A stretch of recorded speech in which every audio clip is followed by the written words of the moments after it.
The deck was a shambles. Men lay dead and dying, there was split woodwork, a welter of broken mizzen and sagging sail, dust and grime and the reek of powder. A ball screamed through the rigging overhead. Another tore the sea into wild foam beneath the galleon's stern. She seemed to stagger, to reel, to list heavily to port. From his quarterdeck, Don Juan de Narvaez gave a sharp order. His lieutenant went running down the companion into the waist of the ship. Soldiers crowded there in steel breastplates and chased morions.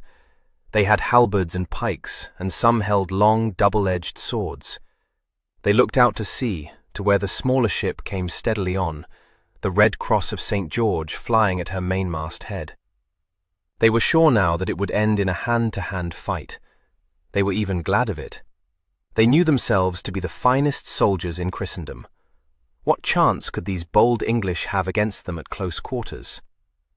The English ship had held off beyond reach of the Spanish guns this past hour, ceaselessly bombarding the Santa Maria with her longer-reached cannons. The soldiers in the waist did not know how serious was the damage she had wreaked, but they were fretting and nervous from their impotence and their forced inaction. Now the English ship drew nearer, the wind filling her white sails and bearing her on like a bird through the scudding waves.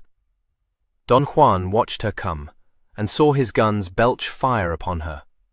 But she was close, and there was little damage done, full half of the Spanish guns shooting above her from the over-tall sides of the galleon. The Venture and he knew now beyond all doubt that it was the Venture herself bore down upon them undaunted. She came up alongside, discharging her fire into the galleon's waist, and passed on unscathed.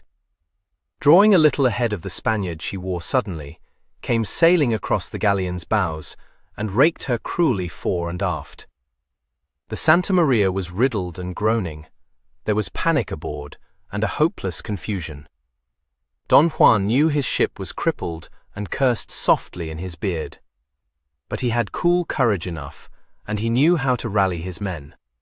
The Venture was coming round, and it was evident that she meant to grapple the larger galleon now. Well, therein lay hope. Let her come. The Santa Maria was doomed, but aboard the Venture was Beauvallet, Beauvallet the mocker of Spain, the freebooter, the madman. His capture would be worth even the loss of so noble a galleon as the Santa Maria. Aye, and more than that. There was not a Spanish admiral who had not that capture for his ambition. Don Juan drew in his breath on the thought. Beauvallet who bit his thumb at Spain. If it should fall to his lot to take this man of a charmed life prisoner for King Philip, he thought he would ask no more of life. It had been with this in mind that Don Juan had challenged the ship when she hove into sight that afternoon. He had known that Beauvallet was sailing in these waters. At Santiago he had seen Peronat, who had sailed forth to punish the Venture not a fortnight ago. Peronat had come back to Santiago in his own longboat, biting his nails, a beaten man. He had talked wildly of witchcraft, of a devil of a man who threw back his head and laughed. Don Juan had sneered at that, the bungler Peronat. Now it seemed that he too stood in danger of having bungled.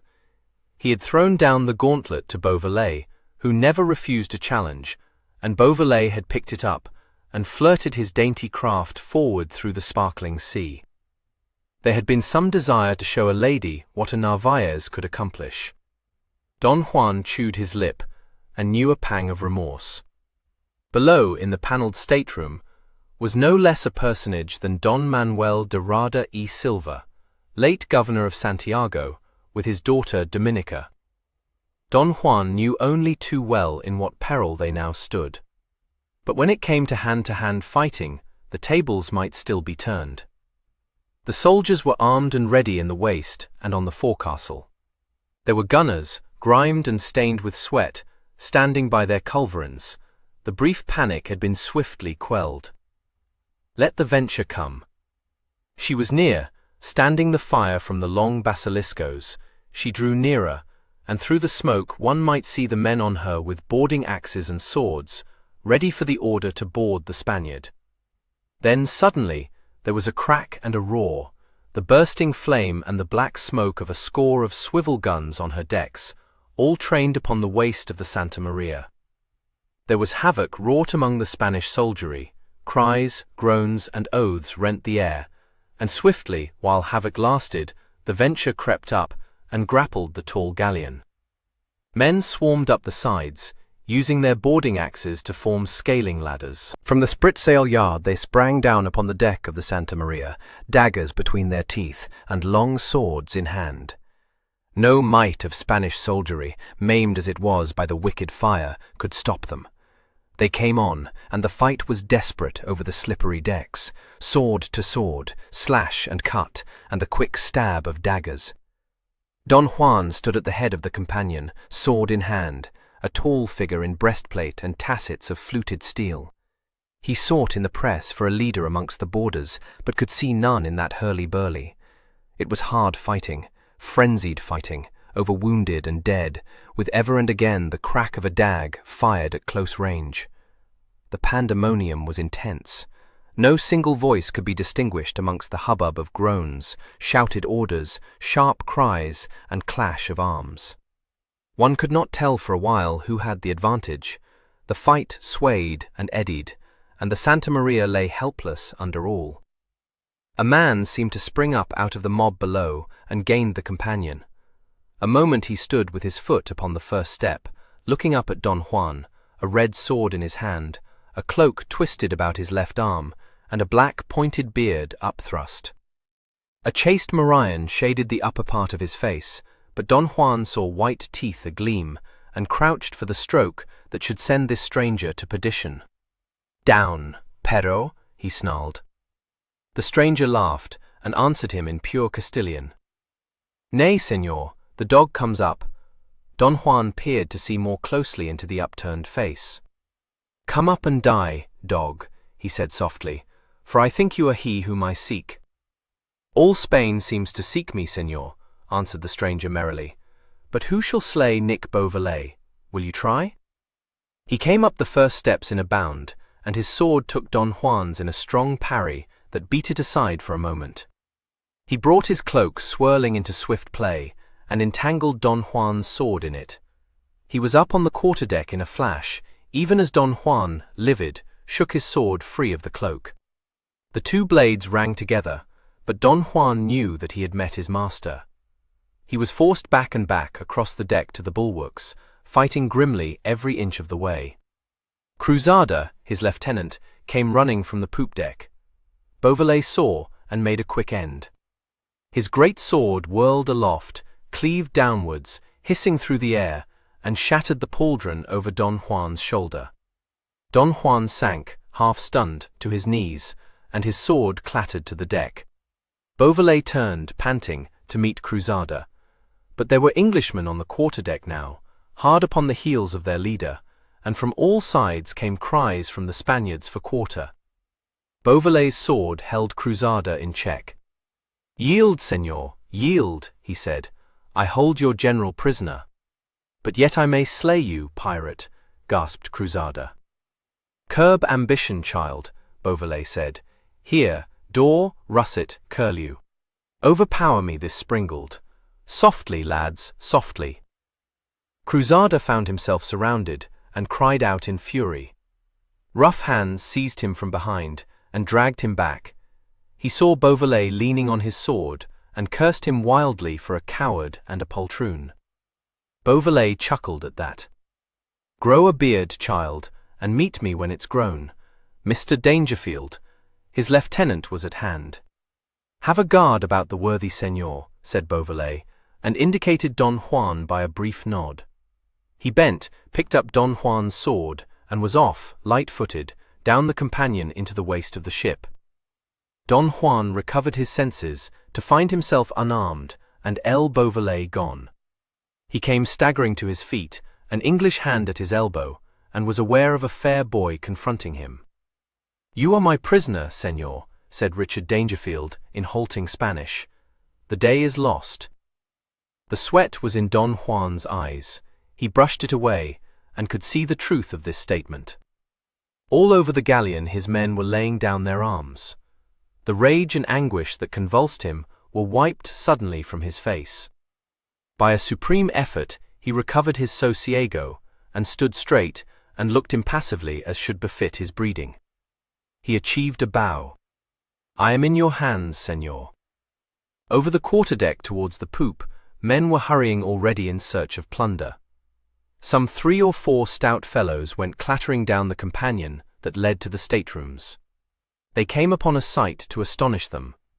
Backed against the wall, with hands laid along the panelling to either side of her, stood a lady all cream and rose and ebony. Cream her skin and rose her lips, ebony the lustrous hair confined under a net of gold. Her eyes were dark and large under languorous lids, the brows delicately marked, the nose short and proud, the full lips curved and ripe. She wore a gown of purple camlet, worked cunningly with a pattern of gold thread, with a kirtle of armazine to fall from the veriest hint of a farthingale. Behind her head reared up a high ruff of lace sewn with crystals. It framed a face piquant and lovely. The square of her bodice was cut low across her breast. A jewel lay upon the white skin, rising and falling with her quickened breath. The foremost of the invaders stood in an amazed stare, but recovered before those behind him might push forward. "A wench!" he cried, on a coarse laugh. "A rare wench, as I live!" His fellows came crowding to get a sight of this miracle. There were sparks of anger in the lady's eyes, and at the back of them, fear. A man rose from a high-backed chair by the table, a man of middle age, enfeebled by the West Indian climate. Latent fever had him in its grip. It might be seen in his over-bright eyes and in the intermittent ague that shook him. He wore a long furred gown and a close cap, and he leaned heavily upon a stick. There was a priest of the Franciscan order beside him, cowled darkly, but the holy man paid no heed to anything but his beads, over which he muttered ceaselessly. The other man went with an infirm step to stand before his daughter, shielding her from curious eyes. "I demand to be taken before your commander," he said, in the Spanish tongue. "I am Don Manuel de Rada y Silva, late governor of the island of Santiago." It is doubtful whether much of this was intelligible to the English seaman. A couple advanced into the stateroom and put Don Manuel aside. "Hold off, old greybeard," William Hick advised him, and put a dirty hand under the lady's chin. "The pretty chuck. Pass me, sweeting." There came instead the sound of a ringing slap. William Hick started back, with a rueful hand clapped to his cheek. "Oh, a shrew!" John Daw caught the lady about her trim waist, clipping one of her arms to her side. The other fighting hand was imprisoned in his huge paw. "Softly, my cosset, softly," he chuckled, and gave her a hearty kiss. "That's the way to use lads." Don Manuel, held between 2 men, cried out, "Unhand her, fellow! Your commander! I demand to see your commander!" They caught at the last word, and it sobered them a little. "Aye, hail him before the general. It's safer." John Daw pushed Hick aside, who was fingering the jewel about the girl's neck. "Let be. Do you want Mad Nick after you? Come, lass, on deck with you." The lady was forced, resisting, to the door. She did not know what they were going to do with her, and struggled wildly, throwing herself back against their pulling hands. It did not serve. "The cursed wench," growled Hick, still smarting from the blow she had dealt him. He snatched her up into his arms and bore her up the companion to the poop deck. There were others gathered there, others who greeted the appearance of this frightened, wrathful lady with amazement and some ribaldry. She was set on her feet, and straightway fell upon Hick like a wildcat. She ignored a warning cry from her father, brought under ward onto the deck, and hit out at Hick, stamped with her heel on a large foot, scratched at a bearded face. She was seized and held fast, each wrist in custody of a grinning sailor. One of them chucked her under the chin, and laughed hugely to see her throw up her head. "Little turtle dove, pretty love-bird," said John Daw, essaying satire. There were men crowded all about her, wondering, jesting, feasting their eyes. A lip was smacked, There was a knowing wink and a bawdy joke. The lady shrank. Then, all at once, a ringing voice, authoritatively from beyond the group that encircled her. "God's death! What's this? Give way there!" Two men went staggering aside, spun apart by an iron hand on the shoulder of each. The lady looked fearfully into the face of El Beauvallet. He had cast aside his morion, and his close black hair showed, curling neatly over his head. Under straight brows she saw fine eyes, the blue of the sea with the sunlight on the water. They were bright eyes, and keen, vivid under the black lashes, laughing eyes, watchful yet careless. The laugh was stayed in them now, as he checked in his impatient stride. He stood staring. A mobile eyebrow flew up comically. Sir Nicholas Beauvallet appeared incredulous, and blinked at this unexpected vision. His glance, quick-moving, took in next the lady's captors, and a stilled laughter went right out of his eyes. He was swift in action, too swift for Hick, still stupidly grasping one of the lady's wrists. A clenched fist shot out and took Master Hick neatly on the point of the jaw. Master Hick fell asprawl on the deck. "Cullions! Dor-cocks!" said Beauvallet terribly, and swung round to deal in kind with John Dor. But Master Dor had hurriedly released the wrist he held, and was making off as quickly as he could. He was sped on his way by a shrewd kick to the rearward. Beauvallet turned to the lady. "A million pardons, Senora," he said, as though here were no great matter. The lady was forced to admit him to be a personable fellow, and she found his smile irresistible. She bit back an answering gleam. One would not smile friendly upon an English freebooter. "Unhand my father, senor," she commanded, mighty haughty. The tone seemed to amuse Beauvallet. His shoulders shook appreciatively. He looked round for sign of my lady's parent, and saw him standing between guards, who straightway let him go, and stepped back in something of a hurry. Don Manuel was shaken and ashen pale. He spoke breathlessly. "I demand instantly to see the commander."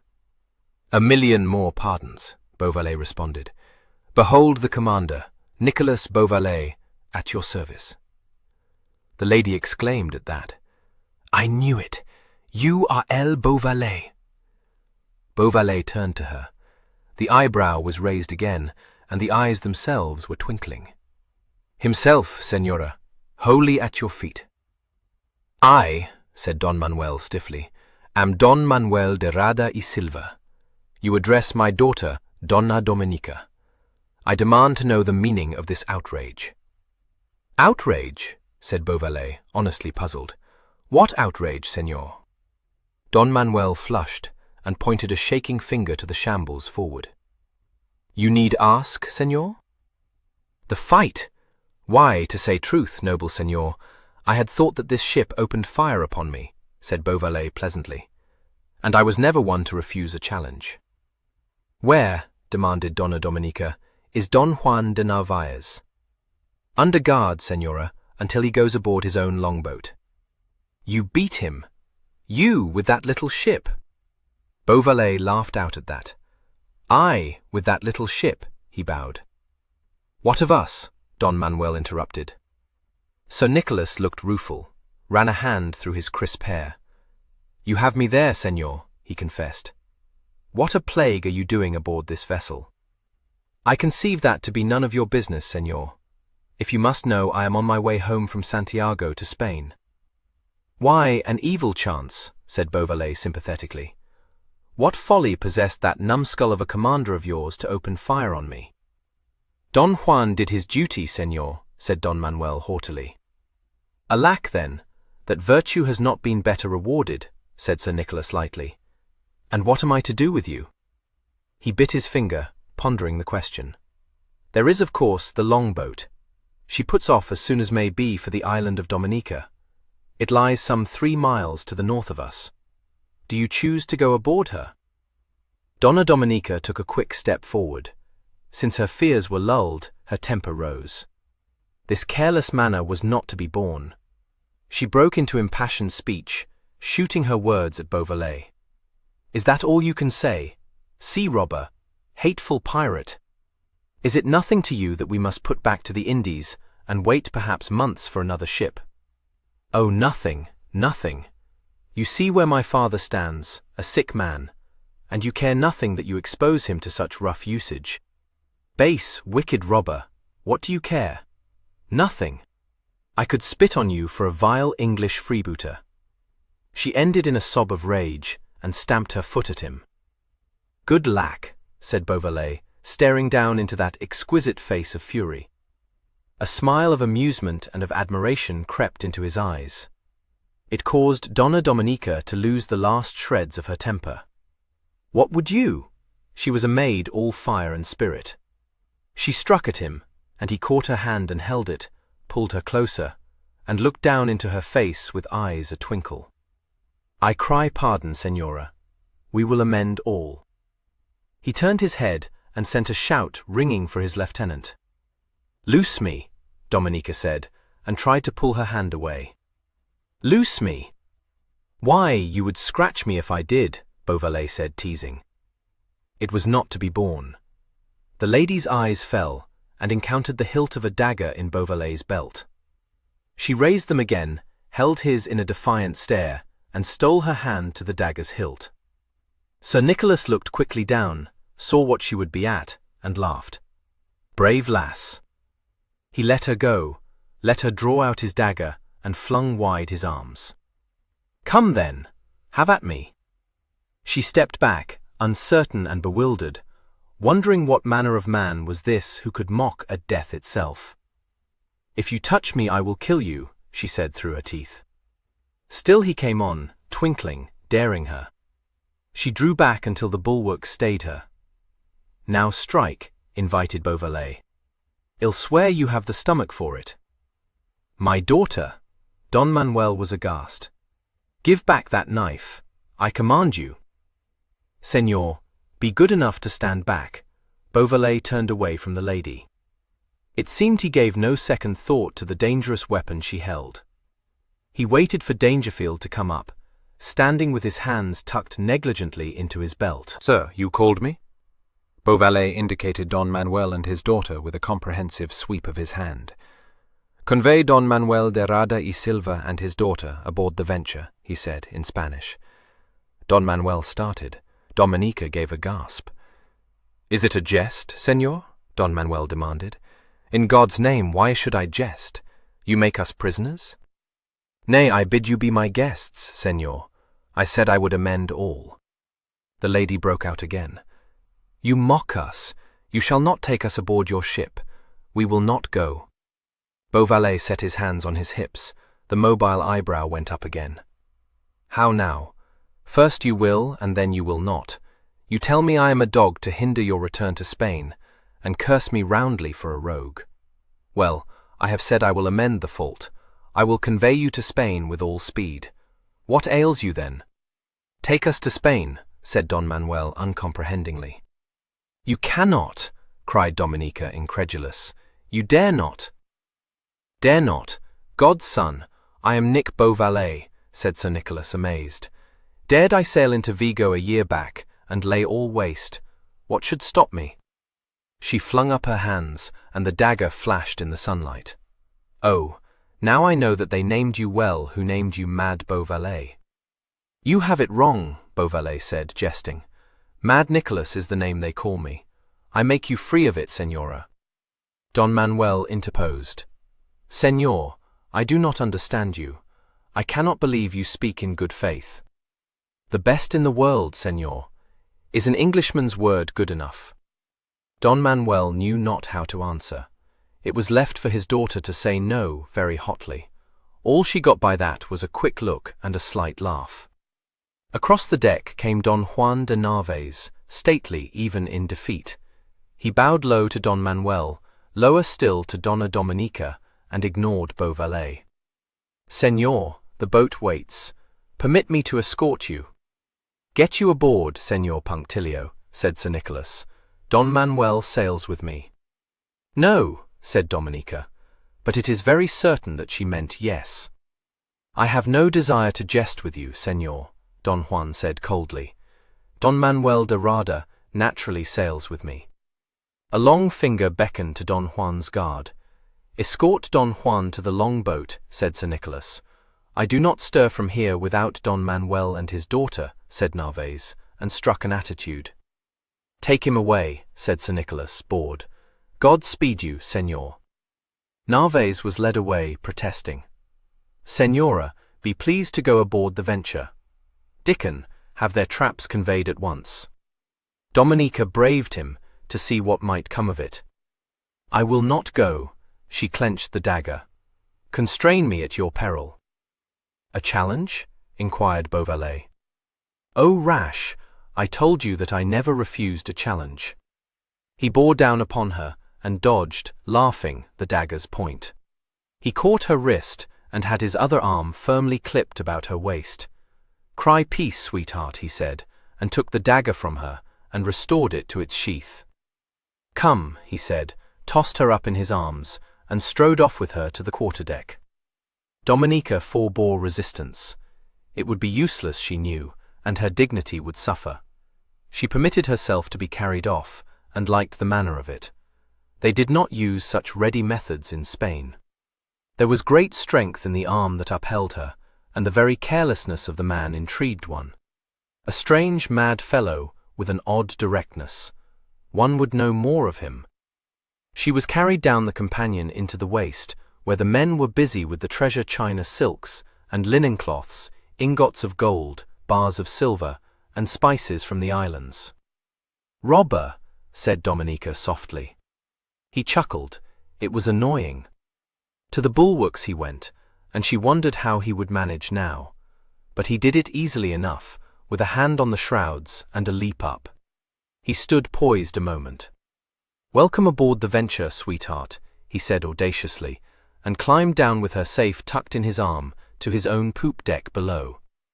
She was set on her feet, ruffled and speechless, and saw her father being helped carefully down the side of the tall galleon. Don Manuel appeared to be both bewildered and amused.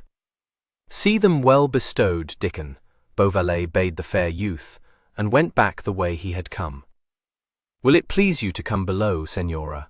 Dangerfield said shyly, and bowed to them both. "Your chests will be here anon." Don Manuel smiled a little wryly. "I think the man is either mad or else an odd, whimsical fellow, my daughter," he remarked. "We shall doubtless learn which in time." 2. Donna Dominica was escorted below decks, and led to a fair cabin, which she guessed to be the home of Master Dangerfield, hurriedly evicted. She was left there alone, while Master Dangerfield took her father on to yet another cabin. She took stock of her surroundings, and was pleased to approve. There were mellow walls, oak-panelled, a cushioned seat under the porthole, a table with carved legs, a joint stool, a fine Flanders chest, a cupboard against the bulkhead, and the bunk. There was presently a discreet scratching on the door. She bade enter, and a small man with an inquisitive nose and very bravely curling mustachios insinuated his head into the room. Donna Dominica regarded him in silence. A pair of shrewd grey eyes smiled deprecatingly. "Permit that I bring your chests, Señora," said the newcomer, in perfect Spanish. "Also your ladyship's woman." "Maria!" called out Dominica joyfully. The door was opened farther to admit a plump creature who flew to her, and sobbed and laughed. "Señorita, they have not harmed you." She fell to patting Dominica's hands and kissing them. "But where were you all this time?" Dominica asked. "They locked me in the cabin, Señorita. Miguel de Vaso it was. Serve him right that he took a grievous knock on the head. But you?" "I am safe," Dominica answered, "but what will happen to us I know not. The world's upside down, I believe." The man with the mustachios came into the room and revealed a spare figure garbed in sober brown fustian. "Have no fear, Señora," said this worthy cheerfully. "You sail upon the Venture, and we do not harm women." "Faith of an Englishman, who are you?" Dominica asked. "I," said the thin man, puffing out his chest, "am no less a person, Señora, than Sir Nicholas Beauvallet's own familiar servant, Joshua Dimmock, at your orders. Ho there! Bring on the baggage!" This was addressed to someone without. In a moment 2 yonkers appeared laden, and dumped down their burdens upon the floor. They lingered, gaping at the lady, but Joshua waved his hands at them. "Hence! Get hence, numbskulls!" He hustled them out, and shut the door upon them. "Please you, noble lady, I will dispose." He looked upon the mountain of baggage, laid a finger to his nose, skipped to the cupboard, and flung it open. The raiment of Master Dangerfield was exposed to Maria's titters. Joshua swooped, came away with an armful of doublets and hose, and cast them into the alleyway outside the cabin. "Ho there! Avoid me these trappings!" he commanded, and the 2 women heard footsteps coming quickly in obedience to the summons. Joshua returned to the cupboard and swept it bare, flung out the boots and the pantoffles that stood ranged upon its floor, and stepped back to observe with pride the barrenness of his creating. "So!" The chest caught his eye. He went to it in a rush, lifted the lid, and clicked his tongue in impatience. He seemed to dive into it head first.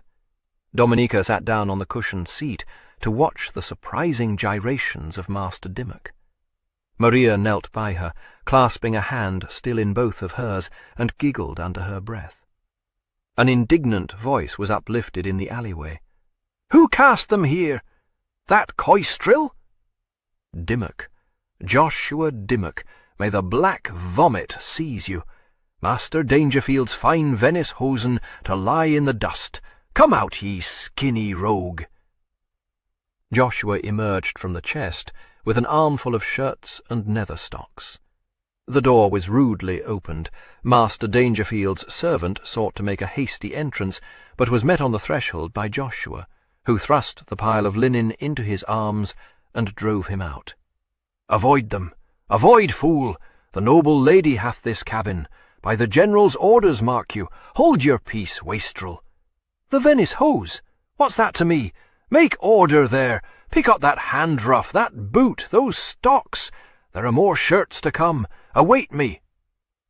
He came back, spread his hands, and shrugged expressive shoulders. "Heed naught, Senora, a hapless fool, Master Dangerfield's man. We shall have all in order presently." "I should not wish to turn Master Dangerfield from his cabin," Dominica said. "Is there none other might house me?"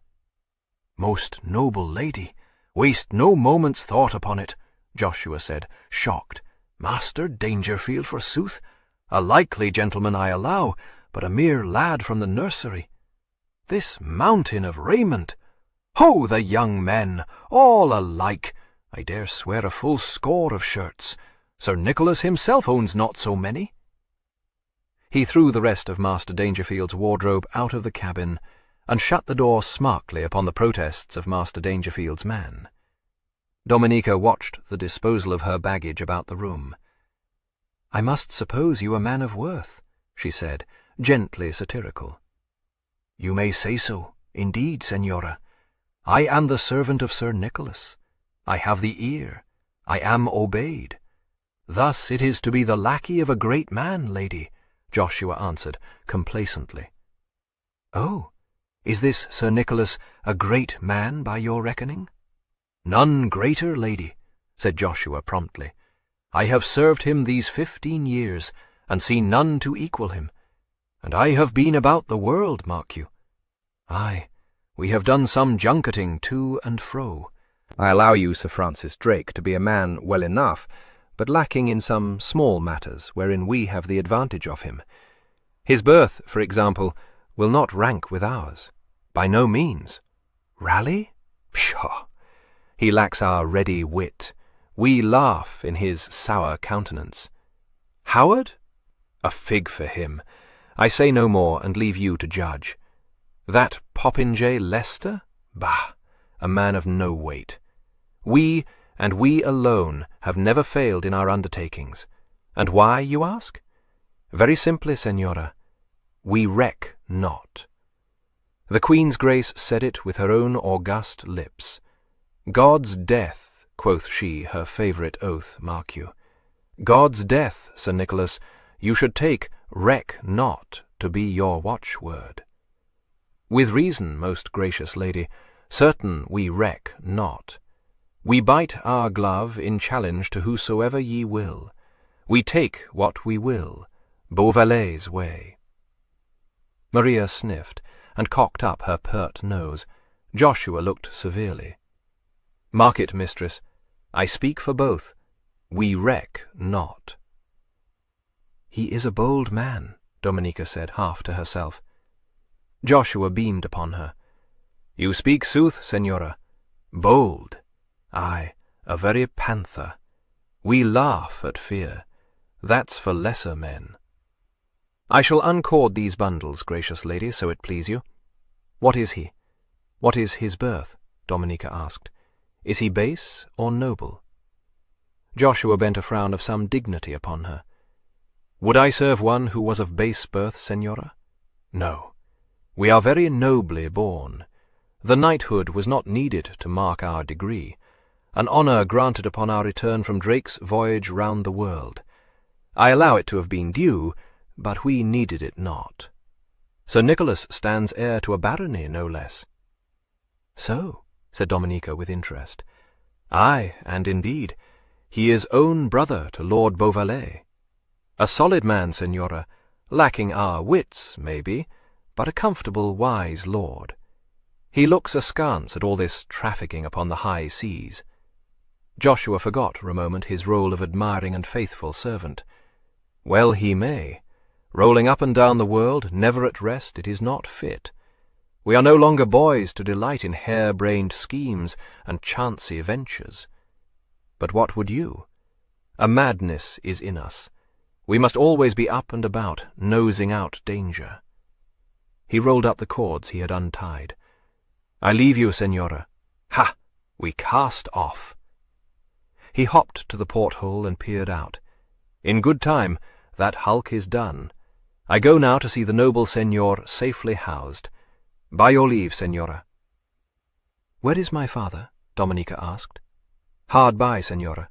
You may rap on this bulkhead and he will hear. Mistress, he looked austerely at Maria. See to the noble lady. Impudence! Maria cried.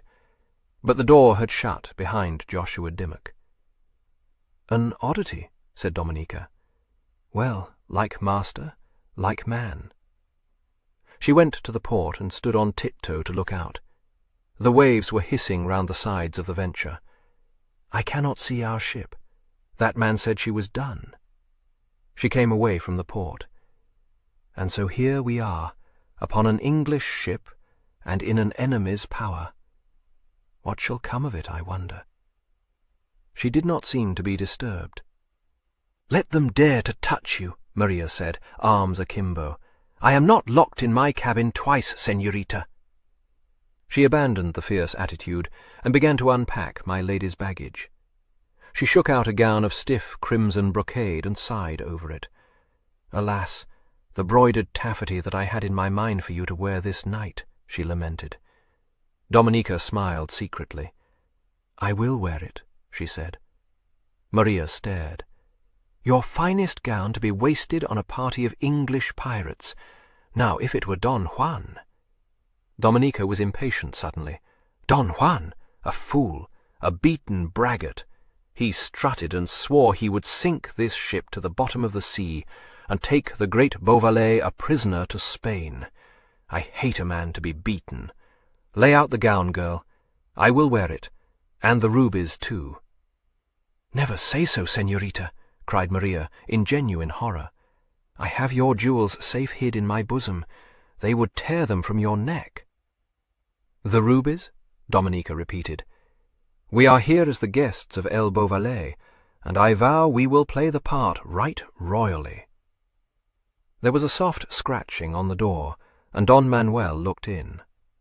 Well, my child, he said, and looked around him with approval. Doña Dominica waved her hand. As you see, Senor, I am very well. And you? He nodded, and came to sit beside her. They house us snugly enough. There is a strange creature giving orders to my man at this moment. He says he is El Beauvallet's lackey. I do not understand these English servants and the license they have. The creature talks without pause. He drew his gown about his knees. We labor with the unexpected, he complained, and looked gravely at his daughter. The commander bids us to supper. We shall not forget, Dominica, that we sail as guests upon this ship. No, said Dominica doubtfully. We shall use Sir Nicholas with courtesy, added Don Manuel. Yes, senor, said Dominica, more doubtfully still. An hour later, Joshua came once more to her door. Supper awaited her, he said, and bowed her down the alleyway to the stateroom. She went regally, and rubies glowed on her bosom. The dull red of her stiff gown made her skin appear the whiter. She carried a fan of feathers in her hand, and had a wired ruff of lace sewn over with jewels behind her head. The stateroom was low-pitched, lit by 2 lamps hung on chains from the thick beams above. On the bulkhead opposite the door, arms were emblazoned, arms crossed with the bar sinister, and with a scroll round the base, bearing the legend, Sans Peur. A table was spread in the middle of the room, and there were high-backed chairs of Spanish make set round it. Beside one of these was standing Master Dangerfield, point de vis, in a bombasted doublet of grosgrain, and the famous Venice hosen. He bowed and blushed when he saw Dominica, and was eager to set a chair for her. She had no quarrel with Dangerfield. She smiled upon him, enslaved him straightway, and sat her down at the table, unconcernedly fanning herself. There was a cheerful voice uplifted without, a strong masculine voice that had a ringing quality. One might always know when Sir Nicholas Beauvallet approached. He came in, apparently cracking some jest, escorting Don Manuel. Dominica surveyed him through her lashes. Even in dinted armour, with his hair damp with sweat, and his hands grimed with powder, he had appeared to her personable. She saw him now transformed. He wore a purple doublet, slashed and paned, with great sleeves slit to show stitched linen beneath. A high collar clipped his throat about, and had a little starched ruff atop. Over it jutted his beard, none of your spade beards this, but a rare stiletto, black as his close hair. He affected the round French hosen, puffed about the thighs, and the nether stocks known in England as Lord Leicester's, since only a man with as good a leg as his might reasonably wear them. There were rosettes upon his shoon, and knotted garters, rich with silver lace below his knees. Starched hand-ruffs were turned back from his wrists. He wore a jewel on one long finger, and about his neck a golden chain with a scented pomander hanging from it. He entered, and his quick glance took in Dominica at the table. He swept her a bow, and showed his even white teeth in a smile that was boyish and swift, and curiously infectious. "Well met, Senora. Has my rogue seen to your comfort? A chair for Don Manuel, Dickon." The room seemed to be full of Sir Nicholas Beauvallet, a forceful presence. "I am ashamed to have stolen Senor Dangerfield's cabin from him," Dominica said, with a pretty smile bestowed upon Richard. He stammered a disclaimer. It was an honour, a privilege. Dominica, choosing to ignore Beauvallet at the head of the table, pursued a halting conversation with Dangerfield, exerting herself to captivate. No difficult task this. The lad looked with eyes of shy admiration already. "A strange, whimsical fellow ordered everything, senor," she said. "I cry pardon. It was not I threw your traps out onto the alleyway. I hope the master was not so incensed as was the man." Dangerfield smiled. "Aye, that would be Joshua, senora. My man's a fool, a dolt. He is greatly enraged against Joshua. You must understand, senora, that Joshua is an original. I dare say he boasted to you of Sir Nicholas' exploits, always coupling himself with his master." Dominica had nothing to say to this. Dangerfield plodded on. "It is his way, but I believe he is the only one of our company who takes it upon himself to censure his master. To the world he says that Sir Nicholas is second only to God. To Sir Nicholas' self he says he broke off, and turned a laughing, quizzical look on his chief. Sir Nicholas turned his head. Dominica had not thought that he was attending. To Sir Nicholas' self He says what Sir Nicholas' dignity will not permit him to repeat, said Beauvallet, smiling. He turned back to Don Manuel, who had broken off in the middle of a sentence.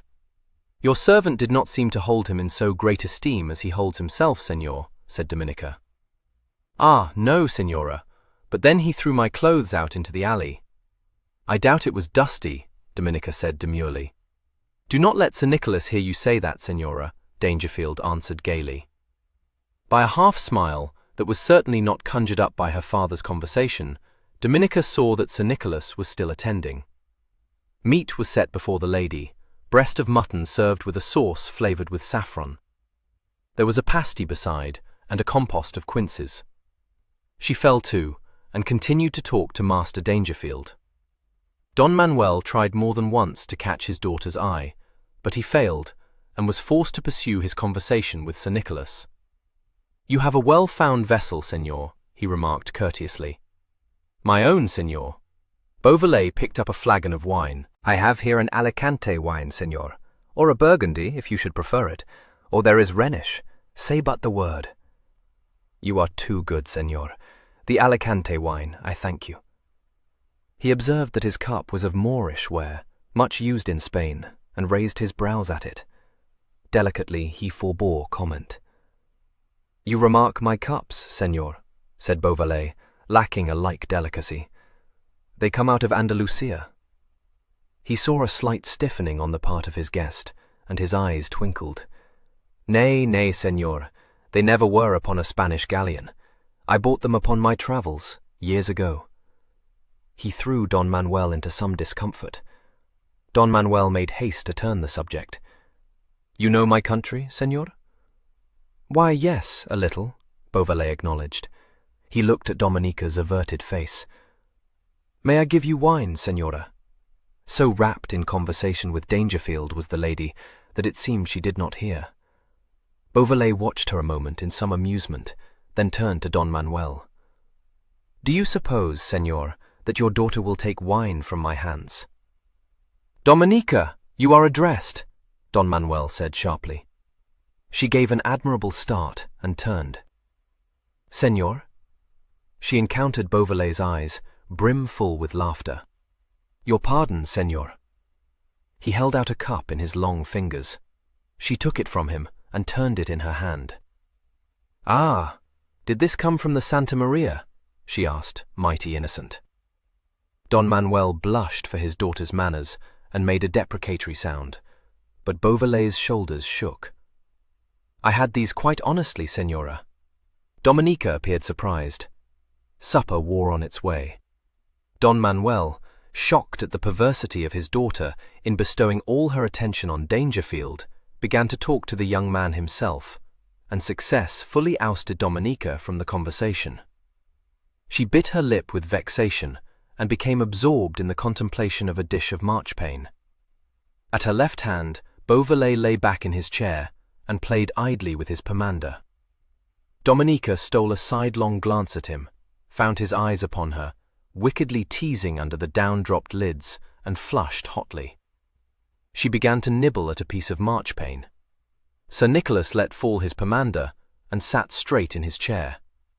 His hand went to his belt. He drew his dagger from the sheath.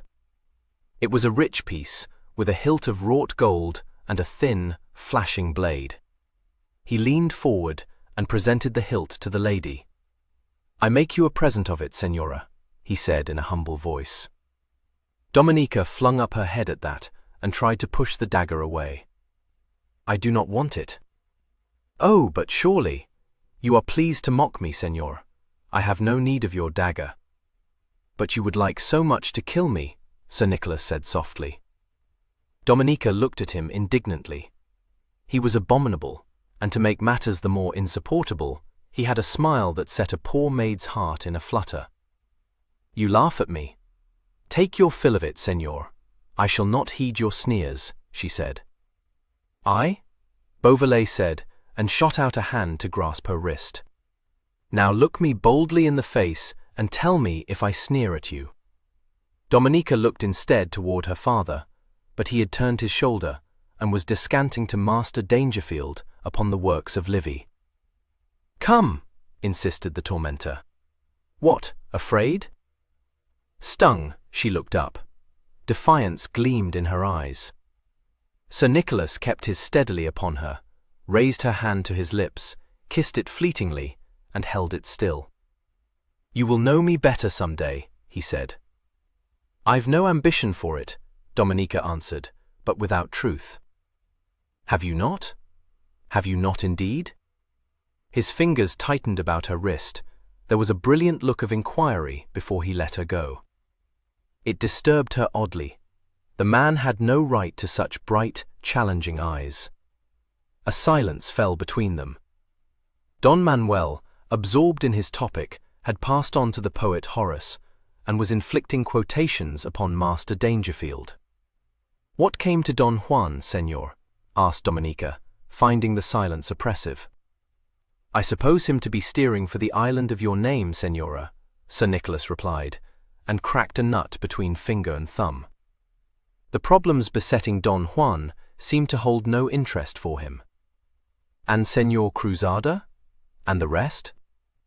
"I did not send him alone, Señora," said Beauvallet, one eyebrow lifting humorously. "I suppose Señor Cruzada, whomsoever he may be, to be of his company." The lady selected another fragment of marchpane from the dish, and refused an offer of hippocras to drink with it. She looked pensive. "You give quarter, you English?" "God's life, did you suppose otherwise?" "I did not know, Señor. They tell strange tales of you in the Indies." "It seems so indeed." He looked amused. "Am I said to burn, torture, and slay, Señora?" She met his gaze gravely.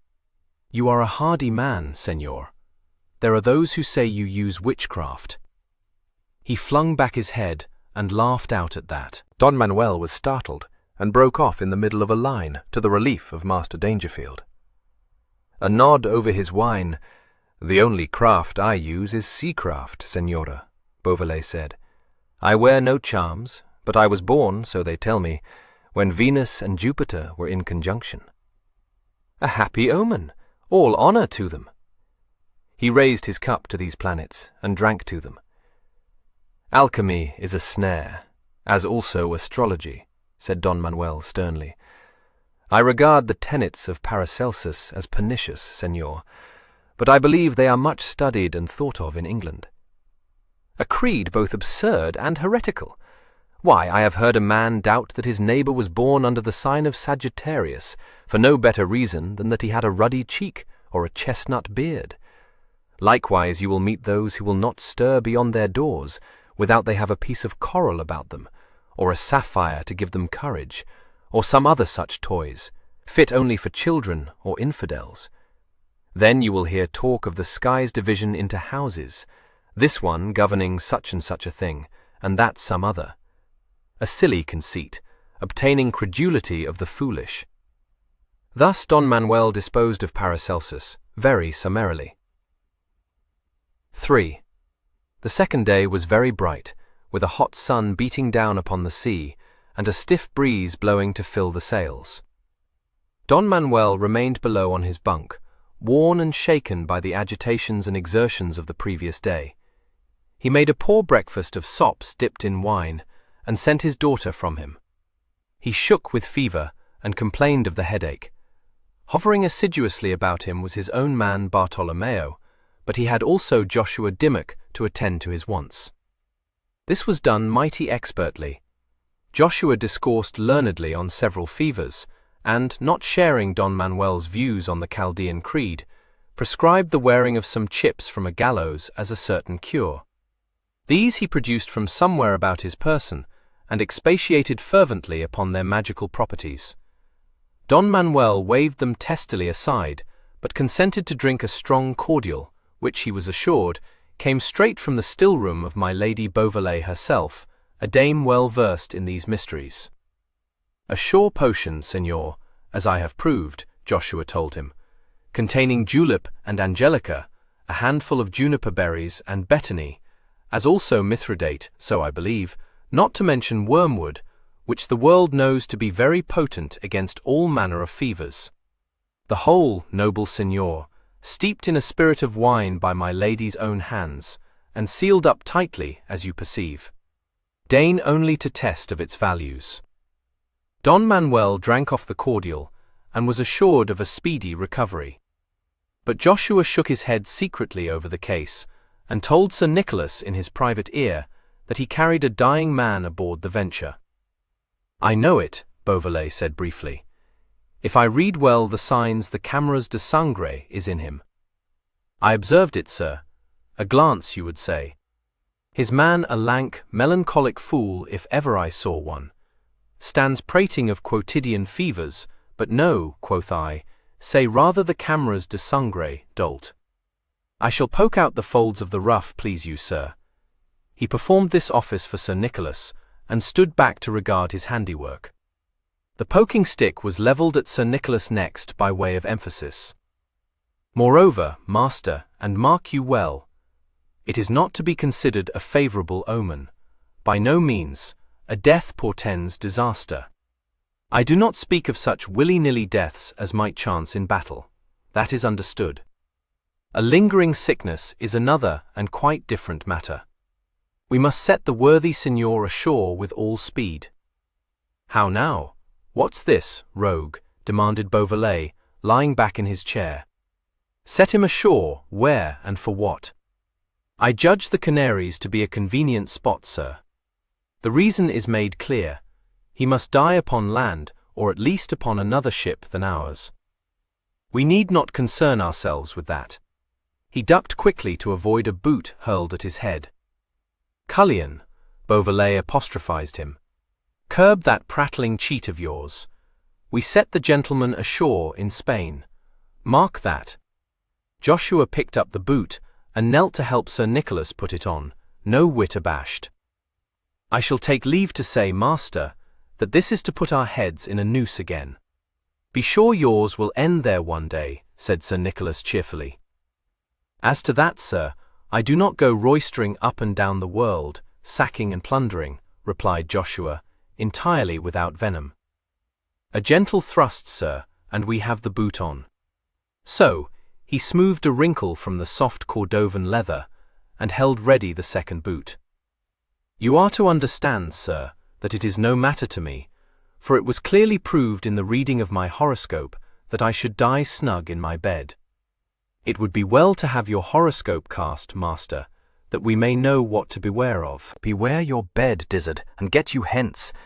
Beauvallet recommended you tempt me overmuch." He made a short, suggestive movement of his arched foot. "That, master," said Joshua philosophically, "is as may be, and at your worship's pleasure. I do not gainsay you have the right, but I shall take leave to say withal that this junketing upon the high seas with a wench aboard nay too—" "What?" Beauvallet roared, and jerked himself upright in his chair. Joshua's shrewd grey eyes widened. "Oh ho! Pardon, sir, a lady was the word. But it's all the same, by your leave, or rather worse, if the wind sits in that quarter with you. However, I say nothing. But it's against all custom and proper usage, and I misdoubt me an evil chance may befall." Beauvallet fell to stroking his pointed beard, seeing him at which significant trick Joshua backed strategically to the door. "An evil chance will, without any doubt at all, shortly befall you, my friend," said Sir Nicholas, and came to his feet.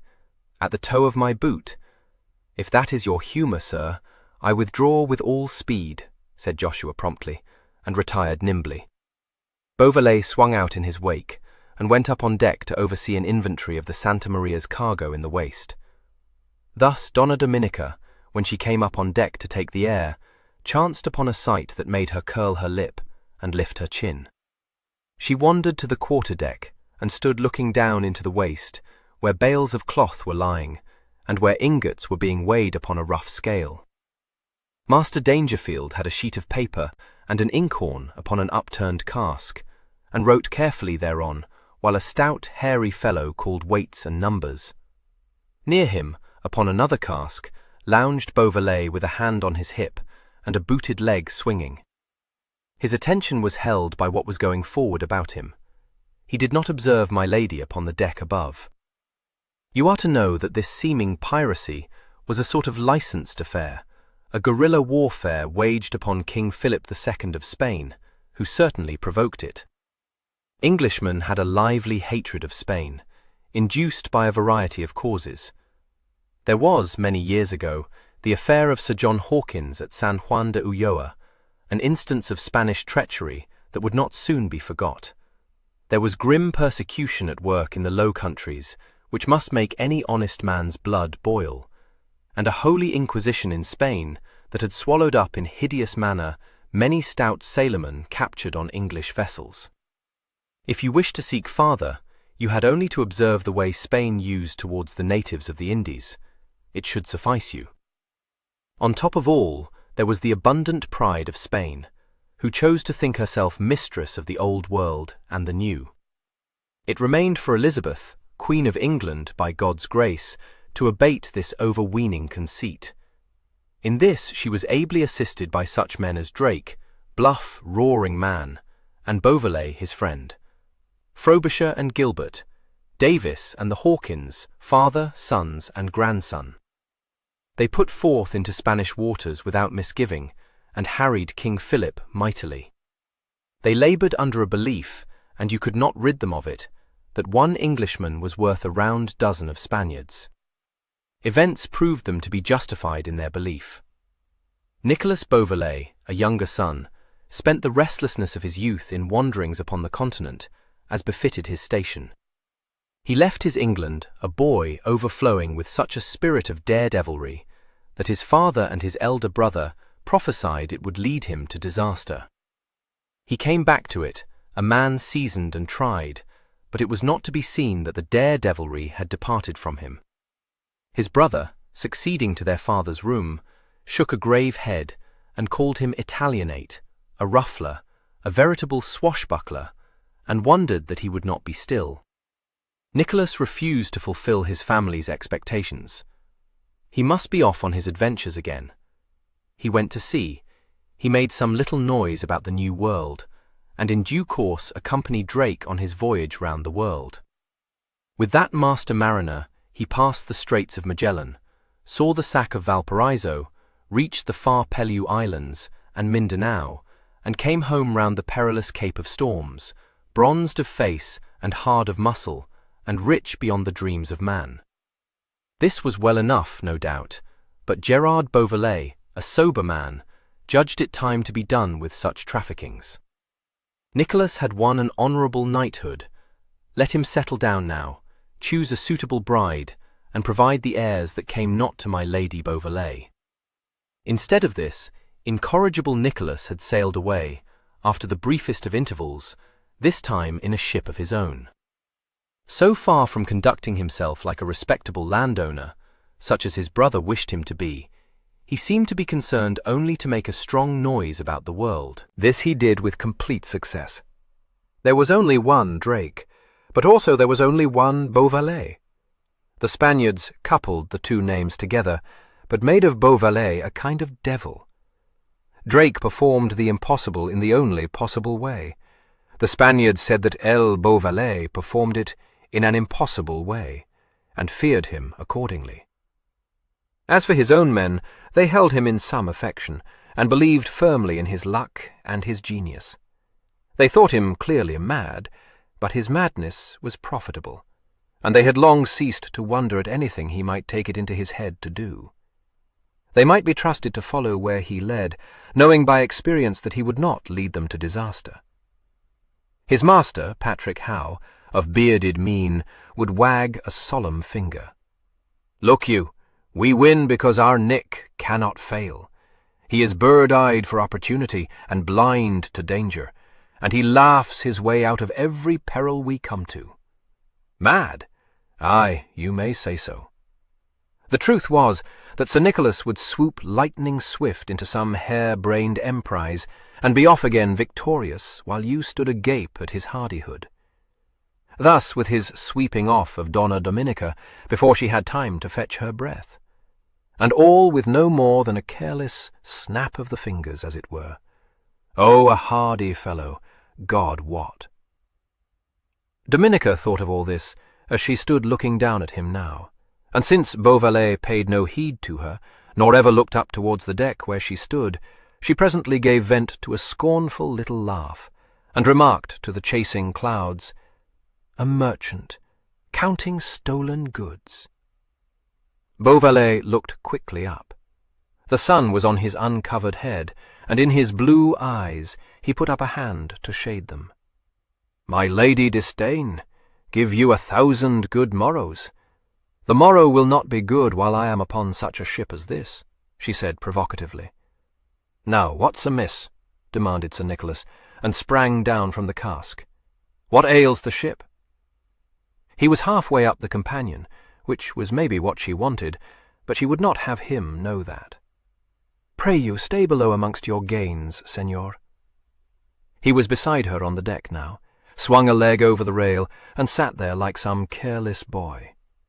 "What's amiss?" he repeated. "More dust in the alleyway?" She gave the smallest of sniffs.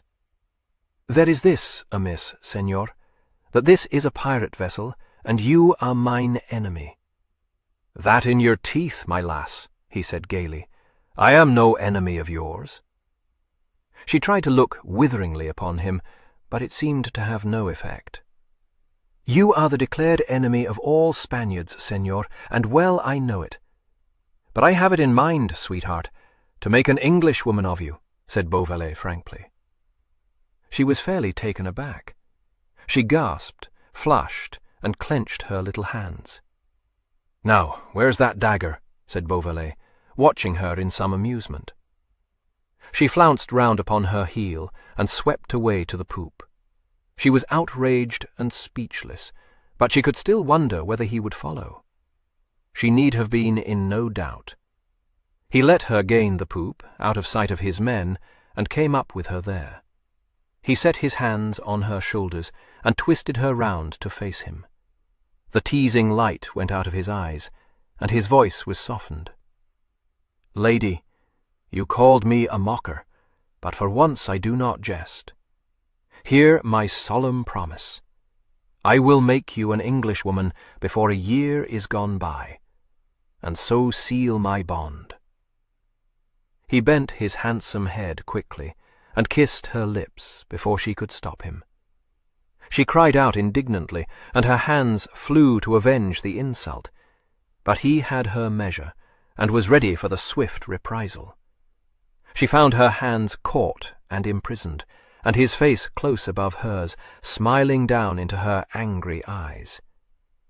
"Will you rate me for a knave, or pity me for a poor mad fellow?" said Sir Nicholas, teasing again.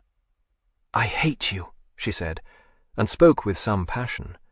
"I despise you, and I hate you." He let her go. "Hate me? But why?" She brushed her hand across her lips, as though she would brush his kiss away. "How dared you?" she choked. "Hold me, kiss me. Oh, base! It's to insult me." She fled towards the companion leading down to the staterooms. He was before her, barring the way. "Hold, child, here's some tangle. I would wed you. Did I not say it?" She stamped, tried to push past him, and failed. "You will never wed me," she defied him. "You are ungenerous, base. You hold me prisoner, and do as you will with me." He had her fast indeed, with his hands gripping her arms above the elbows. He shook her slightly. "Nay, nay, there's no talk of prisoners or of jailers, Dominica, but only of a man and a maid. What harm have I done you? You forced me. You dared to kiss me, and held me powerless. I cry pardon, but you may stab me with mine own dagger, sweeting. See, it is ready to your hand, a swift, sure revenge. No? What will you have me do, then?" His hand slid down her arms to her wrists. He bent and kissed her fingers. "There, let it be forgot until I kiss you again." That was said with a quick, whimsical glance, daringly irrepressible. "That will be never, Señor." And so she flings down her gauntlet. I pick it up, my lady, and will give you a Spanish proverb for answer. Vivir para ver.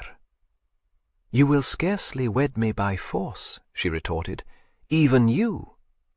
He considered the point. True, child, that were too easy a course.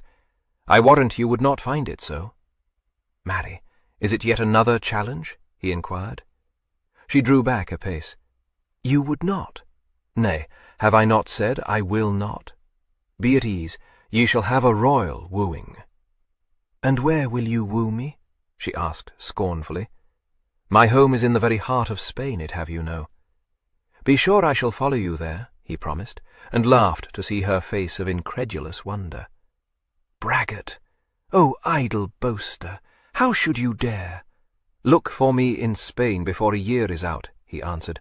My hand upon it. There is a holy inquisition in Spain, senor, she reminded him. There is, senora, he said rather grimly, and produced from out his doublet a book bound in leather. And it is like to have you in its clutches if you keep such dangerous stuff as this about you, my lass, he said. She turned pale, and clasped her hands nervously at her bosom. Where found you that? The breath caught in her throat. In your cabin aboard the Santa Maria, child. If that is the mind you are in, the sooner I have you safe out of Spain, the better for you. He gave the book into her hands. Hide it close, or sail with me to England. Do not tell my father, she said urgently. Why, can you not trust me?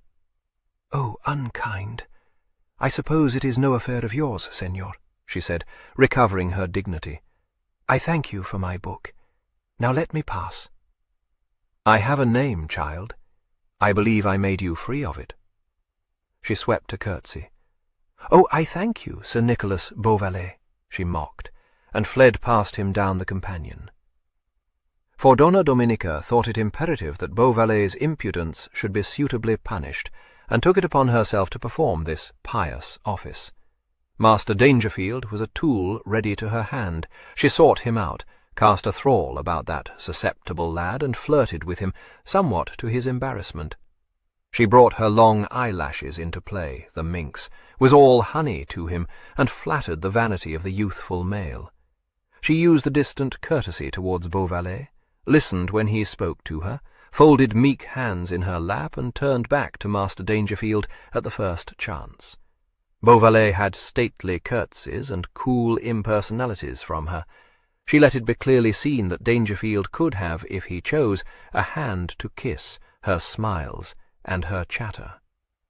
Master Dangerfield was duly grateful, but showed a lamentable tendency to set her high upon a pedestal. At another time this might have pleased her, but she had now no mind to play the goddess. She was at pains to show Master Dangerfield that he might dare to venture a little farther. But all this strategy failed of its object.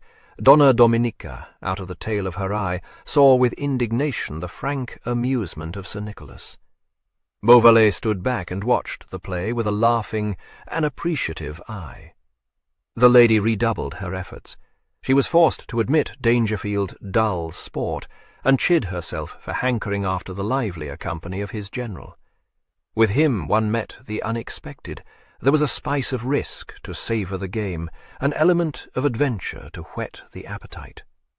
She would come up with Dangerfield on the deck, stand at his side and ask him questions innumerable upon the sailing of a ship, and appear to listen rapt to his conscientious answers. But all the time she had a quick ear and a vigilant eye for Sir Nicholas, and when she heard his ringing voice, or saw him come with his quick, light step across the deck, she would feel her pulses beat the faster, and dread a rising blush. Nor could she ever withstand the force in him that compelled her to meet his look.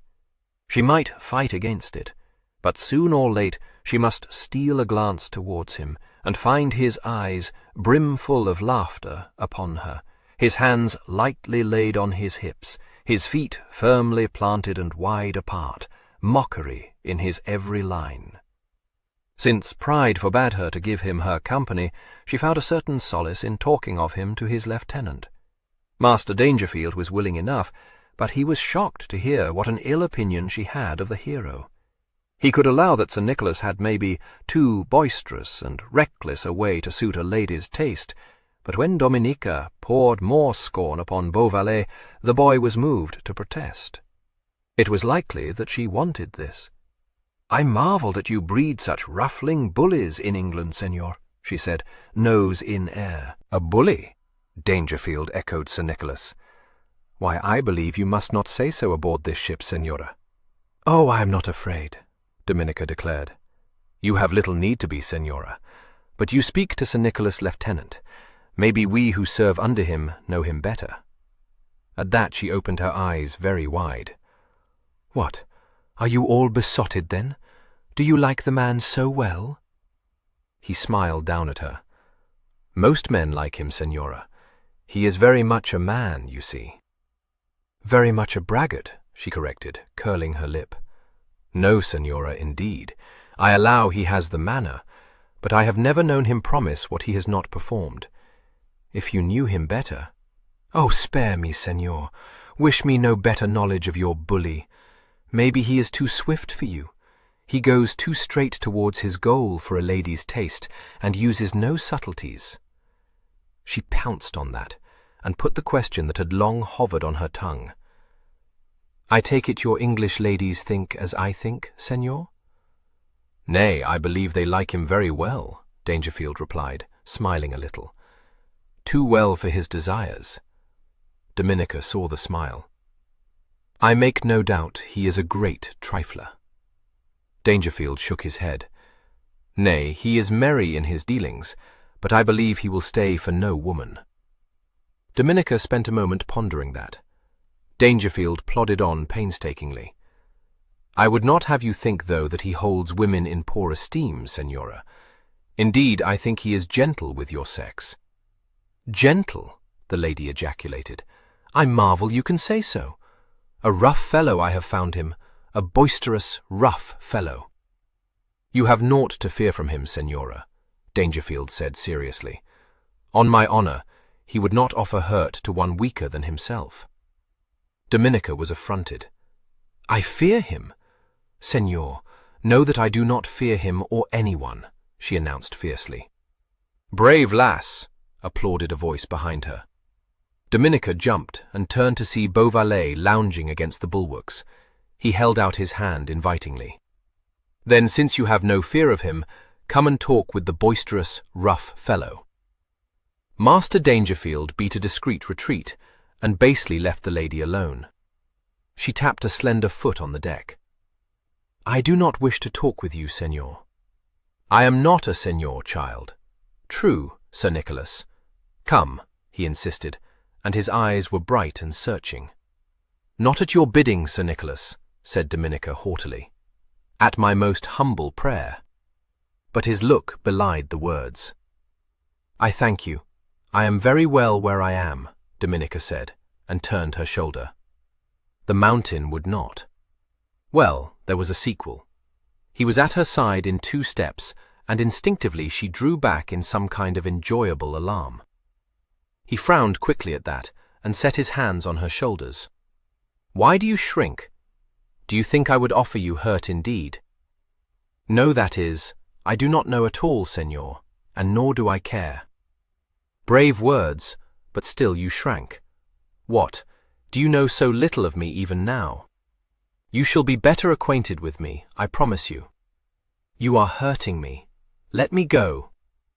He held her slightly away from him, and seemed to puzzle over her.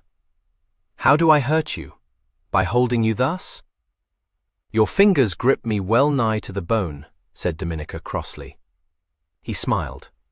"I am not gripping you at all, sweetheart, and well you know it. Let me go." "But if I do, you will run away," he pointed out.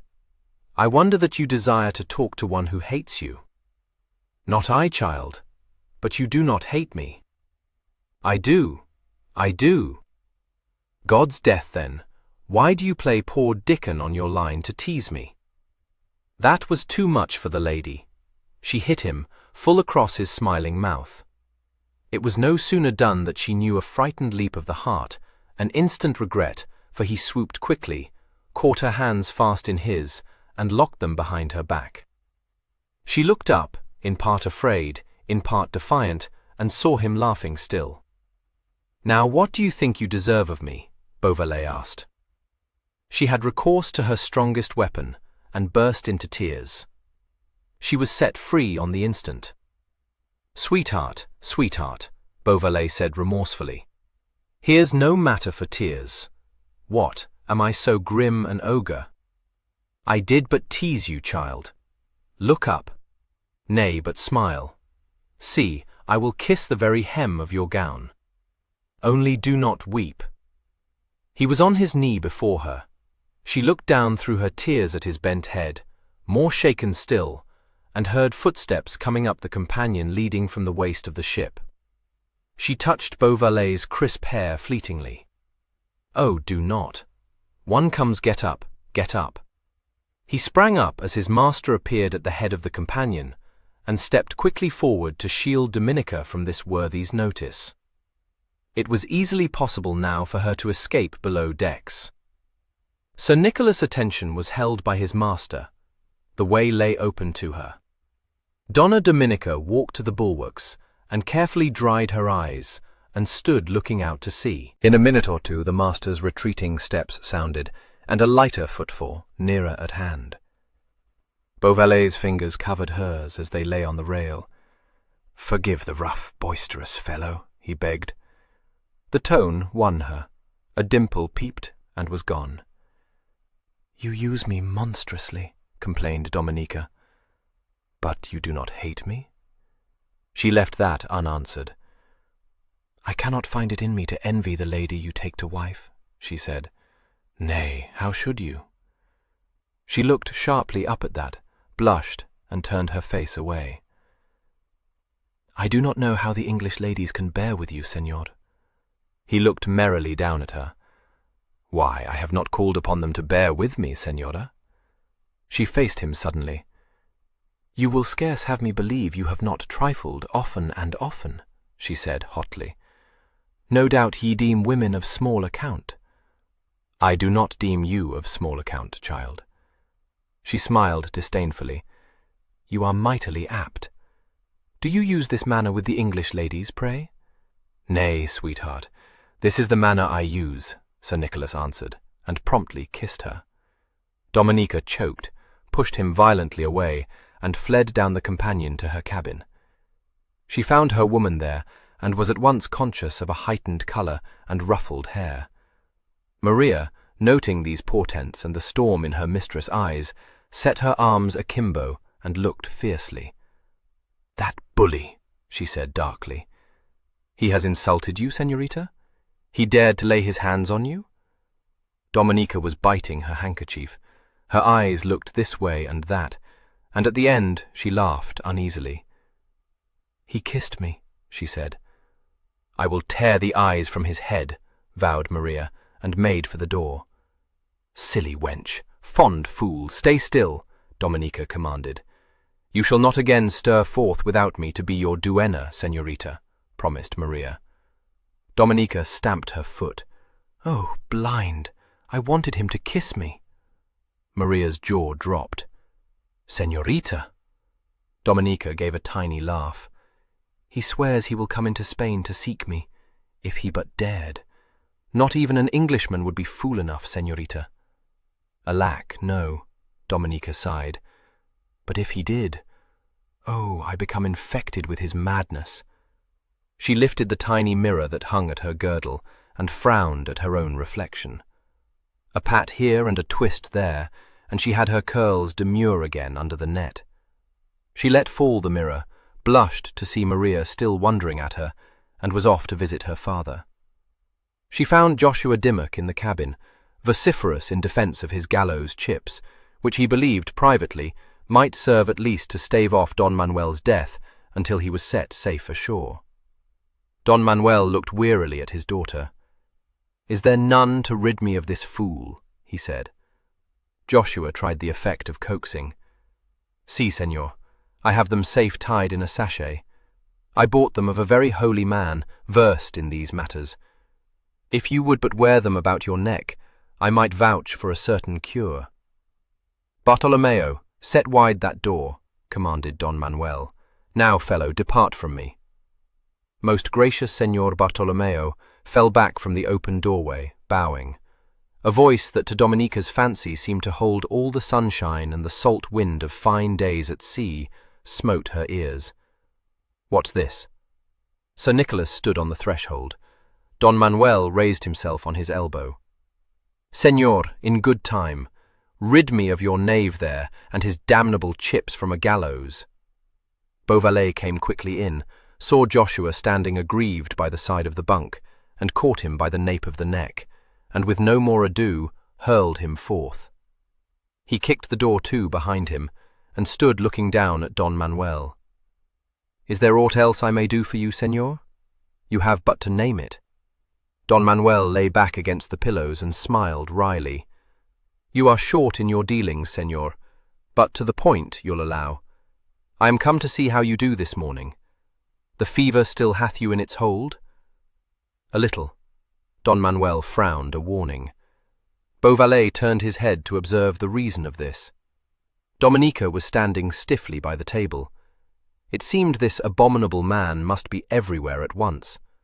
One's own cabin was the only safe retreat. She moved stately to the door.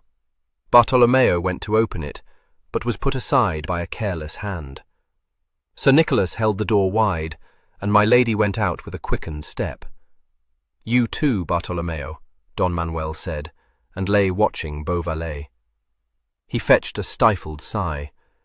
This handsome man with his springing step and alert carriage seemed to the sick gentleman the very embodiment of life and health.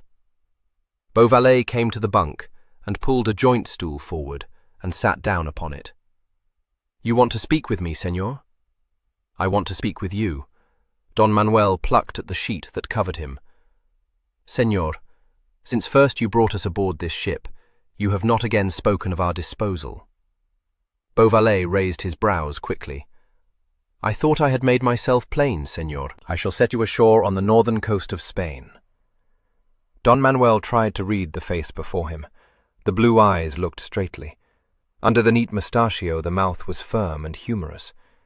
If Beauvallet had secrets, he hid them well under a frank exterior. "Am I to believe you serious, Señor?" "Never more so, upon my honour. Wherefore all this pother over a very simple matter?" "Is it then so simple to put into a Spanish port, Señor?" "To say truth, Señor, your countrymen have not yet learned the trick of capturing Nick Beauvallet." "God send them a better education, cry you." Don Manuel spoke gravely. "Señor, you are an enemy, a dangerous enemy to my country. Yet, believe me, I should be sorry to see you taken." "1,000 thanks, Señor. You will certainly not see it. I was born in a fortunate hour. I have had enough of portents and omens, Señor, from your servant. I make bold to say that if you set us ashore in Spain, you place your life in jeopardy. And for what? It is madness. I can find no other name for it." The firm lips parted. There was a gleam of white teeth. "Call it Beauvallet's way, Señor." Don Manuel said nothing, but lay still, watching his captor and host. After a minute he spoke again. "You are a strange man, Señor. For many years I have heard wild tales of you, and believed perhaps a quarter of them. You constrain me to lend ear to the wildest of them." He paused, but Beauvallet only smiled again. "If, indeed, you speak in good faith, I stand infinitely beholden to you. Yet you might act in the best of faith, and fail of such a foolhardy endeavour." Sir Nicholas swung his pomander on the end of its chain. "God rest you, Señor. I shall not fail. I pray in this instance you may not. It does not need for me to tell you that my days are numbered. I would end them in Spain, Señor." Beauvallet held up his hand. "My oath on it, Señor. You shall end them there," he said gently. Don Manuel stirred restlessly. "I must set my house in order. I leave my daughter alone in the world. There is my sister. But the child had traffickings with Lutherans, and I misdoubt me—" He broke off, sighing. Beauvallet came to his feet. "Señor, Give me ear a minute." Don Manuel looked up at him, and saw him serious for once. "I attend, senor. When I approach my chosen goal, senor, I march straight. That you may have heard of me, let it go. I make you privy now to a new goal I have sworn to reach, a fair prize. The day will come, Don Manuel, when I shall take your daughter to wife." Don Manuel's eyes fluttered a moment. "Do you tell me, senor, that you love my daughter?" he asked sternly. "Madly, senor. I make no doubt you would say." Don Manuel looked more sternly still. "And she?" "No, it is not possible. Why, as to that, senor, I do not know. I am not over-apt with maids. She will love me one day. Senor, be plain with me. What is this riddle you propound?" "None, senor. Here is only the plain truth. I might bear Dominica away to England and thus constrain her." "You would not," Don Manuel cried out sharply. "Nay, I constrain no maid against her will, be assured, but you will allow it to be clearly within my power." He paused, and his eyes questioned. Don Manuel watched the swing of the golden pomander from long fingers, looked higher, and met the imperative gaze. "We are in your hands, I know full well," he said evenly. Beauvallet nodded. "But that easy course is not the one I will take, senor. Nor am I one to enact the part of ravisher, of betrayer. I will take you to Spain, and there leave you. But, senor, and mark me well, for what I swear I will do, that I shall certainly do, though the sun die and the moon fall, and the earth be wholly overset. I shall come later into Spain, and seek out your daughter, and ride away with her on my saddle-bow." His voice seemed to fill the room, vibrating with some leaping passion. A moment he looked down at Don Manuel with a glint in his eyes, and his beard jutting outwards with his lifted chin. Then the fire left him as suddenly as it had sprung up, and he laughed softly, and the glitter went out of his eyes. "Judge you by this, senor, if I do truly love her as you would have her loved." There was silence. Don Manuel turned his head away on the pillow and brushed the sheet with one restless hand. "Senor," he said at last, "if you were not an enemy and a heretic, I would choose to give my daughter to just such a one as you." He smiled faintly at the quick surprise in Beauvallet's face. "Aye, senor, but you are both these things, and it is impossible." "Impossible? Senor, a word I do not know. I have warned you. Take what precaution you will, but whether you are quick or dead, I shall have your daughter, in spite of anything you may do. Sir Nicholas, you have a brave spirit, and that I like in you. I have no need to take precautions, for you could never penetrate into Spain." "God be my witness, senor, I shall penetrate. You must needs be forsworn, senor. At sea you may be a match for us, but how might you dare face all Spain in Spain itself?"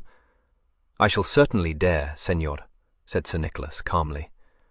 Don Manuel seemed to shrug his shoulders.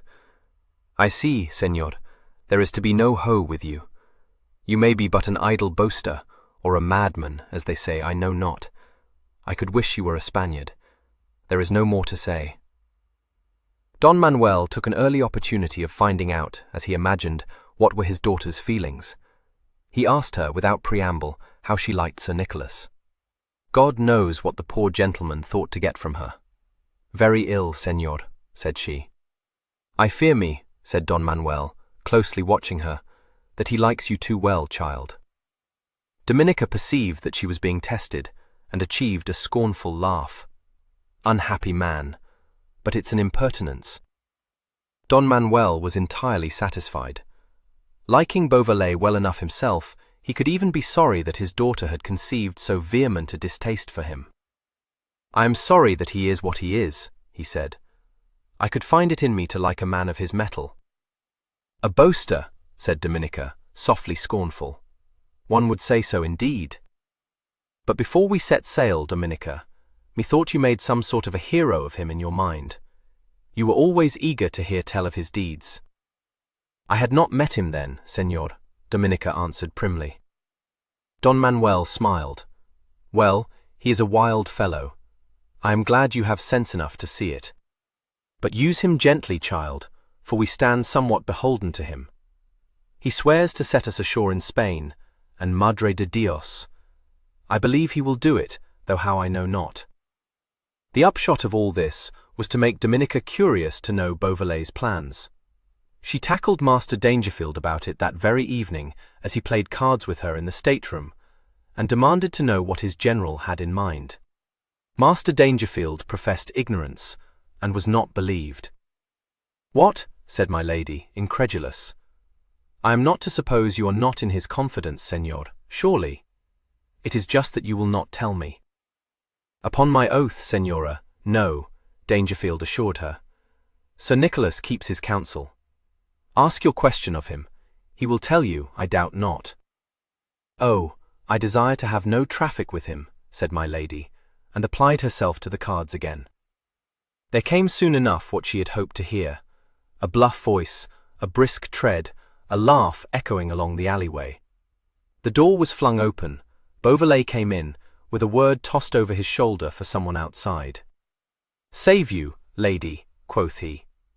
Dickon, there is a trifle of business calls you. Give me your cards, I will endeavour. Dangerfield gave up his cards at once, and bowed excuses to the lady. As always, Beauvallet left her without a word to say.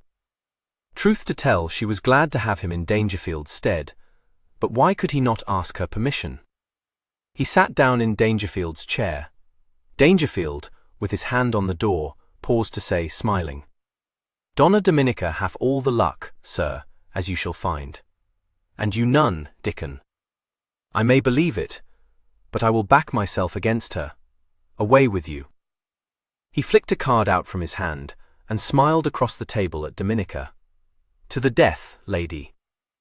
Donna Dominica played to his lead in silence. He won the encounter at length. She bit her lip, but took it with a good grace. Yes, Señor, you win. She watched him playing with the cards, and folded her hands. I shall not pit my skill against yours. Sir Nicholas put down the pack. Then let us talk a little, he said. It likes me much better. How does Don Manuel find himself? A shadow crossed her face. I think him very sick, Señor. I have to thank you for sending your surgeon to visit him. No need of that. My father tells me, Dominica said, that you have sworn to set us ashore in Spain. Pray, how may you accomplish that? Very simply, Sir Nicholas replied. He held his pomander to his nose, and over it his eyes twinkled at her. Well, Señor, and how? She was impatient. I've no desire to witness another fight at sea.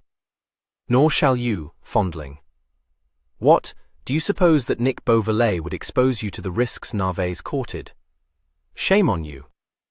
Señor, are you so mad as to suppose that you can sail into a Spanish port without a shot being fired? By no means, child. If I did so foolish a thing, I might expect a veritable hailstorm of shot about my head. He threw one leg over the other, and continued to sniff at his pomander. I see, Señor, you have no mind to confide in me, said Dominica stiffly. His shoulders shook. Do I not answer your questions? You would know more? Then ask me prettily, O my Lady Disdain. Her eyes fell. She tried a change of front to see what might come of it. You have the right to flout me, Señor. I am aware that I stand beholden to you. Yet I think you might use me kindlier. The pomander fell. Good lack, said Beauvallet, startled. What's this?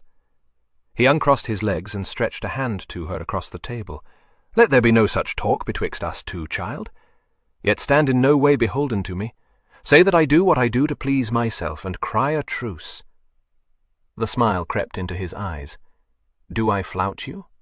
Now I had thought that was your part. I am helpless in your hands, Señor, said Dominica mournfully. If it pleases you to make a mock of me, you may do so without hindrance. This failed somewhat of its purpose. "Child, in a little I shall be constrained to set you on my knee and kiss you," said Beauvallet. "I am helpless," she repeated, and would not look up. A quick frown came. He rose from his chair and came to kneel beside hers. "Now what's your meaning, Dominica? Are you so cowed, so submissive?" He caught a glimpse of the flash in her eyes and laughed. "Oh, pretty cheat," he said softly. "If I dared to touch you, you would be swift to strike." Her lip quivered irrepressibly. She looked through her lashes. He took her hand and kissed it. "Well, what is it you would have me tell you?" he asked. "If you please," she said meekly. "Where will you set us ashore?" "Some few miles to the west of Santander, sweetheart. There is a smuggling village there will receive us peaceably." "Smugglers?" She looked up. "Oh, so you are that too? I might have known." "Nay, nay, acquit me," he smiled. "Look scorn instead upon my fat boatswain. He is the blame. He was for many years in the trade, and I believe knows every smuggling port in Europe. We may sail softly in under cover of night, set you ashore, and be gone again before dawn." There was a pause. Dominica looked up at the arms on the wall and said slowly, "And so ends the adventure." Sir Nicholas rose to his feet again. "Do you think so indeed?" She was grave. "In spite of brave words, Senor, I think so. Once in Spain I shall be free, free of you." He set his hand on his hip. His other hand played with his beard. She should have been wary, but she did not know him so well as did his men. "Lady," said Beauvallet, and she jumped at the note of strong purpose in his voice. "The first of my name, the founder of my house, had, so we read, another watchword than that." His hand flew out and pointed to the scroll beneath his arms.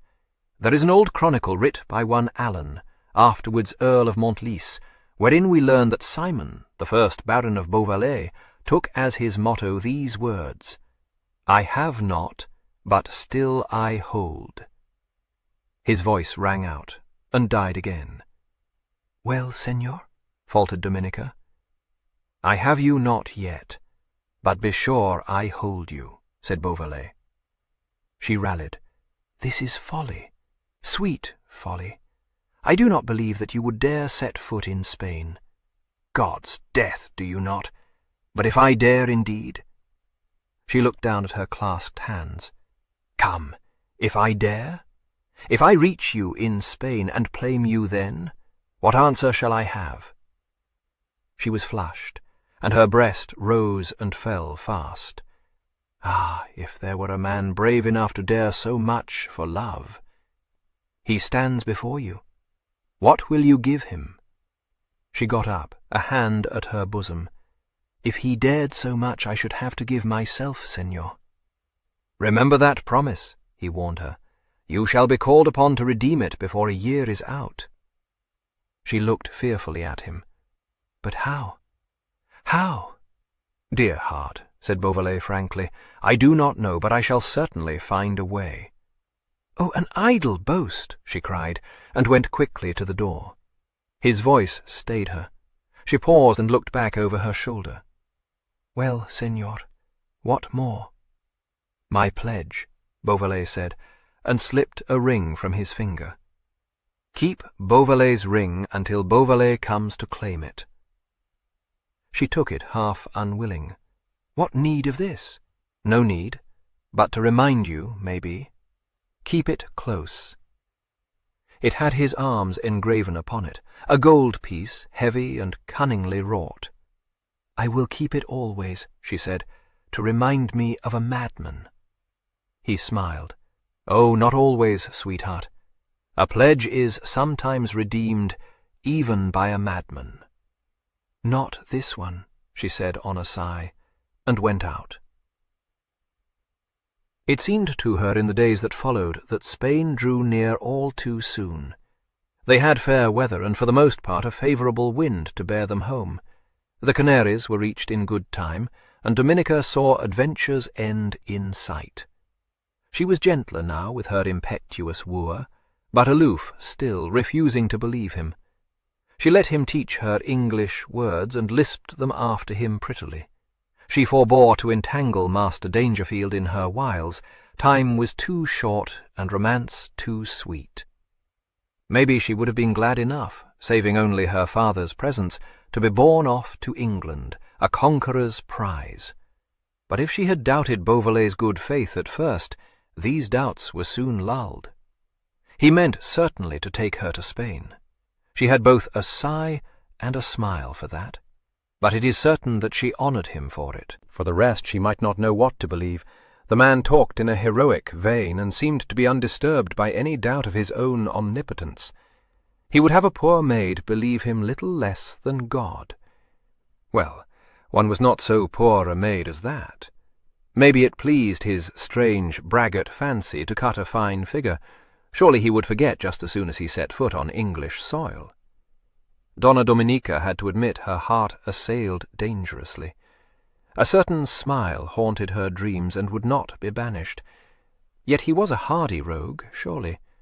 She could not say what there was in him to seize her fancy. He used no courtier tricks, no elegant subtleties. You would have no dropped knee, no sighs, no fashionable languishings from Beauvallet. He would have an arm about a maid's waist before she was aware, snatch a kiss, and be off again on his adventures. Oh, merry ruffler! He was too direct, thought my lady, too swift, employed no gentle arts in his wooing.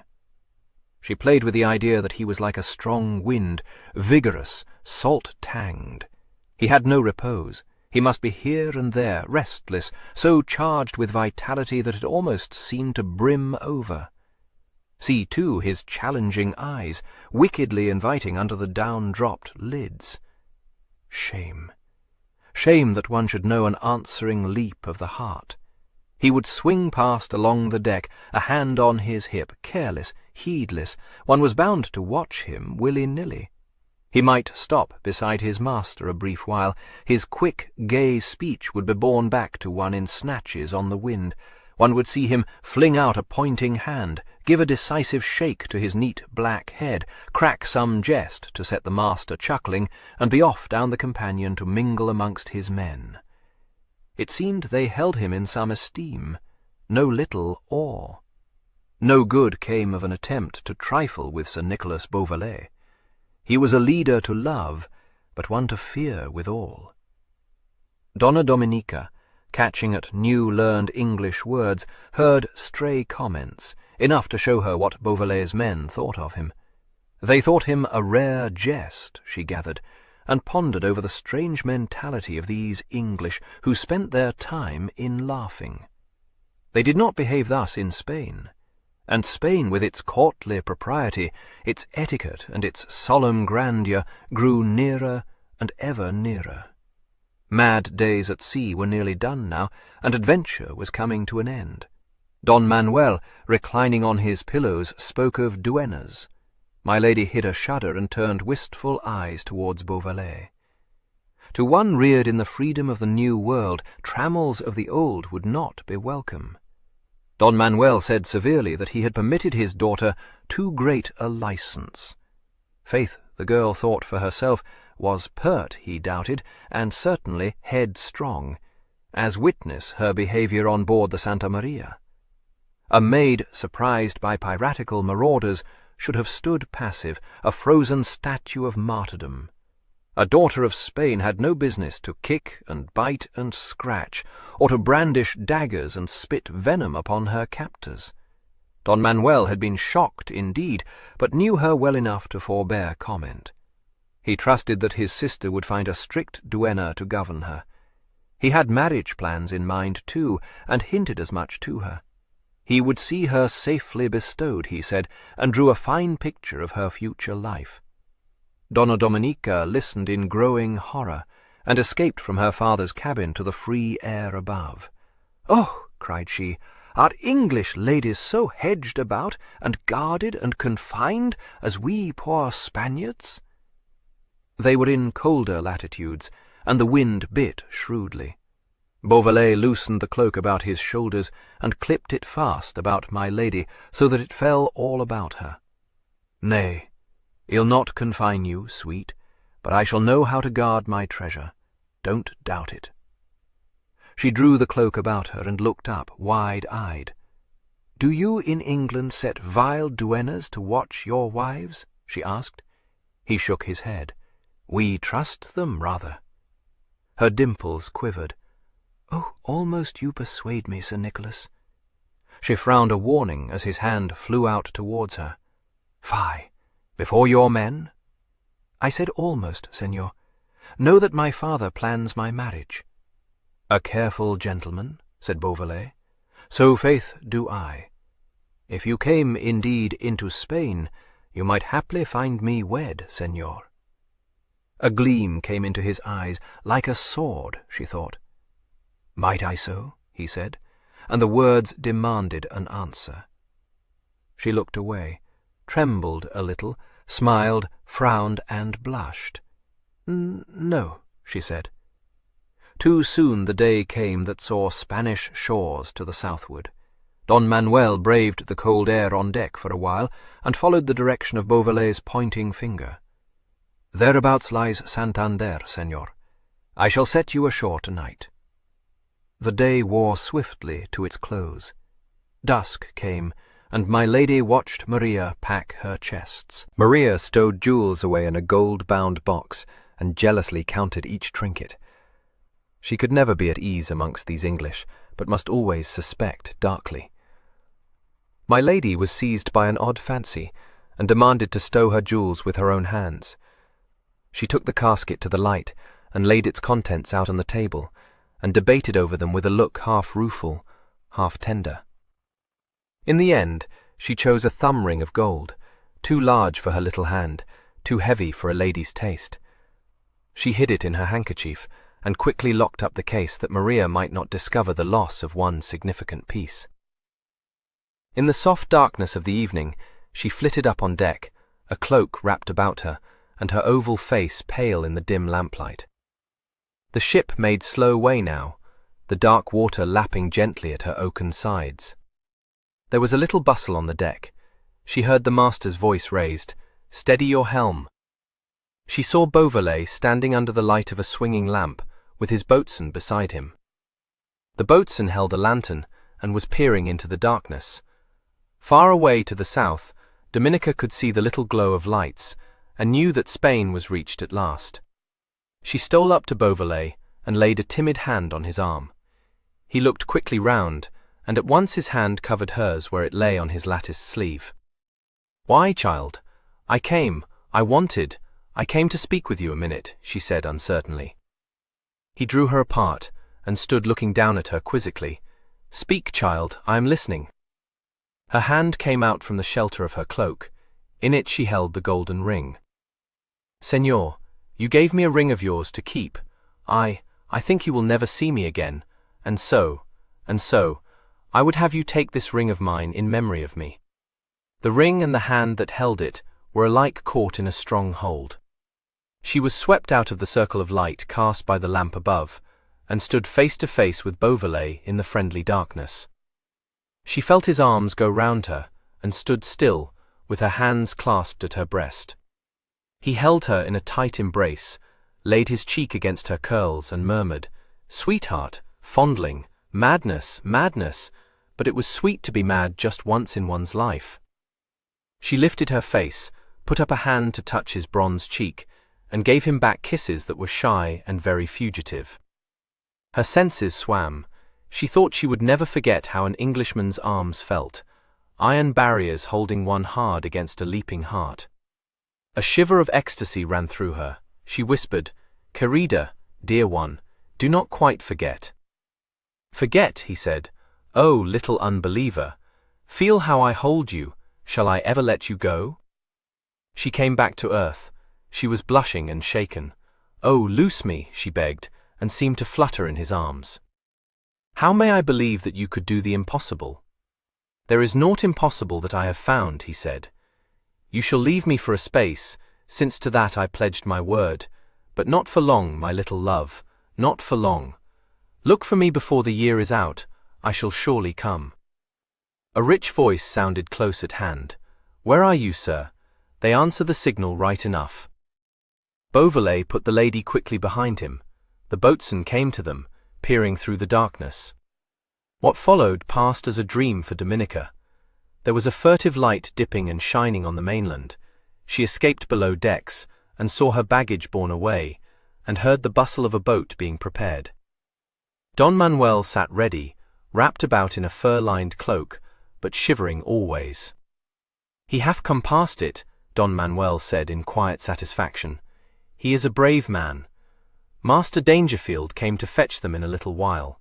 He gave an arm to Don Manuel, spoke words of cheer, but cast a regretful eye towards my lady." They came up on deck and found Beauvallet by a rope ladder. Below, bobbing on the ink-black water, a boat waited, manned by the boatswain and some of his men, and with the baggage stowed safely in it. Sir Nicholas came forward. "Don Manuel, have you strength to descend yon ladder?" "I can essay, Signor," Don Manuel said. "Bartolomeo, go before me."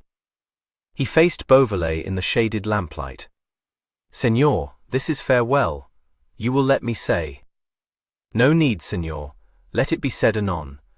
I shall see you safely ashore." "Yourself, Signor? Nay, that is too much to ask of you." "Be at ease, ye did not ask it." "It is my pleasure," Beauvallet said, and put out a strong hand to help him down the ladder. Don Manuel went painfully down the side, with Bartolomeo watchful below him. Beauvallet turned to Dominica and opened his arms. "Trust yourself to me yet again, sweetheart," he said. Without a word she went to him, and let him swing her up to his shoulder. He went lightly down the side with her, let her slip to her feet in the boat below, and held her still with one supporting hand. She found a seat beside Maria, crouched in the stern, and nestled beside her Beauvallet left the ladder and gained the boat, stepped past the two women to the tiller behind them, and called a low order to his men. There was a casting off. Long oars dipped into the heaving water. Silently the boat cleaved forward towards the land. A crescent moon gleamed suddenly through a rift in the clouds above. Dominica looked round and saw Beauvallet behind her, holding the tiller. He was looking frowningly ahead, but as she turned he glanced down at her and smiled. She said suddenly on a sharp note of fear, "Ah, if there should be soldiers! A trap!" His white teeth shone between the black of beard and mustachio. "Never fear." "Foolhardy," she whispered. "I would you had not come." "What, and send my men into a danger I dare not face," he rallied her. She looked at him, so straight and handsome in the pale moonlight. "No, that is not your way," she said. "I cry pardon." The clouds covered the moon's face again. Beauvallet was a dark shadow against the night. "I have a sword, child, fear not." "Rather, reck not," she said in a low voice. She heard the ripple of his gay laugh. Soon, too soon, the boat's keel grated on the beach. There were men running down to meet them now, men who caught at the boat and held her and questioned eagerly in low, rough Spanish. Sir Nicholas picked his way across the baggage and between the rowers to the nose of the boat and sprang ashore, closely followed by his boatswain. There was the quick give and take of question and answer, a sharp exclamation, a subdued babel of voices in a long parley. Then Beauvallet came back to the boat, with the sea washing about his ankles, and gave his hand to Don Manuel. "All is well, Signor. These worthy fellows will give you a lodging for the night, and your man may ride into Santander tomorrow to find a coach to bear you hence." A burly sailor lifted Don Manuel onto dry land. His daughter lay in tenderer arms. She was carried up the beach, held closer still for a moment. Beauvallet bent his head and kissed her. "Till I come again," he said, and set her on her feet. "Trust me." 6. The Venture was left in Plymouth Sound, under charge of Master Culpeper, and her treasure safely stored. She was docked, and would be clean careened before she could put to sea again. Beauvallet stayed some 3 nights in Plymouth, where he found a seafaring crony or two, heard what news was abroad, and saw to the bestowal of his ship. He took horse then, with Joshua Dimmock in attendance, and a hired man following hard upon them with lead sumpters, and made for Alreston in Hampshire, where he might reasonably expect to find his brother. My Lord Beauvallet had other dwellings beside this, but of all this manor of Alreston saw him the most. There was a grim hold in Cambridgeshire, built nearly 200 years ago by the founder of the house, Simon, 1st Baron Beauvallet.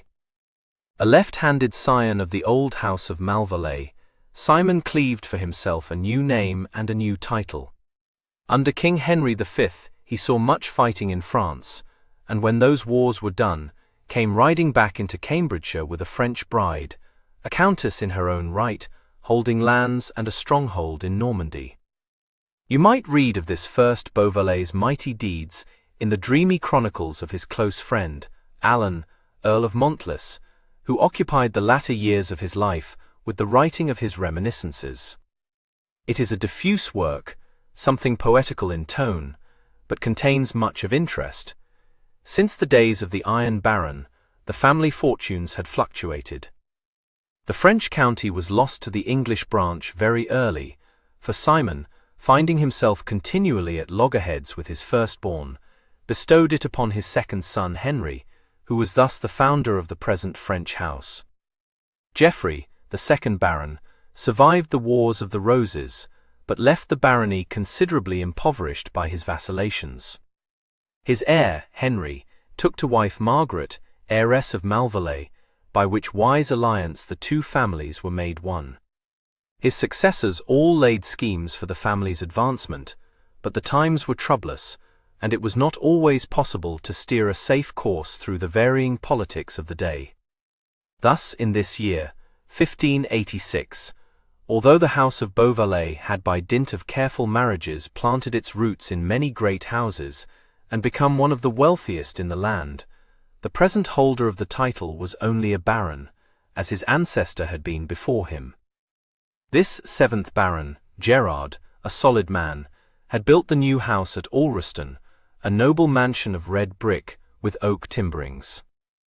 My lady, a frail dame, complained of the cruel temper of the climate in Cambridgeshire, and was urgent in her gentle way to be gone from an ancient castle full of draughts and damp and gloomy corners. My lord, inheriting much of his great ancestor's rugged nature, had a fondness for this medieval hold, and saw in the use of oak for house-building a sign of the decadence of the age. He was, so they said, a hard man, with a will of iron, but there was a joint in his armour. My lady had her way, and there arose in milder Hampshire, on lands that had come as part of the dowry of Gerard's grandmother, a stately Tudor mansion, set in fair gardens, surrounded by its stables, its farmsteads, and its rolling acres of pasturage. It was seen that my lord, for all his hardy notions, had pride in the magnificence of the building. He might speak slightingly of an age of luxury, but he adorned his house with every trapping of wealth, used the despised oak for his panelling, and had all carved and painted to the admiration of his neighbours. Thither rode Nicholas on a bright spring day, and came in sight of the square gatehouse after an absence of over a year. The gate stood wide, and showed a broad avenue stretching ahead, with rolling lawns to flank it, and the high gables of the manor beyond. Sir Nicholas reined in, and sent a shout echoing through the archway. The gatekeeper came out, no sooner saw who called than he hurried forward, beaming a welcome. But it could be none other. Master Nick. Beauvallet stretched down a hand in careless good nature. "Well, old Samson, how does my brother?" "Well, master, well. And my lady too," Samson told him, and bent the knee to kiss his hand. "Are you come home for aye at last, sir? The place misses you." There was a shrug of the shoulder and a shake of the head. "Nay, nay, the place needs but my brother." "A just lord," Samson agreed. "But there is never a man on Beauvallet land would not be glad to welcome Sir Nicholas home." "Oh, flatterer," Beauvallet mocked. "What have I ever done for the land?" "It is not that, master." Samson shook his head and would have said more, but Sir Nicholas laughed it aside, waved his hand, and rode on under the arch. A flight of broad stone steps, led up from the neat drive to the terrace and the great doorway. There were clipped yews in tubs, and in the stonework above the door, the Beauvallet arms were set in a stone shield. Leaded windows reared up slim and stately to either side, built out in rounded bays, with scrolls beneath them of stonework set against the warmer brick. The roof was tiled red, with tall chimney stacks to either end, and round attic windows set between the many gables. The door stood open to let in the spring sunshine. Sir Nicholas swung himself lightly down from the saddle, tossed the bridle to Joshua, and went bounding up the steps. Like a boy, he set his hollowed hands to form a trumpet for his mouth, and called, "Hola, there! What, none to cry Nick welcome?" In a moment heads peeped from upper windows. There was a stir amongst the serving maids, a whisper of, "Sir Nicholas is home," and much preening of stuff gowns and patting of prim coifs. Sir Nicholas might be counted on to give a hearty buss to the prettiest, ignoring my lady's murmured protests. Portly Master Dawson, steward for many years, heard the shout in his buttery, and made haste to come out into the sunlight.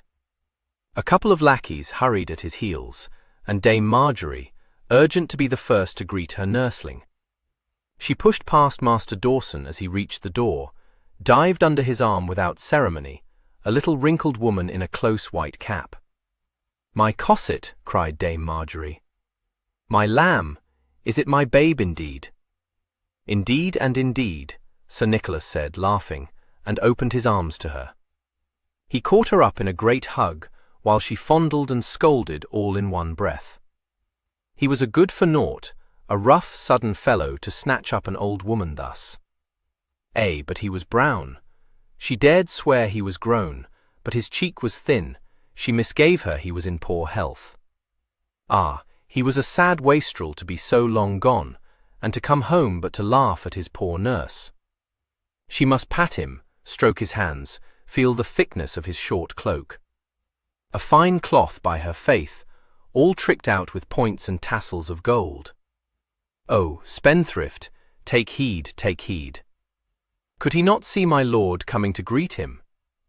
My lord came sedately out from the house in a gown of camlet trimmed with vair, with a close cap set upon his head, and a gold chain about his neck.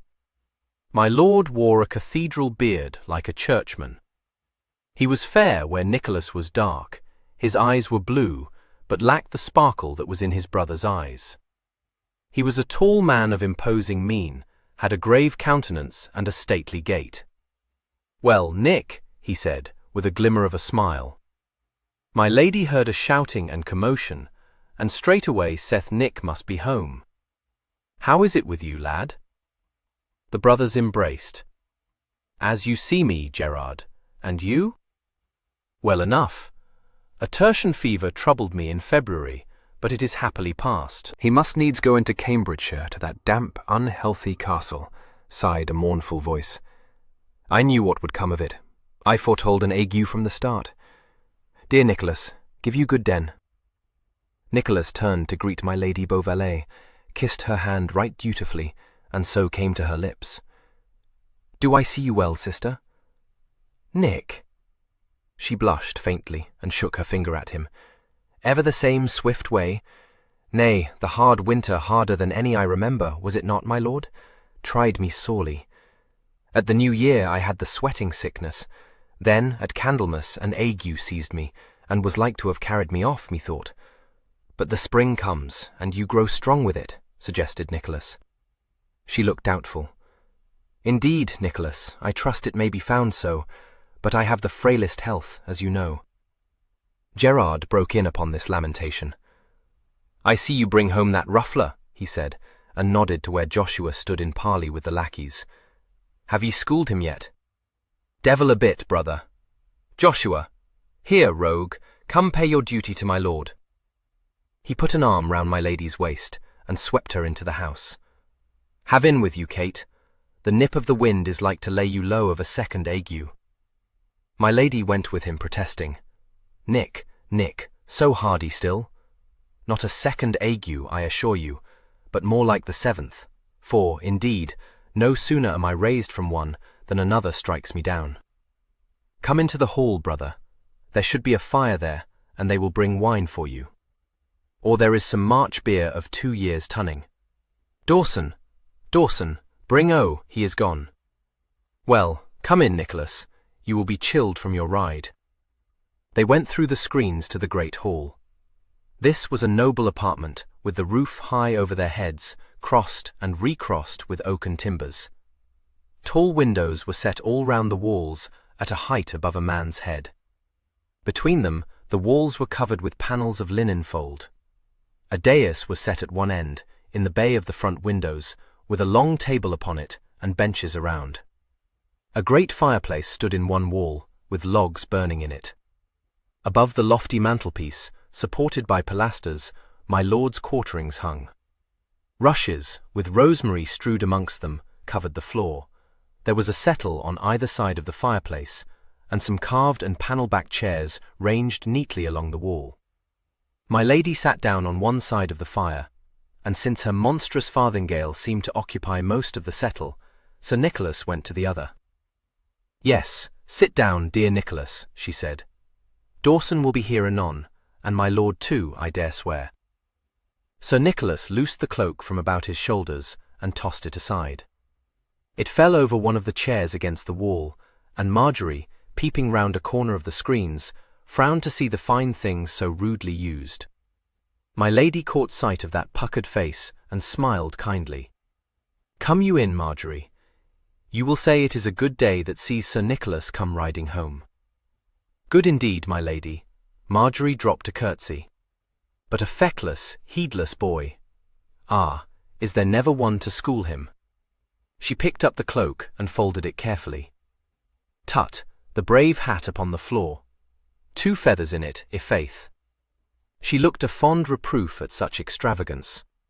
"Heed old Marjorie, my cosset, and get ye a wife." "What need?" Sir Nicholas asked, and disposed his graceful limbs at ease along the settle. "What need while I still have Marjorie to scold, and a fair sister to shake her head at me?" "Oh, Nicholas, for shame," my lady said. "I shake my head, though indeed ye often deserve that I should." "Ah, my lord, in good time. Here is your brother says we scold, poor Marjorie and I." My lord came to sit beside Nicholas on the settle. "Dawson is gone to fetch the March beer for you, Nick. He is sure it is what you need." He smiled. It is a rare thing, faith, to see the house turned upside down for a graceless rogue that heeds naught that concerns it. Sir Nicholas threw back his head and laughed. "The old tale. I irk you sorely, Gerard, alack." "Nay, nay." My lord looked on him with some kindness. "So you be come home now to stay?" "Patience, Gerard, patience," Nicholas said mischievously. Dawson came in preceding a lackey, bearing the famous beer upon a salver. "Sir, at your pleasure." In good sooth, Sir Nicholas stretched out a hand for the tankard. "Give you my word I have yearned often for this. My lady, I drink to your better health." "Ah," sighed my lady, and shook her head. My lord took the second tankard. "You will wish to hear news of my Lady Stanbury," he said. "I had a letter from her lord last Friday se'nnight, telling me she had been brought to bed of a fair son." "What, a son at last?" quoth Sir Nicholas, tossing off the rest of his beer. "Marry, I lost count of poor Adela's daughters long since. Dawson, another tankard, man, to drink my nephew's health." He looked at Gerard. "How doth my sister? Who stands sponsor?" "Well, very well. I am asked to stand, with my lady and another. You should journey into Worcester to visit them. Adela would be glad of it. You will not have heard that our cousin Arnold is wedded to Grosshawk's second daughter. A fair match, no more than fair. The elder girl favoured her mother too much for Arnold, so I heard." Talk ran a while on family matters. My lady went away presently to see to the preparation of the heir's chamber, and Nicholas must needs be off to the stables to greet old servants and inspect new horses. My lord went with him, willingly enough. "There's a Barbary horse might suit you," said he. "You shall try his paces. I bought him last Michaelmas, but he is scarce up to my weight, I believe. He should please you, a fiery, impatient brute." He linked arms with Nicholas, and made his brother curb his hasty steps to match his own. "Gently, lad. What's your hurry?" "None. What hawks do you keep now? What sport?" "Fair, fair. I was out with my neighbour Selby last Thursday. I let fly my tassel gentle at a pheasant discovered in a brake. A rare bird that. I had her from Stanbury when he was here over 12th night. Ye shall see her anon." Selby found a mallard, whistled off his falcon. Down she came, twice missed, but recovered it at a long flight. They talked of hawking and of venery, and of the management of the estate. When they came slowly back to the house, the sun was sinking behind it in a red glow. Master Dawson met them with a warning of supper. Sir Nicholas' baggage had arrived, and was safely bestowed in his chamber. Sir Nicholas went up the wide stairs 2 at a time, and found Joshua laying out a doublet and hose of slashed mochado, with nether stocks of carnation silk, and a clean stiff ruff. A great bed with a canopy of carved wood supported at all 4 corners by pillars in the form of caryatides stood out into the room. It had hangings of worked damask and a Venice valance. A bow-fronted chest of walnut, inlaid with cherry wood, stood at the foot of it. There was an armoire in one corner, a second chest bearing upon it a basin and ewer of pewter ware, painted cloths upon the wall, and a throne chair by the window. Sir Nicholas flung himself down in this, and stretched his legs out before him. "Off with my boots, Joshua. Where's the casket I bade ye cherish?" "Safe, master. I will bring it on the instant." Joshua knelt, and tugged at the muddied boots. "All goeth merrily at home, sir, as we see." "What now?" quoth Master Dawson. "He grows somewhat fat on good living, mark you." "What now? Do ye stay in England, Master Dimmock?" "This is to pry into our affairs, master." I made him a short answer, "Never fear me." "It's not for me," quoth I, "to divulge what plans Sir Nicholas hath in mind." He stood abashed. "I warrant me," Sir Nicholas said mockingly. "A rare, politic answer, my Joshua. Pray, what are my plans?" Joshua arose with the second boot in his hand. "Nay, sir, ye have not favoured me with them yet," he said with unabated cheerfulness. "But it was not fit that I should say as much to that fat steward. A swag-bellied, pompous ass, I make bold to say. Yet, master, and I do not speak without reflection, it might suit us well to remain snug at home now." Sir Nicholas stood up, his fingers busy with the untying of his points. "Further, rogue, it might suit us better to be gone again just so soon as the venture is ready to put to sea." Joshua's face fell. "Is it so indeed, master?" The glancing blue eyes looked down at him a moment. "Rest you snug at home. Do I constrain you? I am off on a wild adventure this time." "The more reason to take me along," said Joshua severely. "If you are to be off again, I shall certainly accompany you." He picked up the doublet from the bed, and frowned a stern reproof. "This is to jest, sir. I shall be at hand to keep a watch over our interests. I do not say that I had not as lief be at home, but I shall without doubt go where you go, for that is clearly my fate." "Like Ruth," said Sir Nicholas flippantly. In a little while he was descending the stairs again, very brave in his doublet of the French cut, with the high wings to the shoulders and the embroidered sleeves. He had a fine leg, set off to advantage in stockings of carnation silk, with rosettes to the garters below his knees. The neat little ruff made no more than a stiff cup for his face. My Lord Beauvallet, favouring a wider fashion, called it Italianate, and looked severely. My lord and his lady were found in the winter parlour, where supper was spread upon a draw table.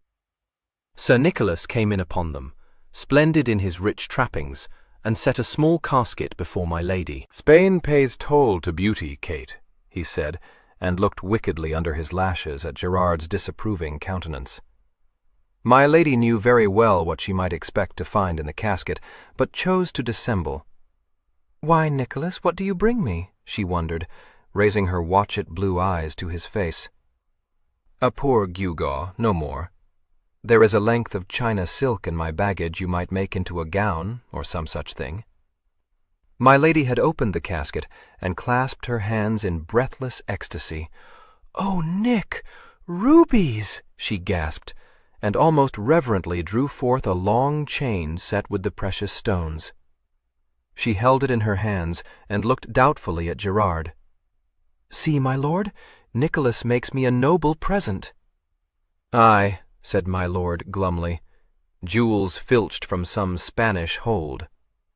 My lady sighed and put the chain down. "Should I not wear it, dear sir?" "Tush," Nicholas said bracingly, and caught up the chain from the table and cast it about my lady's thin neck. "I've other such toys for the Queen. I warrant you she will wear them. Heed him not." "I am sure," said my lady, plucking up courage, "that what the Queen's grace does not disdain to wear, I need not." Gerard sat down in the high-backed chair at the head of the table. "You will do as you please, madam," he said deeply. Supper was eaten in silence, as was customary, but when the green goose had been taken away, and sweetmeats were on the table, and hippocras set before my lord, conversation began again. My lord dipped his fingers in a gilt basin handed to him by a lackey liveried in blue, and spoke more genially. "Well, Nick, you say naught of your designs. Have you come home to stay? Confess, brother, you are more at ease when I am abroad." Nicholas rallied him, and poured hippocras into the delicate glass of Venetian ware before him. Gerard permitted a smile to break his gravity. "Nay, acquit me. I do not gainsay, though ye are a mad, roystering lad. Swashbuckler ye were wont to call me." "Well," my lord smiled more broadly. "Oh no, I am sure he is sober enough now," my lady said in a flutter. "No hard words, I beg." "Why, he numbers some 34, 35 summers, surely." "God a mercy, do I so?" Sir Nicholas said, startled. He lifted his glass and held it up to see the light through the wine in it. He seemed to be pondering some quaint thought. My lord saw the corners of his mouth lift a little. "Time to be done with all this ruffling on the high seas," my lord said. Beauvallet shot him a quick look. There was a hidden jest in his eyes. He returned to the contemplation of his wine. My lady rose. "You will have much to say to one another," she said. "You will find me in the gallery anon." Beauvallet went to hold the door for her. As she passed him, she put out a hand and smiled vaguely. "Indeed, I hope you will listen to my lord, Nick. We should be glad to have you at home." He carried her fingers to his lips, but would give her neither yea nor nay. She went out, and he closed the door behind her. My lord pushed back his chair a little way from the table, sat more at his ease, and poured another glass of wine. "Sit you down, Nick, sit you down. Let me know your mind." He observed the secret jest still in his brother's face, and knew a feeling of some slight alarm. There was no knowing what folly Nick might be planning. Sir Nicholas pulled his chair round a little, sank into it, with one leg thrown over the arm. His fingers closed round the stem of his glass, twisting it this way and that. His other hand played gently with his pomander. My lord nodded and smiled. "I see you still have that trick of swinging your pomander. As I remember, it never boded good. My memory serves, eh?" He drank his wine and set down the glass. 35 summers. Aye, my lady is in the right of it. 35 summers and still roaming the world. Now to what purpose, Nick? Beauvallet shrugged his shoulders. "Oh, to bring rubies home for Kate," he parried. "It's what I don't like. I'll not conceal it from you. It's very well for such men as Hawkins or Drake, but I would remind you, Nick, that you stand next to me in the succession. To make the grand tour is well enough, though what good ye came by from it, God knoweth." "Nay, brother," Sir Nicholas protested. "I learned to foin with the point from the great Carranza himself in Toledo. Grant me that." My lord was roused to an expression of strenuous disapproval. "A pretty ambition, God wot. All this pricking and poking with a barbarous rapier is an invention of the devil himself. An honest sword and buckler was good enough for our fathers." "But not good enough for us," said Beauvallet. Yet I will engage to worst you in an encounter with your sword and buckler, Gerard. I believe I have not altogether lost the trick of it. But for delicacy, for finesse, let me have the rapier." He made an imaginary pass in the air. "What, you say I learned no good upon my travels? Did I not sit at the feet of Carranza, and after find out Morozzo himself in Venice? Aye, he was old, I grant you, but he had some tricks still to show." "Alack, ye have no Italian. Ye should else read his Opera Nova, in the which book he carefully explains the uses of the falso and the dritto filo. No good, ye say? Produce me the man who can worst me with the rapier and the dagger." My lord maintained an unyielding front. "Do you count such foreign tricks again? What else have you to show for these years of junketing abroad?" "A rare Toledo blade, brother," returned Nicholas, unabashed. "A blade tempered in the waters of the Tagus and inscribed with the name of Andrea Ferrara between 8 crowns. Yet another such blade, from the hand of Sahagum. What more? Why then, a suit of Jacoby armor you yourself did not despise, an acquaintance with our cousins in France, an intimate knowledge of the French, the Spanish, and the Italian tongues, which I think ye lack." "The English of my forefathers sufficeth me," said my lord grimly. "You've no ambition, Gerard," mourned Beauvallet. "I've no vagrant spirit," said my lord tartly. "Will you never be still? I pass over the grand tour. I may pass over even that mad emprise you set forth on with Drake." "A thousand thanks." Beauvallet's eyes were alight. "I grant you it was worth the doing," said my lord grudgingly. "Aye, a rare feat, and all honour to you for compassing it." "Give honour to Drake, where it is due," said Beauvallet, and lifted his glass. "We drink his health. To Drake, the master mariner." My lord drank the toast, but without enthusiasm. "It's very well, but why ye must needs cleave so fast to this same Sir Francis passeth my comprehension." "Does it so?" Beauvallet said. "But then, brother, you have not sailed the world round in his company, nor learned seacraft of him, nor faced sack, battle, and wreck at his side. Ye have imbibed unfit notions from him." "A voyage round the world. Very well, very well. A feat indeed, and duly we honoured it. Ye brought home a store of riches, moreover, enough for any man. Then was the time to call an end to this wandering fever. But did ye? Nay, ye built your fine ship, and must needs be off again. A madness, a most damnable folly, Nick, give me leave to say." Sir Nicholas bowed his raven head in mock contrition. "I cry your pardon, good my lord." "Aye, and sit there as graceless as the day ye were first breached," said my lord, a hint of humour in his deep voice. "Nay, Nick, I speak advisedly. Ye have laid up a goodly treasure, as I know who husband it for you. Treasure come by in a way I like not, but let it go. There is the manor of Basing waiting for any time you choose to go to it. My lady brings me no heirs, nor is not like to. I look to you. What comes to our house if you be slain or drowned? Get a wife, and be done with this roystering." Sir Nicholas lifted his pomander to his nose. "Give me joy, brother, I am about to get me a wife." My lord was momentarily surprised, but he hid it quickly. "In good time. My lady hath her eye upon a likely maid for you. We had thought on the Lady Alison, daughter of Lord Gervase of Alfreston, but there are others beside. Ye might go into Worcestershire for a bride. My sister writes sundry names might please you." Beauvallet held up his hand. His eyes were fairly brimful now with that secret jest. Hold, Gerard. I am going to look in Spain for my bride." My lord set down his glass with a snap that came near to breaking it. He stared under his projecting brows.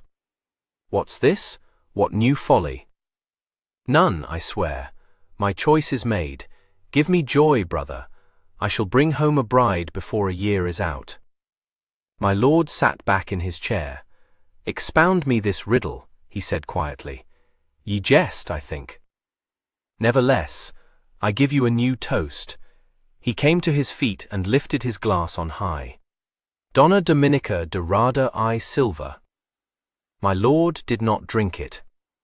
A Spanish papist, he asked. Do you ask me to believe that? No papist, but a dear heretic. Sir Nicholas leaned on the goffered leather back of his chair. With a sinking heart, my lord noted the scarce curbed energy of him, the exultant look in his face. He feared the worst. The worst came. I took her and her father aboard the Venture after the sack of the Santa Maria. More of that anon. Since she would have it so, and since to that I pledged my word, I set them ashore on the northern coast of Spain. But I swore I would ride into Spain to seek her, and so I shall do, brother, never doubt me. My lord sat still in his chair, looking up at Nicholas. His face was set. Nick, if this be indeed no jest, God's my pity, wherefore should I jest? Beauvallet cried impatiently. I am in earnest, in deadly earnest. Then ye are mad indeed, my lord said, and struck the table with his open palm. Mad, and should be clapped up. Fool, do you think to ride scatheless into Spain in these days? The smile flashed out. Sir Nicholas nodded.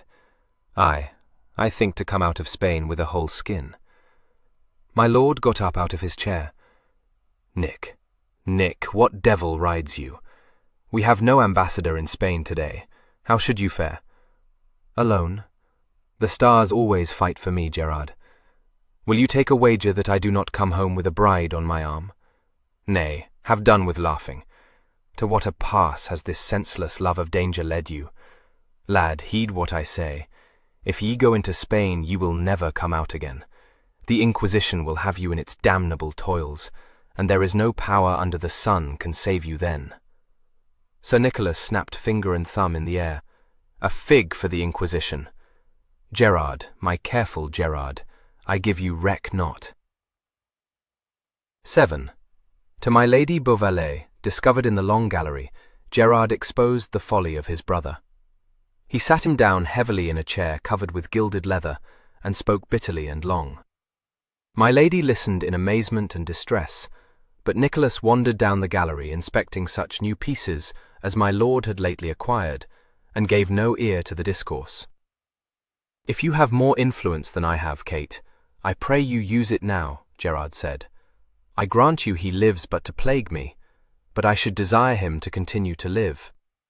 Nicholas raised his head from a close scrutiny of a piece from one of the cabinets. Whence had you this majolica ware, Gerard? He inquired.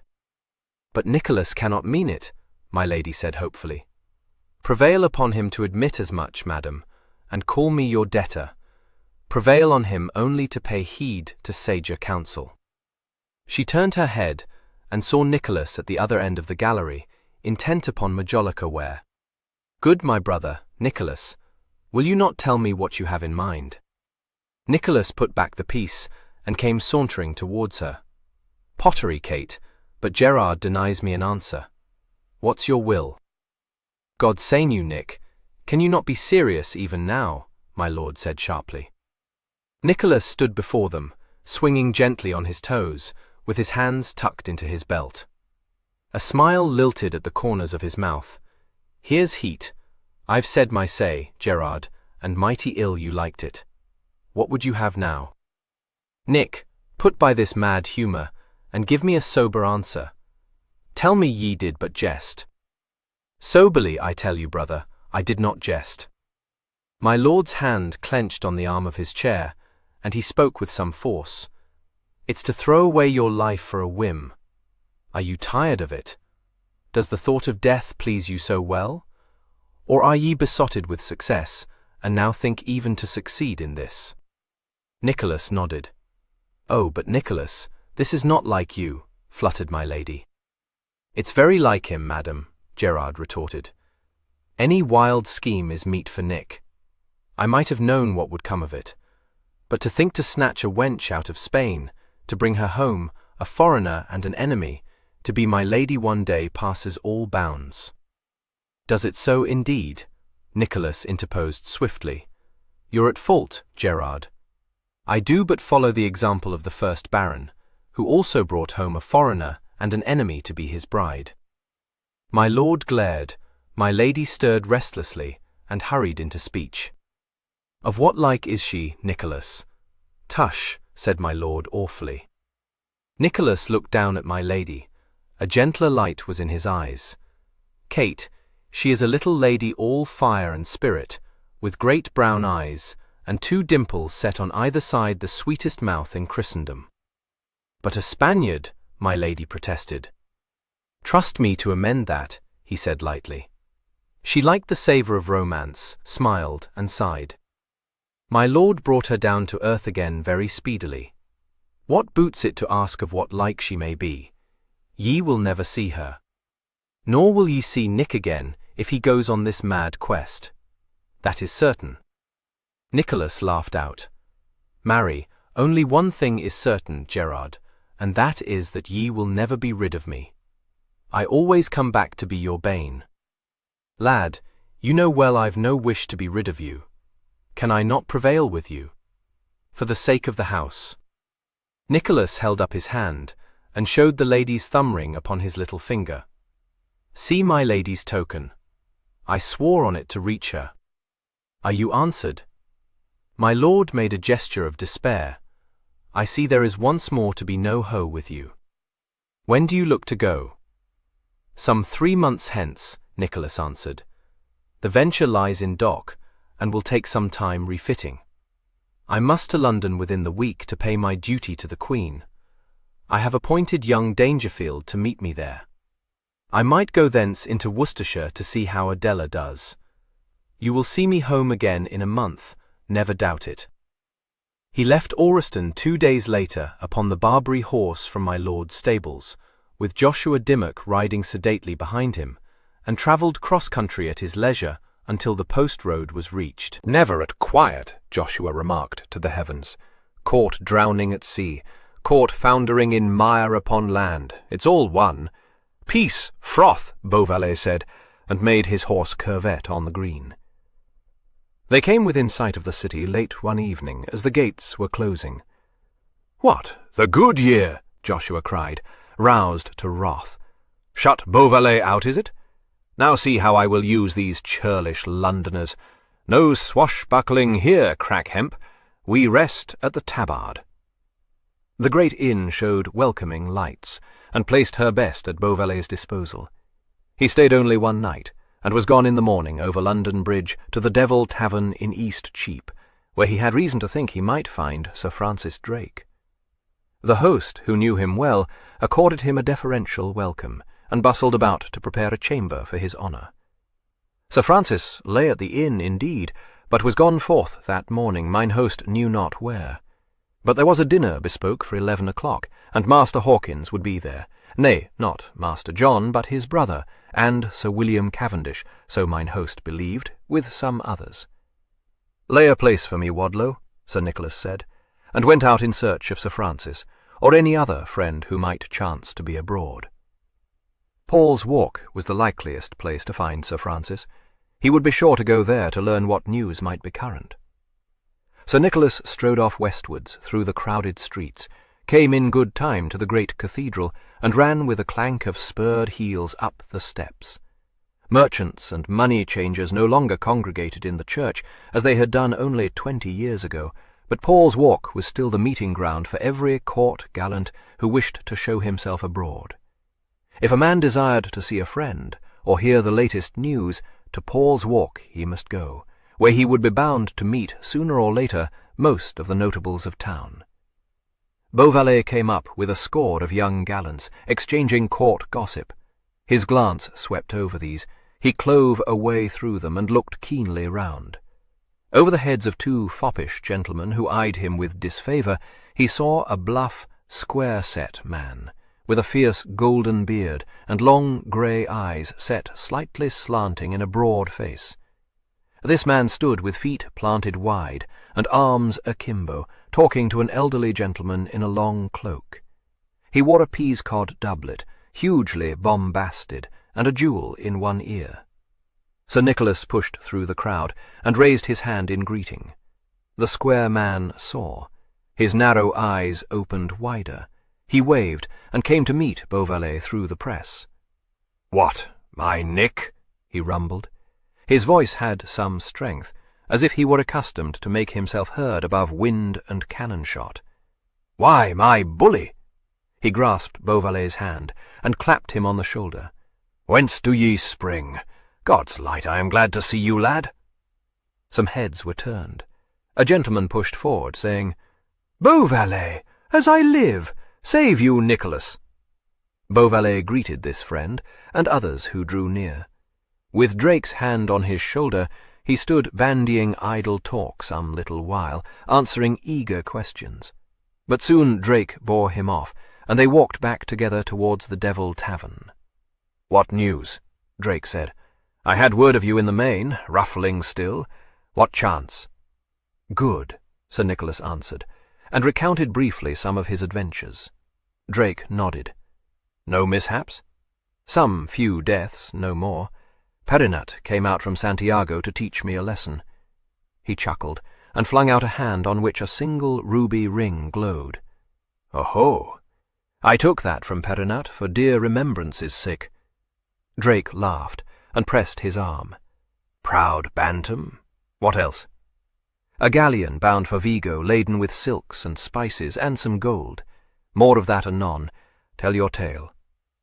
Drake had Virginian news, being but just returned from the little colony. He had brought back the colonists, and had much to tell. Talk ran freely, and footsteps lagged. It was after 11 when they reached the Devil, and in an upper room were gathered some 6 guests awaiting their host. Drake rolled in with an arm flung across Beauvallet's shoulders. "Cry you pardon," he said. "Look what I bring." There was some little stir, a cry of "Mad Nicholas, by God!" and a babel of welcome.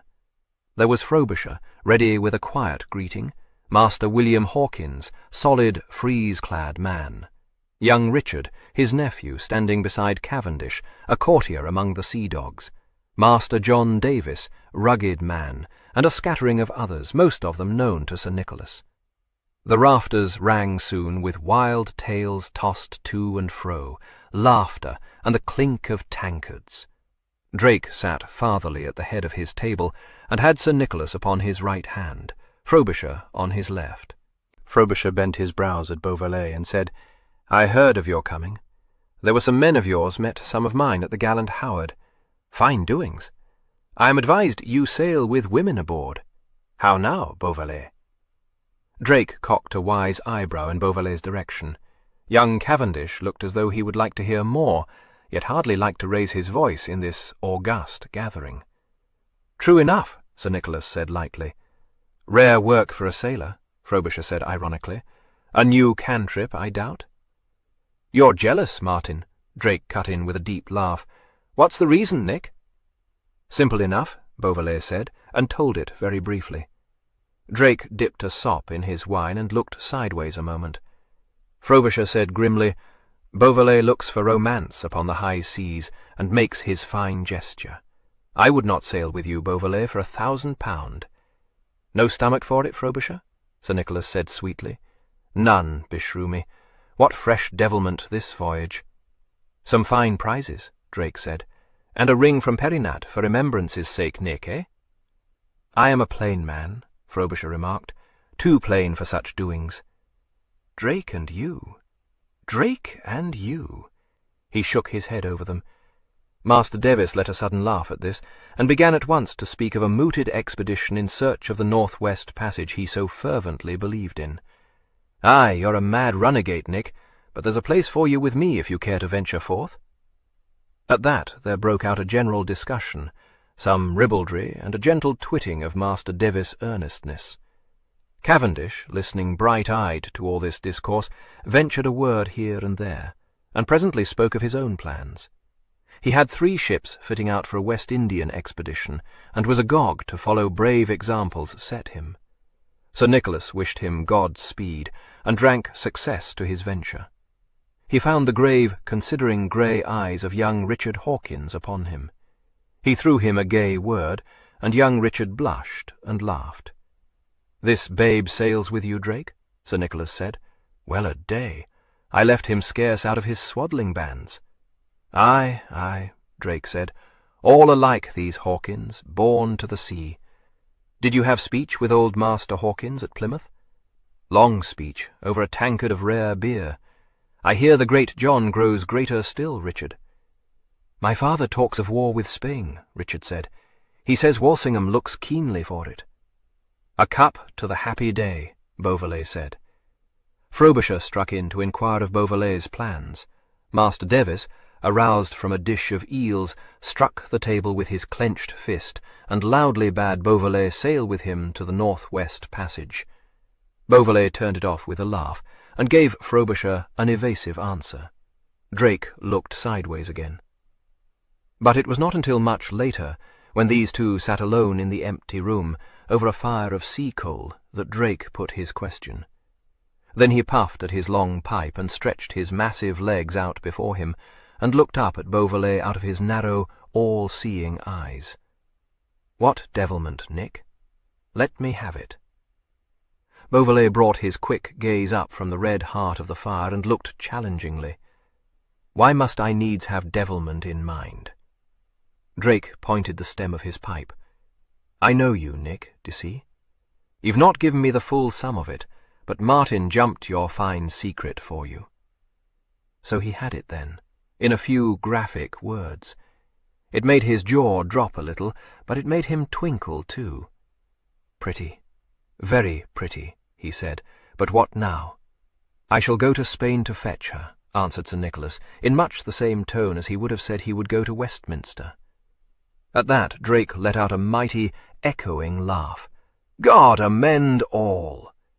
He sobered suddenly, and leaning forward took Beauvallet's arm in a strong hold. "Look you, Nick, ha' done. Art too good a man to be lost." The gleaming blue eyes met those long grey ones for an instant. "Do you think I shall be lost, then?" Drake twisted his beard upwards, and chewed the end of it. "Well, you're human." His shoulders began to shake again.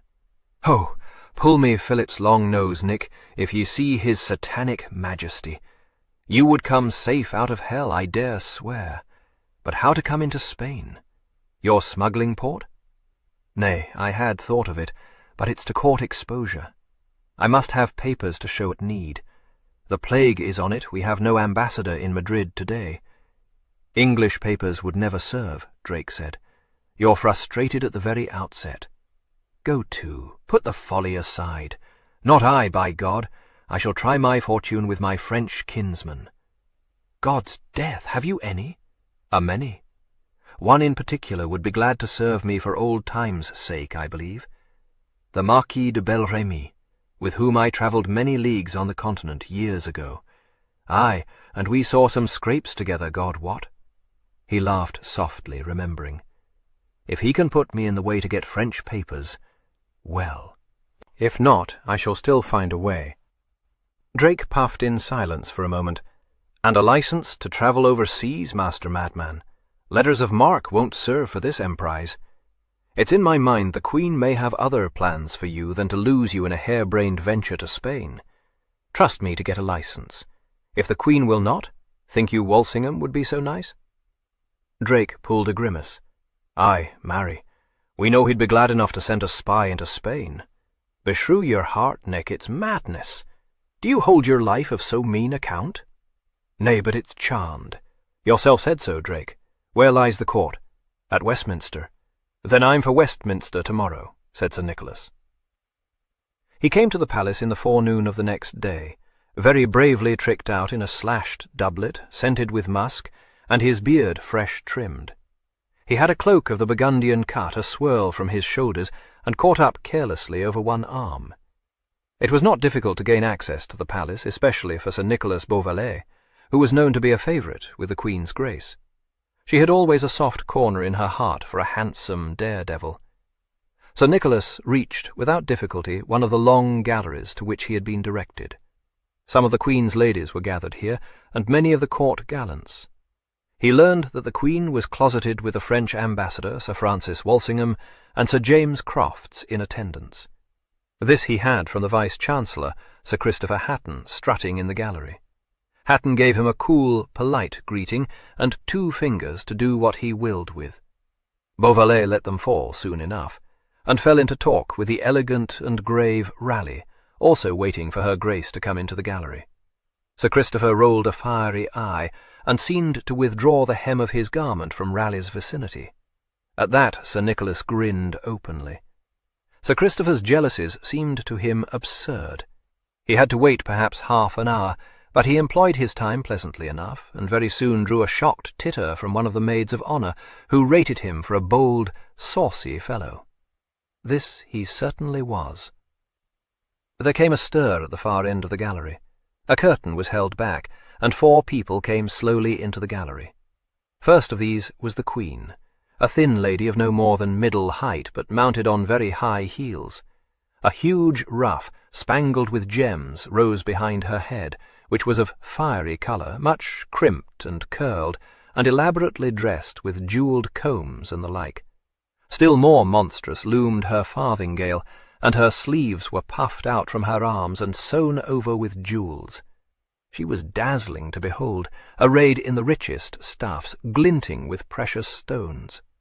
She drew all eyes, but she would still have done so had she been dressed in the simplest fustian. Her face might have been a mask for the paint that covered it, but her eyes were very much alive, strange, dark eyes, not large, but very bright and oddly piercing. A little behind her, his hand upon the curtain, the Mauvisier bent his stately head to listen deferentially to some word she had flung at him over her shoulder. Behind him, Sir Francis Walsingham was folding a scrap of paper, which anon he handed to Crofts, frowning in the background. Sir Francis' unfathomable, rather sad eyes seemed to embrace everyone in the gallery. They rested thoughtfully on Beauvallet for a moment, but he made no sign. The Mauvisier bent to kiss the Queen's hand. She was tapping her foot, and her eyes snapped dangerously. Her ladies, being familiar with the signs, knew some misgivings. The Mauvisier went out backwards, bowing. The Queen nodded, and still tapped with one foot. She was out of temper, flashed an angry glance at her 2 ministers, and hunched a pettish shoulder. Walsingham crooked a long finger. His royal mistress must be diverted. Not Hatton, not Raleigh, whom she might see every day, would serve. Sir Nicholas Beauvallet was come in a good hour. "God's death," swore her Grace, "it seems I am right well entreated." There was a quick step. A gentleman was on his knee before her, and dared to look up, twinkling into her face. "God's death," swore her Grace again, hugely delighted. "Beauvallet." Well, he had her hand to kiss, got a rap over the knuckles from her fan, and was bidden rise up. The storm had passed over. Her Grace was happily diverted. Walsingham might hide a quiet smile in his beard. Sir James Crofts could banish his worried frown. "Ha, rogue," said her Grace, showing teeth a little discoloured in a smile of great good humour. "So you return again?" "As a needle to the magnet, madam," Sir Nicholas said promptly. She leaned on his arm and took a few steps with him down the gallery. "What news do you bring me of my good cousin of Spain?" "Alack, madam, to my sure knowledge he hath lost 3 good ships, a carrack and 2 tall galleons." Her bright eyes looked sidelong at him. So. To whom fell they a prey?" "To a rogue, madam, one named Beauvallet." She burst out laughing. "I swear I love thee well, my merry ruffler." She beckoned up Walsingham and gave him the news. "What must we do with him, Sir Francis?" she demanded. "Ask of me, my rogue, and ye shall have." She awaited his answer without misgiving, for well she knew that he was in need of naught, but was come instead to enrich her coffers.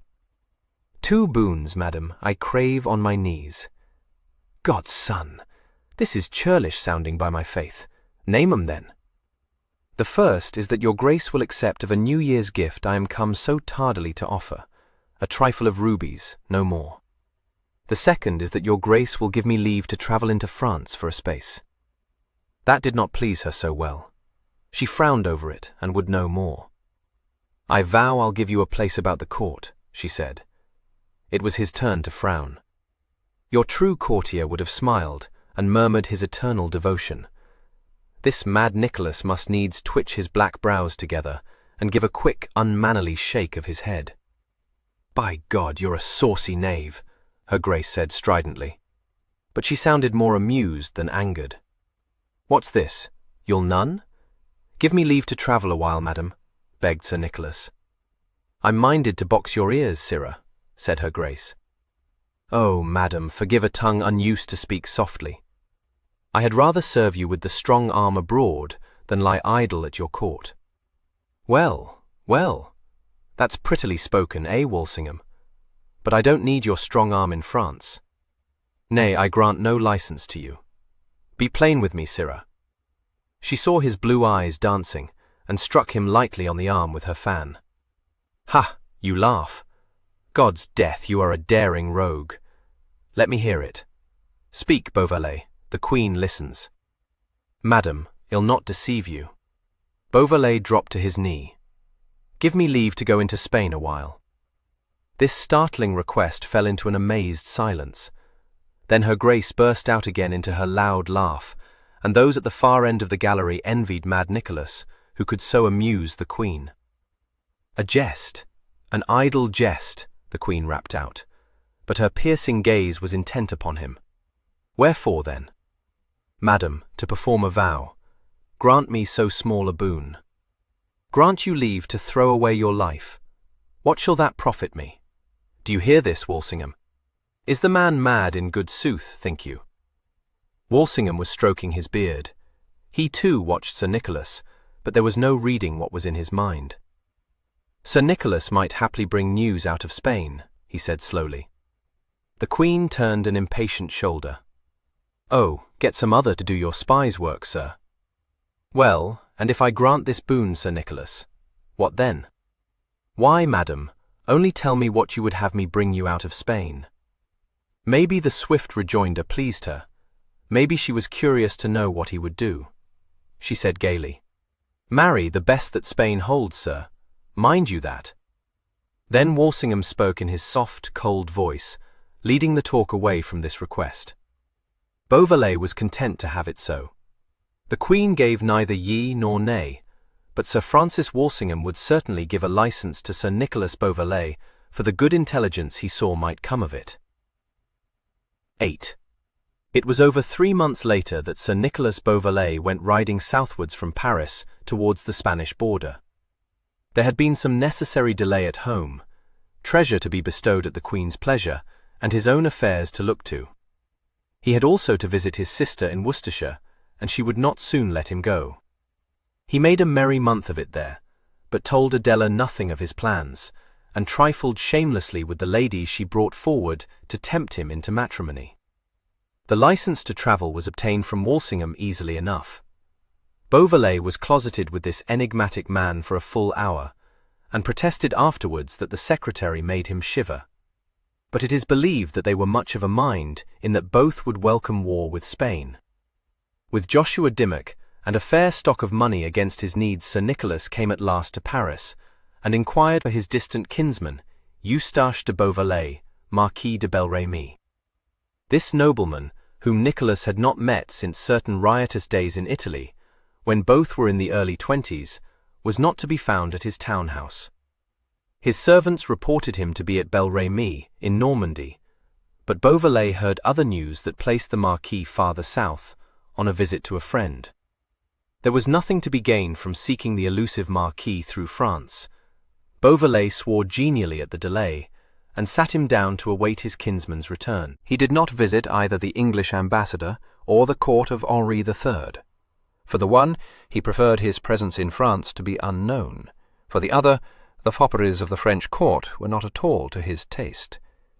He found the means to amuse himself outside the court, and passed the time very pleasantly.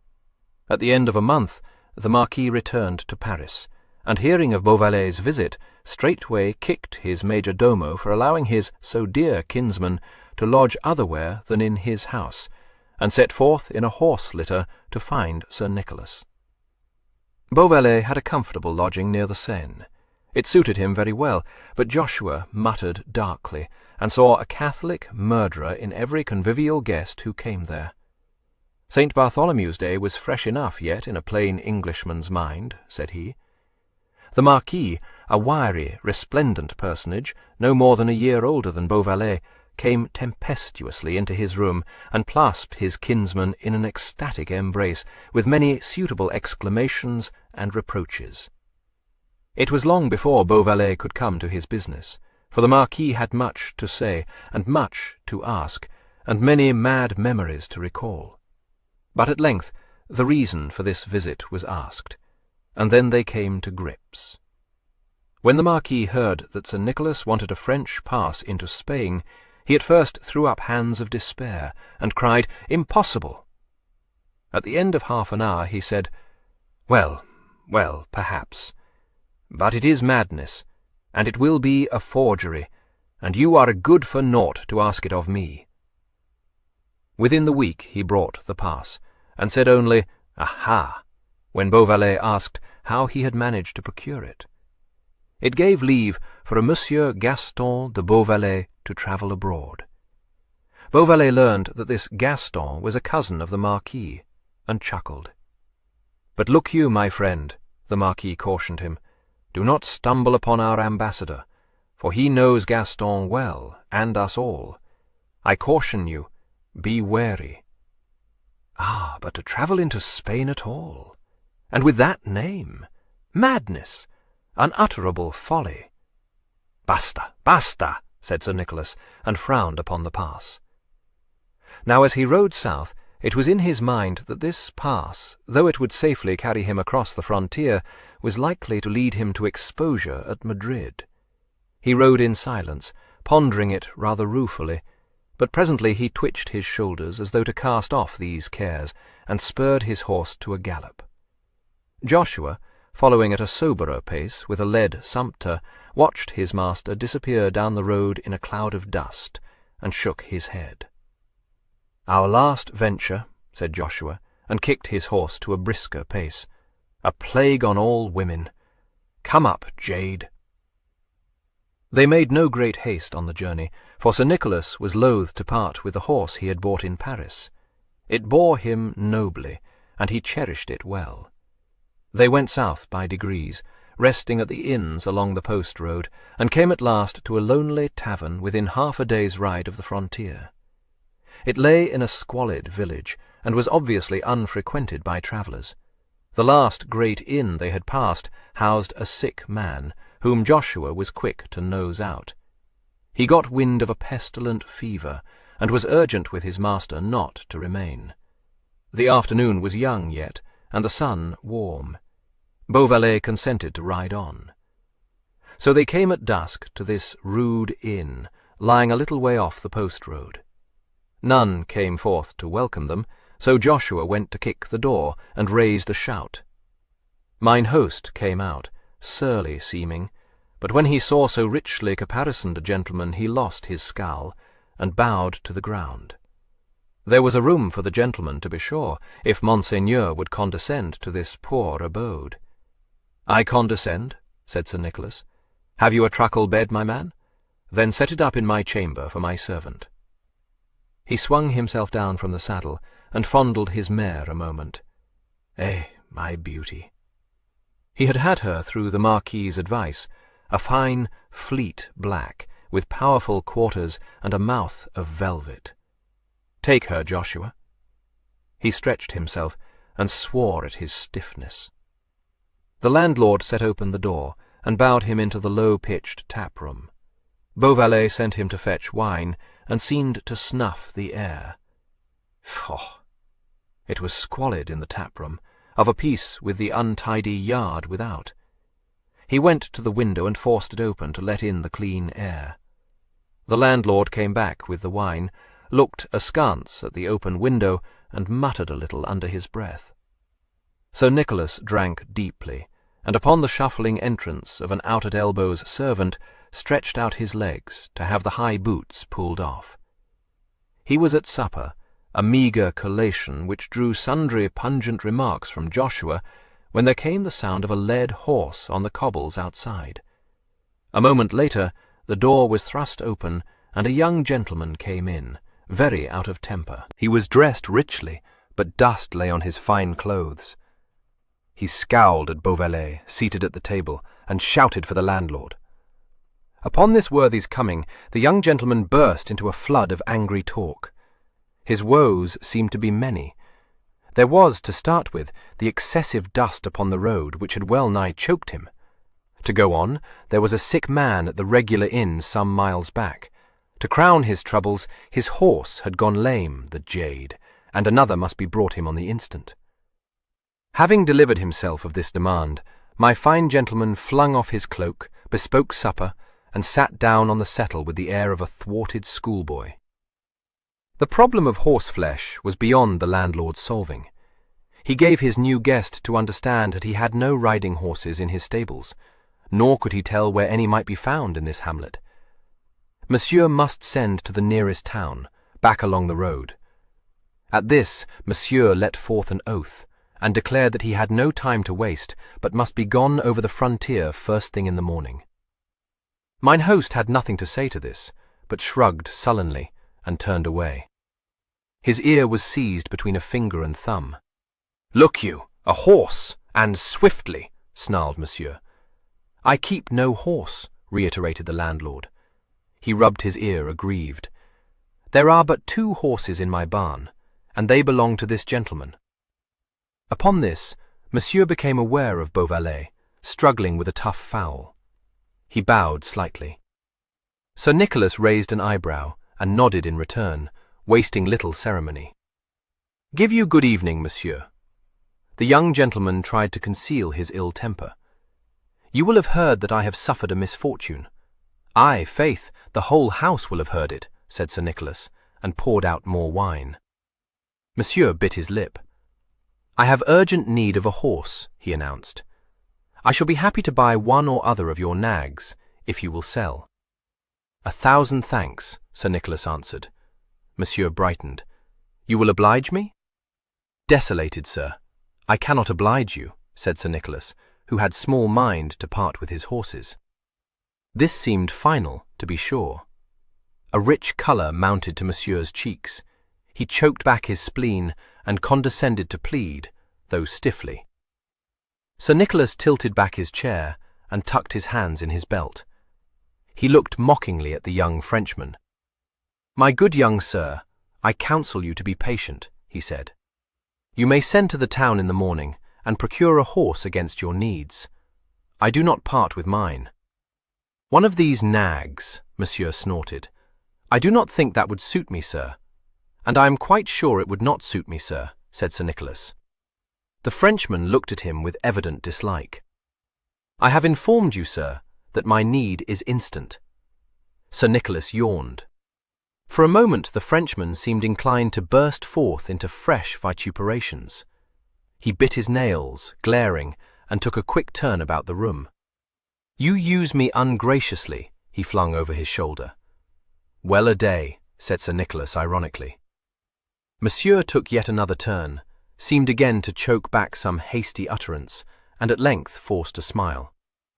"Well, I will not quarrel with you," he said. "You would find it very difficult," nodded Sir Nicholas. Monsieur opened his mouth, shut it again, and swallowed hard. "Permit me to share your board," he said at last. "With all my heart, youngling," Sir Nicholas answered, but there had come a watchful gleam into his eyes. But the Frenchman seemed to cast aside his evil humours in good sooth. True, he railed a little at ill fortune, but was forward with plans for the acquisition of a horse upon the morrow. The plague was on it, he could scarce hope to get across the frontier now for 2 days. As he remembered, the town lay many leagues behind, but he would not complain. He pledged Beauvallet in a brimming cup. Supper being at an end, Monsieur grew restless, complained of the ill entertainment, pished at the poor light afforded by 2 tallow candles, and at length proposed an encounter with the dice, if such might chance to jump with Monsieur's humour. "Excellent! Well," said Beauvallet, and banged on the table with his empty cup to summon back the landlord. Dice were brought, more wine was set upon the table, and the evening bade fair to be merry. The dice rattled in the box. "A main," said Monsieur. Beauvallet called it and cast the dice. Monsieur rattled the bones and threw a nick.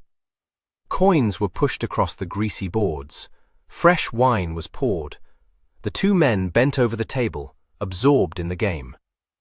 It was a merry evening enough. The candles burned low in their sockets, the wine passed freely, and more freely yet. Money changed hands, back and forth.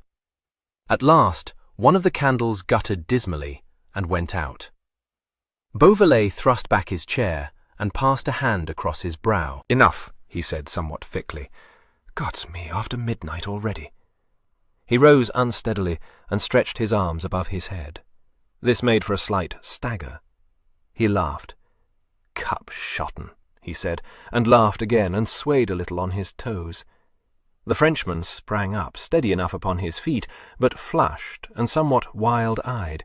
He had not drunk as much as Beauvallet. "A last toast," he cried, and slopped more wine into the empty cups. "To a speedy journey, say I." "God save you," said Beauvallet. He drank deep and sent the empty cup spinning over his shoulder to crash against the wall behind him. "One candle between the two of us." He picked it up, and the hot tallow dripped onto the floor. "Up with you, youngling." He stood at the foot of the rickety stairs, holding the candle unsteadily aloft. The dim light flickered over the steps. The Frenchman went up, with a hand against the wall. Upstairs a lantern, burning low, was discovered. The Frenchman took it, called a good night, and went into his chamber. Sir Nicholas, yawning prodigiously, sought his own, and stumbled over the low truckle bed on which Joshua lay peacefully asleep. "God's death!" swore Sir Nicholas. Joshua was awakened by a drop of tallow alighting on his nose, and started up, rubbing the afflicted member. Beauvallet set down the candle, laughing. "My poor Joshua." "Master, you are in your cups," Joshua said severely. "None so deep," said Sir Nicholas cheerfully, and found the basin and ewer that stood upon a rude chest. There was a great splashing of water and a spluttering. "Poof," said Sir Nicholas, toweling his head. "Go to sleep, starveling. What are you at?" Joshua was for rising. "You've need to come out of those clothes, sir," said he. "Oh, let be," said Beauvallet, and flung himself down as he was upon the bed. The candle went out, but the moonlight shone in at the uncurtained window. It lit Beauvallet's face, but could not keep him awake. Soon a snore disturbed the stillness, and then another. He was awakened out of a deep sleep by a hand shaking his shoulder and a hissing whisper in his ear. He came groping out of the mists, felt the clutch upon his shoulder, and of instinct shot out a pair of hands to grasp the unknown's throat. "Ha, dog!" Joshua choked, and tried to tear apart the gripping fingers. "'Tis I, Joshua," he gasped. The grip slackened at once. Sir Nicholas sat up and was shaken with laughter. "Ye were nigh sped that time, Chewit. What a plague ails you to come pawing me?" "Matter enough," Joshua said. "Ha' done with your laughter, sir. Yon Frenchman's crept below stairs to steal the mare." "What?" Beauvallet swung his legs off the bed and felt for his shoon. "Cock's passion, that whey-faced malt-worm, how learned you this?" Joshua was groping for his breeches. "I waked to hear one go creeping down the stairs. A step creaked. Be sure I was alert upon the instant. I do not fall cup-shotten into a stupor." "Peace, you elf-skin. What then?" "Then might I hear the door open stealthily below, and in a moment a cloaked fellow with a lantern crosses the yard to the barn. Ho, thinks I. Give me my sword," Beauvallet interrupted, and made for the door. "I shall be with you on the instant," Joshua hissed after him. "A plague on these points." Sir Nicholas went swiftly down the stairs, sword in hand, and crossed the tap-room in 2 bounds to the door. Outside in the yard was bright moonlight, and to the right the barn cast a great black shadow. Through the door came the glimmer of a lantern and the muffled sound of movement. Beauvallet gave his head a little shake, as though to cast off the lingering fumes of the wine he had drunk, and went forward cat-like over the cobbles. Inside the barn, the Frenchman was hurriedly buckling saddle girths. Beauvallet's mare was bridled already. A lantern stood upon the baked mud floor, and the Frenchman's cloak and hat were flung down beside it. His fingers trembled a little as he tugged at the straps. His back was turned towards the door. There came a sound to make him jump well nigh out of his skin, and spin round and face the door. Sir Nicholas stood there with a naked sword in his hand, laughing at him. "Oho, my young iniquity," said Sir Nicholas, and laughed again. "Now I think you are shent." For an instant the Frenchman stood at gaze, his face all twisted with fury, and Beauvallet set his sword point to the ground and laughed at his discomfiture. Then, suddenly, the Frenchman sprang forward, tearing his sword from the scabbard, and in his leap contrived to kick over the lantern and put out its frail light. Sir Nicholas stood in the shaft of moonlight in the open doorway, but all else in the barn was pitch dark. Beauvallet's sword flashed out before him. He sprang lightly to one side, felt a blade thrust within a hair's breadth of his shoulder, and lunged swiftly forward. His point went home. There was a choked gurgle, the clatter of a sword falling to earth, and a dull thud. Beauvallet swore beneath his breath, and stood listening, back against the wall, with a shortened sword. Only the uneasy snorting and pawing of the horses broke the silence. He moved forward cautiously, and stumbled against something that lay on the ground at his feet. "God's body, have I killed the boy?" he muttered, and bent over the still figure. Across the yard, Joshua came running at full tilt and bounded into the barn. "Swoons! What's here? Master? Sir Nicholas! A plague on your screechings! Help me with this carcass!" "What, dead?"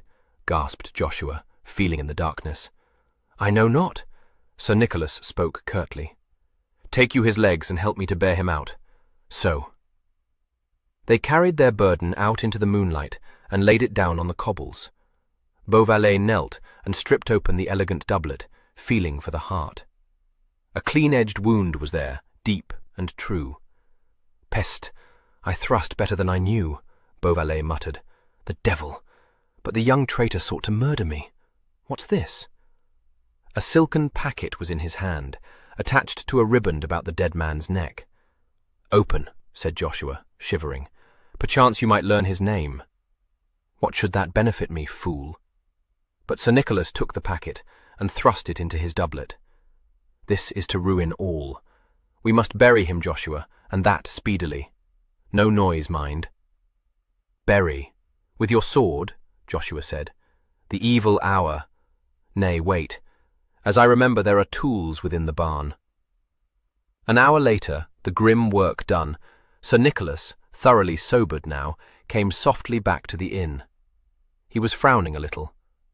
This was an ill happening, and had gone otherwise than he had planned. Yet who would have thought the young fool would play the traitor so? He mounted silently to his chamber again, and sat down on the bed, while Joshua relit the lantern. It was set upon the chest. Beauvallet slowly wiped his sword, and returned it to its scabbard. He drew forth the packet from his breast, and slit open the silk with his dagger. Crackling sheets of paper were inside. Beauvallet bent towards the lamp. His eyes ran over the first sheet frowningly, and came to rest on the signature. A short exclamation broke from him, and he pulled the lantern nearer yet. He held a letter from the Guise to King Philip in his hand, but the bulk of it was writ in cipher. Joshua, inquisitively hovering at hand, ventured a question. "What is it, master? Doth the writing give his name, perchance?" Beauvallet was looking now at a fair inscribed pass. "It seems, my Joshua," he said, "that I have slain a scion of the house of Guise." "God mend my soul," quoth Joshua. "Shall it serve, master? Shall we turn it to good account?" "Since these purport to be papers writ to his Catholic Majesty, it seems we may turn it to very good account," Sir Nicholas said, poring over the first paper again. "Now, I have some knowledge of ciphers, as I believe." He looked up. "Get you to bed, rogue, get you to bed." An hour later, Joshua, waking as he turned on his bed, saw Sir Nicholas seated still by the chest, with a soaked cloth bound about a head, which Joshua judged had good cause to ache, and his brows close-knit over the papers. Joshua closed his eyes again and sank back into slumber. He woke again to broad daylight. Sir Nicholas lay asleep in the big bed. There was no sign of the papers. Joshua dressed softly and stole away downstairs. He found there a perplexed landlord who was loud in abuse of the young gentleman who had stolen away in the night without paying his shot. Joshua's casual interest in this was well acted.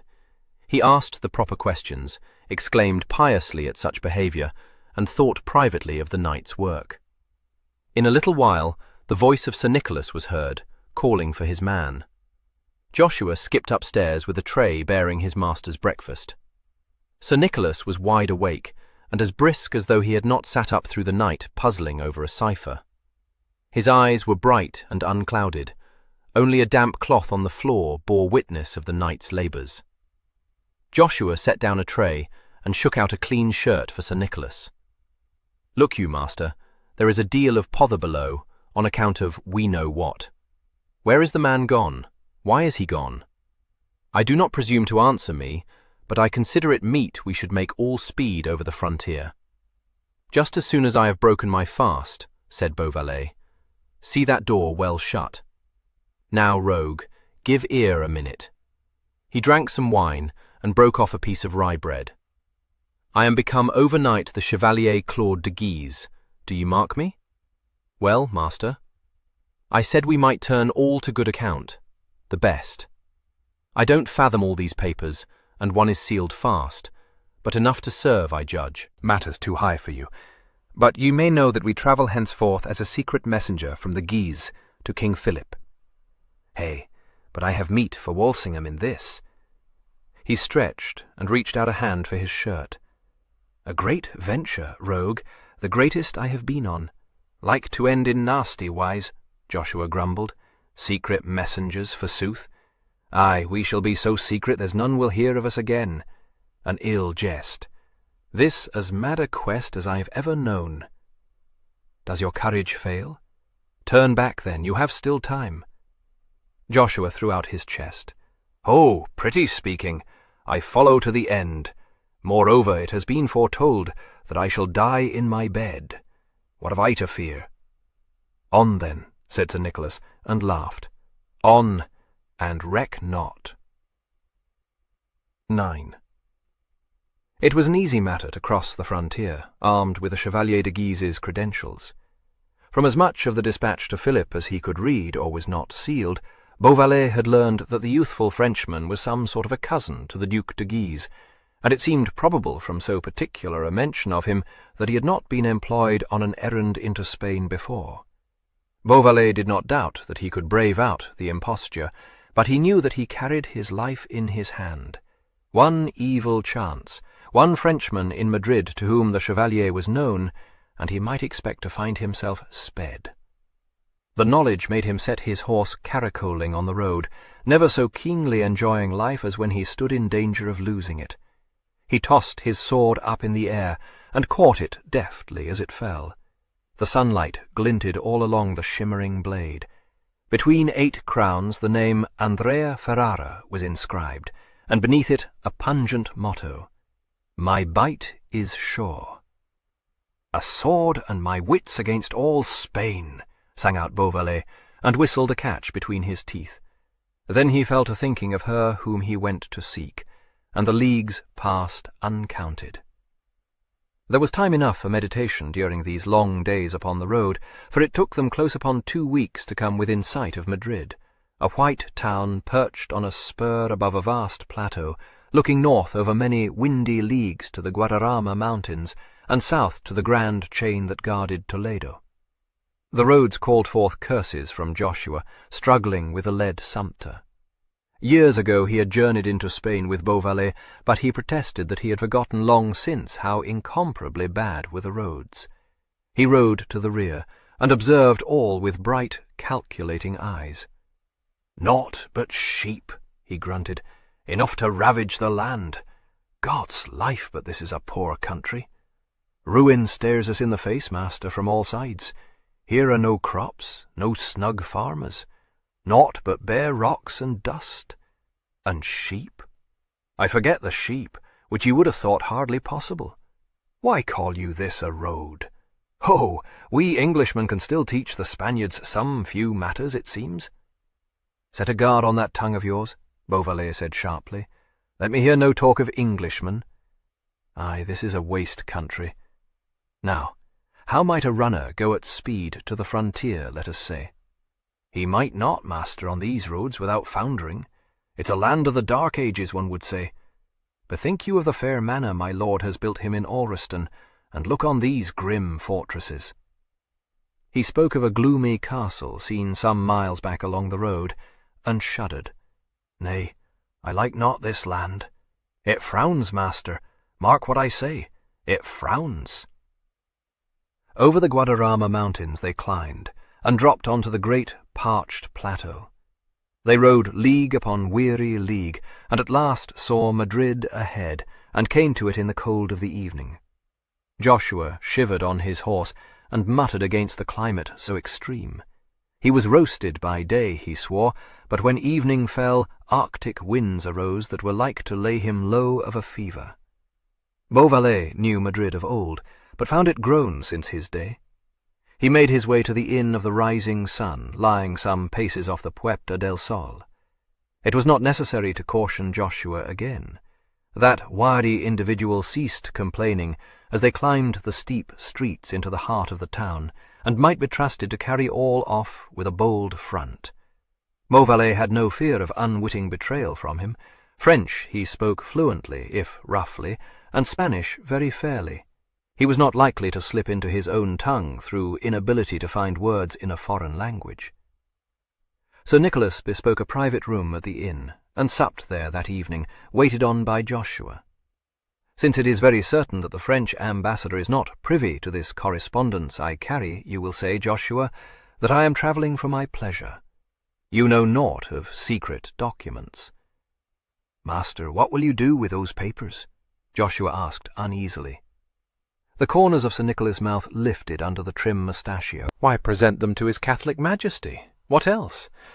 "'Sdeath, sir, will you go into the lion's den?" quaked Joshua. "I know of only one lion, sirrah, and that one is not to be found in Spain," Beauvallet said. "I am bound on the morrow for the Alcazar. Lay me out a rich suit of the French cut." He brought out the stolen papers from his bosom and laid them on the table. "And stitch me these safe in a length of silk." His eyes twinkled. "What, do you tremble still? Cross yourself and say Jesu. It's in the part."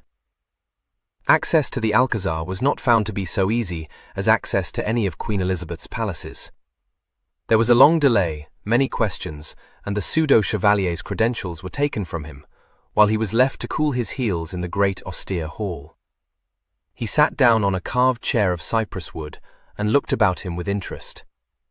There was much sombre marble, much rich brocade, and hangings of Flanders tapestry depicting the martyrdoms of various saints.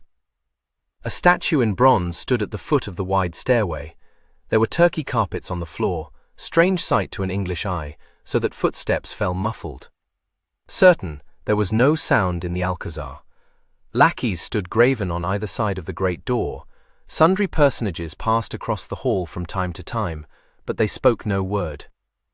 There was a courtier, all in silk and velvet, a soberly clad individual, whom Beauvallet took to be a secretary, a priest of the Dominican order with his cowl shading his face, and his hands hidden in the wide sleeves of his habit.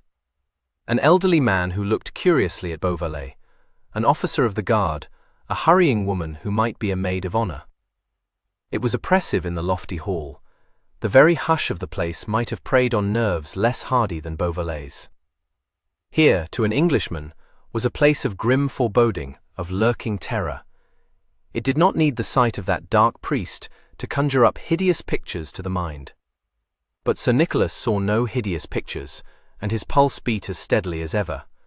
A false step, and he would never again see England. With a kind of brazen daredevilry, he was confident there would be no false step. In Paris a month ago, the Marquis de Belramy had said aghast, "Mon Dieu, quel sang-froid!" Could he have set eyes on his kinsman now, he would have been still more aghast, and might have repeated with even more conviction that Nicholas would sit jesting in hell's mouth itself. After a full half-hour's wait, the lackey came back with a long-gowned, close-shaven secretary, who looked keenly at Beauvallet. "You are the Chevalier de Guise?" he asked in French. Sir Nicholas was swinging his golden pomander. He did not think, from his knowledge of them, that the Guise would rise out of their seats for a mere scrivener. Gravely he bowed his head. "You have letters for His Majesty," pursued the secretary. Again Beauvallet bowed, and knew that he was creating a good impression. Privately he thought, "Our sovereign keeps men of better blood than this about her, God wot." He was very quick to nose out the parvenu. The secretary bowed in his turn, and held out his hand. "I will deliver them to His Majesty, Signor." At that Beauvallet raised his black brows delicately. Maybe he thought it more in the part, maybe it was the audacity of the man, or a mere curiosity to see this far-famed Philip, but he said gently, "My orders, Signor, are to deliver these letters into His Majesty's own hands." The secretary bowed again. All goes very well, thought Beauvallet, watching him like a lynx, in spite of his careless demeanor. "Follow me, Signor, if you please," said the secretary, and led the way up the stairs to a long gallery above. Down a labyrinth of corridors they seemed to walk, until they came to a curtained doorway. Beauvallet went through into a severely furnished chamber, and was left there to wait again. More martyrdoms hung on the walls. Sir Nicholas grimaced at them, and deplored His Catholic Majesty's taste. Another half-hour passed. King Philip was in no hurry, it seemed. Sir Nicholas looked out of the window onto a paved court, and yawned from time to time. Back came the secretary at last. "His Majesty will receive you, Signor," he said, and gave back the Chevalier's credentials into his keeping. "This way, if you please." He held back the curtain for Beauvallet to pass out, and led him across the corridor to double doors. These opened at his scratch upon the solid panels. Sir Nicholas found himself in an antechamber where two men sat writing at a table, and two guards stood beside the doors. He followed the secretary across the room to a curtained archway. The curtain was swung back by a guard there, and the secretary went through. "The Chevalier de Guise, sire," he said, bowing very low, and drew back a little against the wall. Sir Nicholas came coolly in, paused a moment as the curtain fell back into place behind him, and in one swift glance noted the contents of this bare, cell-like apartment. There was little enough to note. A chest, an escritoire, a priest by the window, a table in the middle of the room, and behind it, seated in a high-backed chair with arms, with his foot upon a velvet stool, a pallid man with sparse yellow locks flecked with grey, and a yellow beard, scant as his meagre thatch, and hooded eyes, sombre and vulturine under the puckered lids. Sir Nicholas sank gracefully down onto his knee. The plumes in his hat swept the ground before him. "God's my life," was his irrepressible thought. "The two of us in one small room, and he does not know it." "The Chevalier de Guise," repeated Philip in a slow, harsh voice. "We bid you welcome, Signor." But there was no kindliness in the expressionless tone, nor any life in those dull eyes. There would be less kindliness if he knew how he bade Nick Beauvallet welcome, thought Sir Nicholas, as he rose to his feet. Philip, sitting so still in his chair, seemed to study him for a moment. It was tense, that moment, fraught with peril. Sir Nicholas stood calmly under the scrutiny. They were not to know how ready to be out was the sword at his side. The moment passed. "You have letters for us," said the slow voice. Beauvallet brought the silken packet out from the breast of his doublet, came to the table, knelt again, and so offered it. The king's hand touched his as he took the packet. The fingers felt cold and slightly damp. He gave the packet to the secretary, and made a movement to Beauvallet to rise. "Your first visit to Spain, Signor?" "My first, sire." Philip inclined his head. The secretary had slit the silken wrapper, and now spread crackling sheets before his master. Philip's eyes travelled slowly over the first page, but never changed in their lackluster expression. "I see you are cousin to the Duc de Guise, Senor," he remarked, and pushed the sheets away from him on the table's polished surface. "We will look over these matters and have an answer for you in a week or so." Haste was not a word in His Majesty's vocabulary. He spoke to the secretary. "Vasquez, if Don Diaz de Losa is in the palace, you will send to fetch him." He brought his gaze back to Beauvallet. "Don Diaz will look to your entertainment, Senor. Your lodging?" Beauvallet gave the name of his inn. Philip seemed to consider it. "Yes, it is best," he said. "You are not here officially." "I give out, sire, that I am travelling for my pleasure." "That is well," said Philip. "You will contrive to pass the time pleasantly, I trust. Madrid has much to show." "I have promised myself a ride out to see the great Escorial, sire," said Sir Nicholas, assuming reverential tones. Some spark of life entered Philip's eyes, enthusiasm into his dead voice. He began to talk of his vast palace, nearing its completion, he said. He talked as one absorbed in his theme, as in a holy matter, and was still talking when Mateo de Vasquez came back into the room. He was accompanied by a stately gentleman of middle years, dressed very magnificently, in contrast to the black-garbed king. The brief enthusiasm left Philip.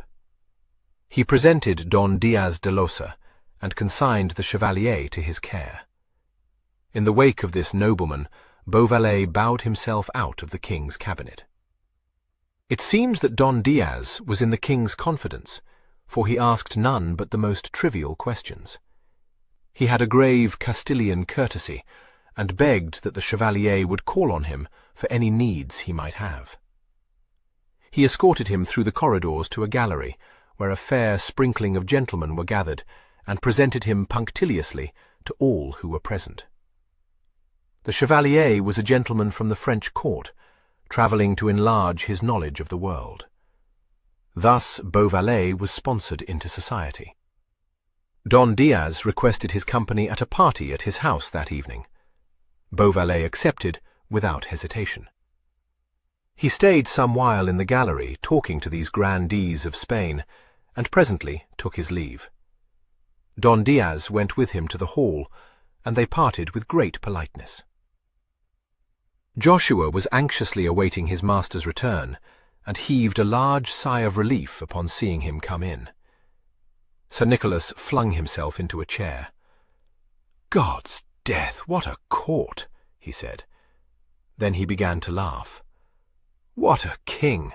What a graven king! If one had but whispered El Beauvallet in his ear, only to see him start!" "God forbid," said Joshua devoutly. "Hey, but this likes me not at all." He looked anxiously. "How long do we remain, master?" "Who knows? What a tale for Drake! God send I win through to tell him." "God send so indeed, sir," said Joshua glumly. Comfort you, knave. In 3 short weeks the Venture will cruise off that smuggling port we wot of, and every night she will creep in towards the coast and watch for my signal. "What use if you be clapped up?" said Joshua rather tartly. "I shall win free, don't doubt it. Hearken, my man, a moment. This plot grows thicker still, and there are pitfalls. If I should fall into one—" He paused and sniffed at his pomander, eyes narrowed and meditative. "Aye. If I be taken, Joshua, remove on the instant from this place with all my traps. Go look for an obscure tavern against our needs. I shall then know where to find you. When you hear of my death, or if I come not inside 10 days, make all speed to that port, and signal with a lantern after dark as you know how. That's in case of need. Trust yet a while in Beauvallet's luck. Go now, and nose me out the house of Don Diaz de Losa. I visit there this evening. If you can get news of Don Manuel de Rada, call me your debtor. A plague on all women," Joshua said, but he said it on the other side of the door. Don Diaz de Loza's apartments were crowded when Beauvallet arrived that evening. There was dicing going forward in one room, where a great many young caballeros were gathered, but the function seemed to have more the nature of a cold reception.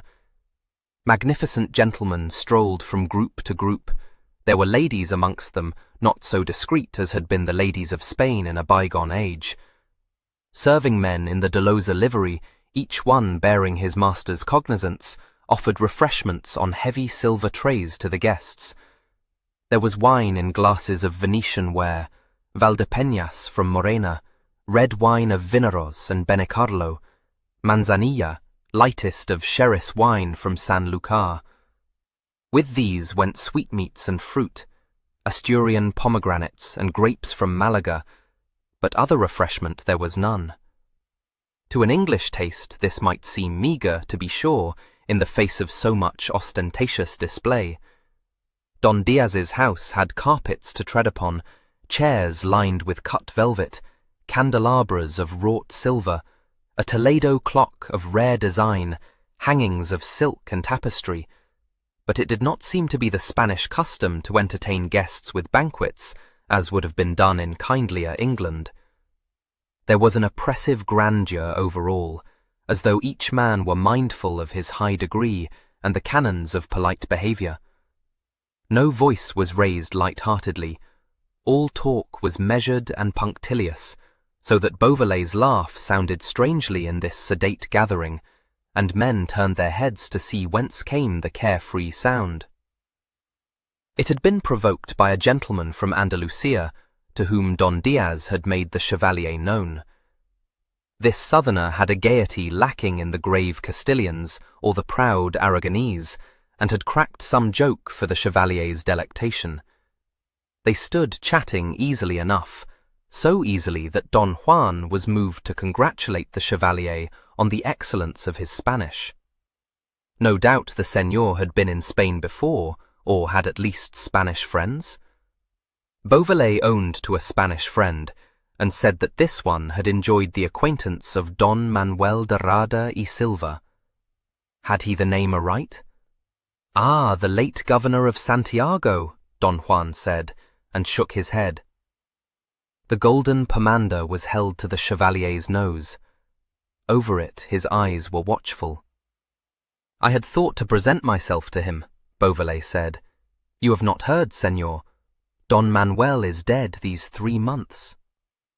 A strange tale. Dead, Beauvallet said. How is that? The West Indian climate, Señor. Treacherous, but treacherous. But there was more to it, a tale to take one's breath away. But let me hear it, Señor, of your kindness. The southerner spread out his hands. Have you in France heard of a certain English pirate, one named El Beauvallet? Assuredly, Sir Nicholas' eyes danced. Who has not heard of him? The scourge of Spain, I have heard him called.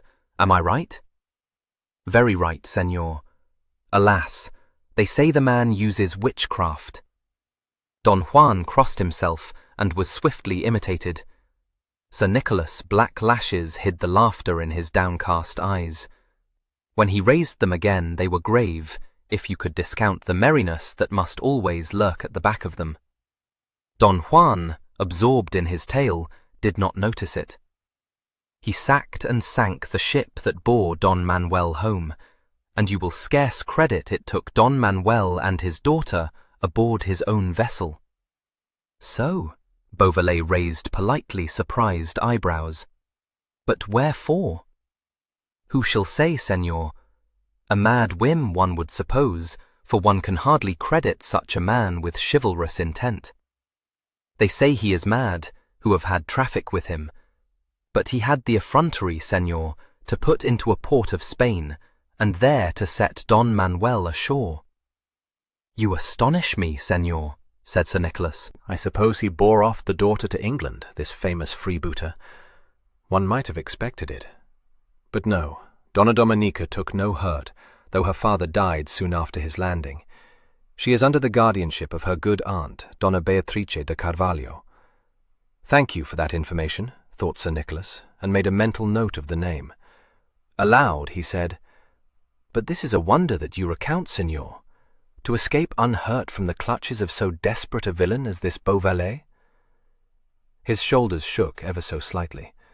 A gentleman standing close to them turned his head and looked keenly. He bowed to Don Juan, and again to the Chevalier. "Your pardon, Signor, but you spoke a certain name. Has that freebooter been taken at last?" Don Juan made the introduction, but it was Beauvallet who answered. "Nay, nay, Signor. Surely he bears a charmed life. I have heard men say so."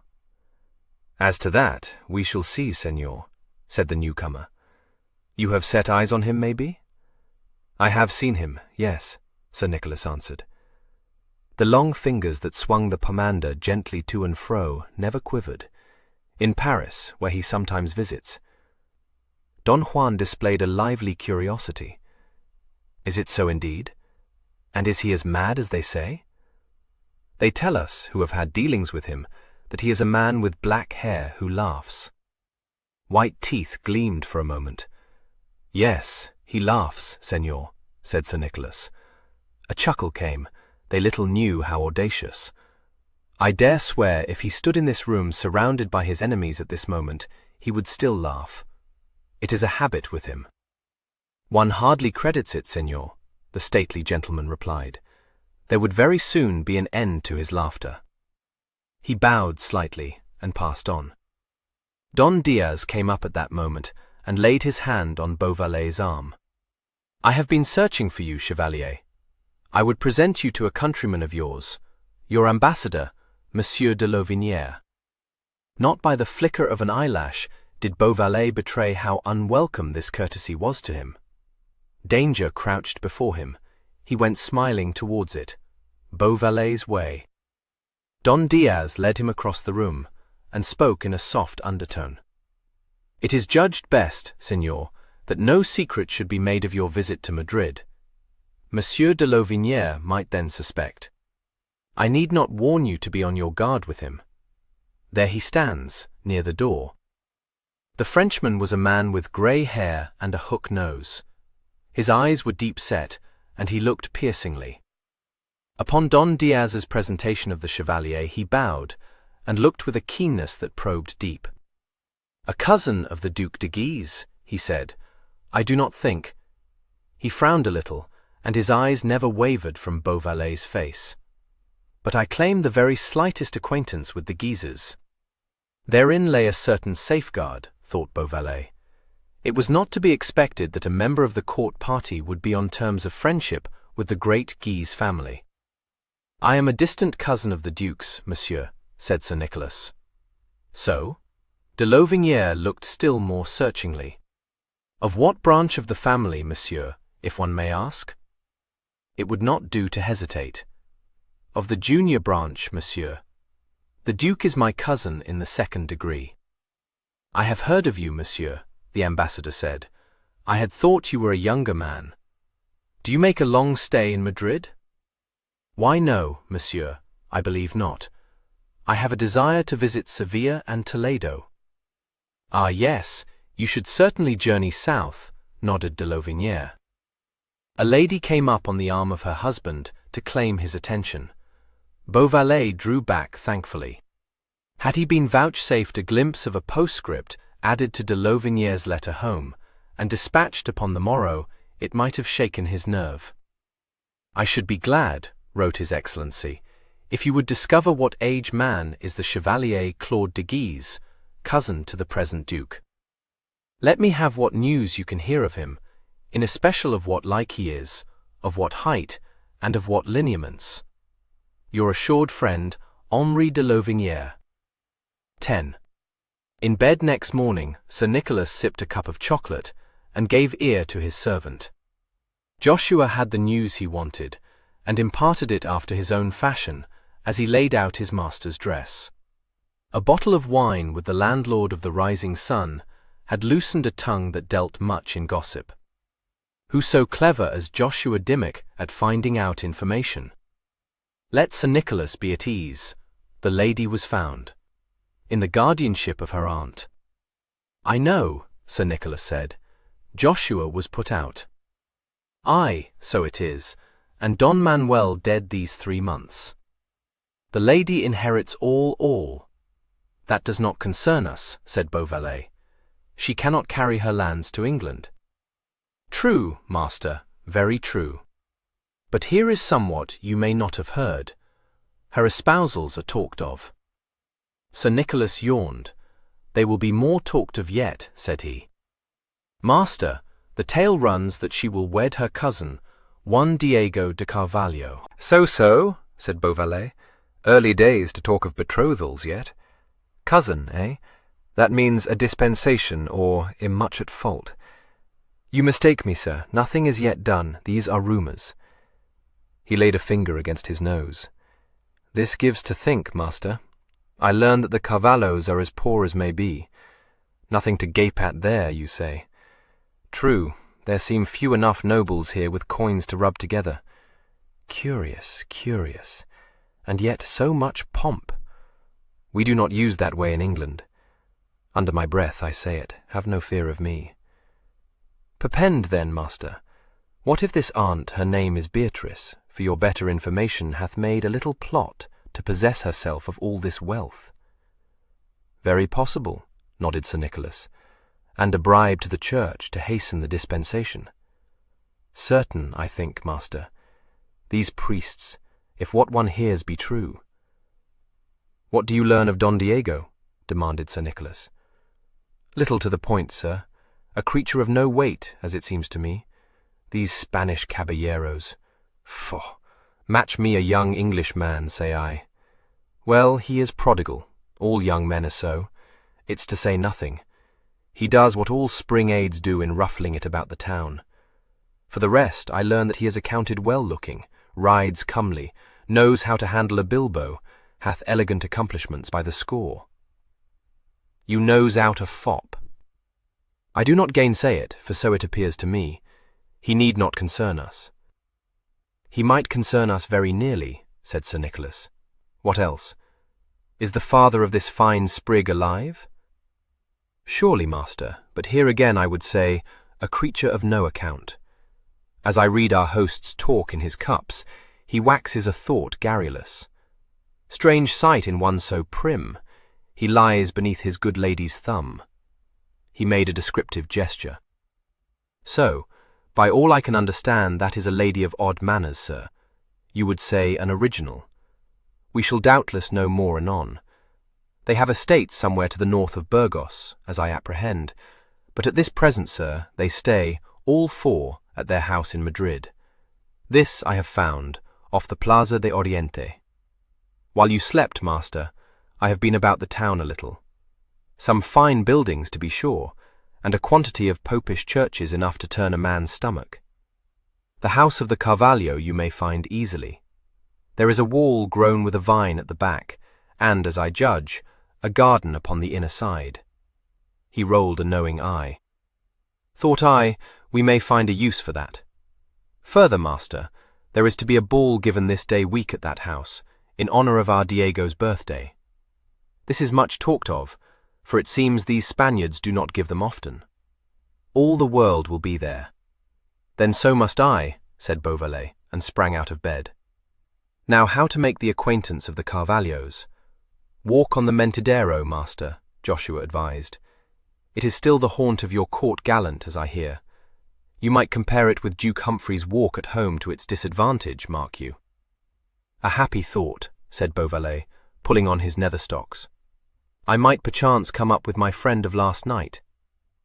The Mentidero was a raised walk along the wall of the church of San Felipe el Real, which stood at the entrance to the Calle Mayor. Here came the wits of the day, and the courtiers, to exchange gossip, to talk the latest scandal, to exhibit a new fashion in cloaks, or a new way of tying a garter. Under it were a score of little booths, where one might buy such trifles as a pair of embroidered gloves for a lady, a love knot, or an ouch of wrought silver. Across the Calle Mayor lay the Oñate Palace, with the rough sidewalk beneath where painters showed their pictures to attract the court. The market lay in the centre of the calle. There were water carriers gathered there, and the scene was busy and noisy. Round about were shops, and here and there a coffee house where one might meet one's cronies. The gentleman from Andalusia was found upon the Mentidero, and professed himself charmed to meet the Chevalier again.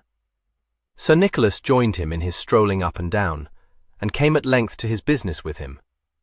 In default of Don Manuel, whom he had hoped to meet, he would desire to present himself to Don Manuel's worthy brother-in-law. Yet he was uncertain how this project might be effected, since he could claim no acquaintance with the Carvalhos. The matter was very easily arranged. Don Juan de Aranda would himself present the Chevalier any time he should choose. He might meet Don Diego de Carvalho this very morning if he wished, since Don Diego was abroad, after his usual custom, upon the Mentidero. They had passed him a while back, talking to de Lara and young Vasquez. They turned, therefore, and began to walk slowly back the way they had come. "I understand Don Diego to be a very proper caballero," Beauvallet remarked. "The only offspring, I believe?" "True, senor." Don Juan was a little reticent, and it struck Beauvallet that he had no great admiration for Don Diego. Presently he nodded and spoke again. "There is Don Diego, senor, the smaller of the two." A slight young gentleman was lounging gracefully ahead of them, exchanging languid conversation with another just as elegant. Don Diego was very dark, with black brows almost meeting over the bridge of his nose, and full, curved lips. He wore a jewel in the lobe of his left ear, was very generously scented with musk, and twirled a rose between one very white finger and thumb. A flat velvet hat with a plume in it was set on his curled head at an angle. His ruff was large and edged with lace, and his short cloak was lined with carnation silk. Sir Nicholas looked, and said afterwards that he had an instant itching in his toe. Be that as it may, he went forward very pleasantly, and upon Don Juan's introduction made his best bow. The bow was returned. As Don Diego straightened his back, he found a pair of very bright blue eyes looking into his. The two men seemed to measure each other. It is probable that each conceived an instant dislike for the other, but each hid the uncharitable emotion. "The Chevalier is travelling amongst us for his pleasure," said Don Juan. "We are all resolved to show him the true Spanish hospitality, that he may carry a good tale of us home with him to Paris." Don Diego smiled politely. "I hope so, senor. But the Chevalier comes at a bad season. The amusements draw to a close, and we all think of the country just so soon as the court moves to Valladolid." He looked at Beauvallet. "A pity you did not come a month ago, senor. There was a bullfight might have interested you. I believe you do not have them in France. And an auto da fe as well. There was a great press of people," he said pensively. "One turned faint at the heat and the smell of the common people." "Did you indeed?" said Beauvallet sarcastically. For the life of him he could not control that disdainful curl of the lip. "What I have missed!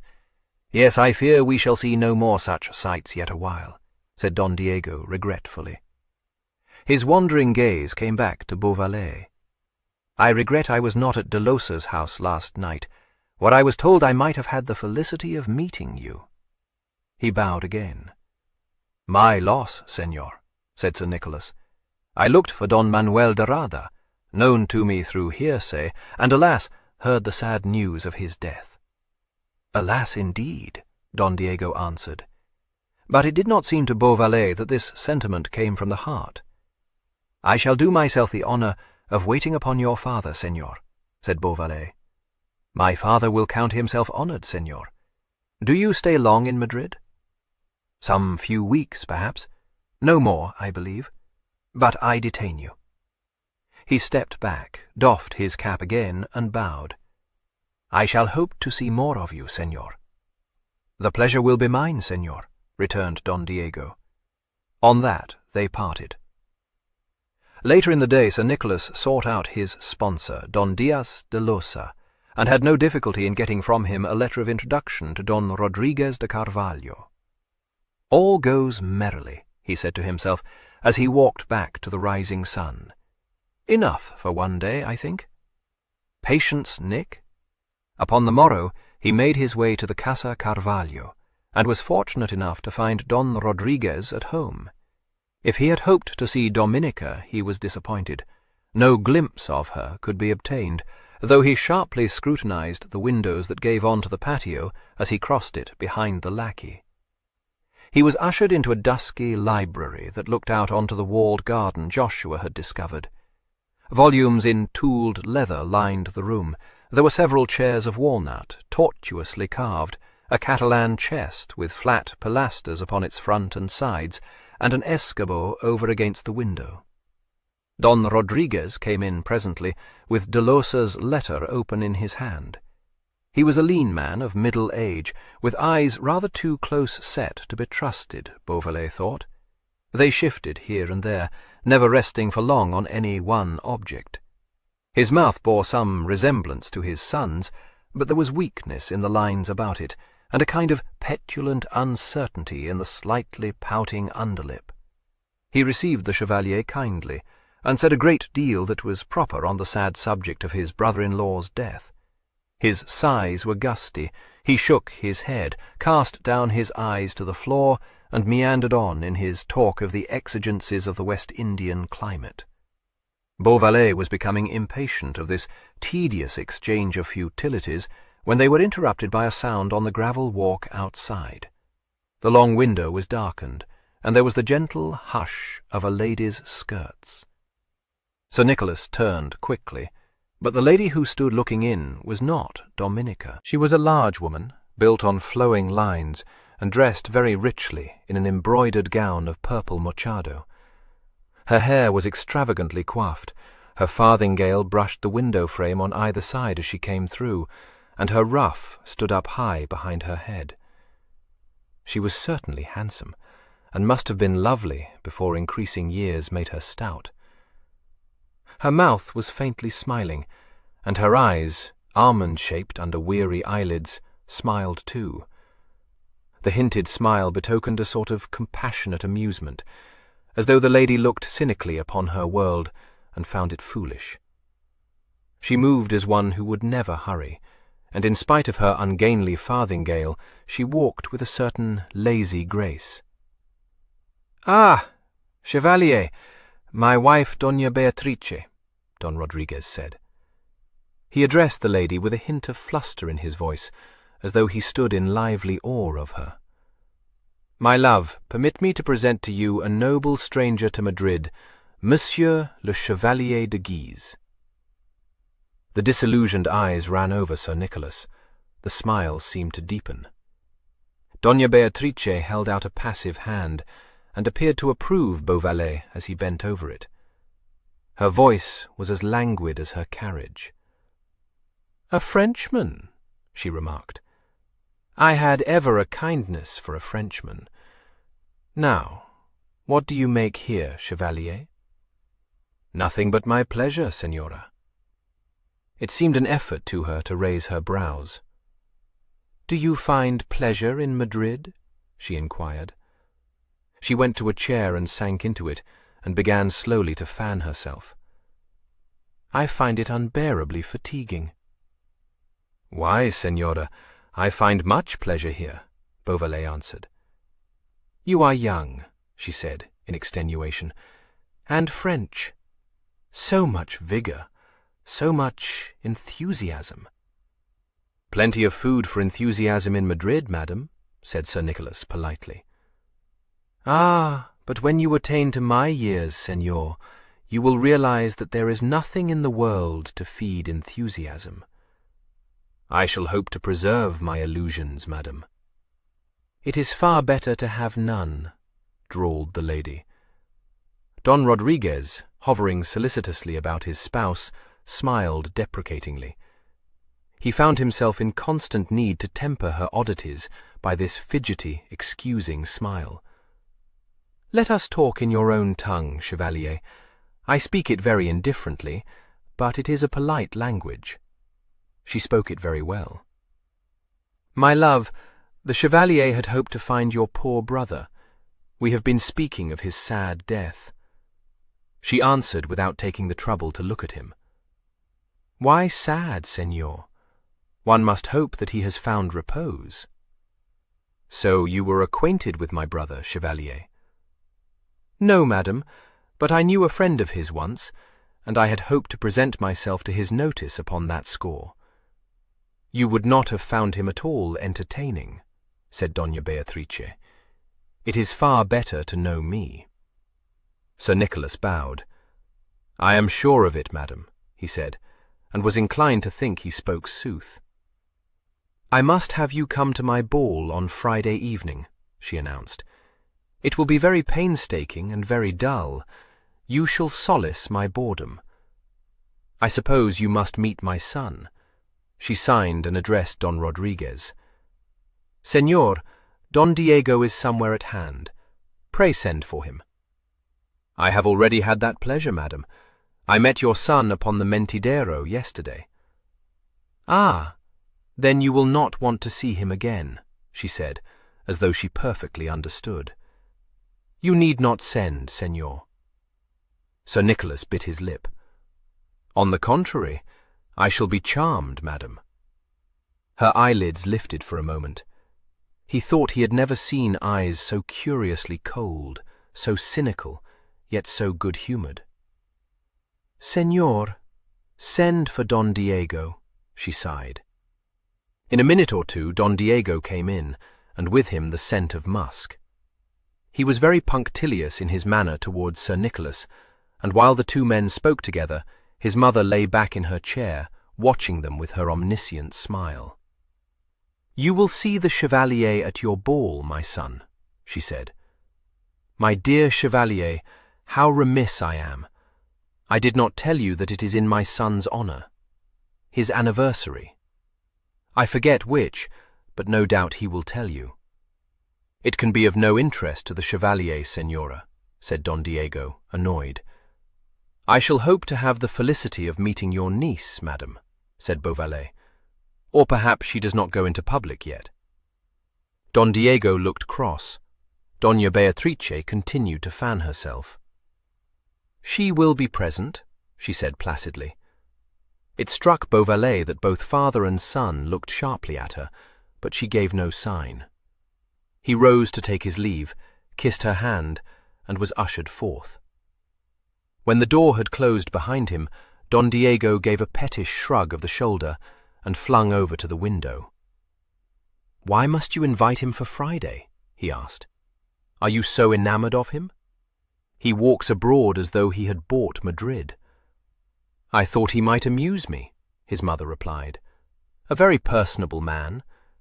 It is most entertaining to see you at such a disadvantage, my son. Don Rodriguez expostulated at this. My love, how can you say so?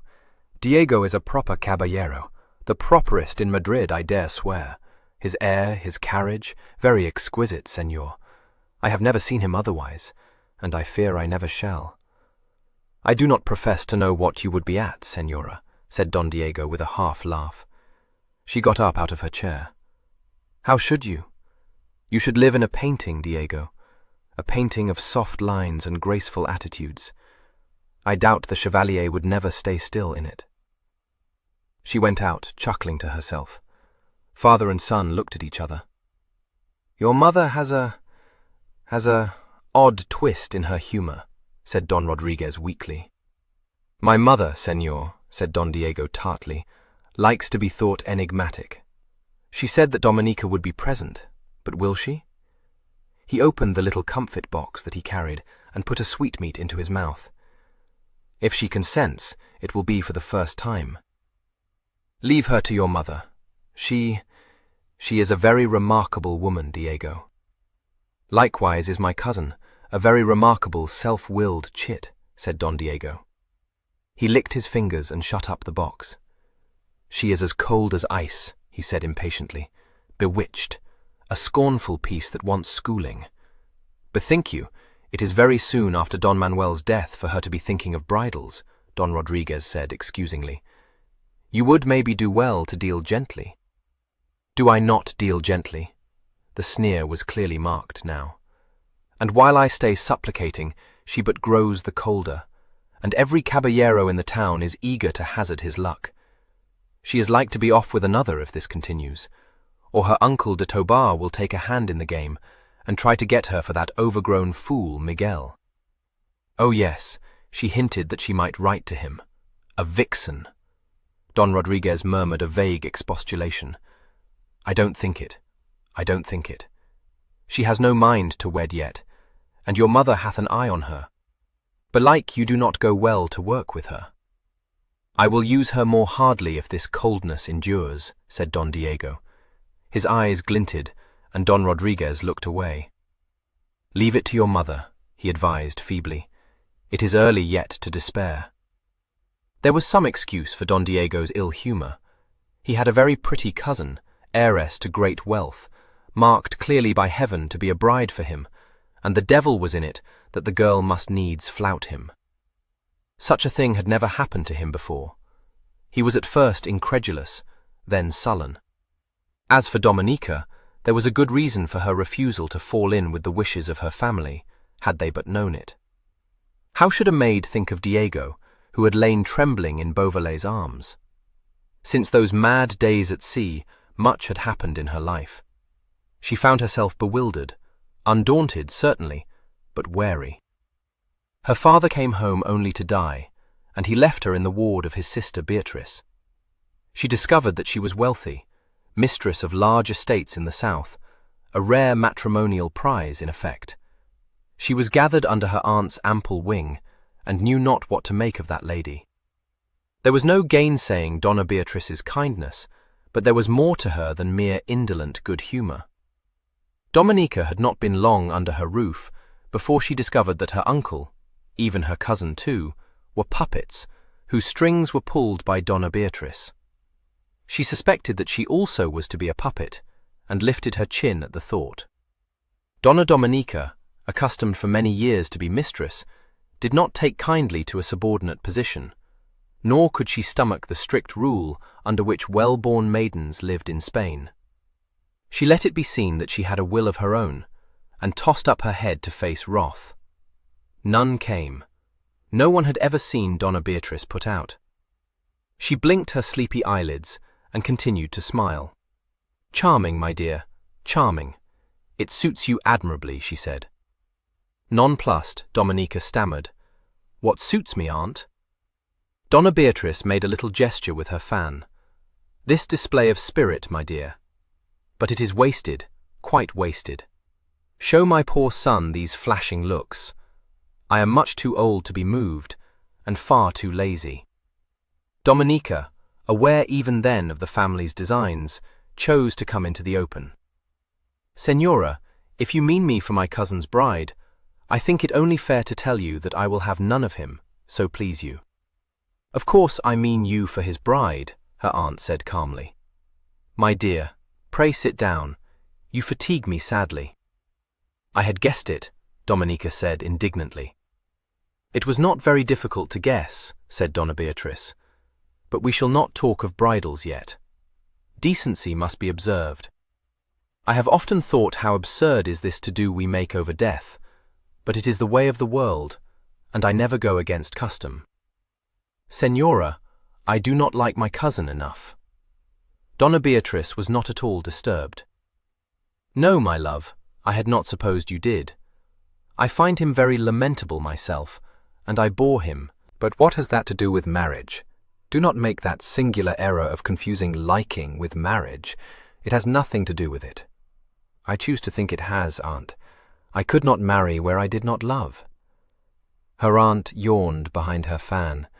She looked amused, tolerant. Be advised by me, my dear, and be rid of such notions. Marry for convenience, and love at discretion. I assure you, these things smooth themselves when one is married. As a maid, you are bound to be prim. It is all very different when you are comfortably established. Dominica started, and could not forbear a giggle. Do you advise me to wed my cousin, Senora, for the sake of taking a lover afterwards? She asked, half shocked, half entertained. Certainly, child, if you wish. Only pray use discretion. Scandal is very odious, and there is never the least need to incur it if you observe care in these little affairs. You have only to look at me. Dominica looked at her, almost aghast. "Aunt! What is it now?" inquired Doña Beatrice, lifting her eyes for a moment. "You did not suppose that I married your uncle for love, did you?" Dominica felt herself to be young and foolish, at a disadvantage. "I did not know, Señora, but for myself, I do not mean to wed my cousin. He is, in short, Señora, I do not care for him." Her aunt only looked at her with the tolerant amusement she found so galling, and would say no more. But the matter was not to be so easily allowed to slide. Don Diego's attentions became more marked. He was impervious to rebuffs, just as his mother was impervious to argument. Dominica felt Beauvallet's signet ring lying snug in her bosom, and turned a shoulder on Don Diego's advances. She would look at the ring sometimes when she was alone, and remember how it had been given to her, and what words had gone with it. She had been induced to believe then, under the influence of that dominant personality. Even now, when she conjured up Beauvallet's image before her mind's eye, and saw again his laughing face, and the turn of his dark head, a little of that belief would come stealing back to her. It could not long endure. There, upon the high seas, anything had seemed possible. Here in grave Spain, it was as though that swift romance had only existed in her imagination. She had only a ring to remind her of its reality. If her heart still cherished its secret hope, her brain rejected it, and knew Beauvallet's coming to be an impossibility. Perhaps he had forgotten. Perhaps he was even now teasing some English lady in the way he had used to her. Yet he had said, "I shall not forget," and he had not been jesting then. She wondered what her aunt would say if she knew but the half of it. Anyone else, Dominica thought, would be horrified, but she could not imagine Doña Beatrice roused to so strenuous an emotion. Probably she would laugh at the romance. She who had had lovers enough in her day might even sympathize with her niece, but it was very certain that she would not see in the brief idyll a bar to marriage with Diego. Dominica had been careful from the outset to hide that piece of the past from her aunt. She showed an admirable indifference to Beauvallet, knowing that such an attitude would be the least suspicious. She said that she thought his powers overrated. He was nothing beyond the ordinary, to be sure. It was not caution made her so reticent, for she could not think that she would ever see Sir Nicholas again, but she had a dread of letting her aunt into her confidence. Doña Beatrice was like a snail, she thought, trailing a sticky poison in her wake. What she touched, she soiled. All virtue was made to seem a little foolish. All vice was merely smiled upon. She shocked her niece from the first, most of all upon the question of religion. When it appeared that Dominica went too seldom to Mass, Doña Beatrice spoke of the omission, and told the girl that it would be wise to attend regularly. Dominica, hardly knowing how she dared, perhaps stung by the placid tone her aunt assumed, hinted at reformed notions. She was startled by Doña Beatrice's attitude, startled and certainly shocked. "I dare say, my dear," had said Doña Beatrice, "but it is most foolish to brandish such ideas abroad. You may be as heretical as you please to yourself, but pray do not let Fray Pedro get wind of it. Talk such as this leads to an unpleasant sequel. Respect the forms of religion, I do beseech you." This from a seemingly devout Catholic. Dominica had expected censure, had steeled herself to meet denunciation. But a calm recommendation to her to play the hypocrite seemed to her depraved beyond words. She looked indignantly at Doña Beatrice, but ended in obeying her. 11. When she first heard of the projected ball to be given in honor of Don Diego's birthday, Dominica pleaded her mourning state, and said that she could not be present. She had a suspicion that this ball, surely unsuitable for a man's anniversary, was planned to lure her from her fastness. Maybe it was to serve as a prologue to her betrothal. She would not be present. This decision drew a sigh from Dona Beatrice. "My dear, you are very teasing," she complained. "In Spain, girls do not say 'I will' and 'I will not' to those set in authority over them. Do me the favor to give way with good grace." "You cannot think it seemly, Senora, for me to be dancing so soon after my father's death." "I do not think it at all seemly for you to stay moping in your chamber," replied Dona Beatrice. "We will set all in train to have a new gown made for you. There is naught so enlivening to the spirits as a new gown, believe me. But I do not think you should wear colors yet. A cut velvet might do very well." "I do not mean to be present," repeated Dominica. "Or a pure white taffeta," mused Dona Beatrice. "We must consider it." "Aunt." "Well, child? Oh, are you still tilting your chin at me? I take it very unkindly in you, then. Oblige me by being present on this one occasion, and let us say no more about it." "I am sorry that you think me unreasonable, Senora," Dominica said stiffly. "But if I obey you in this, you will expect me to obey you in other things." "Marriage," nodded her aunt. "It makes no odds, my dear. Whether you come to the ball or not, I am still desirous to see you wed. You cannot suppose that the care of a niece is at all pleasing to one of my indolence." "Show me, then, another suitor," flashed Dominica. Dona Beatrice picked up her fan. "Now I had thought you cleverer than that," she said. "How should we benefit by another suitor for you?" The brown eyes looked sternly. "In a word, aunt, you covet my possessions. And so we have the truth at last." "Naturally, child. What did you suppose?" said Dona Beatrice, unruffled. "We find ourselves in deplorably straitened circumstances, and you come as a gift from heaven, one would say." Dominica looked round at the opulence of the room. "One does not immediately perceive your poverty, Senora." "Certainly not," said Dona Beatrice. "We all maintain a good appearance. But show me the man who is not impoverished today for all his outward pomp." "I think," said Dominica forcibly, "that Spain is a hateful country and the people corrupt." "Very corrupt," agreed Dona Beatrice. "An age of loose living. I remember when I was a girl, a Spanish lady was the model of decorum. It is all very different now, and much more amusing. I believe that we become a byword. I wonder, Senora, that you are content to be so. To be a byword, what odds? As for our corruption, what would you, when the king keeps his grandees away from the affairs of state, and encourages them to waste their substance?" She shrugged. "I observe, and I am content to smile." "So it seems," said Dominica. "Yet you can leave smiling to lend yourself to an odious scheme to marry me to my cousin. Well, I will not wed him. Never. You will see, Senora, that I mean what I say."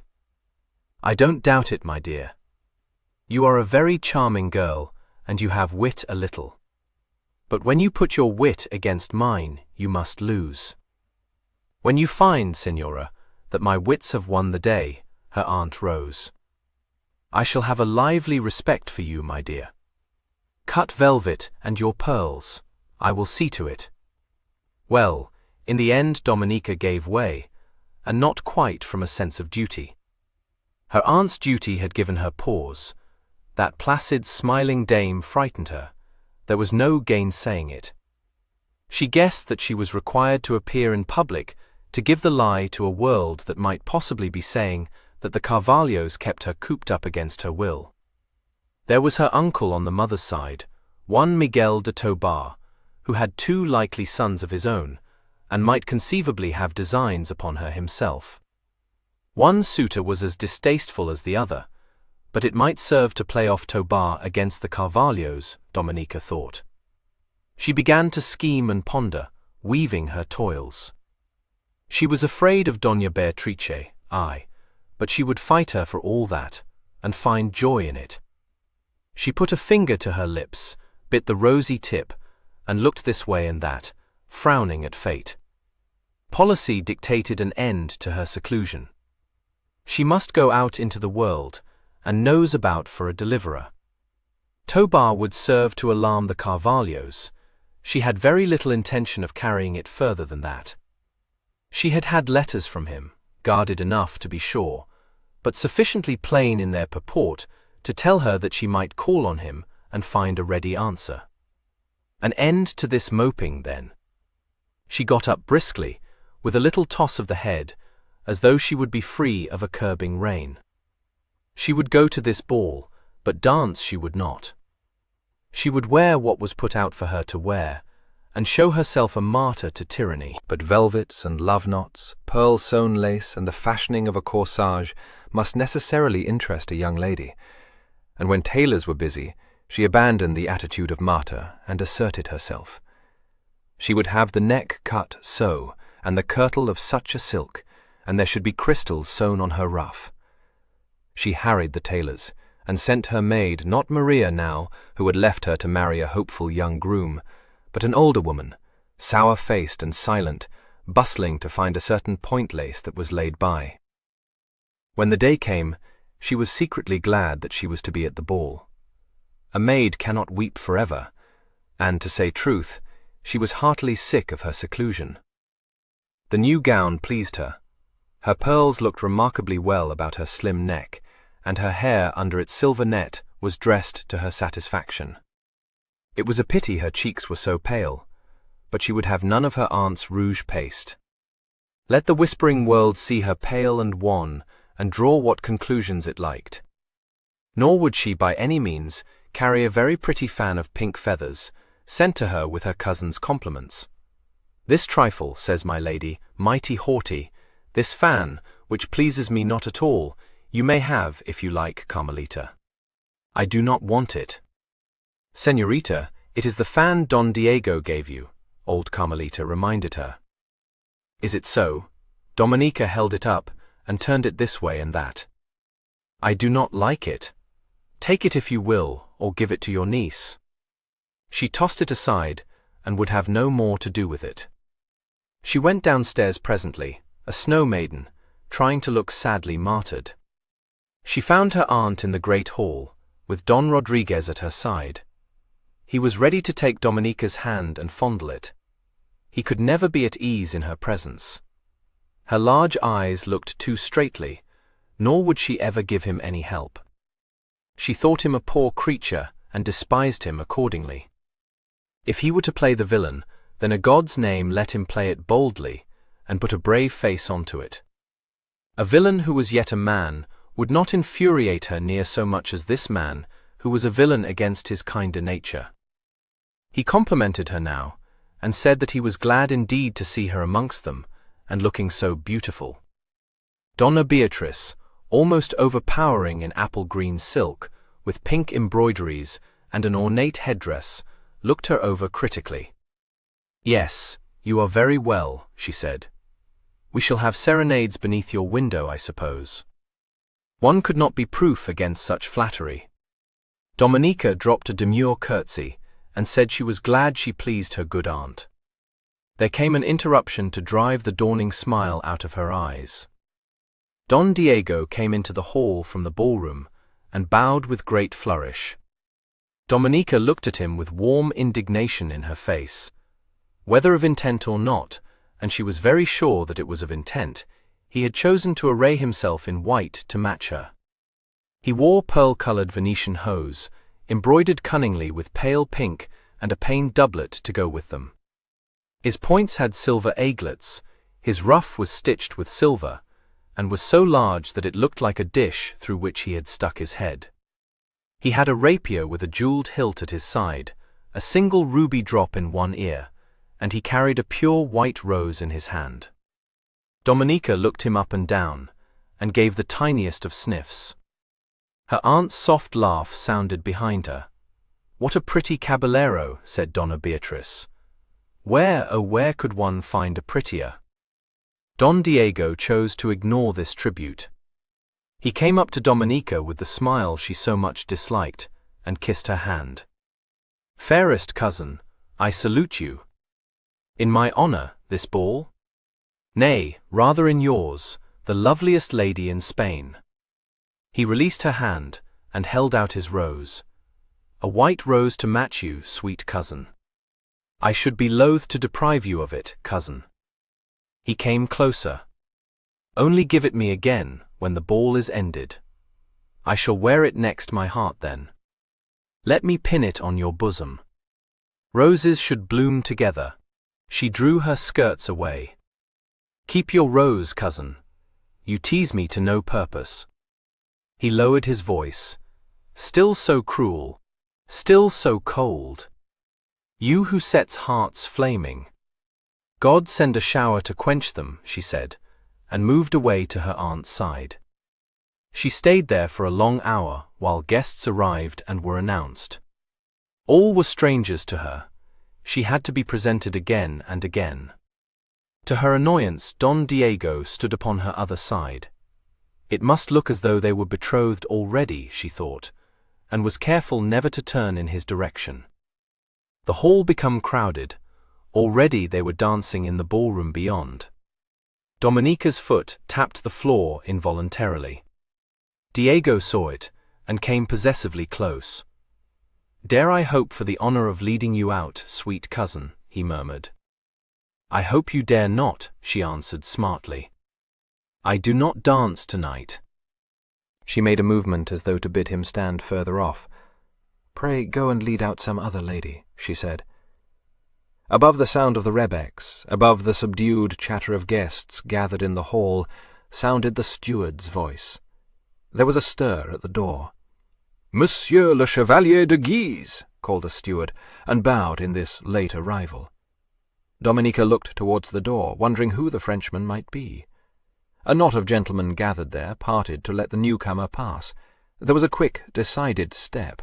No Frenchman came in, but Sir Nicholas Beauvallet, as though upon his own quarter-deck. Dominica almost let fall her fan. The breath caught in her throat. She stood staring, first pale and then red, and through the mad riot in her brain ran only one clear thought. "He has come! He has come! He has come!" Across the hall he came, with that graceful, careless step she knew so well. He was brave in silk and velvet, with a neat, small ruff such as he had always worn clipping his throat about. He had a hand laid lightly on his sword hilt, and his eyes looked straight at Dominica. I saw them fearless, with a kind of mocking challenge in their blue depths, as though they would signify, "Well, did I not say I would come?" Everything in her responded to the daring of him. Ah, what a man! Ah, what a lover for a girl! What a brave, laughing lover! He was close now, bowing to her aunt. "Ah, so you have come, Chevalier," said Donna Beatrice, giving him her hand. "We shall talk a little, but later on. Let me present you to my niece, Donna Dominica de Rada y Silva. This gentleman, my dear, is a Frenchman strayed by some good chance into Spain, the Chevalier de Guise." Dominica, still hardly daring to trust her eyes, saw his hand held out, and knew his gaze to be upon her. She put out her own little hand, and his long fingers closed over it. She looked down at his black head as he bent to kiss her hand. She thought if she spoke her voice must betray her agitation. It was a real kiss pressed on her hand, no formal brush of the lips. He stood straight again, and released her slight fingers. "Señorita, I am enchanted," he said, "but Doña Beatrice is wrong. I did not come by chance into Spain. I had a set resolve to journey here." Her long lashes fluttered downwards. She knew herself to be blushing.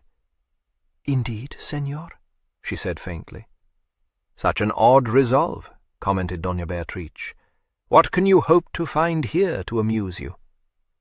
Dominica looked up to see his eyes crinkle at the corners. He addressed himself to Donna Beatrice laughingly. "Oh, I come on a quest, dear señora," he said. Then he seemed to become aware of Don Diego upon Dominica's other hand. "Well met, señor. I give you joy of your anniversary." The mockery in his eyes deepened. "But you are bridal, señor. Bridal." Don Diego stiffened, but a moment after shrugged slightly at this deplorable lack of formality.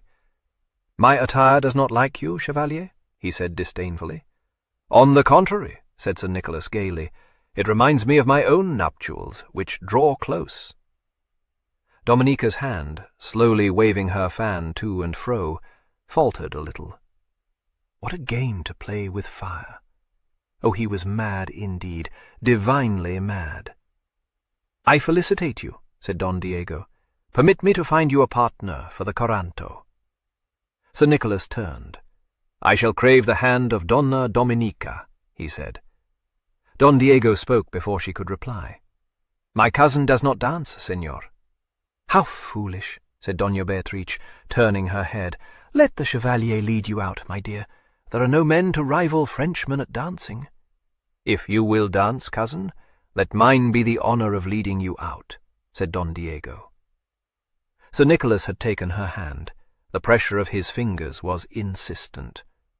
"Ah, but I was before you, Don Diego," he said. Don Diego looked angrily and took a quick step forward as though he would snatch Dominica's hand from its resting place. His rose dropped unheeded to the ground. "Cousin, I understood you would not dance." "You have let fall your pretty flower," Sir Nicholas pointed out gently. Don Diego turned with an ugly look in his face, forgetting his duty to a guest. His angry stare met an amused glance from cool blue eyes that did not waver. Sir Nicholas still held Dominica's hand, but one eyebrow was quizzically raised, as though to say, "Do you wish to quarrel? Say but the word." Doña Beatrice interposed to put an end to an awkward moment. Her fan brushed Dominica's shoulder. "Be advised by me, my dear, and go with the Chevalier. Resolutions are made to be broken only." Don Diego seemed to recollect himself. He recovered his sosiego and bowed. "I am less fortunate than the Chevalier, cousin. I shall ask for your hand later in the evening." "As you please, cousin." Dominica sent a fleeting glance upwards to Beauvallet's face and dropped her eyes again. Obedient to the pull on her hand, she went with him across the hall to the ballroom. "God pity me, I have borne a fool," sighed Doña Beatrice. "You do not go well to work, my poor son." "She did it to flout me," he said hotly. "If she did it, promises very well," she replied. "But when a man like the Chevalier craves a boon, there are few women will not grant it. For where he craves, he might take, look you." "He is insufferable," Diego said. "My sword itches to taste his blood." Doña Beatrice smiled more broadly. "I dare say the Chevalier has some skill with swords," she said. I do not think that you would be well advised to send him a challenge." Don Diego stayed glooming a moment. "One would think you wanted her to go with him," he complained. "I did," said his mother imperturbably. The girl saw a very personable man, with more charm in his lightest smile, my poor son, than any other here tonight. She was tempted to be forsworn, and I bade her go. Had I intervened for you, she would not have danced at all. Now you are sure of her, for she cannot refuse having danced once." In the ballroom, Dominica had little opportunity to speak to Sir Nicholas.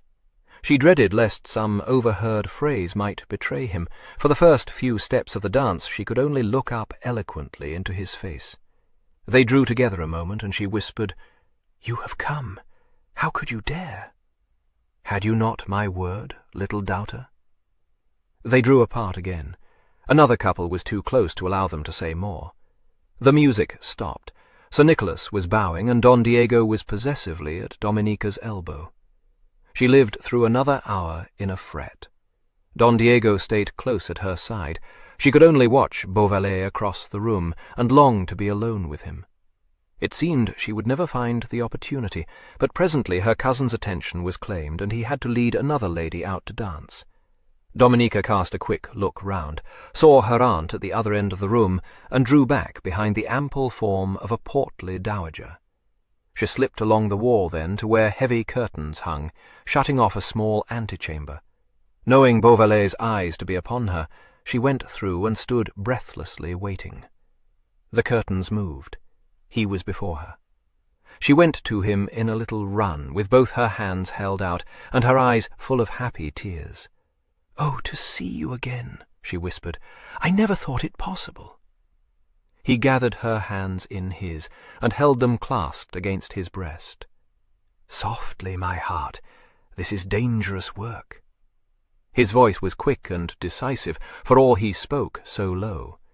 "I must have speech with you alone. Which way looks your chamber?" "To the garden. Ah, Nicholas, I have wanted you, my fondling." His hands pressed her closer. "Does your woman sleep with you?" "Nay, I am alone." She looked wonderingly up at him. "Set a lamp in your window when you judge all to be asleep, to give me a sign. Can you trust me?" "Ah, you know I can trust only you. What will you do?" "Climb up to you, sweetheart," he answered, and smiled at her face of amazement. "What windows look out that way?" "My woman's, my cousin's closet, some servants." "Good." He kissed her hands. "Expect me, then, when you show a light. Patience, my bird." He released her and stepped back. The curtains parted for a moment, and he was gone. The rest of the evening passed in a bewildered haze for her. She was conscious only of Beauvallet's presence, but he did not come near her again. Her cousin besought her to dance with him again, and when she would not, stayed by her, teasing her ear with his soft speech. "Who was the Frenchman?" she asked. "The Chevalier. Is he of the ambassador's court?" "De Guise." "No, my dear cousin, the ambassador owns him not. Some idle traveller swaggering abroad. I trust he will soon be gone from us. It was no wish of mine that he should be invited here tonight. A trifler, no more." "You do not like him, cousin?" she said, looking sideways. He raised those expressive shoulders. "An arrogant Frenchman who bears himself as though he would snap his fingers in one's face. No, I do not like him, cousin." A gleam of mischief shot into her eyes. "It is to be hoped he will not snap his fingers in your face, cousin," she said demurely. "I should have but one answer, Dominica." He touched his sword hilt. "I do not think the gay chevalier would return to France." 12. It seemed an age before the house was quiet, and all lights put out. Dominica sent her sleepy tire-woman away as soon as she came up from the ball. The woman made little resistance. She could hardly keep her eyes open, and was glad to be sent back to bed. Dominica let her unlace her gown and put away her jewels. She put on a loose wrapper and laid another log on the fire. As ill luck would have it, her aunt came in to bid her good night, and stayed to talk over the ball. She professed herself thankful that the affair was over. It had been very dull, she thought, and the Chevalier de Guise was the only relief she had had from utter boredom. Dominica, very much on her guard, stifled a yawn, and allowed the Chevalier to be well enough. "Do not lose your heart to him, my dear," remarked her aunt lazily. "Frenchmen are sadly fickle, and I believe this one is betrothed already." "Yes, so he said," Dominica answered. An imp of malice prompted her to add, "So my cousin need not be jealous of him, Senora.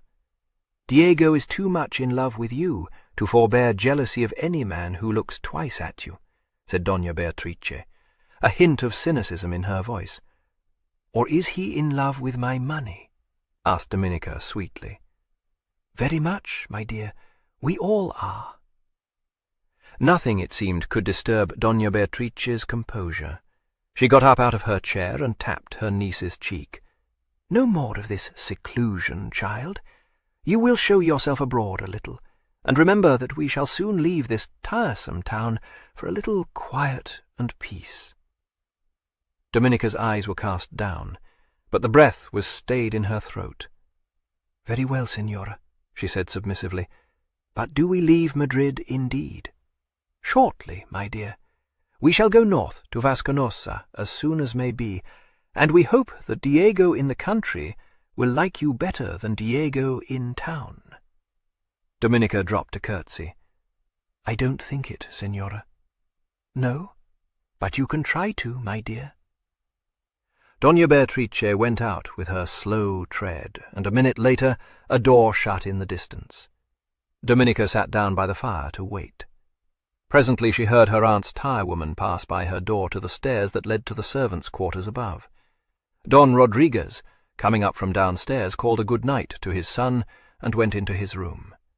But Don Diego must needs go into his closet and stay there for what seemed an interminable time to his impatient cousin. At length he came out, and went across the hall to his bedchamber. Dominica heard him speak sharply to his man, and shut the door with a snap.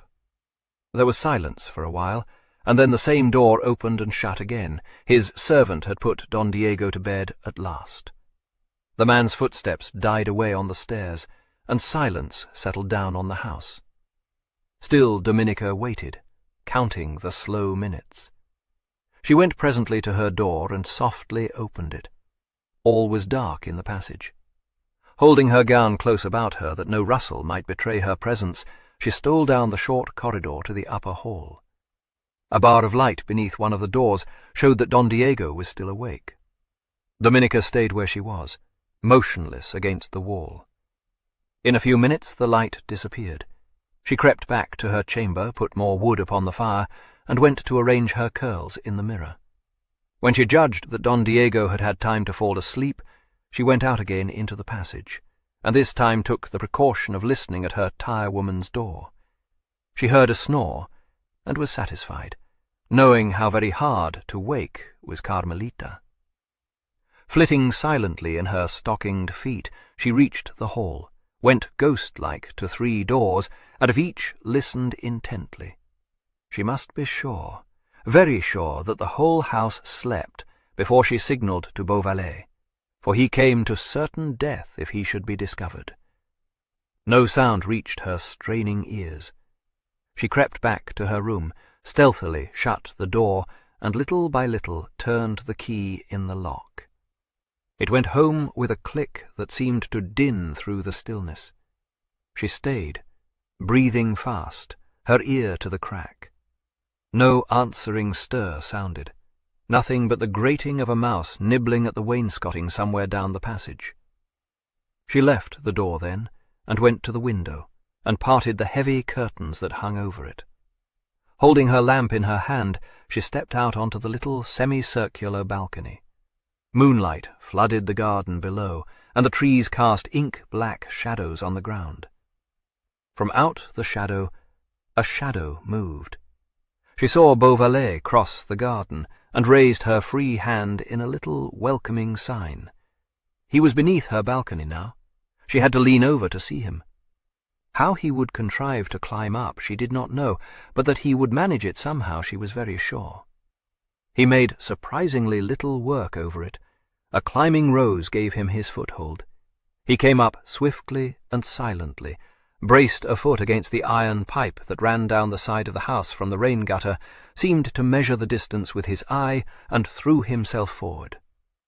Dominica stretched out her hand involuntarily to help him, but he caught the rail of the balcony, and the next instant had swung a leg over it and was beside her. Neither spoke a word.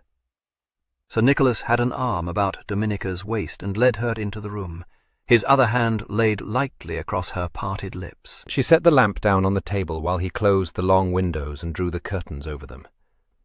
He turned, a moment looked at her, and opened his arms. Dominica went into them in a little run, and felt them close tightly about her. "My heart, my dove." She could only say, "You have come. You have come. It is you, really you." "Had you not my word? How could I believe? How could I think that you would dare, even you? Oh, querida, why have you come?"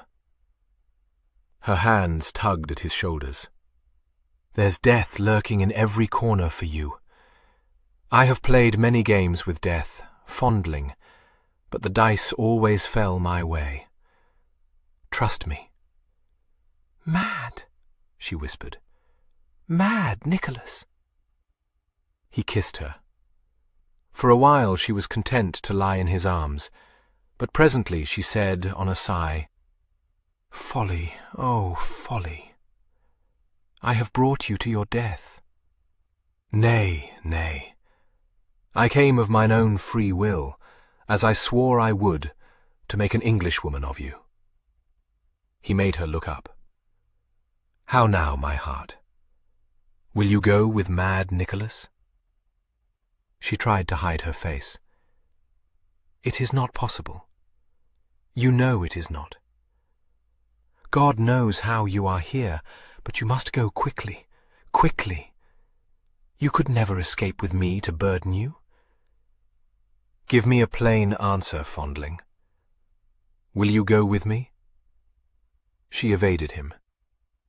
"I have been so unhappy," she said pitifully. "You shall never be so again, I swear." He held her away from him.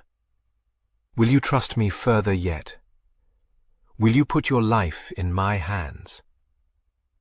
She looked up into his eyes, her own troubled and questioning. He had taken her by storm. He was a lover from a fairy tale, and she had longed for him and dreamed of him. But now that he spoke so urgently and looked so keenly, she realized all that it would mean to her if she gave herself to him. He was a stranger and an Englishman, and if he won out of Spain, a strange land and a strange people awaited her. She loved him, but how little she knew of him. A girl's fears shook her. She looked searchingly, peering for the future, and the colour ebbed in her cheeks. He awaited her answer. She thought how bright his eyes were, how compelling. "Nicholas, you could not understand," she faltered. "I am so alone." "I do not know I do understand," he answered instantly. "I love you. Trust me." Her fingers sought his. "You will be good to me," she said in a small voice. He smiled.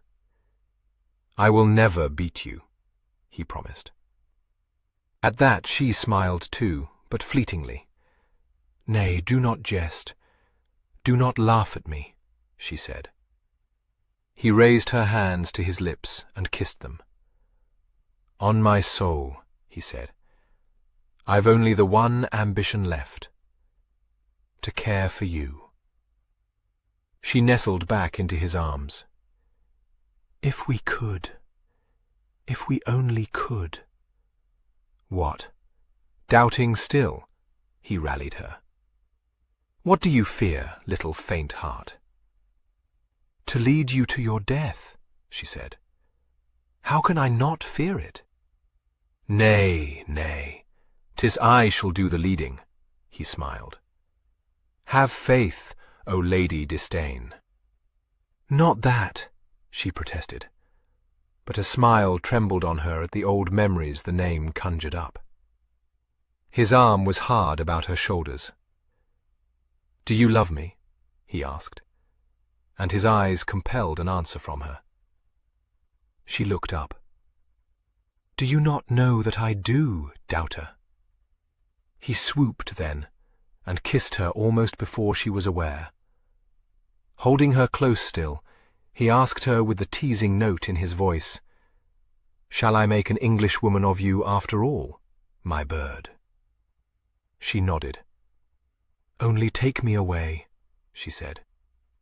"Take me away from here. Anyway." For a moment he held her closely embraced, cheek to cheek.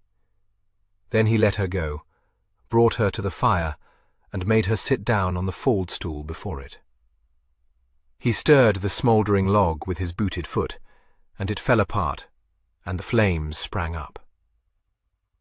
"Do they seek to wed you to that pretty cousin of yours?" he asked abruptly. "I hate him," she said.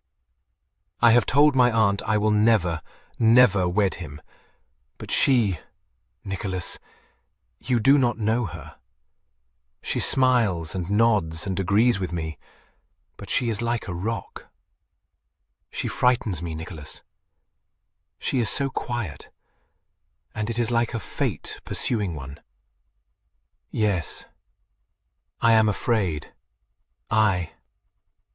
No need, he said. Remember I am near you, and take heart. Now, how to spirit you away? How did you come? She said.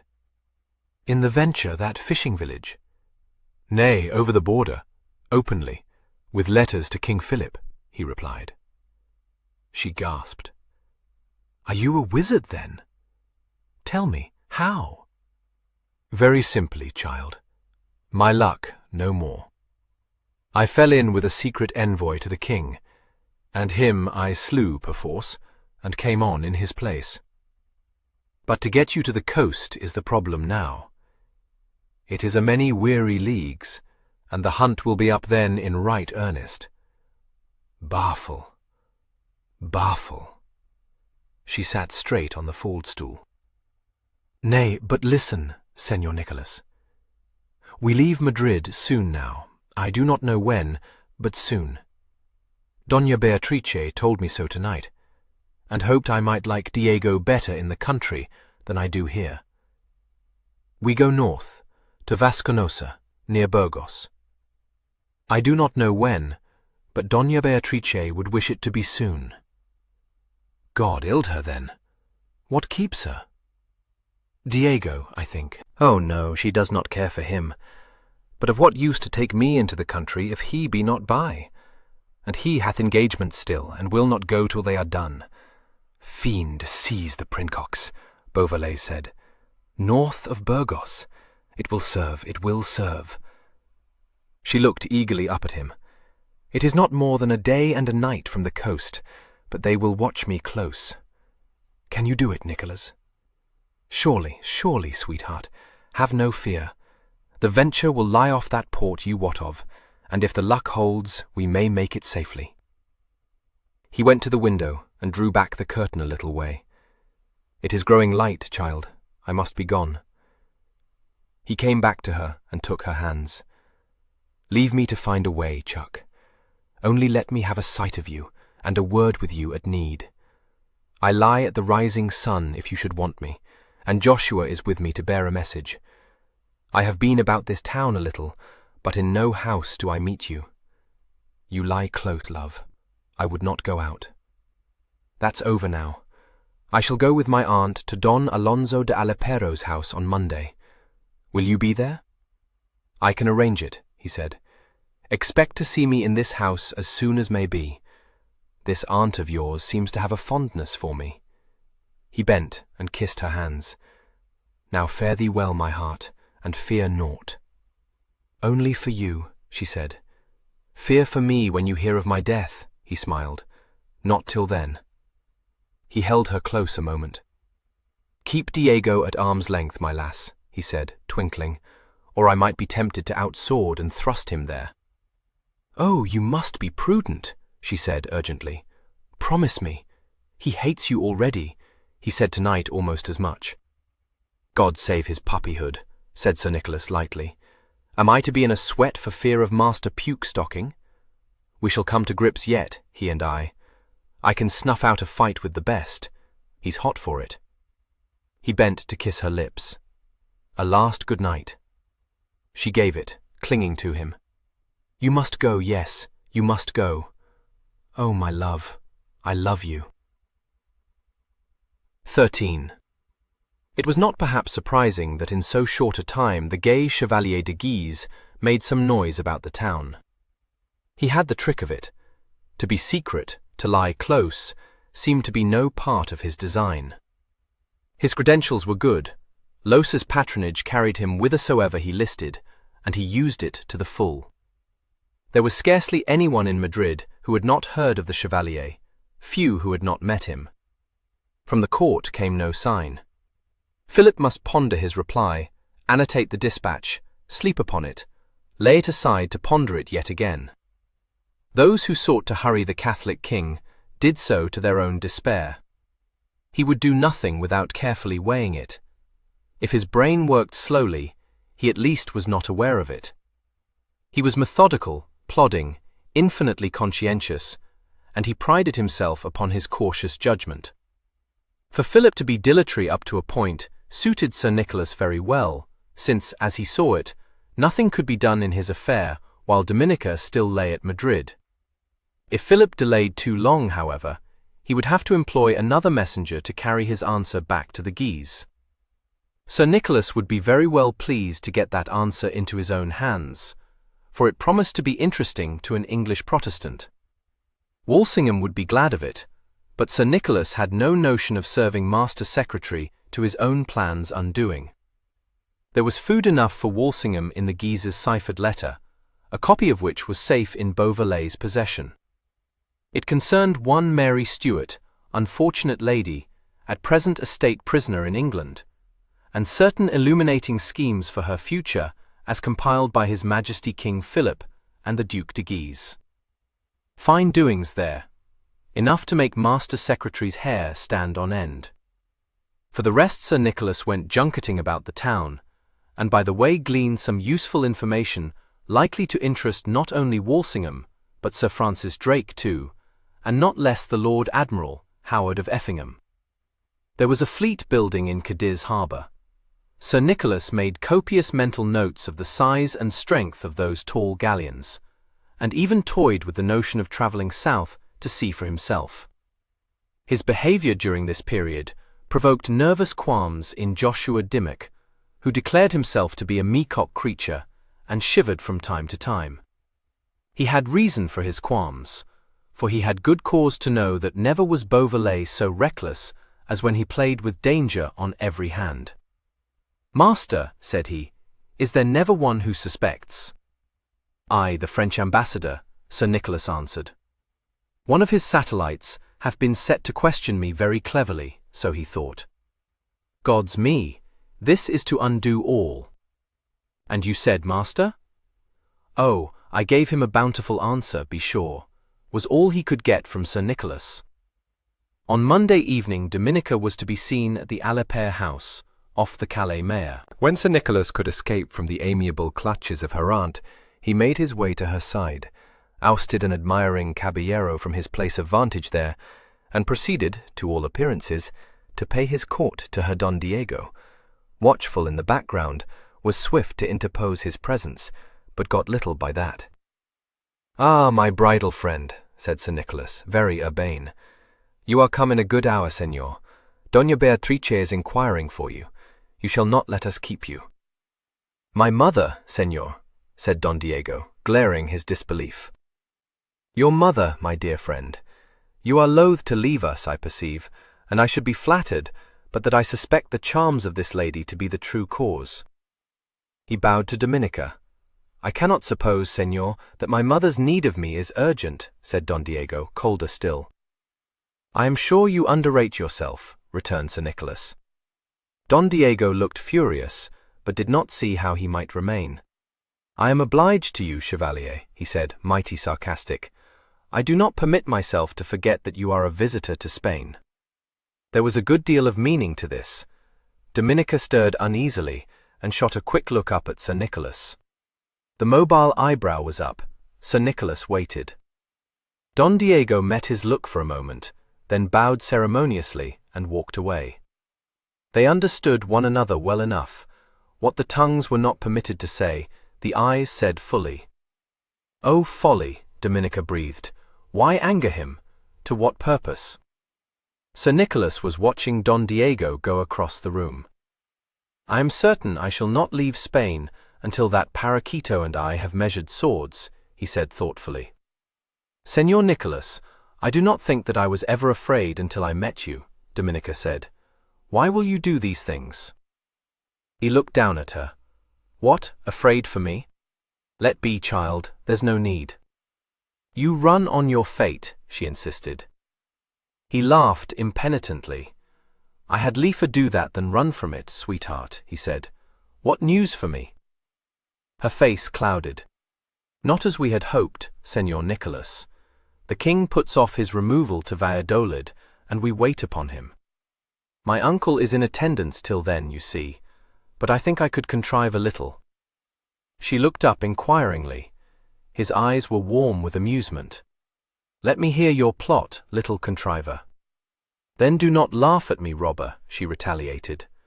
"Don Miguel de Tobar is coming to town, and he is my uncle on my mother's side, and I am very sure that he would like me for his son Miguel." She nodded wisely and compressed her lips. "How she is sought after," marveled Sir Nicholas. "Surely it needs a robber to win her." A dimple quivered. "Maybe, senor.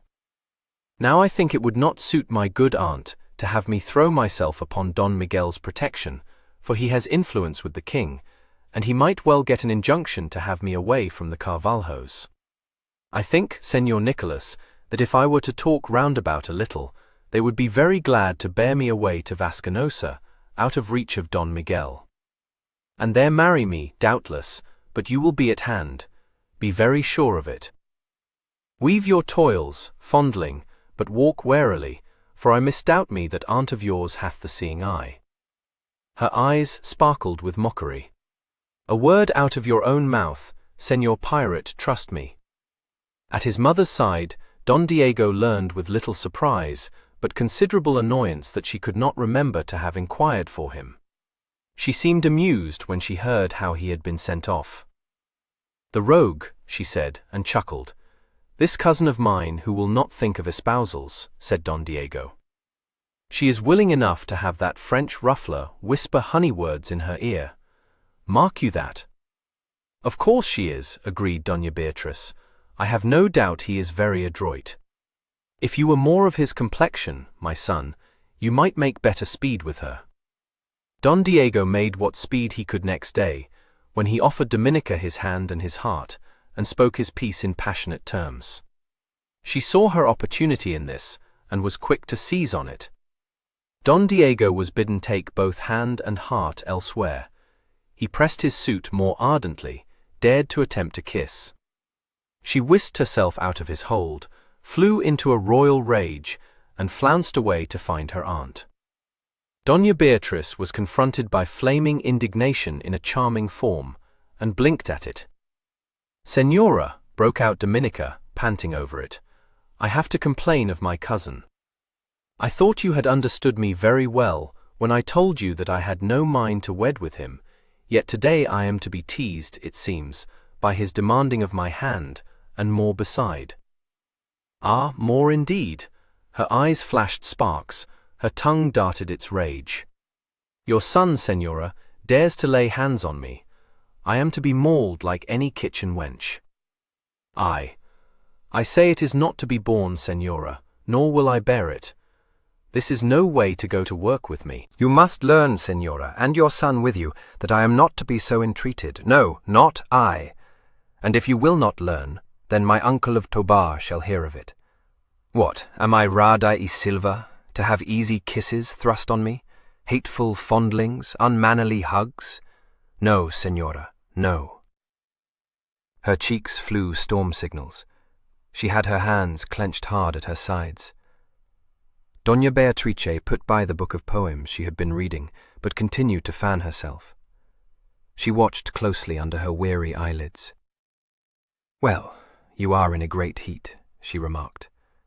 "But what is all this to the purpose? If you do not like Diego's kisses, my advice to you is that you wed him with speed, for if he is at all my son, he will very soon cease to want what he may have for the mere asking." Real anger leaped up. My lady seemed to grow taller with it, a very goddess. "This is to insult me. Nasty talk, senora, shameful talk. Well, my uncle is coming to town, as I hear, and in a good hour. Do you think, senora, that he will approve your plans for me? Do you think it indeed?" "I do not," said Doña Beatrice patiently. "I think he has some little plans of his own for you, my dear, but, believe me, they differ in only the one particular from mine, that he would change the name of your bridegroom. Senora, be assured of this, that any bridegroom were less distasteful to me than your son," said Dominica. "You have not seen young Miguel de Tobar," her aunt reminded her. I concede you Diego is not a Chevalier de Guise, my dear, but he is far preferable to Miguel." "The Chevalier de Guise!" cried out Dominica hotly. "What is the Chevalier de Guise to me? You do not put me off, Senora. I will have a plain answer from you. Will you seek another bride for my cousin?" "I thought we understood one another better, my dear," complained Doña Beatrice. "Of course I shall not." "Then my uncle shall hear of it, Senora. You force me to it. If he thinks that I am content to serve the interest of Carvalho, he shall know that it is not so." Doña Beatrice went on fanning herself. Her smile broadened. "How foolish of you to warn me, my dear," she remarked. "You should not let yourself be in such a passion. You show me your defenses, which is quite ridiculous of you. I fear you will never win a battle of wits with me. Now, had you curbed your temper, my dear, you would have carried out this plan of yours in secret and discomposed me sadly. I should certainly have respected you." She picked up the book of poems again and began to find her place in it. "Of course you will be away from Madrid by the time Tobar enters it." Dominica knew those sleepy eyes watched her still. There was no saying what Doña Beatrice suspected, what traps she might be laying. The girl let her eyes fall, bit her lips, moved a hand amongst the laces at her bosom as though she were agitated. Her wits against her aunt's. She was very content to set them up for battle. Played her little comedy better even than she knew.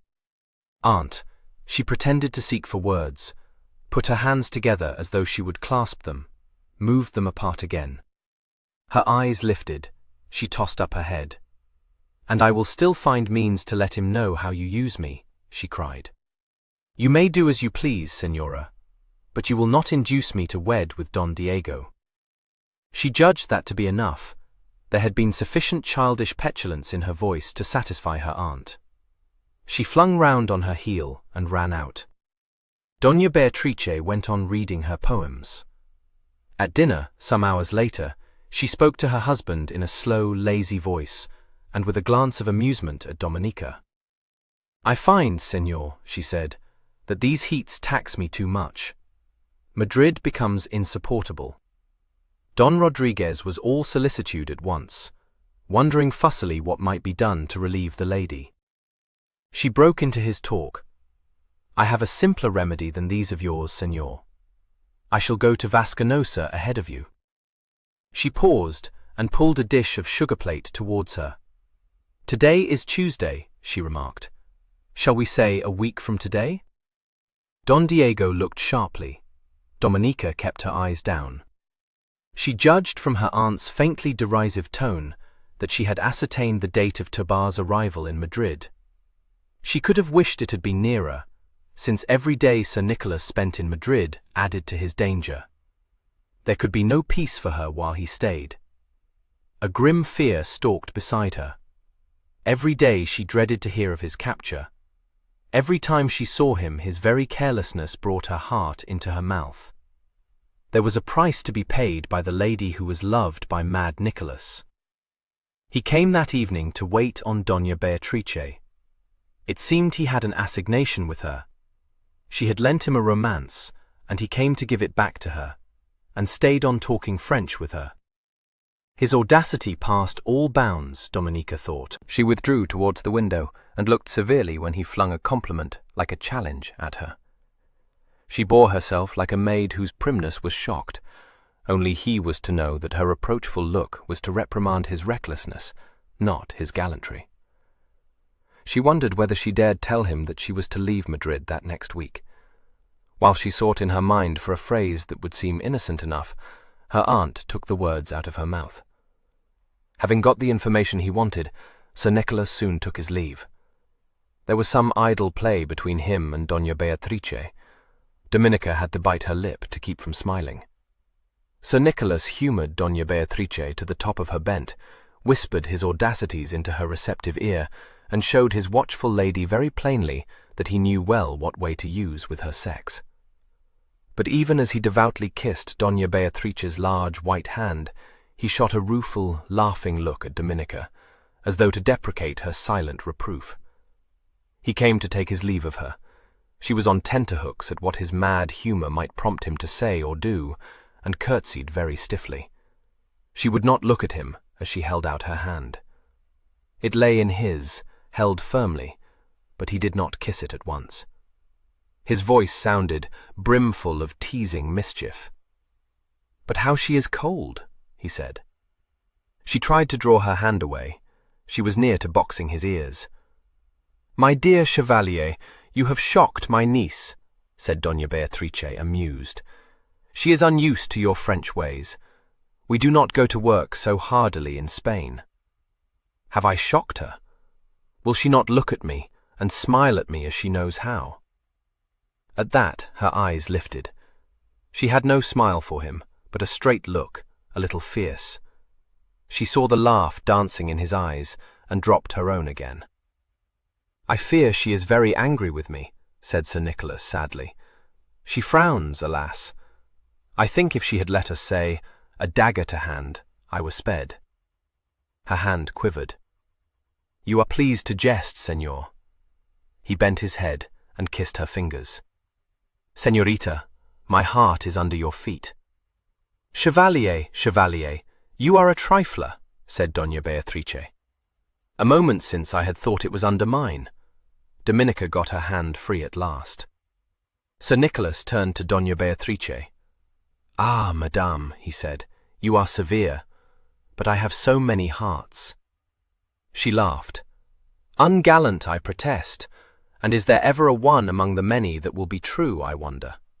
Oh, these Frenchmen!" "Only one, madame," said Sir Nicholas meekly. She raised her brows, willing to be entertained. "Ah? To whom is this one?"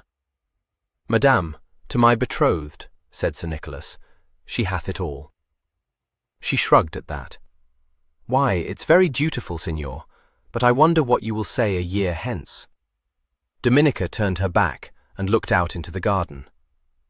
"Oh, it is of so faithful a disposition, madame. I am very sure I shall but repeat myself. But I shall still have a heart to lay in admiration at your feet." Upon which he took his leave, not before it was time, thought Dominica. Her aunt began to talk of the coming journey to Vasconosa, but there was to be another traveller bound thitherwards, of whom she knew nothing. Back at the Rising Sun again, Sir Nicholas studied such maps as he could come by, and conned the road as best he might. Joshua Dimmock, watching, took heart again, and said darkly to the coat he was folding, that the sooner they were off upon this journey, the better it would be for them. "Yet," said he, brushing dust from a pair of hose, "I must ask myself, what if the Venture be not there? With the General not on board, it is to be questioned whether she may keep safe in Spanish waters. Aye, there's a rub." He eyed his master's abstracted profile and sighed. "We may make marks upon a map, I grant you, and mutter of stages, but I hold, and mark me well, that we may not be sure of a happy issue. I had rather than £50 I was snug at home. It needs not to tell me that we shall make that smuggling port. I make bold to say that we may do that, in spite of all these Bisson Spaniards. But how if we come upon this port, and find no ship awaiting? Aye, then we are shent. We spend the remainder of our days in Spain, and they will not be many, I warrant me. All to hang upon the Venture, and the Venture sailing without her general. Ah, the whole emprise is very baleful." Beauvallet looked up. "Peace, Chewit, what ails you?" "This ails me, master, that you have not the means to be avised of the Venture's being in these waters." "Am I so often disobeyed then?" "Nay, I do not say that, sir, nor would I doubt the good faith of Master Dangerfield. But I say, master, that he is not Sir Nicholas Beauvallet, and he may well fail." "Oh, Croker, you bring up objections cut and long tail. You're bird-eyed man, and see danger in every corner. Dickon has as cool a head as you may wish to see, and has my orders to go upon beside. I don't fear for aught there." "What, would my men fail me when I was in need? Nay, nay, but if you fear naught there, master, what is it you do fear?" "To say truth," Beauvallet answered, "I mislike the look of yon French ambassador. For my part, sir, I mislike that popinjay cousin of your lady's. If he is not of a mind to pick a quarrel with you, I do not know the signs when a man will be in fighting humour." "God help him, then," Beauvallet said, and bent again over his map. "My lady goes to Vasconossa on Tuesday next. Now, it is in my mind that we will attend her on that journey." "Aye, and then, master?" "God's death, man, how do I know who have not seen the place? We shall carry her off, and to the coast. Ask me more when I know more." "I fear a mischance," Joshua said sadly. "This runs too smoothly for a coil of yours, sir." Beauvallet folded his map and put it safely away. There was a look in his face that Joshua had seen there once or twice before. "Fear what you will," said Sir Nicholas, "and let come what may. I tell you by this hand, I will reach Vasconossa, and have my lady away before she has slept 2 nights in the place." 14. Don Diego, accompanying his parents and his cousin to an evening party at the house of Don Luis de Novelli, suspected his cousin of going only to meet the Chevalier. His mother was more than weary of these suspicions, and would lend them no ear. "My dear Diego," said she, before they had left the house, "the Chevalier shocks Dominica far more than he fascinates her. I regard the coming of Tobar with more misgiving. We shall have her fast at Vasconossa by then," he said, "and the knot may well be tied before he can act. I would not put it beyond her to be off with that tricksy Frenchman, if only to spite us all. I tell you, Senora, he was at her side more than half the evening at de Chinchon's house last night, paying his court to her." "How well you play the jealous lover," admired his mother. "I never knew you had it in you to hate anyone as you hate this conquering stranger. It is most entertaining." There is no doubt this young man had conceived a very violent dislike for Sir Nicholas Beauvallet, and was at increasingly little pains to conceal it. Maybe those blue eyes mocked too openly. Don Diego knew himself for a very exquisite caballero, and it was evident Sir Nicholas had no such notion of the matter. Sir Nicholas had a curl of the lip that offended. He laughed for no apparent reason, and bore himself as though there were few whom he considered worth the snap of a finger.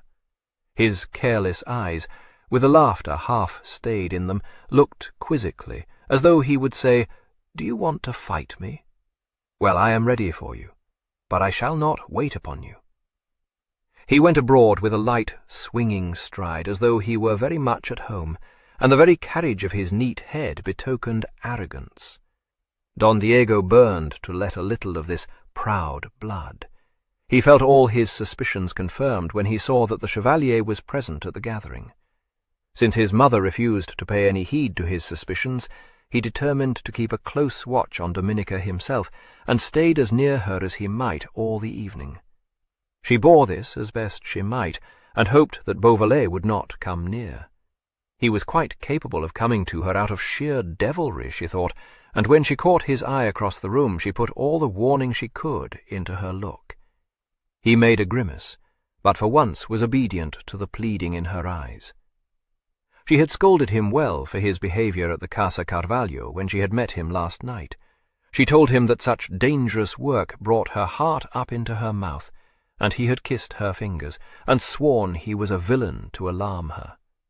That was all very well, but Donna Dominica had realized by now that her lover was not only headstrong, but took a wicked delight in tempting long-suffering Providence. But it seemed her words had had some effect, for he kept aloof from her now. He was in his gayest mood. How could she help watching him, dreading disaster? She had a feeling of foreboding. Maybe it was due to her cousin's unwelcome presence beside her, and the knowledge she had that he, too, was watching Beauvallet with scowling hatred in his face. She tried to be rid of him, but he stuck close, and she saw that he suspected her of wanting to have Beauvallet beside her. She was rescued at last by her aunt, who presented her to a prim girl who had said she would so much like to meet the lady who had been captured by the notorious pirate.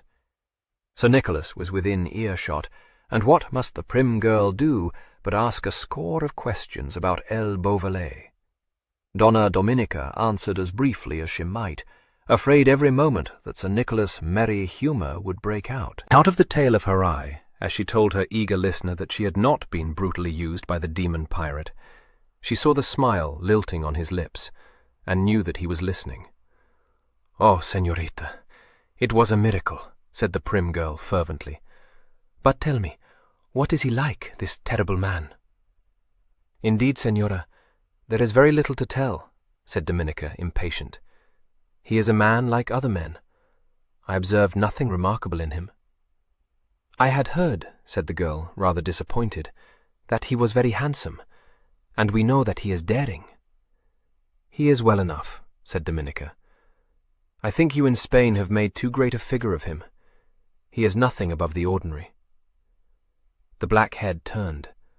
To her horror, she saw that left eyebrow had flown up. God send the man Beauvallet was talking to suspected nothing. She turned her shoulder resolutely. Was this a time to send a jesting look at her? The prim girl, balked of excitement, began to talk of Santiago, and asked more questions. Dominica was rescued at length by Don Rodriguez, who put a hand on her arm, and smiled at her in the deprecating way he used. "There is one present, dear child, whom you would be glad to meet, perchance. One who was lately at Santiago, and whom I think you know." He lowered his voice mysteriously. "In ill odour just now, alas, but you will not regard it," he said, leading her across the room. "He lost his ship, but you would know all that, for it must have chanced before you came home." He was making for a group by the door, unconscious of the rising tide of foreboding in his niece. "One cannot but feel for him, but he has been much blamed. In ill odour at court, my dear, so you will be wary of how you speak of such matters." A chill was spreading over her. "Who is it?" she said levelly. "Did I not say? It is Don Maxia de Perinat, child. He who was sent to chase El Beauvallet, and failed. He tells me that he knew you and your poor father." He coughed and went on hurriedly. "Of course you will not mention the disaster. Perinat. Perinat in Spain, and in this very house. Perinat, whom she had last seen wild-eyed and stuttering, raving of an English devil who laughed and cracked a jest in the heat of battle. Every instinct strained to shriek the news to Beauvallet and tell him to go before this looming peril could catch him up. Involuntarily she turned her head to seek him in the crowd. She saw only the back of his black head, the width of his shoulders, and then, while her thoughts raced, she was aware of Perinat bowing over her hand and offering condolences for the death of her father. She shook off the gathering numbness that threatened to overcome her, and forced herself to answer, to go on talking, to keep him by her at all costs, away from Sir Nicholas, so unconscious at the other end of the room of this imminent danger. She hardly knew what she said. Her mind was casting this way and that for the means of warning Beauvallet. She stood before Perinat with a forlorn hope of shielding Beauvallet from his notice, and for the only time in her life was glad to see her cousin approaching. She presented him to Perinat at once, hoping that they would fall into conversation and give her time to slip away to Sir Nicholas' side. Don Diego was bowing. Perinat had a polite word for the son of an old acquaintance. And then, in a momentary lull, came the sound of Beauvallet's gay voice, crisp and clear, and fatally carrying. Perinat's head was jerked up instantly. He broke off in the middle of a sentence. "Madre de Dios, I should know that voice. What witchcraft is this?" he said hoarsely. Dominica began to talk feverishly, but she was not heeded. Perinat had stepped quickly forward and was staring at Beauvallet's profile, like one who could not believe his eyes. Sir Nicholas was talking to his Andalusian friend. Numb with horror, Dominica saw the characteristic movement of the back-flung head, and heard the gay laugh that could never be forgotten. Ah! The sound, hardly more than a gasp, came from Don Maxia.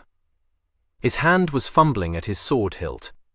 "Sangre de Dios, am I in my senses? Do I dream?" El Beauvallet. The name was shouted. Sir Nicholas swung round of instinct, but in this was nothing singular. There was scarcely a man present who did not spin about at the sound of that dread name flung across the room. Dominica saw the quick glance sweep the group by the door. Sir Nicholas saw Perinat standing livid and staring, but only the veriest flash of recognition came into his eyes. Don Rodriguez was bewildered, as was everyone, but found his tongue sooner than the rest. "What do you say, Perinat? Are you mad?" "Who? What? It is he. It is Beauvallet. Beauvallet's self, I tell you. Sangre de Dios, do I not know him? Have I not cause?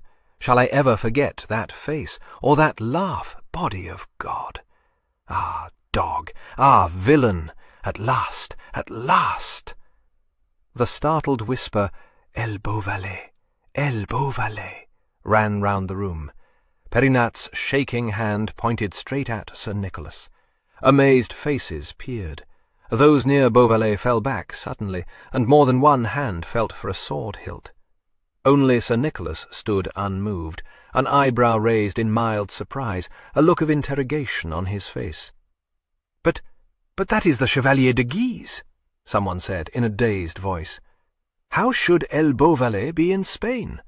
I tell you it is he. I, Maxia de Perinat, who have fought with him hand to hand." Perinat's words seemed to jostle one another.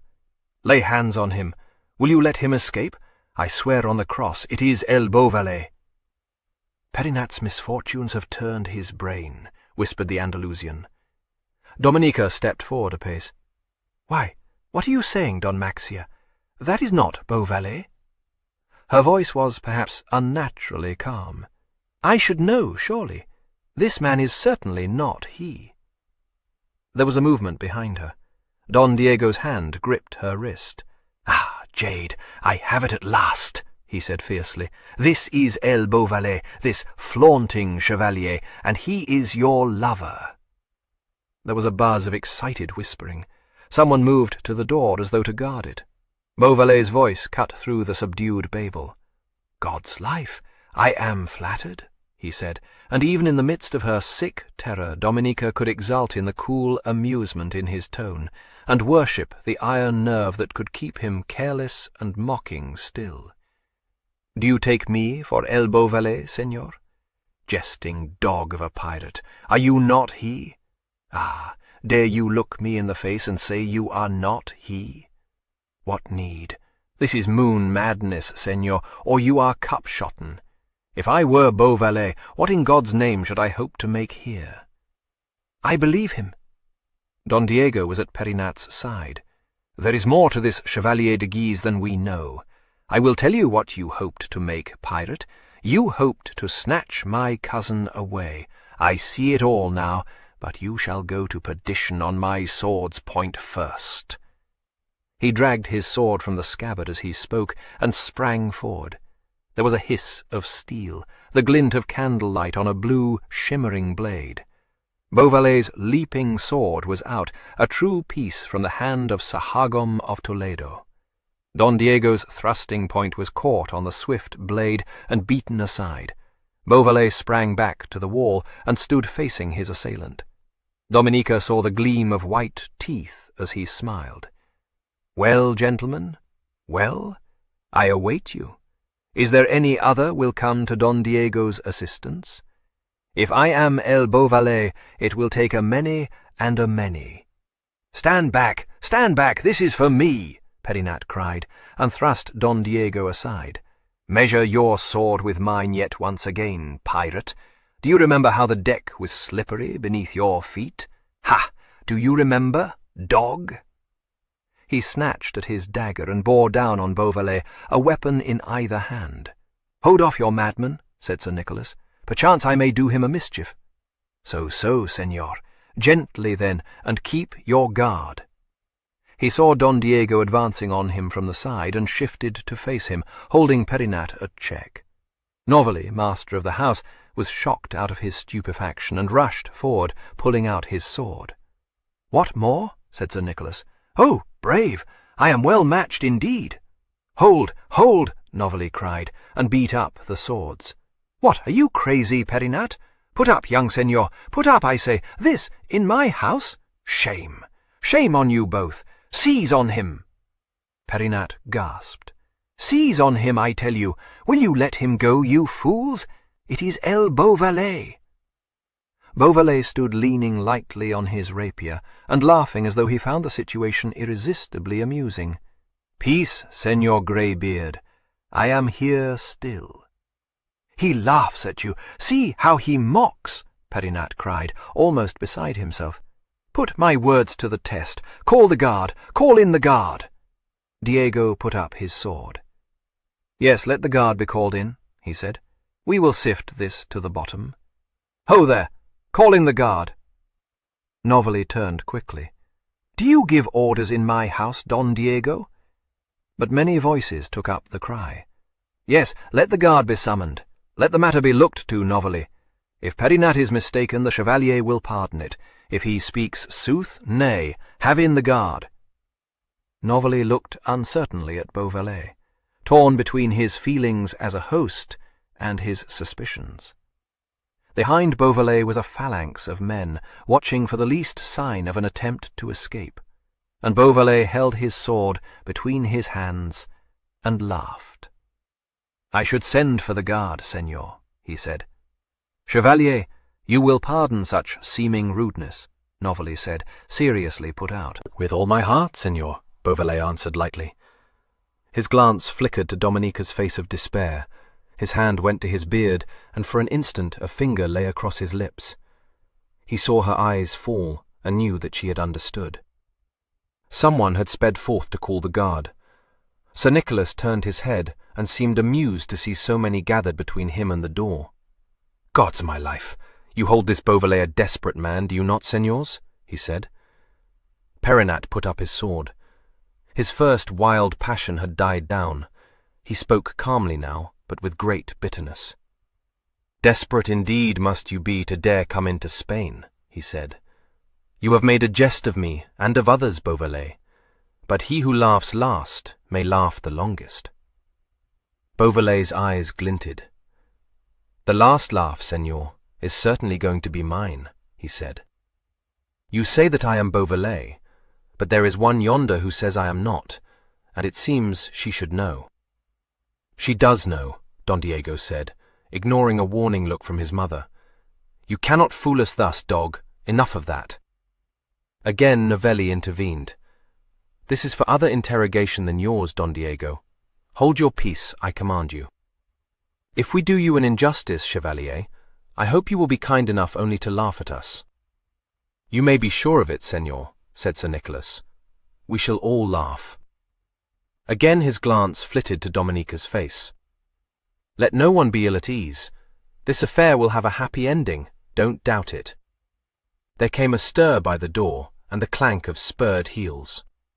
"Aha, the guard. Now by my faith you count El Beauvallet a dangerous fellow. As I live, the guards of the Castile, and a round dozen of them." He was surrounded. The lieutenant, who wore a face of incredulous wonder, bowed stiffly. "Senor, I regret. I must ask you for your sword." It was presented him, hilt foremost. "Senor, be good enough to go with us." "With the greatest pleasure on earth, Senor Lieutenant," said Beauvallet. He looked towards the Andalusian. "Don Juan, it seems I may have to forego my game of trucos with you tomorrow, and maybe some other engagements I had made. Accept my apologies. But all the other engagements that I have for later dates shall certainly be kept. Senor, lead on." He went out, close-guarded, but his voice echoed still in Dominica's ears. "The engagements that I have for later dates shall certainly be kept. Shall certainly be kept." 15. Joshua Dimmock, prowling in the shadows outside the Casa Novelli, saw enough, and more than enough to set him fingering his dagger. Certain it itched to be out, but you rarely, my man, you rarely, Joshua cautioned himself. One man at large is better than two caged. It was his habit to lurk near whatever house Sir Nicholas stayed in. He was laughed at for his pains, but laid a finger to his nose. "I look for trouble," quoth Joshua Dimmock. "I don't wait to have it brought to my notice." It seemed he had good reason. The gentleman who went running out to fetch in the Jeanettes from the barracks hard by little knew how nearly he ran on death. The dagger was out, a wicked blade, long and razor-edged. Joshua, guessing from the sound of turmoil within what evil fate hard chanced, guessed also this flying gentleman's errand. To stab him where the neck joined the shoulder would be easy enough. Aye, and then what? Joshua put up his dagger, snatched so instinctively from its sheath. No way to get Sir Nicholas off that. He bethought him that he had maybe let his mind jump at conclusions, drew farther into the shadows, and waited. He saw the Jeanettes come. They passed so close he might have touched one. They went into the house, and came out again soon with Sir Nicholas Beauvallet in their midst. "Aye, I beagled it out well enough," Joshua muttered. "Now what?" He saw Sir Nicholas walking briskly between his guards, heard him say something to the lieutenant, and laugh. "He goes fleering to death," groaned Joshua. "Mocker, mocker! Will you not look your fate in the face and know yourself sped at last? But this is to tax idle circumstance." He pulled himself together. "Up, mother-wit! No time for mourning this." He peered towards the open door of the house, where two lackeys stood talking excitedly together. "I see the first step of my way. Now to sound these Hildings." He withdrew a little way, came out from the shadow of the wall, and went towards the Casa Novelli at a brisk trot. "What's here?" he cried out. "Guards at your place. Who wast? Strange doings." He became the epitome of curiosity, and got his answer. "Madre de Dios," one of the lackeys said. "They say it is the pirate El Beauvallet." "Jesu!" Joshua fell back and crossed himself. "That fine gentleman? Do you make a jest of me? How should such a thing be, pray you?"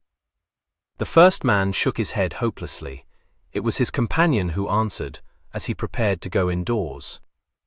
"Why, there's Admiral Perinat within, foaming like a mad dog." He jerked his thumb over his shoulder. He it was who cried out on the Chevalier. Joshua wanted no more.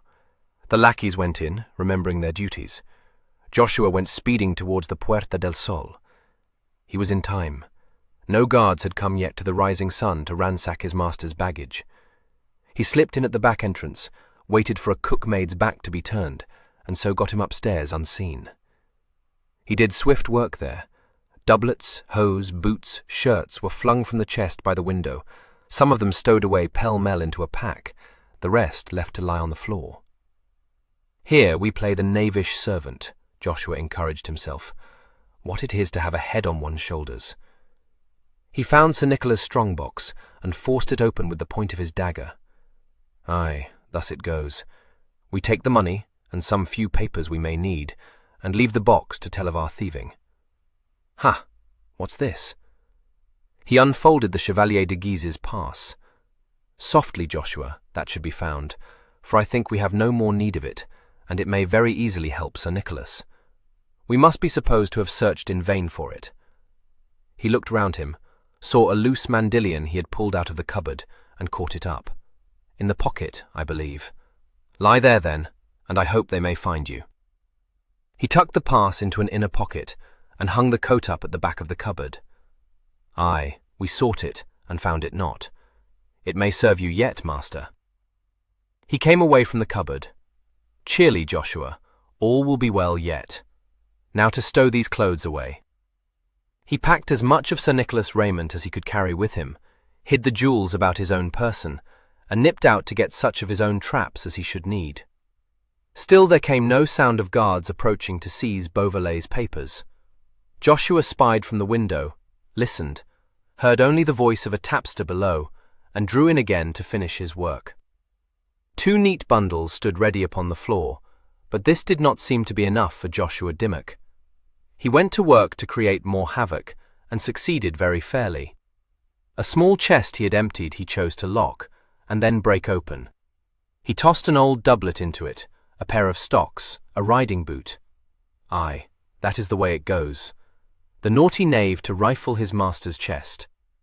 "Master, you may live to thank God you have me for your servant yet." He stood back and surveyed the litter. "A rare gallimaufry, by my faith. What more?" "God's light. The sword." He slapped his forehead and darted to unearth the weapon from the depths of the cupboard in the wall. Out it came, that blade from the hand of Ferrara, delicate, flexible, with straight quillons, and a knuckle bow of 2 shell shapes, chased with gold. "My bite is sure," quoth Joshua. "I warrant me." Downstairs the inn was quiet, for it was late into the evening now. Joshua might have got away with none to see his flight, but chose instead to stumble into the sleepy tapster. He executed a well-feigned start, and let fly a French oath. Sang Dieu. A ducat was pressed into the tapster's hand. "You do not see me," said Joshua. "Eh?" "I see you very plainly," said the tapster, agape. "That is not how it runs. Look you." He took the tapster's ear between finger and thumb, and whispered, "Words brought my masters clapped up. Do you take me now? Well, he will be free soon enough, I suppose, but he'll not be here to see it." He looked slyly. "There's a little farm in Picardy, and a rare wench to be won if a man had the means." He patted the money bags slung about his waist. Indeed, he fairly staggered under the weight of them. "I don't let opportunity slip, Mother of God." The tapster was bemused. He twisted his ear free. "What's this?" "Your master clapped up. Some idle talk of his being El Beauvallet. Ho ho, a very likely tale. Think I, it's some enemy has put this on him, for he's known the length and breadth of France for a guise. But these are not matters for me. In for the frontier, and a good riddance to a bad master." The tapster was left to blink after him. He shook his head, making nothing of all this mysterious talk, and yawned, and wondered what o'clock it might be. Joshua got clear away while he was still wondering. There was one other who was concerned in this capture, one who had also a part to play, and was warily mindful of it. The party at Novelli's house broke up swiftly, but not before many guests had crowded round Donna Dominica to hear what she might have to say. In her heart was despair, for the hawk was snared, but she could still do what she might to aid him. Courage mounted, she set to fanning herself, and forced her pale lips into a smile of incredulity. "Señors, I have no more to say than what I have said. If this man is El Beauvallet, he is changed indeed since last I saw him. I grant you a like colouring, but for the rest, Madre de Dios, if you but knew the pirate, and had heard his abominable Spanish." She tinkled a laugh, became aware of her aunt close beside her, and turned. "Well, Señora, your poor chevalier is fallen upon an evil hour indeed." She sank her voice. "Perinat." She looked significantly and touched her forehead. "Ever since he lost his ship, he has been strange in the head on this one subject." She nodded wisely. Don Diego made as if to speak, but his mother interposed. "I have not been so entertained for many a long day," she said. "I am for my bed now. I suppose we shall hear more of this in the morning. Come, my dear. Do you follow us, Don Diego?" He waved them away. He had still much to say, and was burning to say it. "Presently, Señora. Do not wait upon my coming." Doña Beatrice led her niece to make her curtsy to their hostess. There was a battle to be fought now, harder than the skirmish that had just passed, Dominica knew well. As they jolted homewards in the bumping coach, Don Rodriguez was left to talk as he pleased. Doña Beatrice lay back against the cushions and allowed him to run on. He exclaimed, wondered, surmised to his fidgety heart's content, and his niece put in a word where she might. They reached the Casa Carvalho. Doña Beatrice went with her niece up the stairs and followed her to her chamber. Dominica had herself well in hand. Now for the battle. Now for the setting up of wits against wits. Doña Beatrice sank down into a chair by the window. "So, that is it," she said, amused. "What a daring lover you have, my dear. Yes, I was hoodwinked. I must be getting old. She shook her head over it. Heavens, Senora, are you too besotted then? Asked Dominica scornfully. Make no mistake, my dear, said Doña Beatrice placidly. I wish him all success. Diego was in a rare taking, was he not? Yes, many of them there had a fine scare tonight. Cry brava, El Beauvallet! But I think I will have you away into the country, she smiled. A very charming romance, my dear. A pity it can come to naught. Dominica pressed her hands to her temples. You make my head to reel, she complained. I love a pirate? God save you, Senora. What next will you put on me? Doña Beatrice nodded. Very well played, my dear. You have more head than I gave you credit for.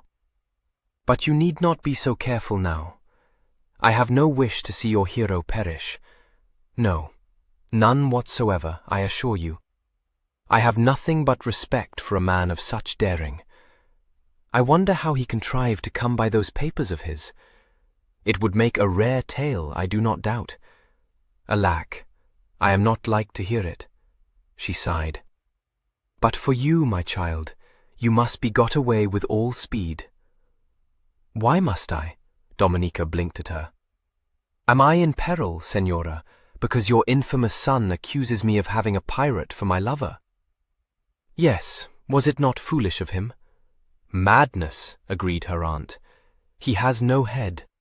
Enough, one would say, to bring the familiars of the Inquisition to our house tomorrow. That, my dear, is one reason why you should be got away, and swiftly wed.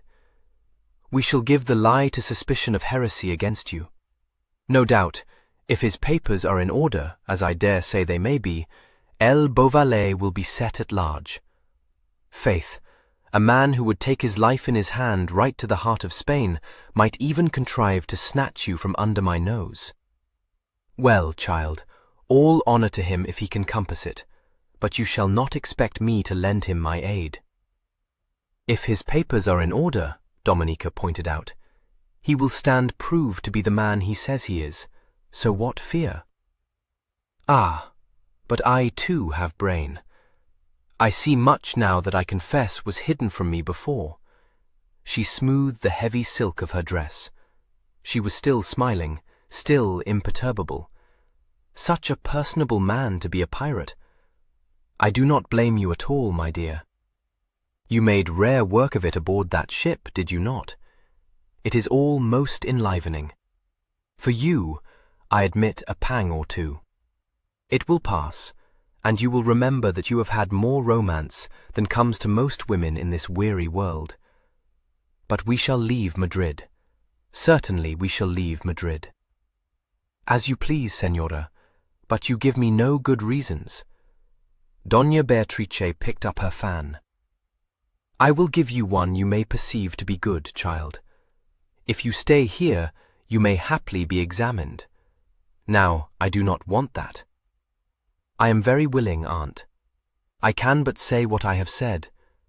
King Philip and the Holy Inquisition, said her aunt gently, are not nice in their methods of obtaining information. Enough harm has been done already without you becoming suspected to be a heretic. She rose and went with her languid step to the door. We will have you safe married, my dear, and think out some tale against our need. As I see it, my child, you cannot better serve this bold lover of yours than to give the lie in such a way to those who suspect you and him. The attack was renewed again next day, by Don Diego now. Curbing his anger, he pressed marriage on his cousin, hinted his father might intercede for El Beauvallet, besought her to wed him at once, and trust to his good offices to help Beauvallet. These were blundering tactics. Dominica curled her lip at them and him. Well she knew that once his identity was proved, no power under the sun could save Beauvallet. The Holy Inquisition would step in and claim him. It was not necessary for Don Diego to tell her that she would see her lover burned at the stake.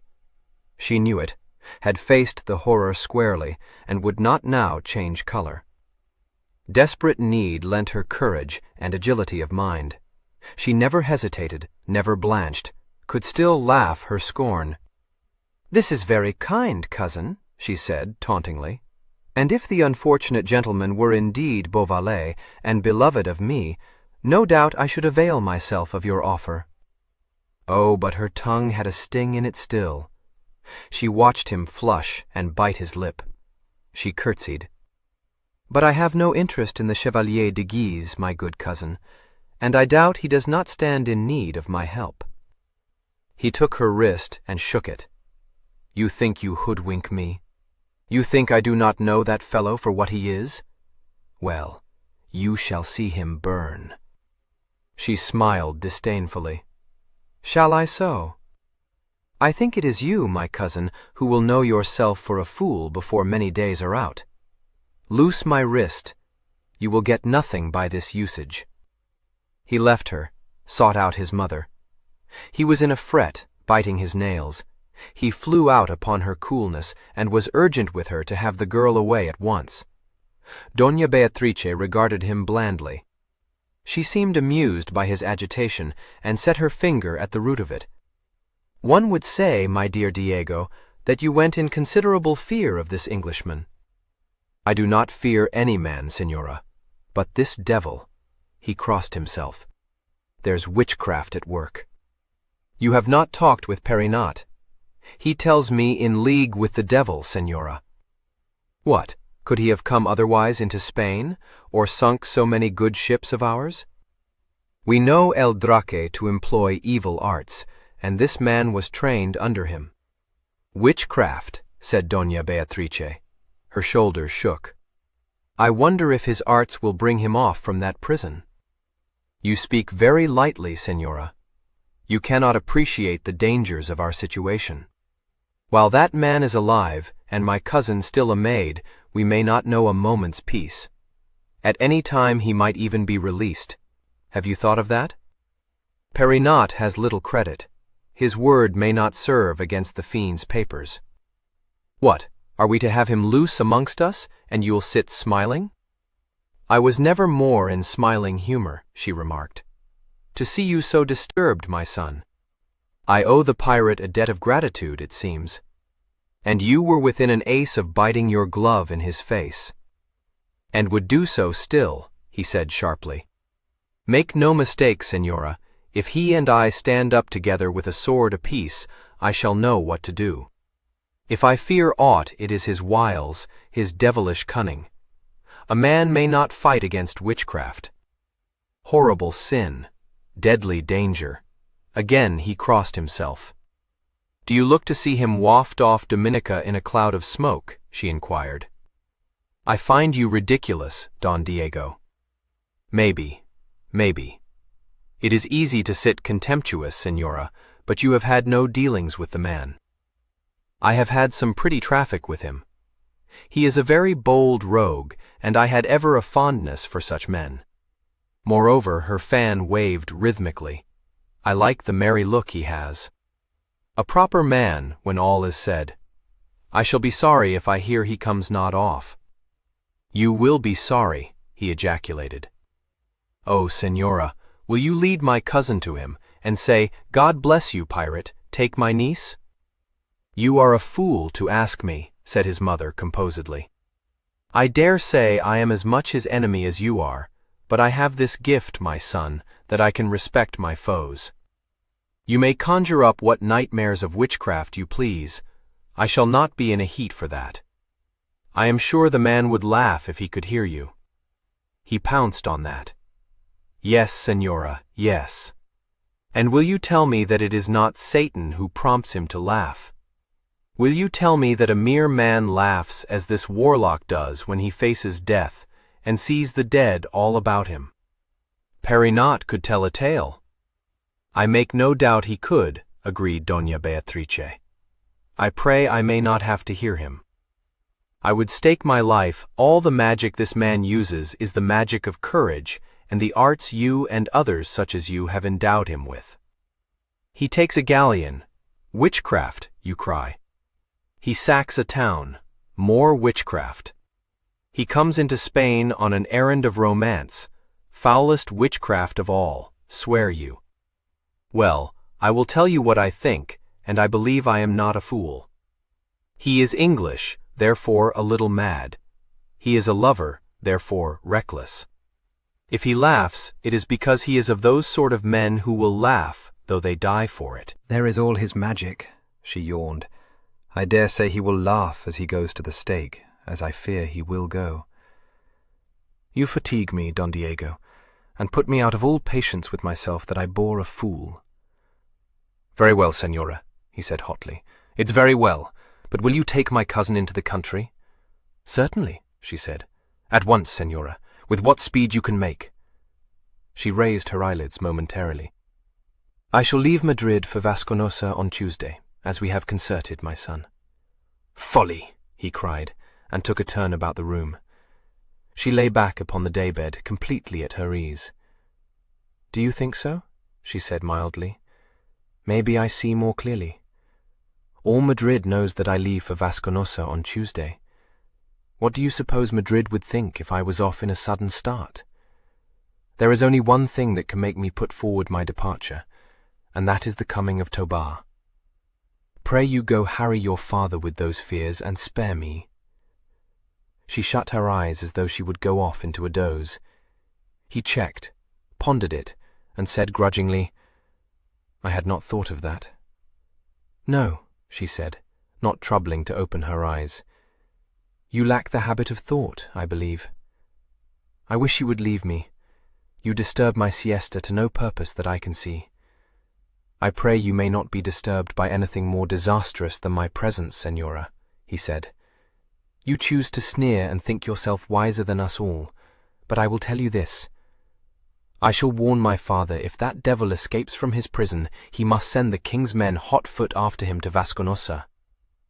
By all means, agreed the lady. Go and warn him at once. 16.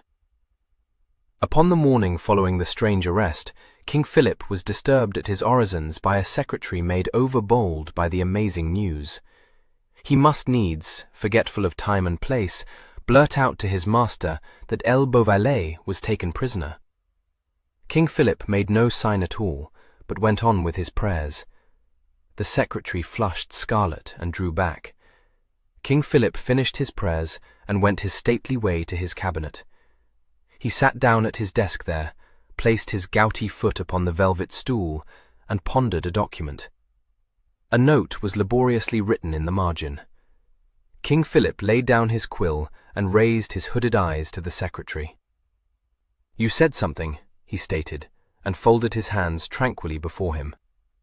Vasquez, still discomposed, told the news baldly.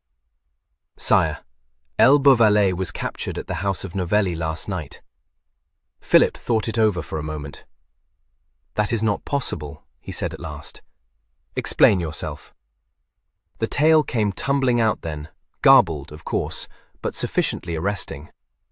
Vasquez had it from Admiral Perinat that the Chevalier de Guise was none other than Beauvallet, the terrible pirate. The Chevalier, then, was laid by the heels, and there were men in the antechamber craving an audience with His Majesty. Philip blinked once, but seemed unmoved. The Chevalier de Guise, he said slowly. His papers were in order, he announced heavily. He looked calmly at Vasquez. Does he admit it? He inquired. No, sire, I believe not. I believe I am sure he sent at once to the French ambassador to demand his protection. But Don Maxia de Perinat, Philip looked at his folded hands. Perinat is a bungler, he said. One who blunders once may blunder twice. This seems to me a foolish tale. I will see Monsieur de Louvignières. The French ambassador came in a moment later, unhurriedly, and made his bow. His countenance was a little troubled, but he made no haste to come to his business. Compliments passed, an idle word on some idle matter. At length Philip said, You have come upon some urgent business, Senor. Let me hear it. The ambassador bowed again. I have come upon the strange business of the arrest of the Chevalier de Guise, sire, he said, and paused as though he hardly knew how to proceed. Philip waved one hand slightly. "Take your time, Senor," he said kindly. "I perceive that you are troubled.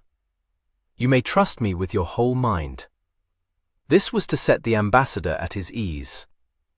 De Louvinière, knowing the king of old, inclined his head with a slightly ironic smile. The irony went unnoticed. "Sire, the Chevalier has sent, as a subject of France, to claim my protection," he said bluntly. "I am indeed troubled. I have to understand that he has been arrested on suspicion of being no less a person than Sir Nicholas Beauvallet, the sea robber. My first impulse, sire, was to laugh at a charge so absurd." Philip put his fingertips together, and over them watched the ambassador.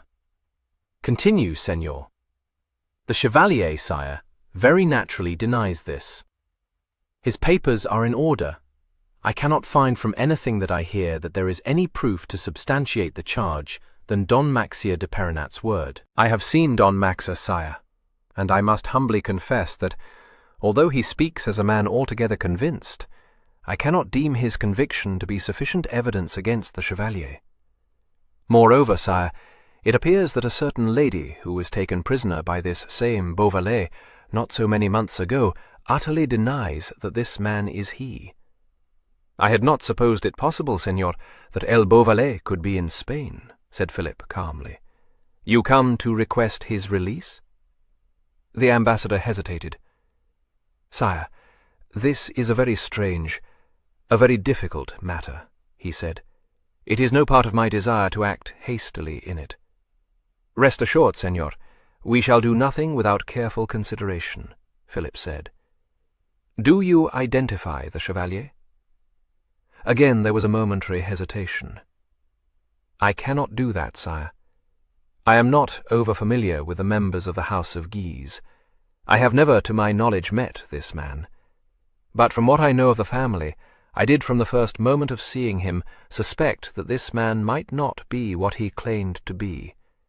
It is in my mind that the Chevalier de Guise should be a younger man than this, nor can I trace any resemblance to the Guises in his countenance." Philip weighed that. "It might thus chance, Senor," he said. "Certainly, sire. I may well be mistaken. But upon my first meeting with him, I wrote into France to discover more of him. The answer to my letter must be awaited before I can state whether this man is the Chevalier or whether he is not. I have come here today, sire, to request you, very humbly, to be patient a few weeks, to hold your hand, in effect, until I receive the answer to my letter." Philip nodded slowly. "We shall do nothing unadvisedly," he said. "We must think on this. You shall hear more of our decision, Senor. Be sure we should be loath to proceed against a subject of our cousin of France." "I have to thank your Majesty for your courtesy," de Louvinière said, and bowed over the king's cold hand. He was ushered out of the cabinet, and passed through the antechamber without delay.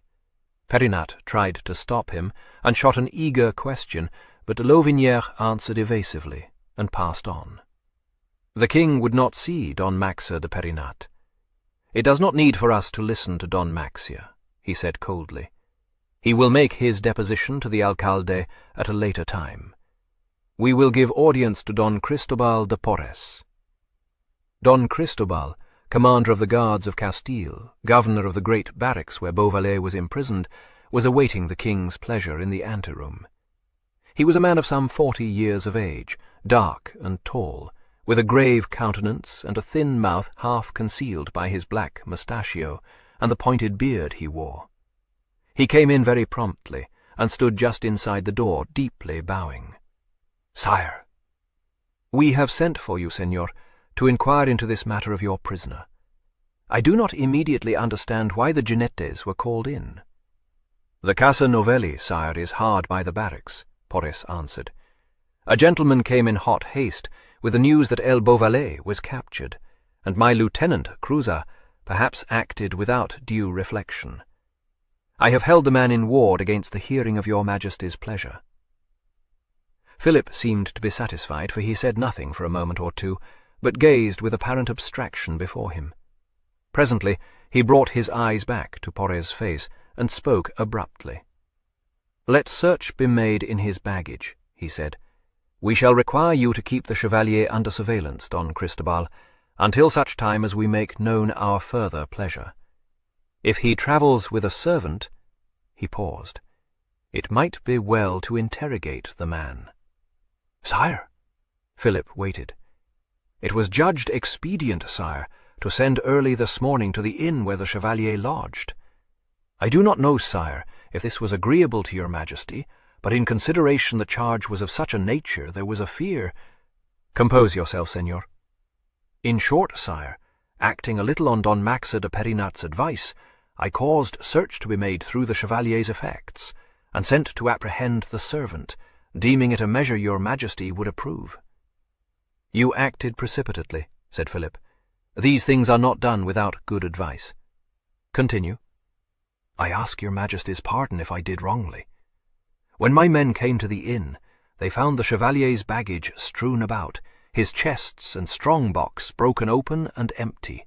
His money was gone, his jewels, a sword of Ferrara make, the best of his dress, in short, sire, a seeming robbery committed by the servant who had fled." "Who had fled?" repeated the king. "But continue, senor." "This, we thought, a suspicious circumstance, sire. But upon question, the tapster at the inn confessed to having had speech with the servant last night, when he was evidently making his escape. The man says that he was something merry in his bearing, talked of his good fortune, and said that if his master was laid by the heels, it was a good riddance to him, and he was not one to be slow to catch at opportunity." "Possible, possible," said Philip. "Yet this might well be a ruse. We have to consider all points, Don Cristobal. What said the Chevalier?" Don Cristobal smiled rather ruefully. "The Chevalier, sire, exhibited a very natural anger, and in fact, sire, he demands, he is high in his tone, that strict search should be made for the fellow.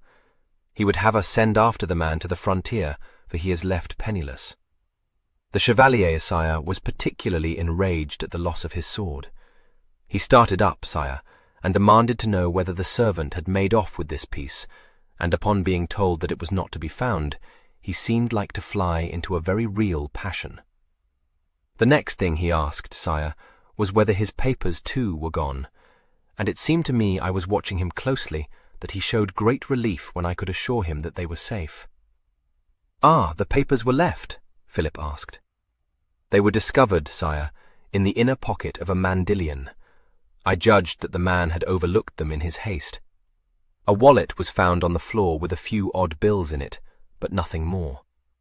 The Chevalier's linen was overturned, as though the servant had sought amongst it for something, and we found sundry other articles of raiment." "Let these be taken to the Chevalier," said Philip. "This is a delicate matter, senor, needing our careful judgment." There was the sound of a softly opened door behind him. A man came into the room from some inner room behind Philip, a man in a priest's gown. Philip's thin lips parted in a smile that showed teeth that were yellow and rather pointed. "You are come opportunely, father." The priest had gone unobtrusively to the window, but he turned at Philip's words and came nearer to the king's chair. He was Father Allen, an English Jesuit, never far from Philip's side. "You have need of me, sire?" "I may have need of you, father," Philip answered cautiously. "There is a man held in ward, father, who is accused of being the freebooter Beauvallet. I have heard something of this, sire, from Fray Louis." "Do you know this Beauvallet, father?" asked Philip directly. "I regret, sire, no. I knew his father by sight, but the sons by hearsay only." "A pity." Philip's smile died. He regarded the opposite wall for a while. "I do not see what El Beauvallet does in Spain," he said, and awaited enlightenment. It came from Porres. "The tale is very strange, sire, almost incredible. It is said by the lady's cousin that El Beauvallet came into Spain to carry off Donna Dominica de Rada y Silva." Philip looked at him. It was plain that such a mad exploit was beyond his Catholic Majesty's comprehension. Father Allen spoke from behind the king's chair. Beauvallet had no need to come into Spain if that had been his purpose. Philip nodded. That is true. This is a very foolish tale, he said. Moreover, it is impossible for such a man as El Beauvallet to enter Spain. As to that, sire, Father Allen lifted his shoulders. There might be ways of compassing it if the man were bold enough. A new voice spoke from the door behind Philip. A man in league with the powers of darkness could do it. A monk of the Dominican order had come in quietly. His cowl partly shaded his face, but his eyes shone dark and intense. He came farther into the room. I have thought on this, sire, he sighed heavily. Who can say what such a man might do? The faintest hint of a contemptuous smile flitted across Father Allen's lips, but he said nothing. Consider, sire, what dreadful errand this man may have come upon, insisted Fray Louis in a hushed voice. Philip brought his gaze round to the fray. What errand? He asked, puzzled. Sire, how shall we say that El Beauvallet would hesitate to seek the life of even your majesty? Fray Louis folded his hands in the wide sleeves of his habit and fixed his eyes on Philip. Philip moved a paper on his desk. His brain turned this over and detected a flaw. If such were his errand, Fray Louis, he would have made the attempt when I saw him in this room with only yourself present, he said. Sire, who knows in what cunning ways Satan goes to work? Don Cristobal interposed. I do not think that this man is such a one, sire. I could more readily believe, from what I have seen of the man, in Don Diego de Carvalho's explanation. But King Philip was not at all inclined to believe in it. His matter-of-fact mind discarded it as the wildest of suppositions. A test might be made, he mused. A simple mass, perhaps. Don Cristobal coughed. The dull eyes travelled to his face. You were about to say, Senor. The Chevalier, sire, has made the suggestion himself. Philip looked at the Jesuit. Father Allen spoke smoothly. That is clever of him, he said. But you should know, sire, that it is not so long since the Beauvallets were of the true faith. It is almost sure that this man would pass such a test triumphantly. Fray Luis spoke again. There are tests the Holy Inquisition would impose that would be harder to pass. We have to think of the soul, sire. Let this man be given over to the infinite compassion of the Church. Philip laid his hand on the table. A heretic of any nation, Fray Luis, belongs to the Church. I am not so undutiful a son of Christ as to withhold from the Church any heretic, be he a notorious pirate or a peaceable burgher, he said austerely. As an enemy of Spain, El Beauvallet should be judged by the secular arm. But I have to think of the soul, which must be saved at all costs. The Church demands him. Your Majesty is a faithful son of the Church, Father Allen said. That is well known. Humbly I would suggest, sire, that the charge of heresy be strictly followed up. There was a short silence. Don Cristobal stood patiently waiting by the curtain that hung over the doorway. The king's eyes were veiled. He seemed to brood like some sated vulture. What thoughts passed in that tortuous mind even Father Allen could not guess. There is as yet no suspicion of heresy, the king said at last.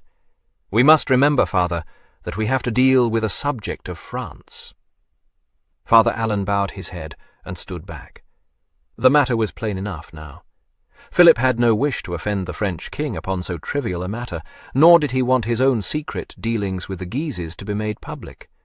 He would not run the risk of the Chevalier de Guise disclosing these dealings, Father Allen knew well. Fray Luis, no Jesuit, but a priest with one single aim, one obsession, did not read the king's mind so acutely, nor, had he been able to appreciate Philip's difficulty, would it have weighed with him. His faith was simple, and burned like a consuming flame. Earthly considerations he would never consider. The Inquisition claims him, he said. There may yet be time to rescue his soul from the depths to which it has sunk. The king gave only half an ear to this. We gain nothing by haste, he said. You assume, Fray Luis, that this man is indeed El Beauvallet. I am not so easily satisfied. I have listened to wild tales. They do not convince me.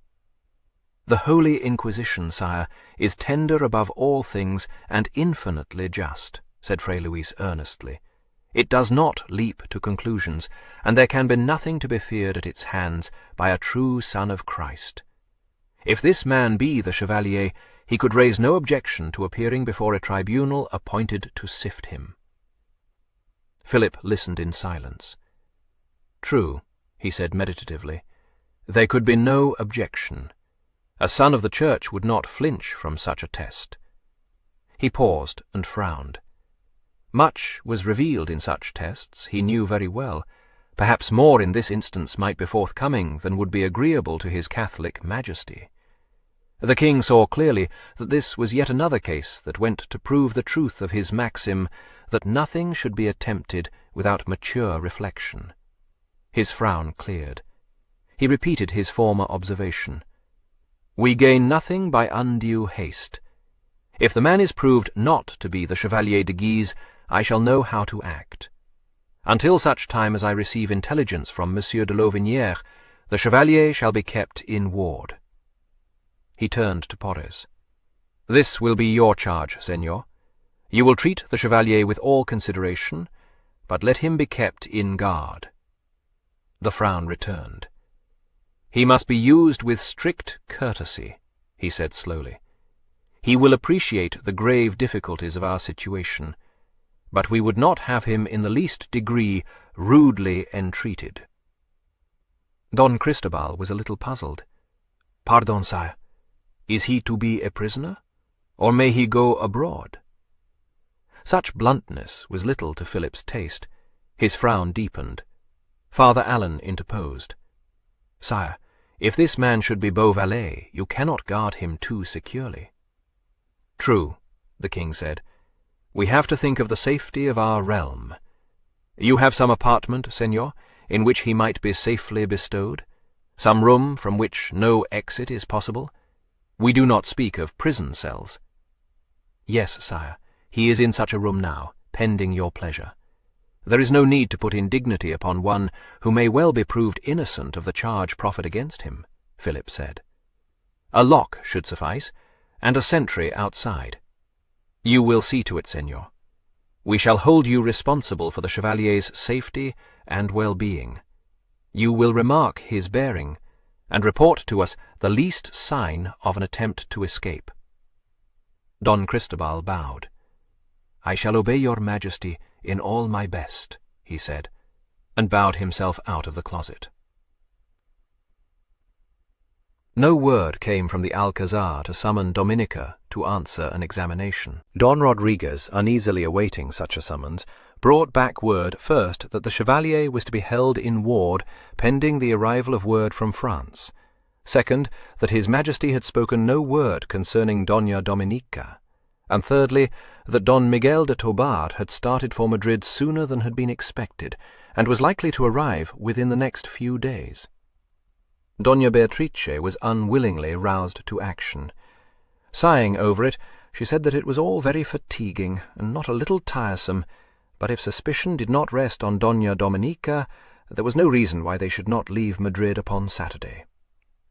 Dominica heard this with dismay. God knows what she hoped for by remaining in the capital. She hardly knew herself, but to journey north so many leagues out of sight or sound of Madrid filled her with despair. To stay could do Beauvallet no good. True enough, but how could one go, knowing him to be in such danger? She said never a word, but bowed her head slightly and tried to look indifferent. She was far from that ideal state. While she was borne off north, God alone knew what might be done to Beauvallet. She had heard that those who fell into the clutch of the Inquisition were sometimes never heard of again. She fell to trembling and to silent prayer. Her own fate seemed no longer to be a matter of moment. Listlessly she observed a certain quiet satisfaction in her cousin's demeanour, which she supposed could betoken no good, but it seemed no longer to signify. If Beauvallet died, they might do with her as they would. Don Diego left Madrid a day ahead of his mother and cousin. Dominica heard of his plans without change of countenance, but his mother drawled, "You do not ride with us?" He answered very easily that he would go before to have all in readiness against their coming to Vasconossa. He could not but think that the Carvalho guards would be protection enough for their equipage. Dona Beatrice looked at him with narrowed eyes, seemed to consider him, but said only, "You are not very gallant, my son." His departure was watched by one of whom he knew nothing. Joshua, anxious to get speech with Dominica, haunted the vicinity of the Casa Carvalho, and saw Don Diego set forward that Friday with his valet and 2 lackeys with lead sumpters. Joshua's sharp nose smelled mischief. He lounged against the sun-baked wall and picked his teeth, but his ears were on the prick, and his eyes sharp beneath the slouching brim of his hat. A chance word let fall by one of the lackeys, strapping a pack to the sumpter, disclosed their destination. There was little need of it. Joshua had been in small doubt. He watched Don Diego mount and gather up the reins, heard him admonish the lackeys to press forward at speed, and saw him ride off. Joshua drew his own conclusions. "Aye, go swiftly, villain," he apostrophized Don Diego. "Waste no time, for you will have Mad Nick behind you, never doubt it. Cullion and Coistrel. Oh, an eater of broken meats, a very pungent rascal. It would do one's heart good to slit the villain's nose. I shall suggest it to my master in due course." He heaved a sigh. "Master, as I see it, you would do well to break out of ward swiftly. Here's roguery afoot. If I can but get speech with my lady, and know what they will be about, a plague on all women." An hour of patient loitering rewarded him. Dominica at last appeared, accompanied by her maid, and bound, as Joshua had hoped she might be, to hear mass at a neighbouring church. She cast a passing look at him where he lounged, but it was unrecognizing. As well it might be, for there was little trace of swaggering Joshua in the sober, clean-shaved personage she saw. He wore a buffin gown as might some needy clerk, gone were the ambitious mustachios, gone the beard that Sir Nicholas was wont to call his pique devant, gone, too, the strutting carriage. A meek individual followed my lady at a discreet distance to church. She chose an unoccupied bench at the back of the church. Joshua waited until old Carmelita was bowed over her rosary, devout and unseeing, then slid on to the bench and edged gradually closer to my lady. Her eyes were open, looking straight before her. She became aware of Joshua and turned her head. She was inclined to be angry at his encroachment, that he saw by the spark in her eyes. He looked fully at her, laid a finger to his lips, and beckoned her surreptitiously nearer. She did not know him. She stiffened. Her look should have abashed him. He was at a loss. He dared not move nearer to her, lest the maid should be roused from her devotions, or the lady withdraw. He looked imploringly, and she turned her shoulder. A hasty glance round him showed him only a few people busy at their prayers. He bent his head and whispered, "Lady, reck not." His quick eyes peeped up at her. She had heard. She was looking keenly at him now. Again he made that little beckoning movement. She let fall her missal, bent to pick it up, and in the doing of it shifted her position till she was close beside him. He pretended to mumble prayers, telling over the beads of a rosary. "Lady, you do not know me. I am Joshua Dimmock. My beard is off. What of that? Caution, caution." She stole a glance at him, met the upward flash of his shrewd grey eyes. Recognition sprang into her own. She bent her head and put the clasped hands up to hide her face. "You! Oh, what do you know? He is in ward." "Courage, señorita. I am here to discover what plans are laid for you. Does Tuesday hold good yet?" "Saturday," she whispered back. "Tomorrow." "He sent you? You have contrived to get speech with him?" "Nay." "Be of good heart, lady, and keep faith. He will break free yet." She gave a long sigh. "I have led him to his death." Privately, Joshua was in complete agreement with her. It was noticeable, he said later, that she seemed to have little idea of having led me thitherwards, but I let that pass. For all his secret convictions, vicarious dignity would not permit him to let the lady think that she had had any hand in this escapade. His answering whisper contained some austerity.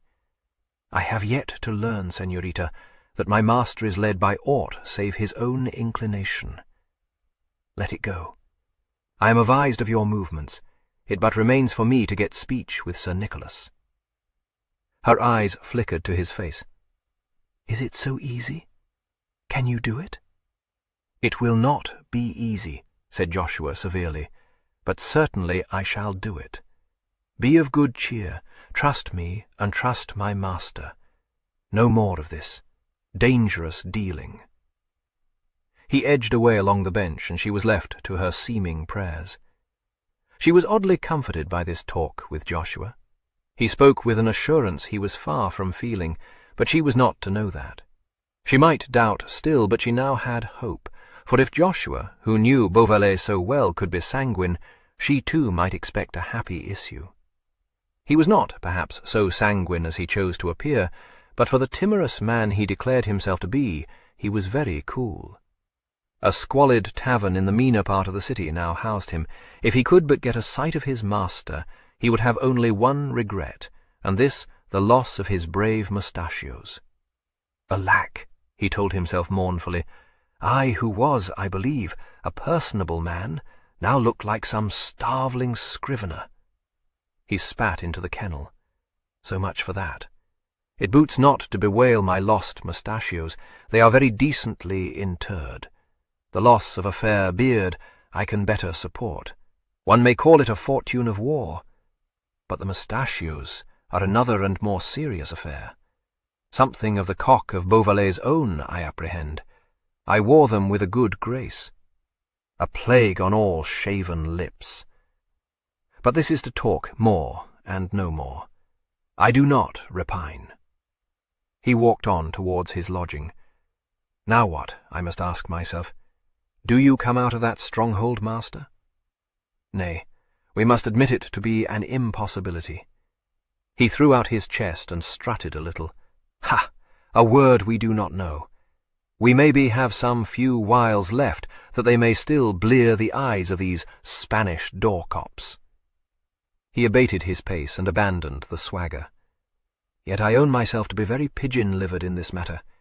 You may say I had his word he would escape if he were taken. Maybe we brag a little. A very little." He shook his head slightly. "Master, if I knew of a way, but I make no doubt a way will present itself to me. I must lie close as I am bid, and keep good watch. To do else might be to o'erset deep-laid schemes. Courage, Joshua." The question of Dominica's departure next occupied his busy mind. He scented mischief there, bristled at it like a dog, and shook his fist at an imaginary Don Diego. "Mark me well. We will carbonado you finely yet, Master Hempseed. Sir Nicholas, you would do well to let your guards taste of your mettle at once, for I mislike the complexion of this whole matter. Let us consider. How long might a coach take to reach Vasconosa? The roads are bad. True, but we have had no rain, and there will be no mud for the coach to founder in. They are to change horses, as I learn, at every stage. 10 days, maybe, swift going. For a man riding hard as we might ride? Ah, that is another and very different affair." His pace quickened. "There is the question of horses. We must go privily to work and discover at what stages one can buy nags upon the road. The plague is on it. I have had to abandon Sir Nicholas' fine mare. Now, if Sir Nicholas were to appear of a sudden, as I believe he may do, what will be his cry? 'Horses, Joshua!' True, and how shall we answer? Certain, it is meet that I lay out some money on a couple of good nags to be in readiness." Ah, what it is to have a head. "Master, if I but knew where you lie, and how they use you, He would perhaps have been comforted had he known that Sir Nicholas lay in a very fair apartment and was most courteously used. He might have all he wanted for the mere asking. Don Cristobal came to visit him each day and was at pains to be polite. It was from him that Sir Nicholas learned of the messenger sent off to France to inquire more particularly into his identity. When he heard that, he gave an irrepressible laugh. Certain, the net was closing in. Don Cristobal understood the laugh to imply no more than a scornful amusement, and did not wonder at it. His attitude throughout was of painstaking civility.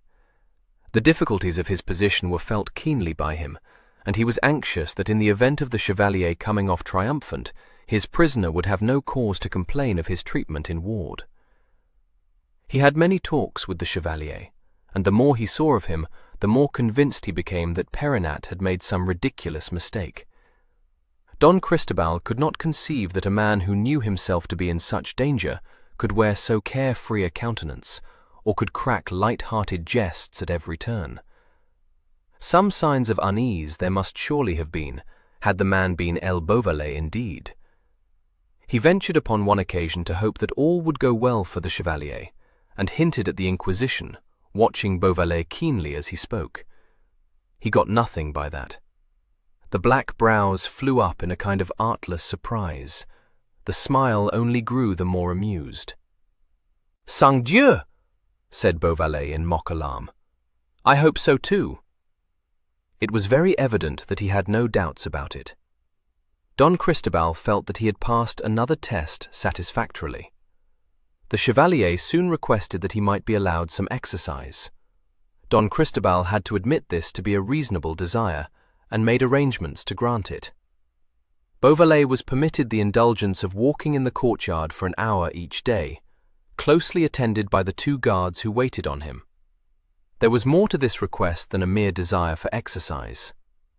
Sir Nicholas, hurried to the barracks at night, had as yet had no opportunity to take in his surroundings.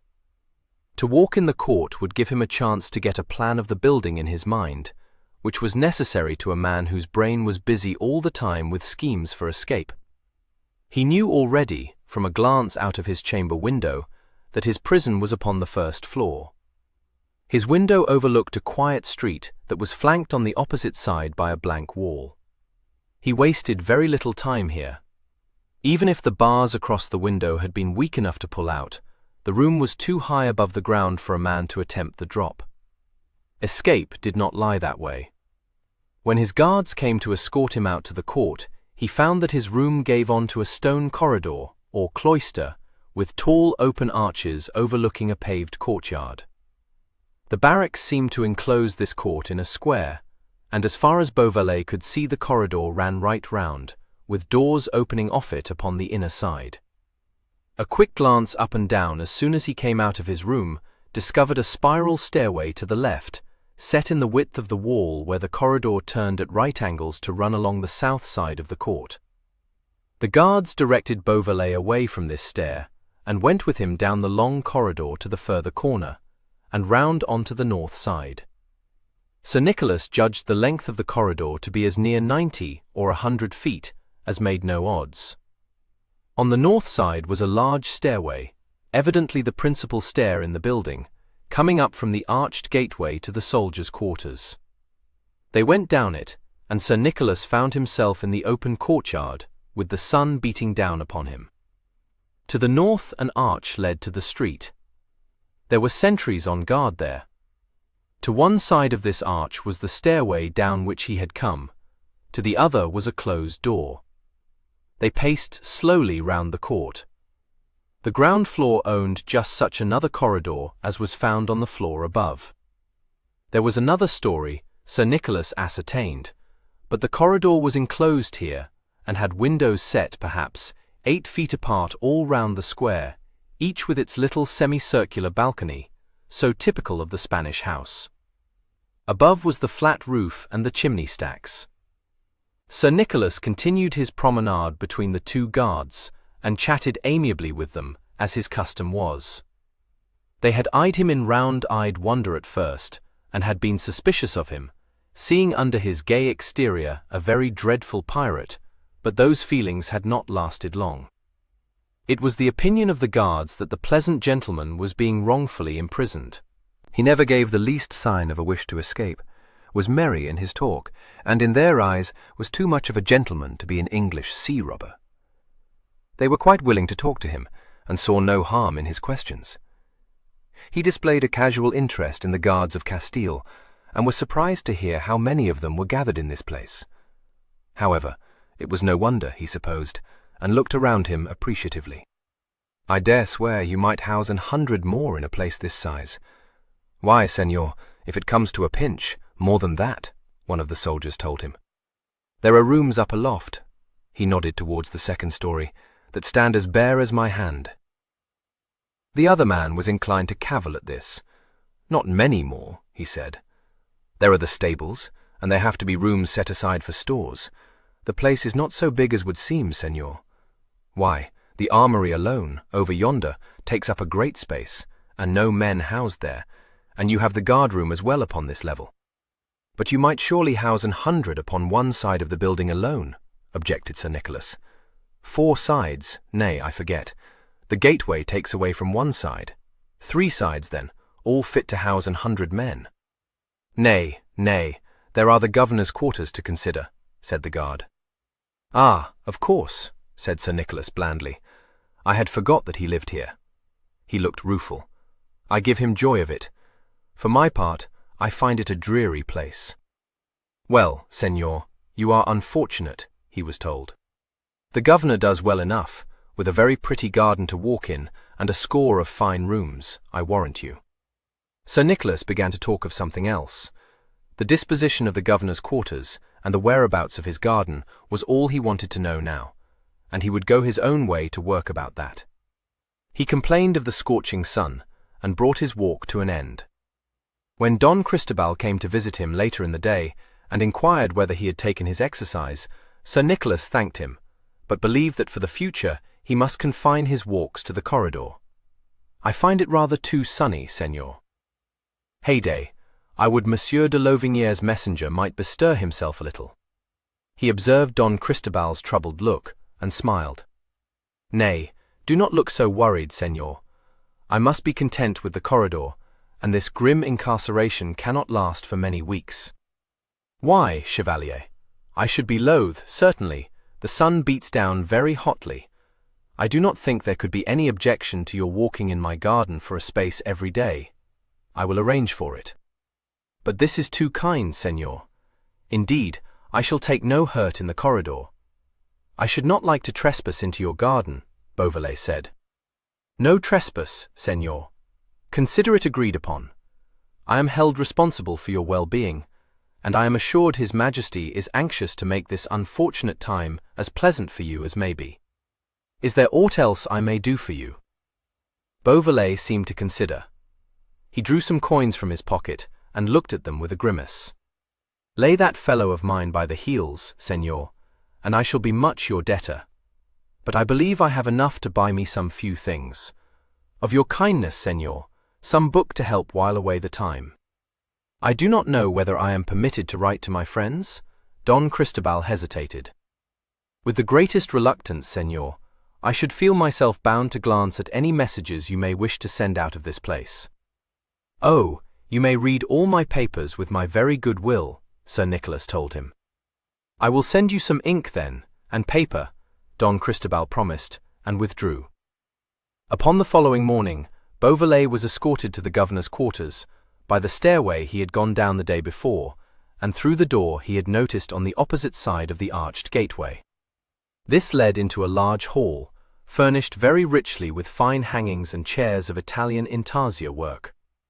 Across the hall, a door gave onto a walled garden, shaded by trees, and through this they went. Beyond the wall, Sir Nicholas judged that there was a street, as on his opposite side of the building. The wall was high, but rough upon the inner side, with 1 or 2 espaliers trained up it. If a man had the help of a rope, he might make shift to scale that wall. At a pinch he might make the attempt without assistance, but with indifferent hope of success. There seemed to be no other way into the garden than through this one door. Sir Nicholas studied the outside of the building closely, Here were no barred windows, and the side of the house was grown over with a thick wistaria. A man penetrating into one of the upper rooms on this side of the building might climb down the wall by the aid of that wistaria if it held. So much Sir Nicholas decided. It was little enough. He went back presently to his prison and sat down by the window to write an innocent letter to his Andalusian acquaintance. It might have been noticed that the Chevalier nearly always sat by the window, and very often stood looking out onto the street. His guards made nothing of that. There was little enough to see in the street, but the poor gentleman had nothing else to interest him, to be sure, until the governor sent him a selection of books to read. Even then a gentleman cannot be reading all the day. Sir Nicholas, watching the street below, did not at first recognize his swaggering servant in the clean-shaven, demure individual who strolled slowly along on the opposite side of the road. But his attention was held by the apparently idle glances this clerk-like person cast up at the barracks as he came, and he knitted his brows a little. Joshua was opposite his window now, and again looked up. The puzzled frown vanished from Beauvallet's face. He lifted his hand, and Joshua saw him. Joshua cast a glance behind him. There was no one in sight. He stood still, showing a joyful countenance. Sir Nicholas passed a hand over his beard, caressed his mustachio tips, and affected an intense grief. But his shoulders shook. "Ho!" said Joshua softly. "This is pretty treatment, God wot. Nay, then, master, have done. Is this the time to make merry? It sorteth no good at all. God be thanked you are safe, and in spirits, as it would seem. What, will you be fleering still?" He shook his head severely. "I may say you are incorrigible. Now I must tell you some few things." "And how?" He saw a man turn down the corner of the street, and bent down as though to take a stone from his shoe. After that he walked on, until the man had rounded the corner, and then came swiftly back. It would not do to shout to Sir Nicholas, that was certain. He put his head on one side and debated. The street was still empty when he came opposite to Beauvallet's window again, and he began to indulge in a piece of pantomime for his master's benefit. Don Diego was portrayed by a mincing step, a sniffing at an imaginary flower, and a flourishing bow. Sir Nicholas grinned and nodded. Joshua made then to throw himself upon a horse, and to ride off at full speed. The play ended, he looked up inquiringly. Sir Nicholas was frowning. He drew a large V in the air, and cocked up an eyebrow. Joshua nodded vigorously, and made beckoning signs as though to bid his master make haste. That Sir Nicholas understood more or less what he meant to convey was easy to see. He signed to Joshua to go, and himself fell to pacing the floor of his room. If Dominica had gone already to Vasconosa, as Joshua's play would seem to indicate, with Don Diego hard on her heels, it looked as though there was mischief brewing. Sir Nicholas had been content to lie in his prison till Tuesday, or even later, for there was nothing to be gained by breaking free while Dominica still lay at Madrid. On the contrary, there was all to be lost. Once out of prison, he must lose no time in getting out of Spain. There would be no time then for waiting upon his lady's movements. But this new development changed the complexion of the affair.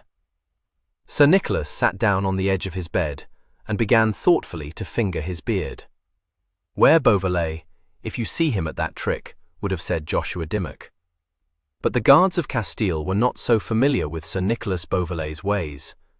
His brain began to shape plans, twisting and scheming. If he failed in his attempt, he must stand self-convicted as L. Beauvallet. He knew what to expect then. He shrugged his shoulders and lifted his pomander to his nose. Sniffing at it, he evolved his plan. It was sufficiently desperate to appeal to that lively sense of humour in him. "Come, Nick," he apostrophized himself. "Let us take reck not for our watchword yet once again. It has not been known to fail us yet. But I am sorry for that sentry." By which it may be seen that Sir Nicholas counted the sentry outside his door a dead man already. He moved to the table and wrote 3 lines to Joshua. They were quite simple. Be ready tomorrow evening with a rope outside the wall on the opposite side of the building to this. When you hear my whistle, cast it across and hold tightly. This he twisted into a screw and put away in his bosom. Upon the following morning, Joshua walked down the street again. The screw of paper went fluttering down from Beauvallet's window and was swiftly pounced on. Joshua went back to his tavern, strutting light-heartedly. 18. Ever since the first day of his imprisonment, Sir Nicholas had been waited on always by two men. Never one came without the other, and although gradually this precaution had become little more than a form, it was still observed. Sir Nicholas pulled a wry face over it. Truly they held him to be a desperate man, since they kept a sentry outside his room, and dared not send a single armed man to take his meals to him. Well, they were right. But he thought he had successfully lulled their fears. For his escape to have the smallest chance of success, one of those men must be got out of the room. All hung on that. If one man could not be induced to leave the room, torture and the fire awaited Sir Nicholas, as he very well knew. He had chosen his time carefully, and knew that he could trust Joshua to do his part. Every evening at dusk, supper was brought to Sir Nicholas from the governor's kitchens. The cook was at pains to please the unwilling guest, for there was still enough money left in Beauvallet's pockets to provide a sufficient incentive. The cook, receiving a double ducat, sent with a compliment, vowed the chevalier was a true gentleman, and devised subtleties for his delectation. Upon the day chosen by Sir Nicholas for his attempted escape, his two jailers came a little late with his supper. One of them, the senior, had charge of the key of his room, and always locked the door punctiliously upon the inside when he entered, and continued to hold the key in his hand, while his fellow set covers on the table and lit the candles. Sir Nicholas had a high-backed chair with arms and a velvet seat to sit in, but he was not sitting in it when the two soldiers entered. He was standing near the window, leaning his shoulders against the wall, and whistling a cheerful tune to himself. "I thought I was to be starved," he remarked, and came lounging over to the table and sat himself down on the arm of his chair, idly swinging one foot. The chief jailer smiled indulgently. "No, no, signor. It is only that the cook spoiled one of the dishes, or rather, I should say, that one of the scullions, left to stir it, let it burn a little, and the whole had to be made again." The other man was busy shaking out a cloth and spreading it over the table. Sir Nicholas sniffed the air. "Well, it hath a very savoury odour," he said. "Let us see the chef de service." The knife was set, a bottle of wine placed carefully beside the cup at Beauvallet's elbow, and a shining cover lifted with a flourish. "Marvellous," said Sir Nicholas. He still sat negligently on the arm of his chair, sideways to the table. "Present my compliments to the cook." He stretched out his hand for the bottle, while the soldier took salt and pepper from the tray he had brought, and put them on the table. He poured out a cupful of the wine, and raised it with a little laugh. "Tell the cook I drink his very good health," he said, and made as if to toss off the wine. But that fine gesture was stayed before he had done more than taste it. The cup left his lips. He pulled a grimace. "My very dear friends," he said, "what's this? Do you seek to poison me? What have you brought me here?" The soldiers stared at him. "Madre de Dios, señor, there is no thought of poisoning you," said one of them, shocked. Sir Nicholas smiled. "I did but jest. But you have brought me a very vile potion, none the less. Let me have another bottle, my good fellow. Take this away." The chief frowned upon his subordinate, shifting the blame from off his own shoulders. "Dolt, take up the bottle. What, do you bring the señor bad wine?" "Pardon, señor, an oversight." "The cup, fool. Take away the cup and bring a clean one back." He hustled his protesting fellow towards the door. "It was you chose the wine," grumbled the unfortunate. "You confused the bottles," the other said hastily. "Get you gone. Get you gone. Will you have the signor's supper grow cold? You have the key, his subordinate pointed out. I did not confuse the bottles, I tell you. You yourself a God's mercy have done, struck in Sir Nicholas curtly. I care not who made the mistake, so long as you bring me a fresh bottle. On the instant, signor, his jailer assured him, responding instinctively to the voice of authority. He unlocked the door, pushed the wine-bearer out, and slammed the door again behind him, once more locking it. Sir Nicholas' lashes drooped over his eyes, hiding the sudden gleam in them. The departing soldier had not taken the key with him. Put the cover over this very choice dish again, my man, said Sir Nicholas. Certainly, signor. The man picked it up, and came all unsuspecting to the table. Sir Nicholas' hand had left playing with his pomander. His foot had stopped its gentle swinging, and the toe of it was firm planted on the floor. The soldier bent to put the cover over the dish on the table. Even as his hand left the cover, and he was about to step back, Sir Nicholas made his spring, a clean, lithe spring, noiseless and sure. Before the soldier realized what had happened, a pair of iron hands were choking him into insensibility, and he was half flung, half lifted backwards onto the bed behind him. Sir Nicholas' knee was over his dagger. He could not reach it. He could make no sound. He could only tear fruitlessly at the merciless fingers that were grasping his throat. His eyes started horribly, glaring up into Sir Nicholas' face. The last thing he was conscious of was the brightness of the blue eyes above him, and the grim smile that curled Sir Nicholas' lips.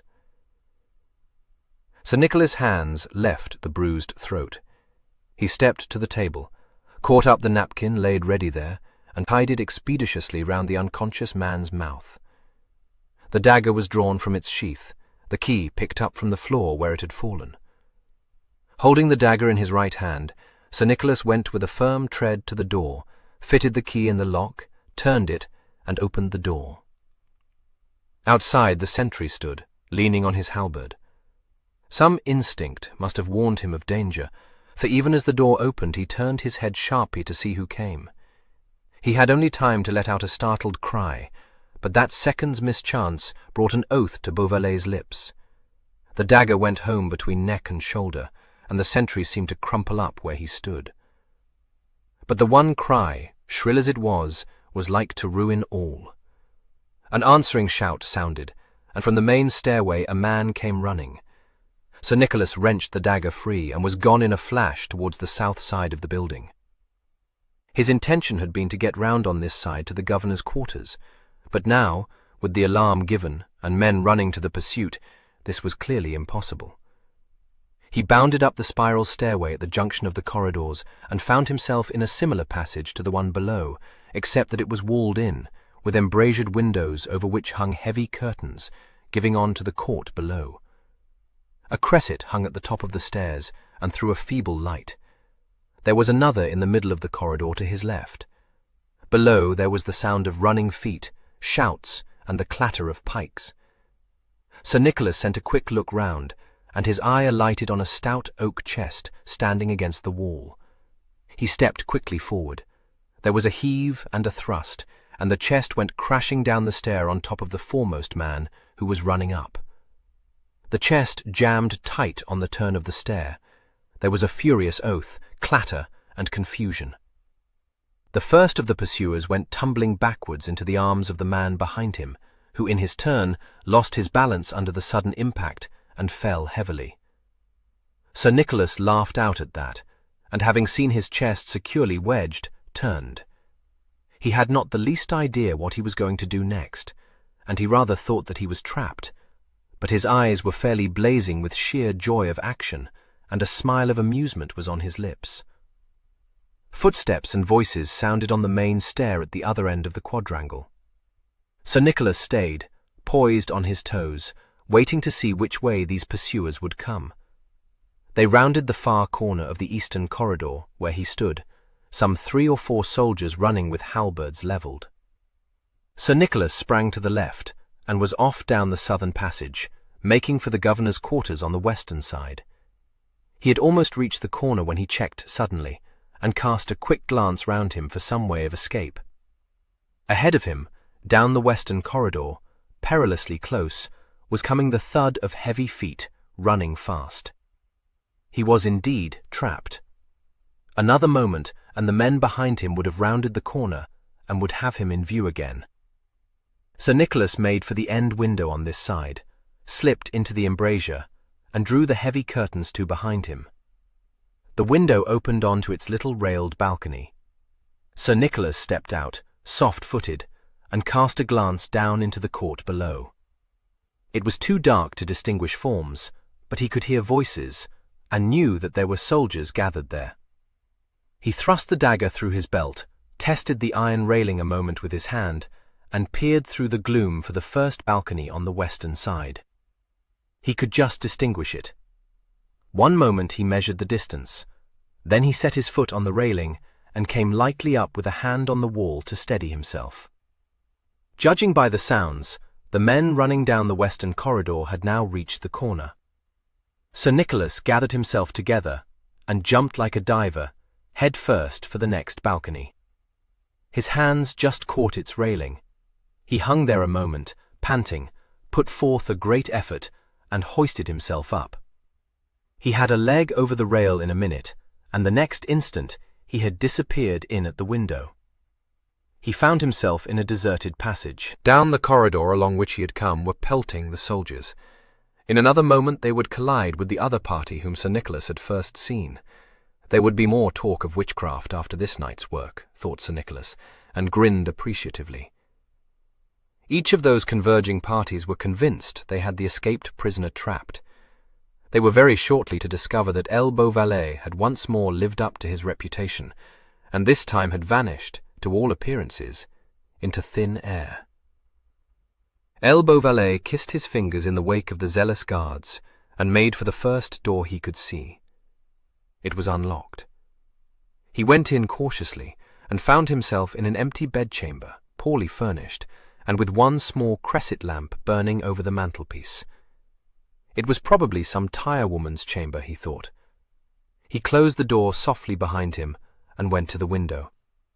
It stood open, looking onto the garden. Sir Nicholas swung one leg over the sill, feeling for a foothold. The wisteria brushed his leg.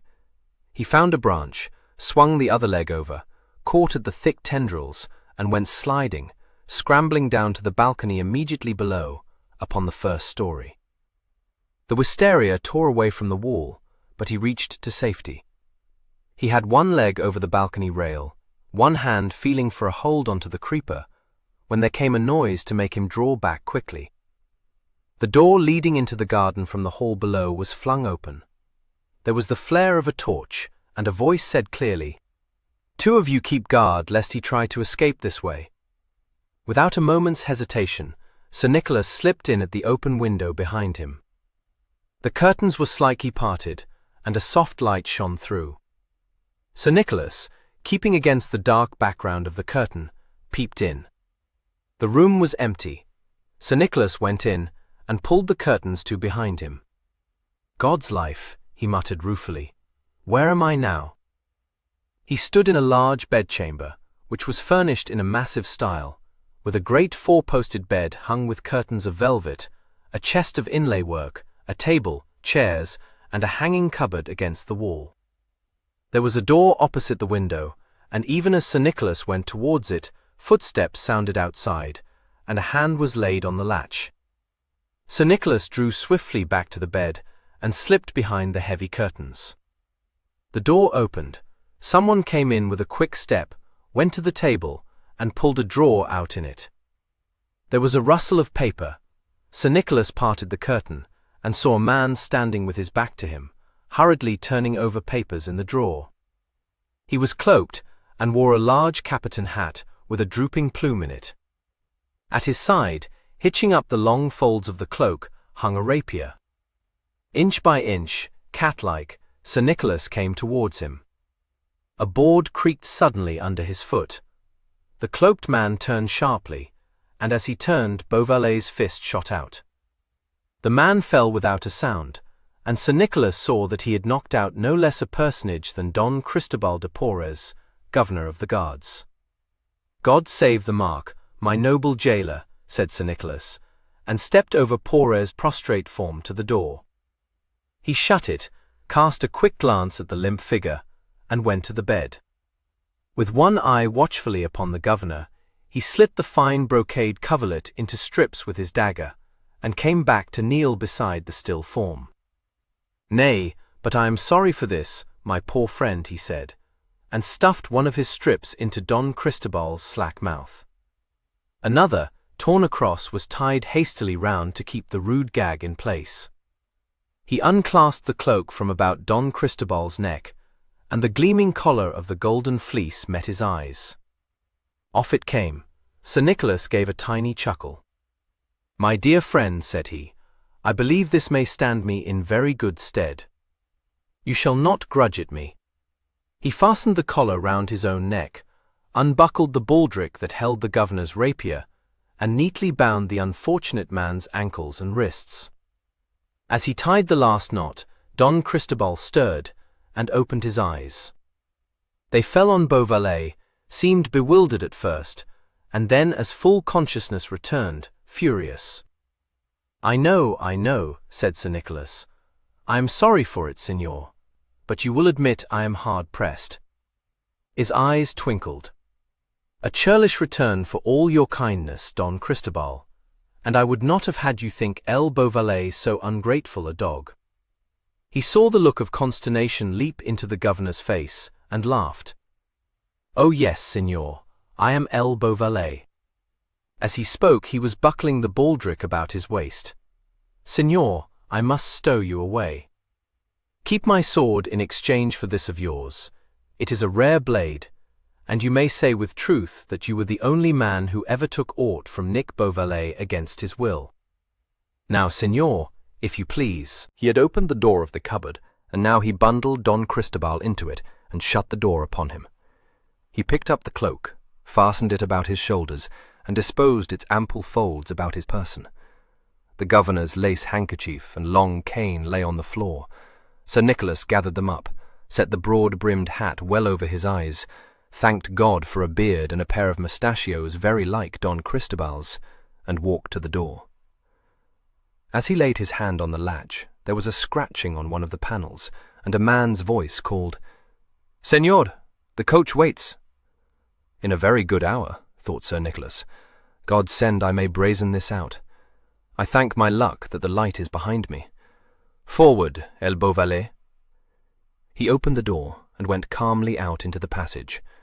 A servant stood there. Sir Nicholas could not see his features plainly in the dim light of the passage, and hoped that his own were as well hid. He closed the door behind him and motioned the servant to go before. The man bowed and went ahead at once. Along the passage they walked to the stairs at the end. The servant stood aside there for Sir Nicholas to pass. Sir Nicholas went down the stairs unhurriedly and crossed the hall at the bottom. The front door was held open by a lackey, who stared to see his master coming so unconcernedly. He ventured to speak. "Senor, the lieutenant has just gone into the library in search of you. You have not heard, Senor, the prisoner has escaped." Sir Nicholas raised the handkerchief to his lips and coughed. Through the cough he said, in as fair an imitation of Don Cristobal's voice as he could assume, "He is taken. The sergeant has my instructions." He went past the lackey as he spoke, but he knew that the man was surprised, perhaps even suspicious, and there was not a moment to be lost. A coach with plumes upon the roof and curtains hung at the sides stood waiting. He got in. "I am late. Drive fast." The coachman was agog with excitement. "Senor, the prisoner—" "The prisoner is safe," said Sir Nicholas. "Drive on." The coachman gathered up the reins. The horse's hooves clattered on the paving stones. The coach moved slowly forward under the arch towards the open gates. The lackey at the door ran after. "Senor, the lieutenant." "To hell with the lieutenant," said Sir Nicholas. "Drive on." The coach rumbled out of the gate and turned at right angles into the street. The lieutenant, cruiser, hurrying out of the house, was just in time to see it disappear round the corner. "What the governor?" he cried. The lackey rubbed his perplexed head. Señor, the governor would not wait. He sounded very hasty and unlike himself. The governor would not wait? Cruiser stared uncomprehendingly. There came a shout from within. Stop that man! Stop that man!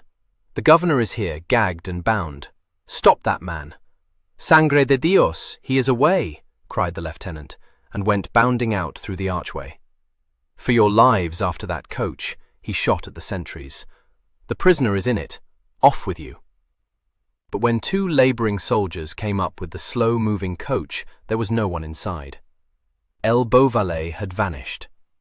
19. Outside the wall that enclosed the governor's garden, Joshua waited, safe in the shadows. He had a coil of rope in his hand, and had hitched his dagger round so that he might easily come at it.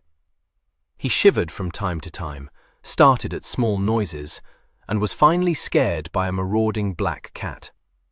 Recovering from this fright, he watched the cat slink off, and was moved to shake his fist at it. What, you doxy! You'll creep up to give me a fright, will you? You may thank my need for quiet that I do not spit you on the end of my knife. The cat disappeared over the wall.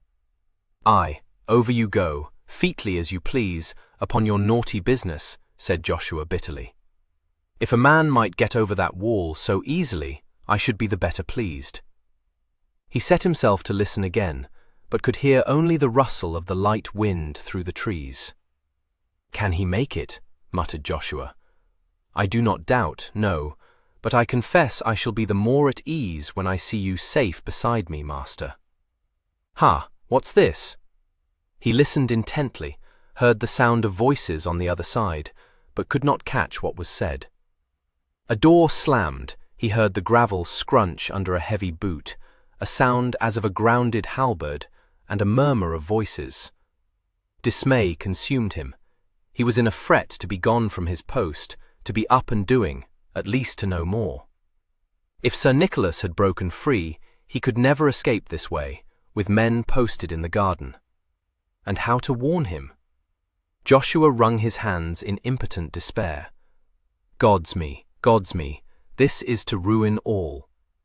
I am in no doubt now that you have broken free, master, but why so slow?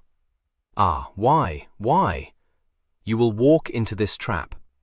This is not Mad Nick's way to let others be before him. What mischance? Trapped. He looked right and left, to warn. You think, Joshua, think. I am no loose-living cat to go jumping walls. He bit his nails in a frenzy, glanced up at the wall, shook his head hopelessly. Naught to do but to wait. But if he have broken loose, what makes he there? Will he fall upon these men in the garden? What, weaponless, to pit his strength against I know not how many men with pikes? And here stand I, mammering, nor dare do else. He stood still, listening, sweating, dreading at once the sound of a capture in the garden and the approach of some loiterer, or, worse, a guard in the street. He stiffened suddenly and peered into the darkness. A light step sounded, approaching fast. He began to walk away down the street, as though bound upon some errand.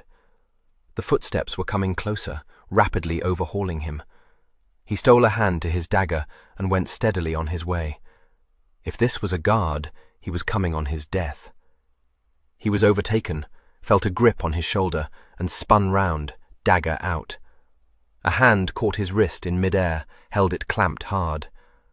Death on thy soul, Joshua! Learn to know your master, hissed Sir Nicholas. Joshua almost fell to his knees. Master, safe, he whispered ecstatically. Of course I am safe, fat wit. Put up that knife. A horse is all my need. Said I not so? Joshua was moved to kiss his hand. Said I, what will be my master's cry? Why, what but horses, Joshua? They are hard by, sir, saddled and ready. God illed you then. Lead me to them. The hunt is up in good sooth, and we must win clear away tonight. He gave a little chuckle. A rare night's work. Where's my lady? Gone these 4 days, master, and that squirting ahead of her. Joshua led him down a side alley, walking fast. I had speech with the noble lady, and bade her be of good cheer and keep faith. Then I saw her leave Madrid with the old lady, and learned they were to waste no time upon the journey. I warrant I have been about the town a little. How came you out of that hold, master? He was told, very briefly, and rubbed his hands over it. Aye, that is the way it goes. Ho, ho, they have our measure now, if they had it not before. But I submit, master, that we have to consider a little. Having lost their prisoner, what will they do? Send hot foot to the frontier and the ports, said Sir Nicholas. True, master, and we take the frontier road as far as Burgos. He shook his head. Still very barful. But we will not be a mort. We have the start of them, and they will not look for us at Vasconosa. Tarry here a while, sir. No need to show yourself. He had stopped at a street turning. I go to fetch the horses. He was back soon with 2 fine jennets, each with a light pack strapped to the saddle. Boots, man, said Sir Nicholas. Have you my sword safe? Never doubt me, sir, said Joshua complacently, unbuckling a pack. Your boots are at hand. I have thought of everything. I am not one to be bestraught by disaster. He unearthed a pair of top boots, caught up the shoons Sir Nicholas had kicked off, and stowed them away. The long boots were pulled on, the spurs swiftly fastened. Sir Nicholas vaulted lightly into the saddle. On then, my Joshua. He laughed, and Joshua saw that his eyes were alight. A race for life this time, he said, wheeled about, and drove in his heels. The 2 sentries came panting back to the barracks, and to Cruiser, feverishly awaiting them. Gone, senor, they gasped. Fools! Dolts! He was in that coach. He was gone, senor. Cruiser fell back. Holy Virgin, witchcraft!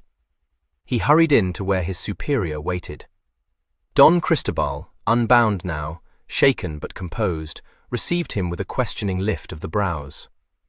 Senor, he was not in the coach when the guards came up with it. It is witchcraft, foul devil's work. Don Cristobal smiled contemptuously. If you would say we have been finely tricked, you speak nothing but the truth, he said acidly. Would he sit still in the coach to await capture? Turn out the guard. Cruiser shot an order to a goggle-eyed sergeant waiting close by. Senor, can it be that it is El Beauvallet indeed? Don Cristobal slightly rubbed his bruised wrists. He did me the honor of telling me so with his own lips, he said. He moved to the table and dipped a quill in the inkhorn. One man to take this writing to Don Luis de Fermosa, to request him to order out the alguazils to search the town. The prisoner cannot have gone far. Cruiser wrinkled his brow at that. Senor, will he not make for the frontier? Don Cristobal dusted his paper with sand and read it over before he answered. As he folded and sealed it, he said calmly, He must procure a horse for that, Cruiser, and we know that he has no money. He gave the paper into his lieutenant's hands and turned to his valet. A hat and a cloak, Juan. The valet hurried away. Cruiser ventured another question. Senor, where do you go? To the Alcazar, replied the governor, to learn His Majesty's pleasure in this matter. Access to Philip was at first denied him. The king was private in his closet and would see no one. A word in the king's valet's ear produced the required effect. That privileged person went off in a hurry, and presently Don Cristobal was summoned to the presence. The news had been told Philip, but he displayed his habitual equanimity to Don Cristobal, deeply bowing before him. He let his apathetic gaze run over the governor, but said nothing. Sire Don Cristobal made the shortest work he could of it. I have to inform your Majesty, to my shame, that my prisoner has escaped. Philip folded his cool hands. This is a very strange thing that you tell me, Don Cristobal. The governor flushed. I do not know what to say, sire. I am myself overwhelmed. Compose yourself. When did the prisoner escape? Not an hour ago, sire. He overpowered the guard who brought his supper to him, stabbed the sentry without, by some means unknown to me, slipped through the hands of 2 parties of guards who thought they had him trapped between them, and by means equally unknown to me, reached my own chamber. I, entering and knowing nothing of the affair, was taken by surprise, sire." His hand went involuntarily to the bruise on his chin. "The prisoner struck me down, sire, before I was aware, and when I came to myself, I was gagged and bound upon the floor. The prisoner put on him my hat and cloak, my insignia of the Golden Fleece, my sword, and thus disguised, sire, went down to the coach that waited to take me to the house of a friend. My lieutenant, suspecting some mischief, sent after the coach hot-foot, but when the guards came up with it, the prisoner had vanished." Silence fell. The lids dropped over Philip's eyes, hiding whatever chagrin or anger he might be feeling. After a pause, he raised them again. It was characteristic of him that he chose to dwell upon one of the smaller points of the matter. "This would seem to show that he is El Beauvallet, by his own confession," he said weightily. "Sire, the prisoner spoke his name out boldly to me. He said, sire, when he took my sword from me, that I might keep his in exchange, and boast that I was the only man who ever took aught from El Beauvallet against his will." There was another pause. "He must be captured," said the king at length, and struck a silver handbell at his side. "Remembering, sire, that he has no money wherewith to buy him a horse, and must therefore be hiding in Madrid, I sent at once to Formosa to request him to search the town." Philip inclined his head. "You did well, Signor." A man came in and stood attentively at the king's elbow. Philip was already writing a laborious memorandum. His pen moved unhurriedly. He remarked without raising his eyes from the paper, "Yet so desperate a man as this might not hesitate to steal a horse. A runner must be sent to the frontier." From what he had seen of Beauvallet, Don Cristobal did not think that he would hesitate for a moment. "With submission, sire, I would suggest that a runner be sent to the ports, in especial Vigo and Santander." "Runners will be sent at once," said Philip calmly, "to all the ports with orders to the alcaldes to apprehend this man. But we shall do well to remember, Don Cristobal, that we have to do with one who has evil arts at command."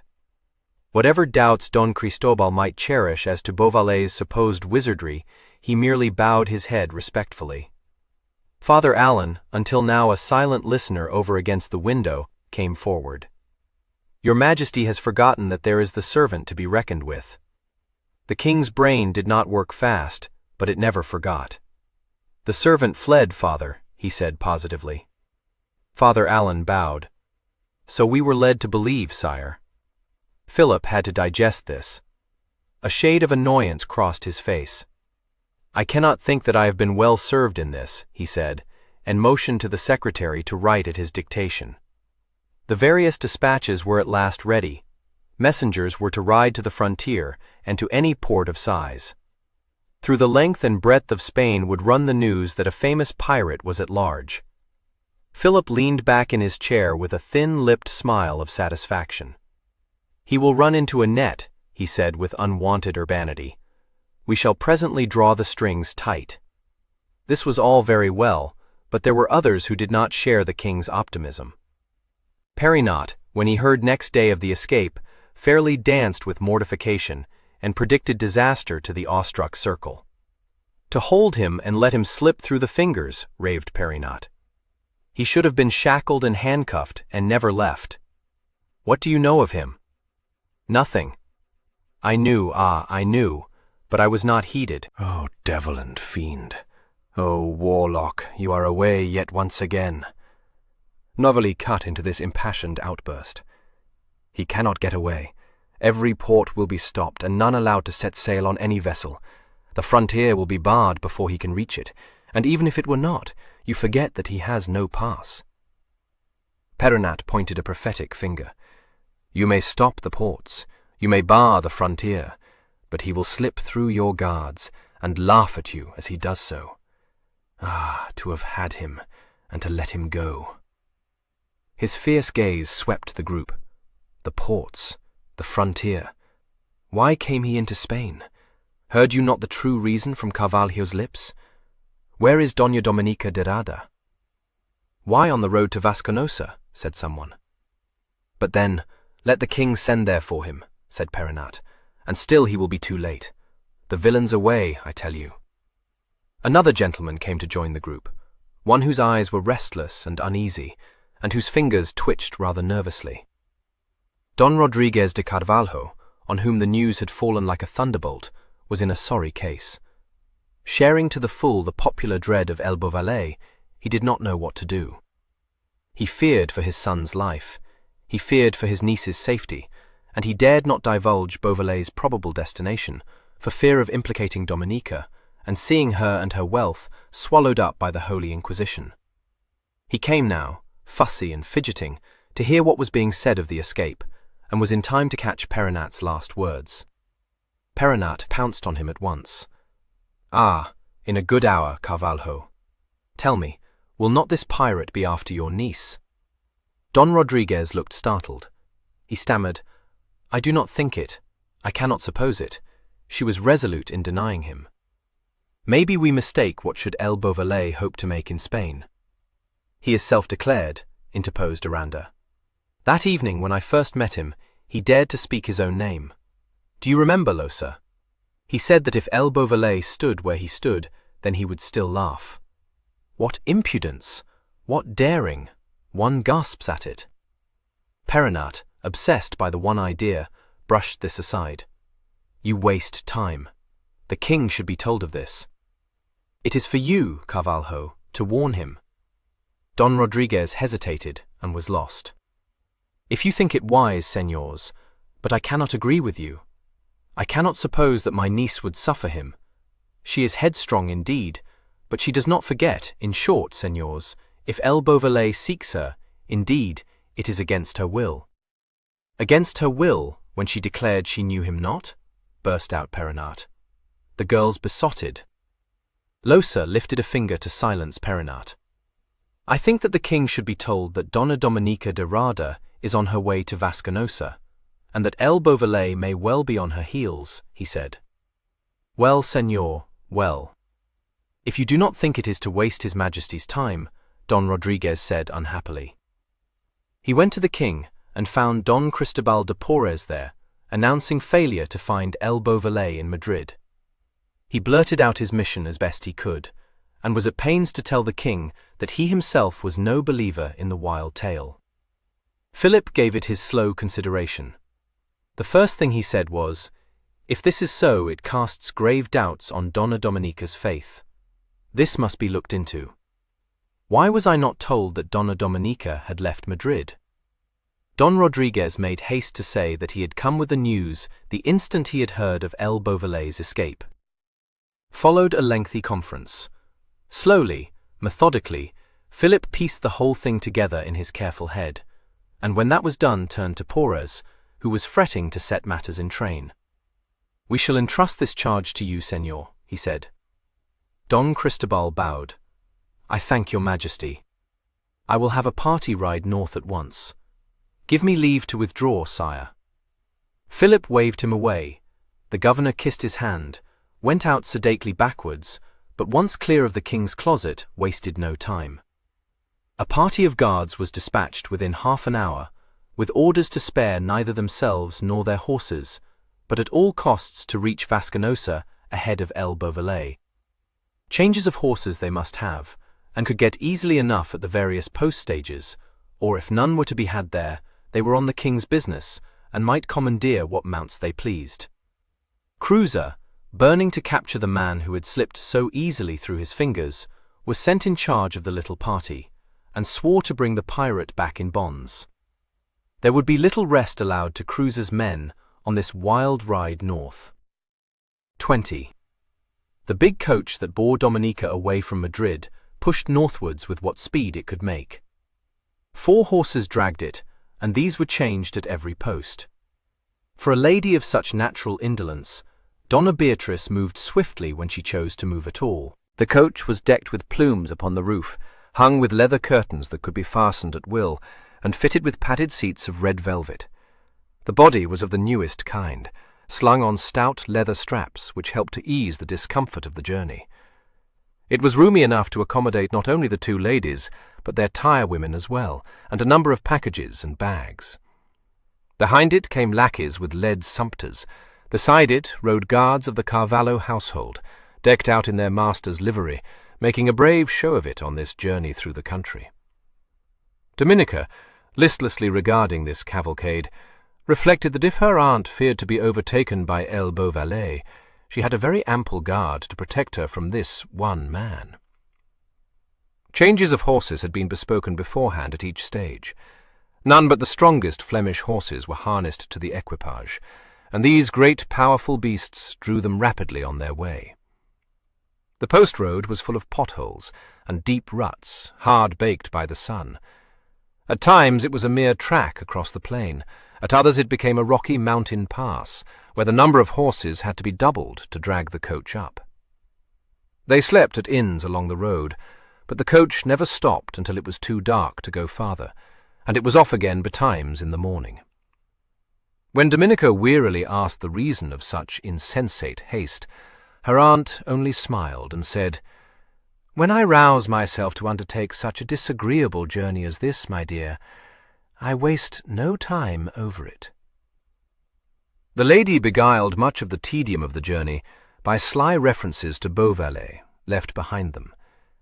She veiled her words, out of consideration of the listening tirewomen, but Dominica was never in any doubt as to her meaning.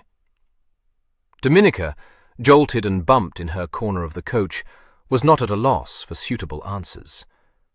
They came out very pat, and had an edge to them. Donna Beatrice chuckled softly, and pinched the girl's cheek, not at all ruffled. This cat-and-mouse play was not to be borne. Dominica made a bid for freedom, and announced her wish to ride part of the way. To sit in a bumping, lurching coach, she said, day upon day, irked her sorely. With her aunt's good leave, she would have a horse saddled for her on the morrow, and ride for at least an hour or two. "How restless you are, my dear," remarked Donna Beatrice. "By all means do as you please. Young blood cannot be still, but I do not know that it is at all seemly." "There will be none to see me, aunt, and I have not been used to be cooped up," Dominica said. "True," agreed Donna Beatrice, and disposed herself to slumber. On the morrow it was so ordered. Dominica came down from her chamber at the inn in riding dress, fully prepared to fight for the privilege she claimed. However, there was no need. Donna Beatrice merely said that it was a pity Don Diego was not there to act as escort, and told a groom to stay near his young mistress. Dominica carried a heavy heart in her breast, but could still enjoy this spell of exercise and of freedom. There had been little enough riding for her since she had come back to Spain. She remembered long gallops at Santiago, and knew a little of the same joyous feeling of freedom as she had had there. She rode well, had no fear, and led the groom a fine chase at a full gallop. She reined in at last, flushed and wind-tossed, breathed her horse a moment, and went cantering back to meet the lumbering coach. Her aunt had had the curtains drawn back, and greeted her with a quizzical look. "You are a very Diana, my dear. Were you riding to escape from me?" Dominica tucked an escaped curl back under her French hood. "No, Signora, I doubt it would be of no avail," she said frankly. She came presently to sit in the coach again, but thereafter it was understood that when my lady willed it so she would ride, and there was always to be a horse procured for her. Away from her aunt's side, she had leisure to indulge her thoughts. They could not be pleasant. Not even Joshua's stout optimism could allay her fears. She felt herself to be a traitress, flying from Beauvallet in his hour of need. Yet Joshua had seemed to think she did well to go, and indeed what could she do by remaining, even had it been possible? If they had chosen to interrogate her, she would have fought with all her woman's wit for Beauvallet, but they had not chosen. Oh, if she were a man, she would fight for him in other ways than that. Her eyes kindled to the thought, and her hand clenched on her whip. If she could believe that Sir Nicholas would escape, she might play with the fancy of him in pursuit, even now as she rode from him. She imagined him hard on her heels, spurring on and on, riding down this stately equipage. She could imagine how his sword would flash out, how he would snatch her up, and ride off with her, laughing, triumphant. She had to shake the tears from her eyes. The gay lover was caught and prisoned, and would no more come riding to win her. They came within a stage of Vasconosa upon the 10th day. The labouring lackeys swore softly against such haste. One would say the devil was on our heels. Dominica overheard the phrase. If Sir Nicholas had been behind, they would be very sure the devil was on their heels, she thought. There was a stream to be forded. The coach lurched down the bank, and the shallow waters lapped round the wheels. Dominica's horse chose to jib at the stream, sidled and backed, but was forced on. She went through, climbed the slope beyond, and reined in to await the coach. There was some trouble over this. The wheels sank into the mud of the stream bed, and the great horses strained in vain. The men were all about the coach, pushing, gesticulating, arguing. It was decided to rope 2 saddle horses to the coach. There came a thunder of hoofs to the north, behind Dominica. She turned her head and saw a troop riding towards her, ventre à terre. Her eyes narrowed in surprise. The horsemen came nearer, and she saw masked faces. She cried out in swift alarm, wheeled her horse about, and went quickly down the slope to where the coach still stuck in the stream. "Bandits!" she said. "A troop of masked men! Get to horse!" The men left their task of extricating the coach. 2 of the guards sprang into the saddle at once. The coachman got out his musket. Donna Beatrice leaned back at her ease. "Did you say bandits, dear? I can hardly credit it." "Masked men, Signora. I know not, but I misliked what I saw." Donna Beatrice looked round at her bodyguard and yawned. "Well, and if you did, my dear, we have guards enough to give them a fine scare. Do not be alarmed." "I am not alarmed," said Dominica with dignity. The troop appeared over the top of the slope, cloaked men with gauze masks covering their faces. A shot sounded. There was a flash of steel. The bandits came scrambling down the slope to engage with Donna Beatrice's bodyguard. Dominica thought there were no more than 6 of them, but she could not be sure in the melee. Her heart beat fast, but there was something about this battle that made her draw her brows together and look frowningly. There were pistol shots, but no man was wounded. Swords flashed, but no man was cut down. Donna Beatrice's fan stopped waving. Her eyes were narrow all at once, and behind them her brain was moving quickly. She sat forward with a hand on the side of the coach, watching this odd fray. Dominica knew a sudden, inexplicable fear. She brought her horse up close to the coach. "Signora Aunt, what is this?" she asked urgently. "That is just what I am asking myself," said Donna Beatrice calmly. "If these men are brigands, they act as no brigands did that I ever heard of." A couple of the masked men spurred up to the coach. A hand seized Dominica's bridle. She slashed at the masked face with her whip. The leather thong cut the mask across and revealed an unshaven chin, a thick nose, and the fast-rising wheel of the whiplash. The whip was wrested from Dominica's hands. She cried out to her guards, "To me! To me, cravens!"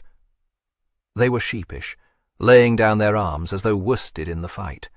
Yet there was not a man among them who had taken a hurt. Dominica drove her heel in hard, struck at the hand on her bridle. Her horse plunged forward, but her captor jerked it up. "Help me, cowards!" Dominica cried furiously. Donna Beatrice had half risen from her seat as though she would descend from the coach. She sank slowly back now, her eyes fixed under their drooping lids on a masked horseman who stood a little apart from the rest. She watched him turn his head to give an order to one of the men.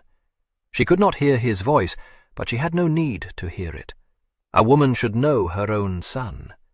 Her hand felt for her fan. Thoughtfully she looked at her niece, being forced on up the slope.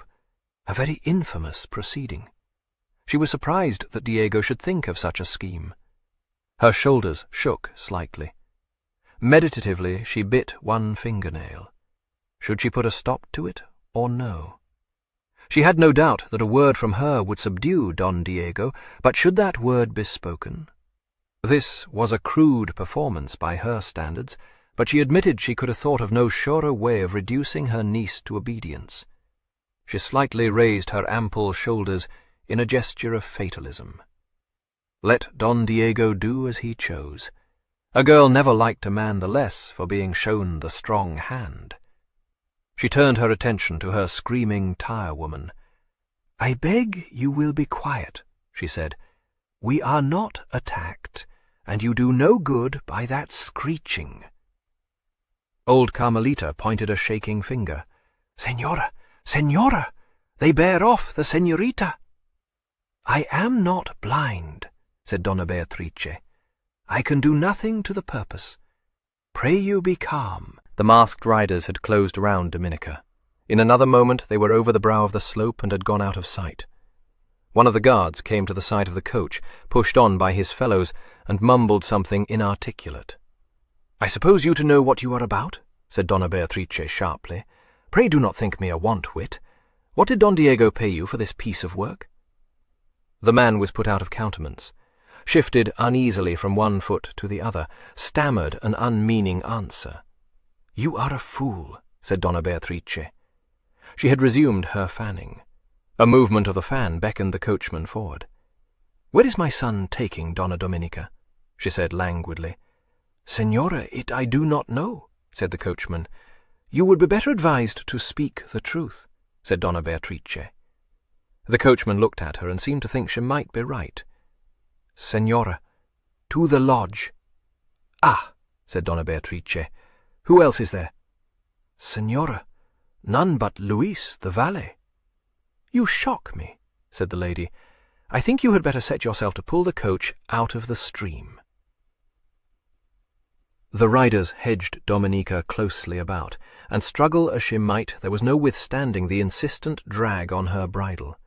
She fought desperately to rein in her horse, but the bridle was wrenched from her straining hands. A cut across the quarters made the frightened animal bound forward. Dominica leaned forward in the saddle to strike passionately at the man who led her. He laughed, bade her be still, and pressed on.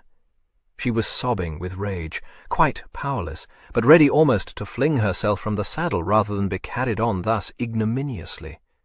"Who are you?" she panted. "What do you want with me? Answer me, you!" No one replied to her question. She looked round wildly at the masked faces. The blank gaze told her nothing. She looked ahead then to note the way they went, and found that they had left the road and were pressing on up a slight hill towards wooded country. They had to check their pace. There were boulders in the way and overhanging tree branches above their heads. A rough track led through the forest. As far as Dominica could ascertain, they were striking north, towards Vasconosa. A man pushed forward, and came to ride on her other side. Dominica stared at him, saw an elegantly gauntleted hand upon the rein, and smelled the sweet scent of musk. It was not fear that seized her then, but a cold fury that almost bereft her of speech. She struggled for words, rejected what came, and said at last, in a voice redolent of scorn, "You may unmask, my heroic cousin. I have your measure now." He gave a slight laugh, and put up his hand to remove the mask. "Fairest cousin, well met," he said, and bowed to her over the saddle peak. She spoke through shut teeth. "Unless I am much mistaken, Señor, you will not say so for long." "I am sure you are much mistaken, sweet cousin," he returned, and laughed again. She pressed her lips together and rode on in silence. After a while Don Diego leaned towards her and took her bridle from the man who held it. "Let me be your escort, child." "I appear to have little choice, Señor." They rode on ahead of the troop. "You drove me to it, Dominica," Don Diego said softly. She gave a short laugh at that. Now she could despise him to the full. A man who would apologize for his villainy, whine at it. "Holy Virgin!" she ejaculated. "Is that your excuse, cousin?" "My love for you," he said, flushing at the contempt in her voice. "A rare love, by my faith. It brooks no hindrance. I am desperate for you. You shall not think harshly of me." "I shall not think of you at all," she replied. "You are of no account." His brows drew close over his nose. "I shall show you otherwise, Dominica." She yawned. "You scorn me," he said, "but I love you. You have flouted me, given me sharp words and cold looks, but I have you now by the strong hand." Her eyes flashed, her lips curled. "The strong hand! Yours!" She flicked at it with her glove. "My God, I could match you a strong hand which would put yours to shame." He colored. "You betray yourself, Dominica. Was Beauvallet's hand so strong then? Did it keep him from capture, and will it keep him from the stake?" She looked disdainful. "You rave. You are ridiculous. Mother of God, but you sicken me." "You will not long say so," he answered. "What? Am I to be rid of you, then? I give thanks for a happy deliverance." He sneered at her. "Who shall deliver you, señorita? Your fine Beauvallet, so neatly caught and prisoned? You will grow weary of waiting for him, believe me." "I do, very easily, señor," she returned lightly. "But I make no doubt the Chevalier de Guise would be happy to serve me, were he free." "Very clever," he said, "but I sprang your secret the night he was taken. Why persist in this pretense?" She shrugged. "If you have a maggot in your brain, cousin, I see no reason why I should share it." She turned her head. "I suppose this to be a plot of my aunt's. Dear cousin, give honour where it is due. The plot is mine alone." "You amaze me, señor. I had not thought you possessed the stomach for so hardy a deed." "I am not so spiritless as you think, perhaps," he said quickly. "If you are happy to be with freebooters, you should like this exploit. Given any other man to be the abductor, señor, I might," she conceded.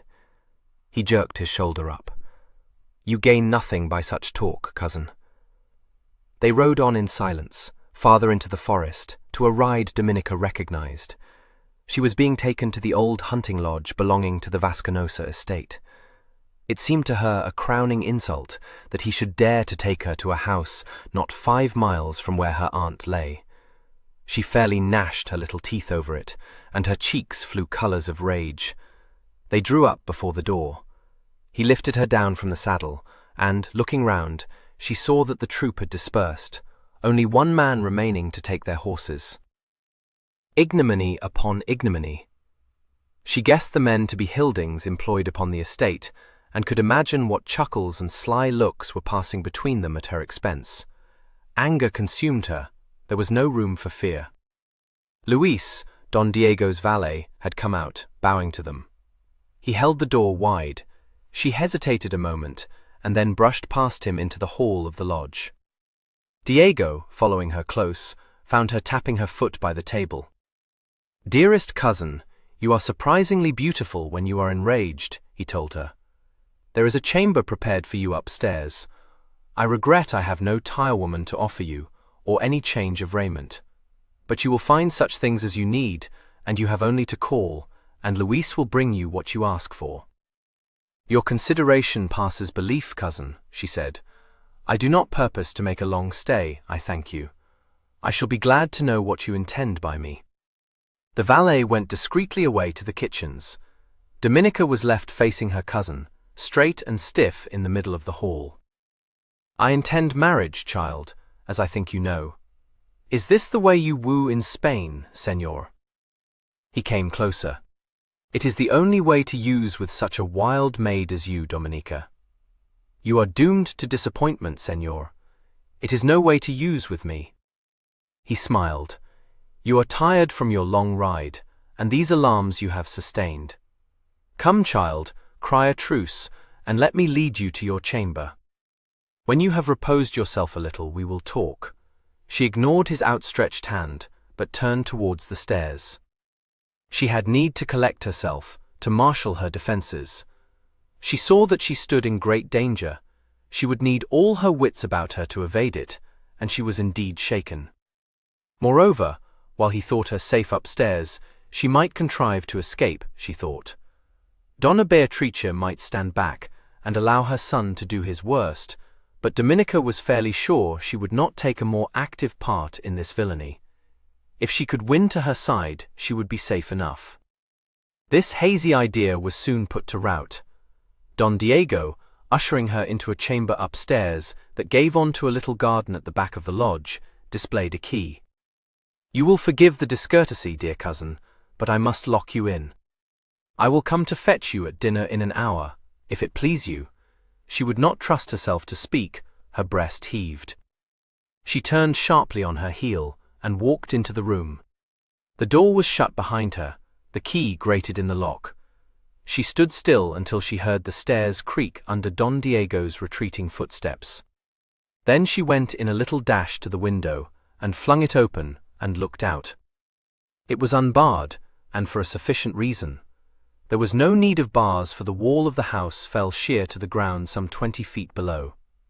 No friendly creeper afforded a foothold, nor even a rainpipe. To jump from the window would mean broken limbs, and maybe worse.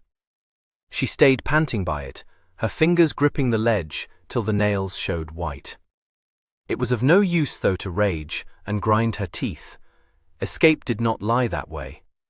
She turned away from the window and came back into the room and took stock of her surroundings. A great bed stood out from one wall, hung with curtains of red damask. Arras of tapestry covered the walls. There was a chest, a chair, an escabeau, a table with carved legs.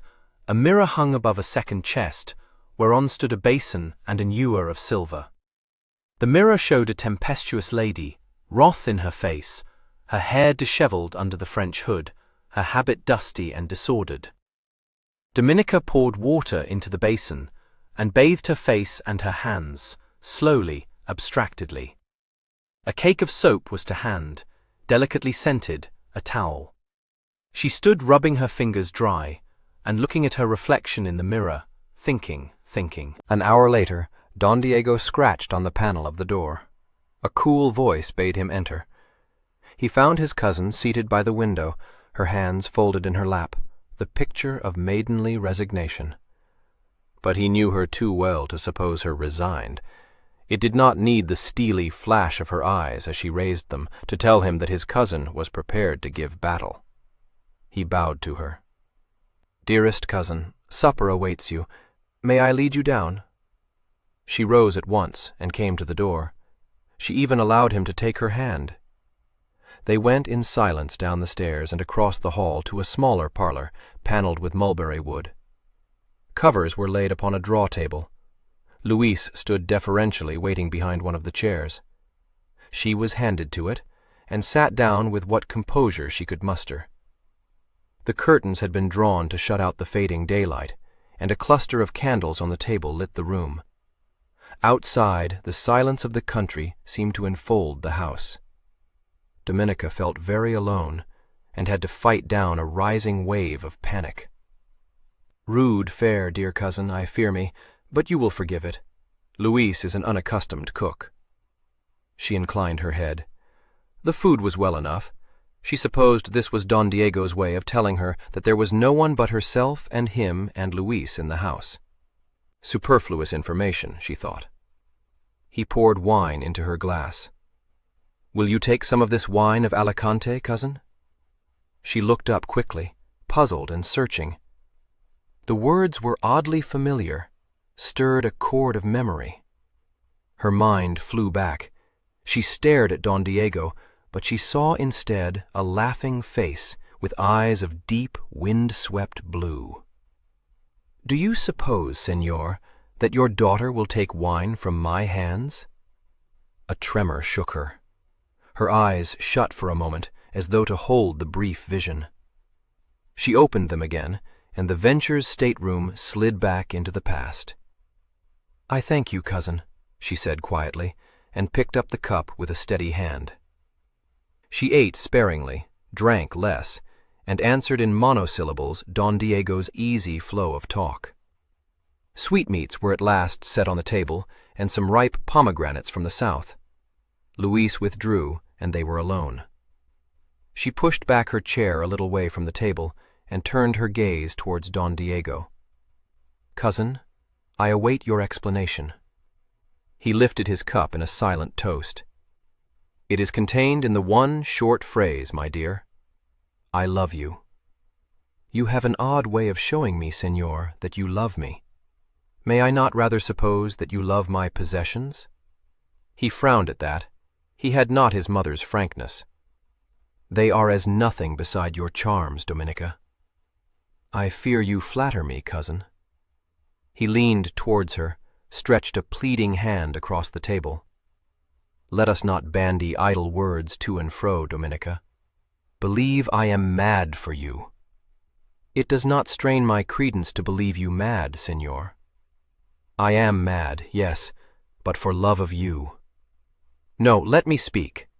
You do me wrong when you think me anxious only to possess your wealth. I do not deny that was my first thought, but I did not know you then. You had not cast your divine spell over me. I would wed you were you penniless." He saw that she was about to break in on this, and hurried on. There seemed to be no way but this. "I took the straight, swift road to my desires. You shall not blame me for that. You are angry now, outraged. I see your eyes flame. Think but a little and you will pity me, understand my seeming madness." "I might pity your folly, Señor, but pity will not work on me to wed with you," she said. "Dominica!" He tried to take her hand, but it was swiftly withdrawn. "I should be loath to use force. You shall learn to love me even if you hate me now. Put this English pirate out of your head." "Oh, God's mercy, Señor, still harping on that fairy tale?" she exclaimed. "You put me out of all patience."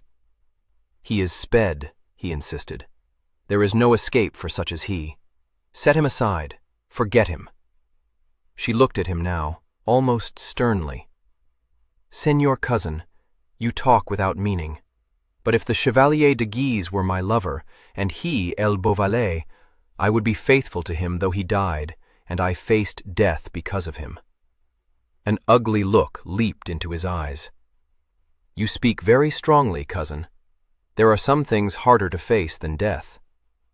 This was coming to grips at last.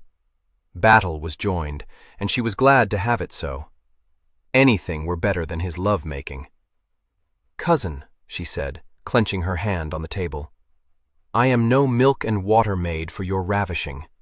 I tell you again that there is no power under heaven will make me marry you." He leaned back in his chair, nonchalant, keenly watching her. "Bethink you of your fair name, Dominica," he said gently. "I care nothing for it." "No?" he smiled. "Brave words, but you have not thought on it yet, sweet cousin.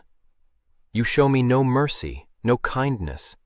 Should I then show you any?" "I make no doubt you would not," she said swiftly. "But if you think to wring consent to marriage out of me by such means, you are mistaken, and have not my measure." He lifted the wine cup to his lips, sipped, and held it still, his elbow on the arm of his chair. "I can ruin you, my dear," he said. "If you go from here unwed, you can never show your face abroad again. Do you not think, Señor, that if I had to choose between marriage with such as you and a cloister, I would not choose the cloister?" It was plain that he had not thought of that. He set the cup down with a snap, staring at her from under suddenly frowning brows. After a moment, he hitched up his shoulder in the way he had, and gave a short laugh. "Idle words. Try me, and you will see, Señor." He poured more wine, but he did not drink. "You think I do not know what heretical notions you hide," he taunted her. She kept her countenance. "All that is past. I am a true daughter of the Church, nor could you prove me other. The Church would receive me, and my wealth too, be you very sure. You do not know what you say. He drank deep and set the cup down. This is to work on me, no more. You live in a fool's paradise, cousin. There are no lengths to which I would not go for the purpose of frustrating your foul designs. Why? What does the world hold for me that I should cling to it? I am alone, amongst enemies, for such you and my aunt have shown yourselves to be. There is Beauvallet, he said, and looked intently to see whether she would change colour. She cast up her eyes, but answered patiently. I humour your whims, cousin. If the Chevalier de Guise were Beauvallet and my lover, what would be left to me now but a cloister? He sneered at that. Oh, methought he could burst all bars and bolts, this famous pirate. I suppose you thought so indeed, cousin, since you fled Madrid in such haste, she said tartly. He showed his teeth a moment. Do you imagine these holiday terms serve you, señorita? I would be gentle with you, but you drive me to harsh measures. You are besotted. You do not know in how dire a state you stand. The hour grows late already, my cousin, and there is only Luis in the house. I warrant you he will not hear a cry for help. She was afraid, desperately afraid, but no sign of it appeared in her face. You will let your desires ride you to your own undoing, cousin. Work your will on me. You will lose my substance. He sprang up. By God, woman, you are shameless, he said violently. Is this the bold spirit the new world breeds? Do you hold your honour of so small account? Out on you, I say. Do you then hold my honour in so great account? She asked contemptuously. Was it your care for it induced you to bear me off today? He began to walk up and down the room, kicking a joint stool out of his way. She sat still, watching him, and courage soared high. He was irresolute. She knew herself to be the stronger of the two. She could hold him off for a while yet. His thoughts raced.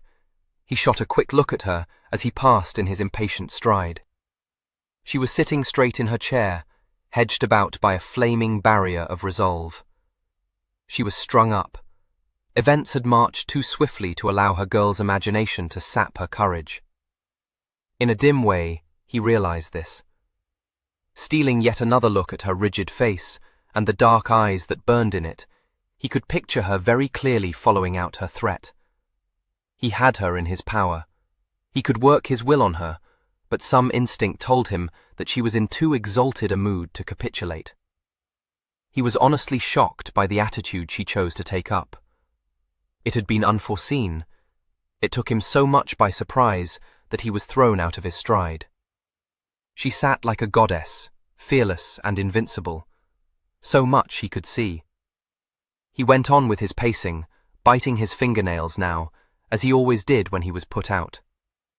He knew something of women. He had had dealings with a many, but this girl was out of his ken. He reflected. Her uplifted mood could not last. She was no goddess, but a girl strung up to a pitch of abnormal excitement that would die. He made up his mind to wait, to allow anticipation to wear down her courage. He came to a halt opposite her. We will see how you feel in the morning, my cousin, he said. Let the night bring sager counsel. You are overwrought, and I would not hurry you, nor do I wish to constrain you by force. But mark me well. Tomorrow night, if I have not your promise to wed with me, you will not find me so gentle. If you will not have me with the Church's holy tie, you shall have me without it. You have a night and a day to make up your mind whether you will be wife or mistress, but one or the other you shall be. That I swear. Some of the tension went out of her. She let her eyes fall that he might not see the relief in them. Much might happen in a night and a day. There was hope still. She rose. Then I desire to retire to my chamber, Señor, with your good leave, she said. Of that mad ride through Spain, Joshua never afterwards spoke without a shake of the head and a gesture of incredulity. "You ask me how we compassed it," says he. "I will tell you very simply. I do not know. We were out of Madrid featly enough, none saying us nay. Why should they? My master wore the collar of the Golden Fleece about his neck, a fine gaudy thing to rank with our garter, so I believe. That weighed with them, I warrant you. If any speared after us, why, we were on the king's business, and you may believe we tarried not to see how they stomached that. We rode through that first night without drawing rein. I thanked Jupiter, a very potent planet in my affairs, that there was some faint moonlight, else had we been shent. Past some town you would not know it, and nor did I. Clouds came up, and we were left to flounder among the ruts and the boulders. As I remember, we lost the road twice between that stage and the next. I was near to breaking my head against low-hanging tree branches, lost, then bogged in some swamp. "How fares your honour?" sings I out into the darkness. "Merrily, merrily," calls Sir Nicholas back to me. "What can be done with such a mad wag?" We were casting about to find the road, stumbling here, foundering there, with all Spain hunting us to the rearward. But "Merrily, merrily," quoth Sir Nicholas, and I doubt he thought so. Did he lose the road? What matter for that? Trust him to nose out the north. It was enough. The dawn came up, and a sharp wind with it, enough to cut one in two. I was never more glad of the daylight. We struck the road, God's light. There was little enough to choose between it and the open country. Pushed on, the horses nigh done. My nag went lame, small blame to him. We fetched up at the next stage, walking the last league. You may be sure we had put a many between us and Madrid. My head was a nod, and my eyes full of dust. What matter for that? "How fares your honour?" "Excellent well," quotha, as though he were upon a day's hunting. Aye, and a hunt it was, and he the hart. Yet I do not deny he hunted too, a quarry of his own, and maybe gave more thought to that than to the hounds behind him. So did not I, but I own myself to be a very meacock creature, besides which the salt fell towards me in an unlucky spill at that inn, and such a happening cannot be regarded as fortunate. For all that I kept a good heart. There was a certain prophecy made concerning me, which led me to suppose I was not destined to die upon a gallows, or at the stake. Moreover, if you go upon a venture with mad Nicholas, you had best leave fear behind you. We stayed but to break our fast at the stage. Maybe they looked curiously at the inn. As I remember, there was a weasel-beaked fellow mighty sprag to beagle out our business. He made little by that. We ate but a running banquet there, no sleep for us yet, by your leave. A mouthful snatched, a cup or two of wine to slake our throats, and away we went again. I remember I bestrode 11-mouthed Almain, a devil to ride, but a devil to go. Sir Nicholas had a barb under him, a fine fleet beast, but mine would have gone for double the distance. Let that pass. We went at full stretch, no rest for man or beast. Thus it is to go abroad on Sir Nicholas' affairs. But I do not complain. "God save you, sir," cry I, and I was reeling in the saddle. "Will you ride till doomsday?" We drew rein then at the next stage. "We have a fair start of them," says my master, stretching up his arms. "I'm for bed." I warrant you I dropped where I stood, and so slept. It was all of a piece. We suffered a check here, an ill chance there. At one stage there were no nags to be had. We wasted a matter of 6 hours, precious time if you are hunted men. But Sir Nicholas carried all off with a high hand. I shivered to hear him, but it served, it served. He had not been master of a ship's crew for naught, do you see? We took what horses we would, scattered the ducats here and there. Did a man refuse to sell? A murrain on the fellow. If he would not sell in all honesty, he must be robbed. To speak sooth, when it was thus shown him, he would, in the general way, sell. Our need? Why, we went upon the king's business. Did they ask for proof? We waved a folded paper in their silly faces. It was an inventory of some shirts and other matters, sent to the washerwoman, I believe, but they were not to know that. It sufficed. Our errand? Why, there was a dangerous pirate let loose, a very fiend in human shape. Who was this one? Oh, who but Beauvallet himself? What a stir was there! We were off whiles the dizzards chattered over it. We suffered a bad check somewhere south of Burgos. There was not a horse to be had that was not full of wind galls, or past cure of the staggers. We lay up at an inn. A very noisome hole it was, but we took little account of that. It was there we came near to our undoing, but it passed. There came the sound of a horse ridden hard. I could see the watchful look in my master's eye. He bore a fidgeting sword in his scabbard those few minutes, nor was my dagger restful in its sheath. A man went by our inn in a cloud of dust. When it cleared, he was away. But I know the look of a soldier, do you see? He was rocking in the saddle. Well, he might if he had overtaken us. For we had not gone at a jog-trot, as you may imagine.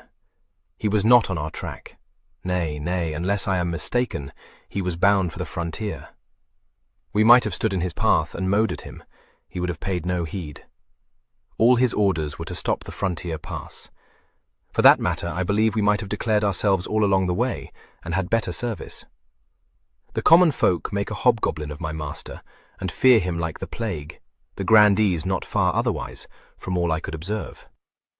Well, we made it in 7 days, and might have made it in less, I believe, but for that check south of Burgos.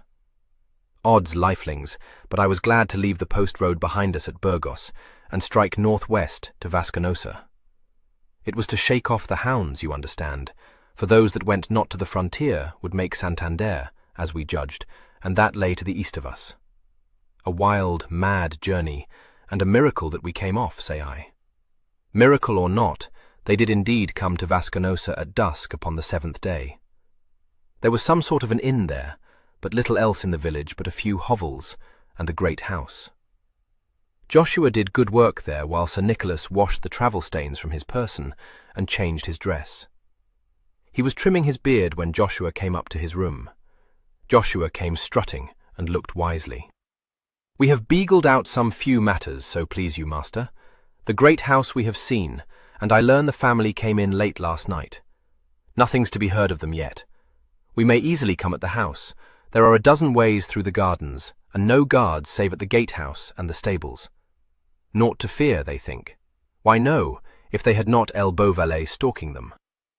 "What of our road?" interrupted Sir Nicholas, combing his beard to a point. "Could you discover the way?" "Never fear me, master. There will be some cross-country work to be done yet, over the hills, but we may go on a fair track, so I understand, as far as Villanova. You ask me how I might find this out without betraying matters not for the tapster's ears. Very simply, sir. I am loud in my complaints that there is no road but the one in these parts. In the south, say I, we are better served. That put our doorcock on his mettle, I warrant you. Ho, says he, it have you know there is the road that runs to join the post road a matter of 10 miles to the east of the great house, and another which runs past the hunting lodge in the forest to Villanova. We found Villanova on the map, said Sir Nicholas. What is this hunting lodge? Be sure, I asked, master. It need not concern us, being no more than a summer house than yon popinjay, Diego, uses for his sports. More sports than you might think, master, I dare swear. It lies a matter of 5 miles from here, and the track comes out not 100 yards from this inn. I have conned it. Now it seems to me, master, if you are to steal your lady away, I had best have the horses tethered in the spinney hard by the great house, and so make that track as speedily as may be possible. He saw that Sir Nicholas had put on a clean ruff, and plucked a poking stick from out his doublet. So please you, sir, we will poke out the folds of the ruff a little. Will you have me procure a 3rd horse with a lady's saddle? Sir Nicholas frowned into the mirror. I dare not take the risk, he said after a moment's thought. We want no questions asked, no tongues set wagging. I'll have my lady up before me as far as to Villanova. He glanced out into the fast-gathering darkness. Dark enough for me to venture, he said. Can you find that track at need, my man? I have it safe in my head, master. Joshua put up the poking stick. But I would know, sir, what plan you have in mind." Sir Nicholas rose up from his chair. His eyes twinkled. "Marry, so would I know, Joshua," he said frankly. Joshua shook his head severely. "This is no way to go to work, master. What, do you think to have the noble lady away this night, with never a plan in your head?" "I know not. I've a many plans, but I move in the dark, my friend, and I have need to nose about a little. Maybe I shall get her off tonight, if opportunity serves. Maybe I shall hold my hand a while. We will take the horses in case of need. See a fresh pair saddled, and tell what lie leaps most readily to your tongue." Joshua prepared to depart. "I shall take leave to say, master, that a man has to be nimble-witted to keep pace with you," he remarked, and went out. Sir Nicholas did not inquire what lie had been told when he came down 20 minutes later. Joshua had 2 good horses at the door, and the landlord seemed satisfied. Sir Nicholas swung his cloak over his arm and sallied forth. They had not far to go to the spinney Joshua had located. It ran on a low wall, crumbling and ivy-grown, which shut in the gardens of the house they sought. The wall was easy enough to come over. The horses were tethered in a thicket, 100 yards or more from the road. Sir Nicholas set a hand on the low wall and vaulted lightly over. Joshua climbed after him. They found themselves behind a yew hedge that bordered a paved walk. There were openings cut in it, and through one of these they went to the pleasance. Ahead of them the house loomed up in the darkness. They could see a light burning through an open window on the ground floor and another in a room above stairs. For the rest, there seemed to be no sign of life in the house, or else the windows were shuttered. "Stay you in the lee of that hedge," Sir Nicholas whispered. "I am off to see what is to be seen." He slipped past and was across the pleasance before Joshua could expostulate. Bareheaded, a hand on his sword hilt. Joshua saw him reach the window of the house and lost him then for a space. Evidently he was making a reconnaissance of those dark windows. Joshua shivered and drew his cloak more closely about him. There was no sound behind the shuttered windows, nor any light discernible. The place seemed to be strangely quiet, or else this side of the house was not much inhabited. Sir Nicholas stole along until he stood beneath the one unshuttered window. Flattening himself against the wall, he peeped cautiously in. The window stood wide to the cool evening air. The room seemed to be a sort of winter parlor, very elegantly furnished. In a chair half turned from the window sat Doña Beatrice de Carvalho, reading from a gilt-bound volume. Sir Nicholas considered her for a moment. Then, with a little shrug of fatalism, he set his hands on the sill and noiselessly swung one leg over. Doña Beatrice, yawning over her book, heard a tiny sound, the click of a scabbard against the stone wall. She turned her head towards the window, and for once was startled out of her composure. She let fall her book. "I give you 1,000 good morrows, Señora," said Sir Nicholas pleasantly, and came gracefully into the room. Doña Beatrice recovered herself. "My dear Chevalier," she drawled. "Or should I say, my dear Señor Beauvallet?" "But were you in doubt?" said Sir Nicholas, one eyebrow up. "Very little," she said. She lay back in her chair, placidly regarding him. "You are a remarkably bold man, Señor. I protest I like you. But what do you hope for here?" "To be frank with you, Señora, I am here to carry off your niece," said Sir Nicholas. He walked to the door, opened it, and looked out into the passage. There was no sign of anyone stirring. He shut the door and came back into the room. "And if your charming son is at hand, I shall be happy to cross swords with him," he added. She gave a low laugh of pure enjoyment. "You are delightful," she assured him. "But do you think I shall sit quiet while you perform these deeds?" He smiled disarmingly. "Why, as to that, Señora, I am afraid I shall have to use you rather roughly," he said. "It is not my custom to war with women, and I should be loath to have you think me a brutal fellow, but I fear I shall have to tie you up and gag you." The smile grew. "Be at ease. I shall not hurt you." She was perfectly at her ease. "Holy Virgin, a desperate man, I see. What possessed you to come in at this window, Signor Beauvallet?" "It was the only one that stood open," he replied lightly. "You might have chanced on my son, Signor, instead of me." "I had rather hoped that I might," agreed Sir Nicholas. "I am out of luck." Her eyelids drooped. "Yes, Signor, you are out of luck. More so than you know," she said. "Am I so, Signora?" The blue eyes were watchful now. "Sadly, I fear. You will have to be content to talk to me. I confess I could not have hit upon a more entrancing way of spending this tedious evening. You see, I am alone in the house but for my servants."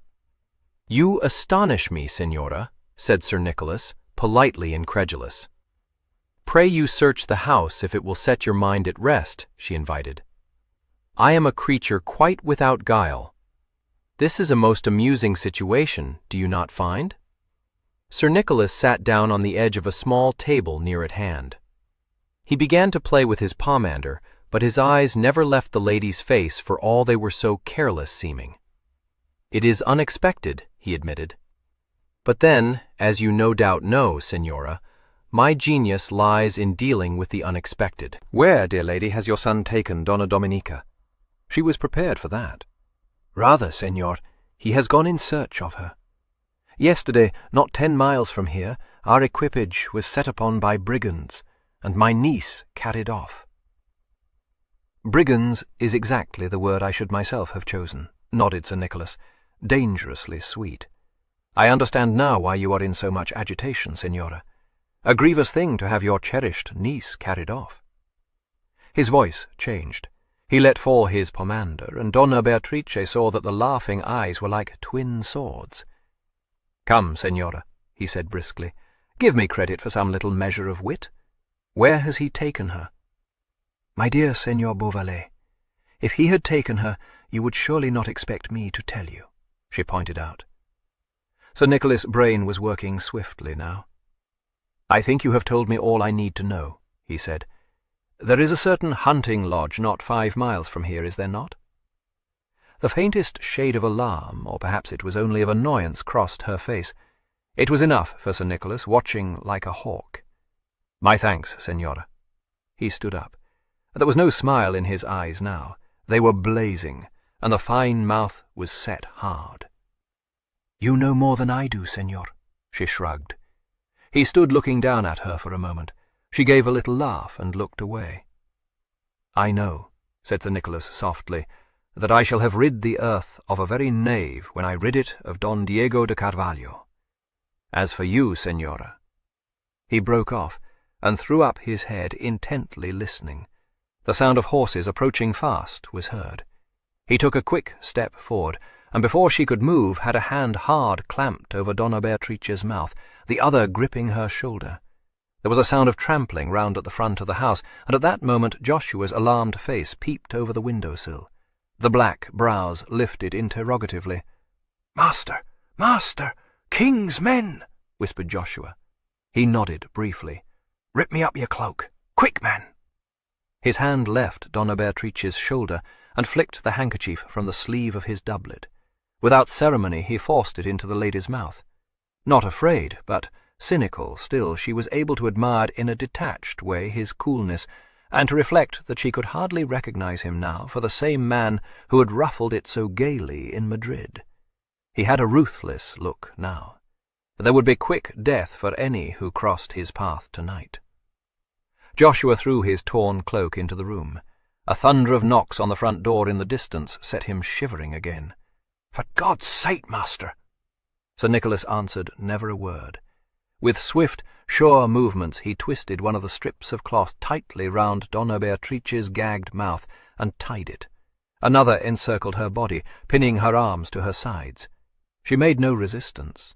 Over the bandage her eyes looked mockingly. If the king's men were at hand now, El Beauvallet was doomed. There was a hurry of footsteps in the passage. Servants were running to the front door. Sir Nicholas bent, passed the third strip round the lady's wide skirts, and hobbled her tightly. "In the king's name!" The peremptory voice reached the parlour. Evidently the front door was open now. Sir Nicholas smiled grimly. "Now, Senora," he said, and lifted her up bodily. She was no light weight, but he carried her easily to the window. Her eyes no longer mocked. They looked startled now, for this was indeed the unexpected. "Take the lady," said Sir Nicholas, and lowered her into Joshua's arms. "Beshrew your heart, master," whispered Joshua, staggering under the burden. "Are you mad in very sooth? Come away, sir. For the love of God, come swiftly." "I come," said Sir Nicholas, and climbed lightly over the sill. He dropped to the ground, lifted his prisoner from Joshua's straining arms, and carried her off over his shoulder across the dark pleasance to the low wall, and the spinney beyond. "We are sped, almost moaned Joshua. "And you lug the wrong lady off with us. What now, master? Whither?" "To that hunting lodge," said Sir Nicholas through his teeth. "We shall leave the wrong lady in the spinney. I do not think they will look for her there in a hurry." He dumped Donna Beatrice down on the wall, climbed over and lifted her up again. She was carried to the thicket where the horses stood and set down in the middle of it. Sir Nicholas untied his horse and gathered the bridle in his hand. A moment he looked down at Donna Beatrice, glaring up at him. "Senora," he said, "do not repine at the discomfort of your situation. Had you been a man, I should have killed you." The track through the forest was found, and Beauvallet's horse leaped forward under the spur. Joshua, pressing up close, looked anxiously into his master's grimly smiling face. "Master, what is it?" he said fearfully. "Don Diego has had my lady shut up in the lodge since yesterday," said Sir Nicholas curtly. Joshua's jaw dropped. He could understand now why Sir Nicholas wore his killing look. This was ill news, the very worst that could have befallen. His stupefaction passed. Righteous wrath sprang up. "Ah, villain! Ah, crack hemp!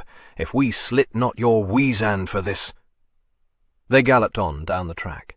To either side the great trees reared up ghostly in the darkness. The road was good, a grassy ride cut through the woods. "Well for us it was, for we did not pick our way daintily, look you," says Joshua. Sir Nicholas caught his horse up on a stumble and turned his head. "Hard pressed now, my Joshua," he said, and shook the sword in his scabbard slightly. "In my opinion, master, there is naught new in that," said Joshua philosophically.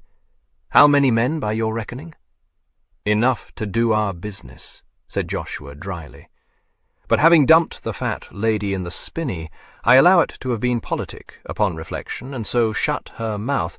We may yet win clear away." "I don't think it," said Sir Nicholas calmly. "They may waste time in searching for her, but if I read this villainy aright, every Hilding on the estate will know where Donna Dominica lies, and send the guards hot foot after me there." Joshua spoke in a voice of alarm. "Save you, master! Save you! Do you lose heart? For if that is so at last, then I know we are shent." The answering laugh reassured him. "Oh, Chewit, do you not know when I am in a fighting humour?" "I should indeed, sir," acknowledged Joshua. "I make bold to say I find you dangerous at this present. There will be broken heads and slit gullets yet." They rode on in silence, stirrup to stirrup. Presently Beauvallet spoke again. "I may have to lead the chase astray a little," he said. "Do you ride off with my lady by the northwest road to Villanova, and there await me. You mark me?" "Master, do you tell me to desert you?" said Joshua, offended. "That is not very likely." He caught the well-known gleam in Beauvallet's eye. "Oh-ho," said Sir Nicholas softly. "Do you command here, my friend? Now I think you will do as I say, or it may be the worse for you." "Pretty treatment, master, by my troth," said Joshua. "Well, go to. I do not deny you are the general." "If we are overtaken," said Sir Nicholas, ignoring this stricture upon his ruthless methods, "as I have little doubt we shall be, ride with my lady hotfoot to Villanova, and there await me. Is it understood?" "Well, master, well. And if you come not?" "By this hand I shall come," said Beauvallet. "What, do you fear for me? Know then that I was never more in the mood to try a throw with death." "That I may very easily believe, sir, and I may add that it does not set me the more at ease," said Joshua. He peered ahead and reined in to a walk. "Softly now. What's here?" A house loomed up ahead, approached by a wicket gate giving on to the track. There was a low building some 300 yards farther on, stables, Joshua guessed. Sir Nicholas slipped from the saddle and twitched the bridle over the horse's head. "This should be the place. Follow me now." He led the way off the track into the gloom of the forest. The moss-grown floor muffled the sound of the horses' hooves. They skirted the house and came round to the back of it, under cover of the trees. The horses were swiftly tethered to a young sapling. Sir Nicholas unbuckled his sword-belt and drew the shining blade clear of its sheath. "No need to take this to hamper me," he said, and left the scabbard on the ground. He scanned the back of the house and saw a lighted window on the upper story. "Aha, my bird, do you lie there?" he said. "We shall see anon. Now I am for you, Don Diego de Carvalho." They went quickly round to the front of the house. Joshua had his long dagger out and followed silently in Beauvallet's grim wake. Sir Nicholas went boldly now, the naked sword in his hand, and hammered on the door of the lodge with its chased hilt. "God's my life, we stalk on our fate now," muttered Joshua, aghast at these high-handed measures. They heard footsteps approaching inside the house, rather hesitantly. Sir Nicholas beat again on the door, an imperative summons, and Joshua took a firmer hold on his weapon. The footsteps came nearer. The door was opened a few inches, and Luis, the valet, looked out. "Who knocks? What do you want?" Joshua's arm slid lovingly round his neck. The point of his dagger pricked the man's throat. "Nay then, my cosset, no sound out of you, or you are sped," he said softly. The man's eyes stared at him, his lips moved soundlessly. "Truss him up," said Sir Nicholas, and passed into the lodge. There were candles in sconces upon the walls. The stairs ran up to one side, to the other a door opened hastily. Don Diego came out, a snatched-up sword in his hand, a look of quick alarm in his face. "Let none enter," he said sharply, and then started back. "Jesu!" he gasped, blanched and shaking. His eyes were wide and staring, looking fearfully. In the doorway stood El Beauvallet, tall and straight, fiendishly smiling, like avenging doom wafted thither by most dreadful witchcraft. The candlelight flickered along the blade of El Beauvallet's sword. He held it between his hands and bent the supple steel to a half-hoop. Don Diego's fascinated eyes saw the white teeth gleam. "One has entered," said Sir Nicholas. He came into the hall, purposeful, a stalking terror. "I have the honor of presenting myself to you, Señor, in my true guise." He stood in the middle of the hall now, feet wide planted. "I am El Beauvallet, Don Diego, and I come to seek a reckoning with you." His voice rang out, his beard jutted dangerously. Don Diego was backed against the wall. "Witchcraft! Witchcraft!" he muttered, and the sword trembled in his hand. The chin was upflung, the gay laugh rang amongst the rafters. "Ha! Do you think so indeed, villain?" He let his blade straighten with a quivering snap, and shook it in Don Diego's face. "Come, pigeon-livered hound, here are no arts but my sword to yours, or will you have me spit you where you cower? Come, choose quickly.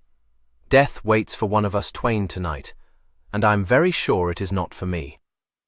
Away up the stairs, Dominica knelt behind a locked door, with her ear pressed to the crack.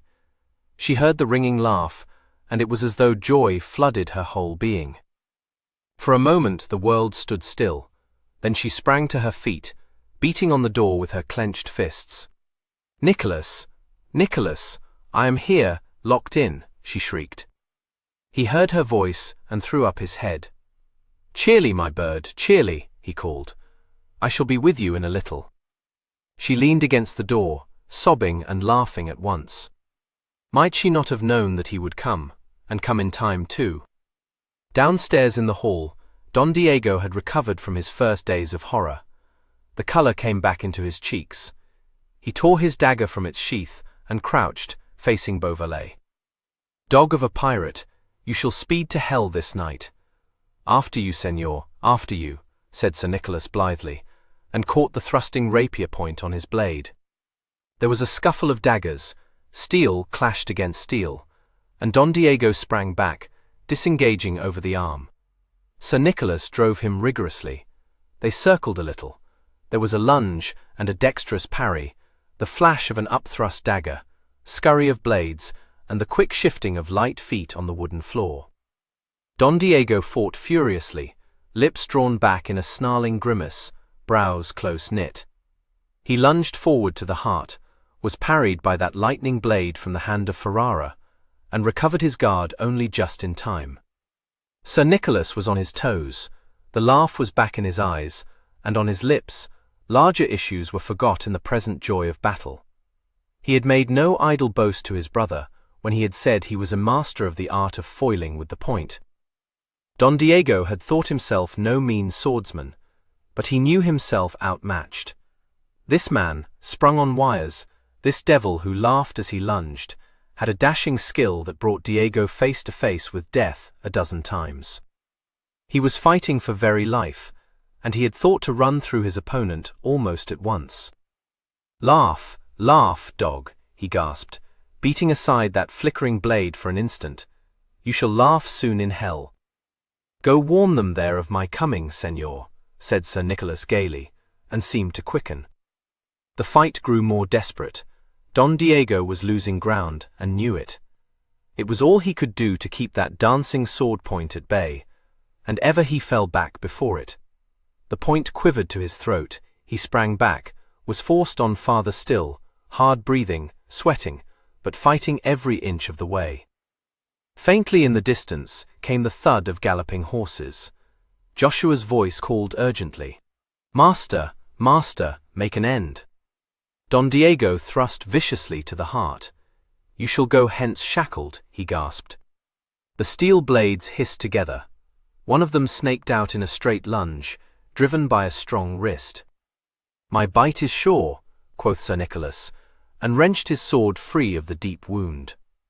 Don Diego's weapon fell clattering. He threw up his hands with a choking sound, and pitched forward onto his face. The thud of the horse's hooves was drawing nearer.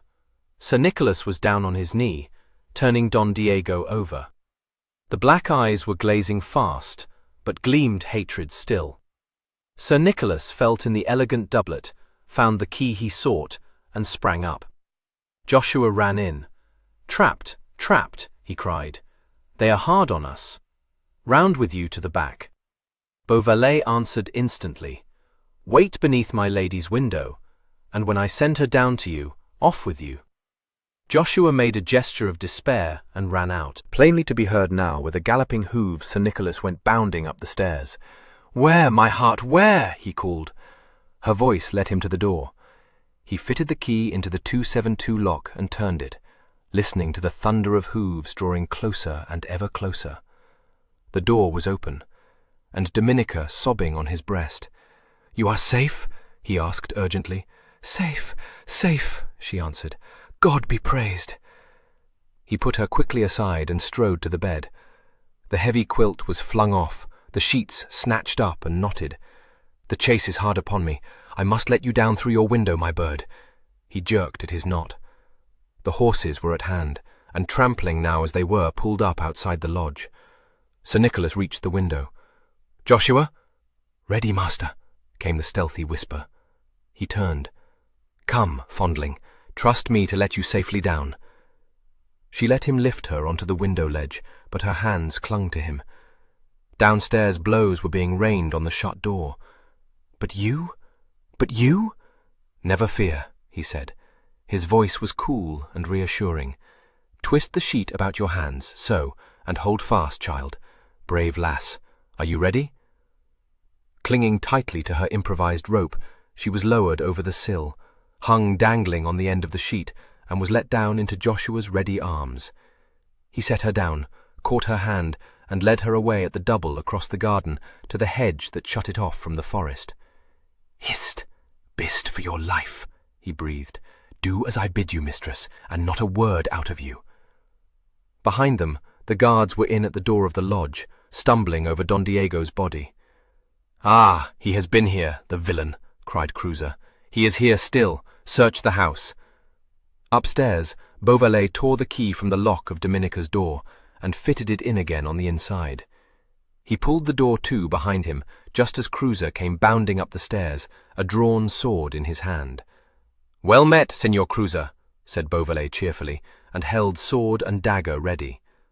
Cruza sent a shout echoing through the house. "To me! To me!" The men came stamping up the stairs. "Why, what a pack of you," said Sir Nicholas, amused. "Yield you, senor," Cruza cried. "You are outmatched." "Yield?" said Sir Nicholas. Up went his comical eyebrow. "God's son, Cruza, do you know who I am?" "You are El Beauvallet, and I have sworn to take you. We are 6 to your 1. Yield, yield." "You will be forsworn, good senor. I am El Beauvallet, so the odds are fair enough. Now who will take Nick Beauvallet?" He looked inquiringly, and wondered whether Joshua had got Dominica away yet. "Insolent dog!" Cruza dashed in with levelled sword. "On to him, and take him alive!" he cried. Sir Nicholas' blade swept a circle before him. He laughed and shook the sweat from his eyes. Alas, alas, for vain ambition! So. What, winded, my man? A guard fell back with a slash across the forearm. Sir Nicholas beat down a big double-edged sword and slipped his dagger hand behind him, feeling for the handle of the door. The Toledo blade bit shrewdly and sure indeed. Cruza staggered as the point went home in his shoulder and recovered again. "Alive! I want him alive!" he gasped out. Sir Nicholas' fingers had found the door handle and turned it now in one quick movement. The door was flung open. He sprang back, fighting his way, sent the foremost guard sprawling with a wound in the breast, and slammed the door home behind him. Cruza threw himself upon it, thrusting with all his might. "Quick, fools!" he cried, and heard the key grate in the lock. "2 of you down into the garden, under the window," he jerked out. "Break down this door, you others. Break it down." 2 of the guards went running down the stairs and round to the back. The rest set their shoulders to the door. The lock gave under the weight, the door flew wide, and the guards were in. The room was empty. An overturned chair lay asprawl by the window, a casement swung open on its hinge, and the curtain beside it was rent from end to end. With one accord his men followed Cruza to the window and tried to crane out. From the arras behind the door Sir Nicholas slipped out, kissed his fingers silently to the backs of the guards, and was off without a sound across the upper hall to the stairs. He went down in a series of bounds, reached the hall, and stepped over Don Diego's body to the door. A beam of light cast through the opening showed him a guard standing to the horses' heads. He went forward in a rush then, and his sword hilt took the guard on the chin almost before he was aware, and sent him sprawling in the road. Sir Nicholas caught a bridle, vaulted into the saddle, and stood up in his stirrups. "Come then, ye dogs," he cried. "Follow El Beauvallet, if ye dare, and take reck not for the word." He wheeled about as the 2 guards came dashing round the corner of the house, and galloped off down the way by which he had come, eastwards towards the frontier. The horse he had snatched was a fleet curtal bay, and responded readily enough to the clap of heels to his flanks. Sir Nicholas held him on his course with a hard hand, heard behind him shouts and the trampling of the horses he had cut loose by his sudden onslaught on the guard who held them, and pressed on. The noise died away. Only the pounding of the bay's hooves on the track now broke the stillness. Where the track came out on the post road, a crowd was gathered, peering and listening. The news of the guards coming and the prey they sought had spread through the village. There were assembled now some peasants, agape, and servants of the Carvalho estate, fingering staves. Lanterns bobbed and twinkled amongst them, but the moon was coming up, and a faint grey light already made the lanterns superfluous. Sir Nicholas saw what awaited him, and rode down into the small crowd like a thunderbolt. There was a surge forward to cut him off, a flurry of agitated shouting, and the scurry of feet, and the bay horse was amongst them. Confusion reigned, some trying to fling themselves out of the way of the plunging hooves, others striking wildly at the lithe figure atop of the maddened horse. The bay was rearing and snorting with fright, wrenched aside to evade a murderous blow from a club, backing into a group of peasants, who gave precipitately, gripped by an insistent pair of knees. Sir Nicholas' sword flashed aloft, wielded like a flail.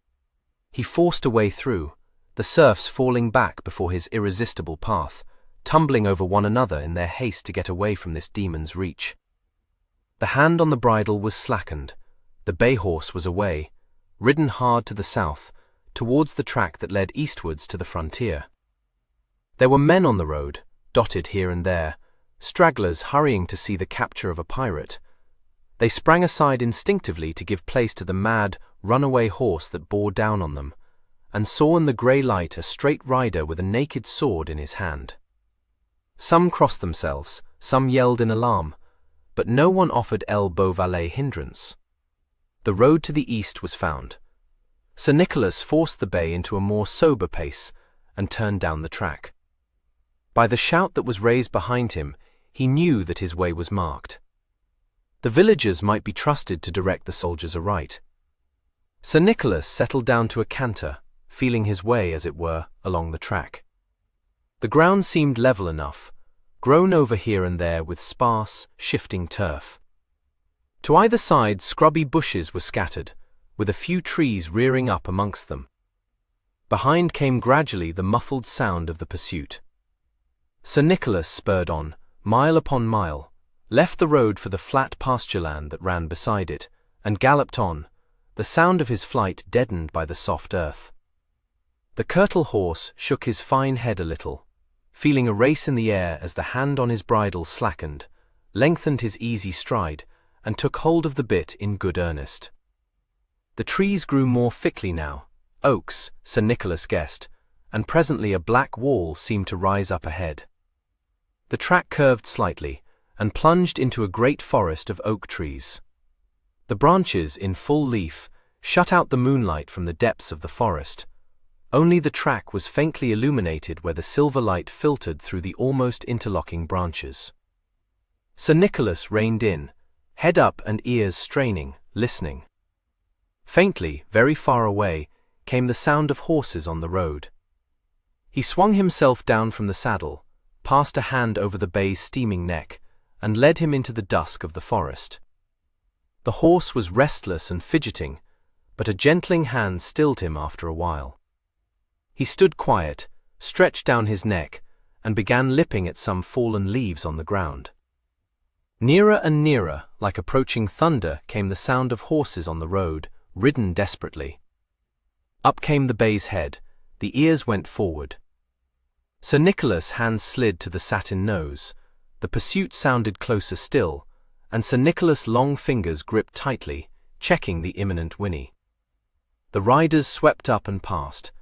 They were so close Sir Nicholas could hear the horses' hard breathing and the creak of the saddle girths. He held tight to the bay's nose and waited for the soldiers to pass. They were gone in a moment, riding close wedged, hell for leather. In a little while all sound of them had died.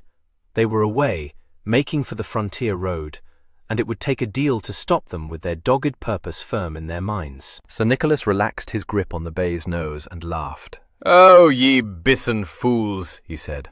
"Ride on, ride on. You will have but a cold welcome at the end. So, boy, so." He led the bay back onto the road, mounted again, and set him at an easy canter along the track towards Vasconosa. Dominica, tossed up onto a horse before Joshua, clung tight by the saddle-bow and tried to speak. Joshua's hand covered her mouth imperatively. He struck off through the wood at a walking pace, making westwards. As soon as he judged it to be safe, he bore round a little to meet the track again, came upon it some quarter of a mile beyond the lodge, and kicked his horse to a gallop. Dominica tried to see his face. "No, no, back, I say, back!" "What, will you leave him? coward! Oh, base! Back to him, I implore you!" Joshua, torn with anxiety, sore at his enforced flight, was in no humor to be patient. "Rest you, mistress. We must make Villanova." She leaned forward to tug at the bridle. "You are leaving him to be slain! Turn! Turn! Oh, dastard, cur, craven!" "Oh, fine holiday and lady terms these," said Joshua, bristling. "Know then, mistress, that were it not for you, I would be beside Sir Nicholas now, and had liefer be there, God wot. A plague on all women, say I. What, do I bear you off for my pleasure? Out, out, senorita! These are my master's orders, and an evil day it is that hears him give such ones. Let go the rein, I tell you." Her fingers were on his bridle hand, clinging, cajoling. "No, no, I did not mean it, but turn, Joshua. For the love of God, set me down and go you back. I will lie close, I will do as you bid me, only go you back to aid Sir Nicholas." "And get a broken head for my pains," said Joshua. "My master's an ill man to cross, senorita. Nay, nay, we who sail with laughing Nick must do as we are bid, come weal, come woe. Content you, he has his plans well laid, I warrant you." Words tumbled from her lips. She begged, stormed, commanded, and coaxed. "I am not the worth of his life," she said again and again. "Well, I doubt there would be a fine reckoning between us if Sir Nicholas heard me agree with you," remarked Joshua. "Therefore I keep a still tongue in my head. God knows what I said or did not say upon that ride," he afterwards recounted. "Maybe my mistress and I bandied some hard words to and fro, but I bore her no malice, nor did she ever after hold it against me. Which is something remarkable in a woman, I hold." No sound of pursuit came after them. Joshua allowed his horse to slacken the pace somewhat, and presently drew in to a steady trot. Dominica was quiet now, but her face looked pinched in the moonlight. Joshua, himself not much lighter-hearted, was moved to offer words of comfort. "Cheerly, mistress, we shall have Sir Nicholas with us this night." She turned her eyes towards him. "How can he fight all those men single-handed? Mark me, if he does not fob them off with some trick," said Joshua stoutly. "Maybe you did not believe that he would break free of that prison, senorita, but he did it. Keep a good heart." He saw her clouded eyes. "By your good leave, mistress, and with respect, I would say that Beauvallet's lady should wear a smiling face." She did smile, but faintly. "Yes, she should indeed," she answered. She bit her lip. "I saw him for so fleeting a moment. Patience, mistress. I am bold to say you will hear the bustle of his coming in a little while." They came to Villanova past 10 o'clock at night, and fetched up at the inn. "More lies," said Joshua. "Leave all to me, lady." He lifted her down from the saddle, and proceeded to create a stir. "Ho there! Room for the noble senora! What, I say? Landlord." A portly individual came out of the lighted tap-room and stared in amazement at Dominica.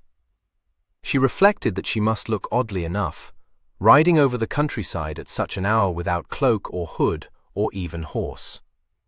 "The good year," cried out Joshua, voluble.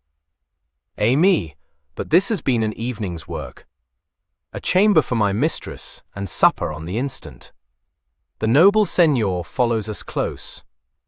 The landlord's eyes slowly ran over Dominica.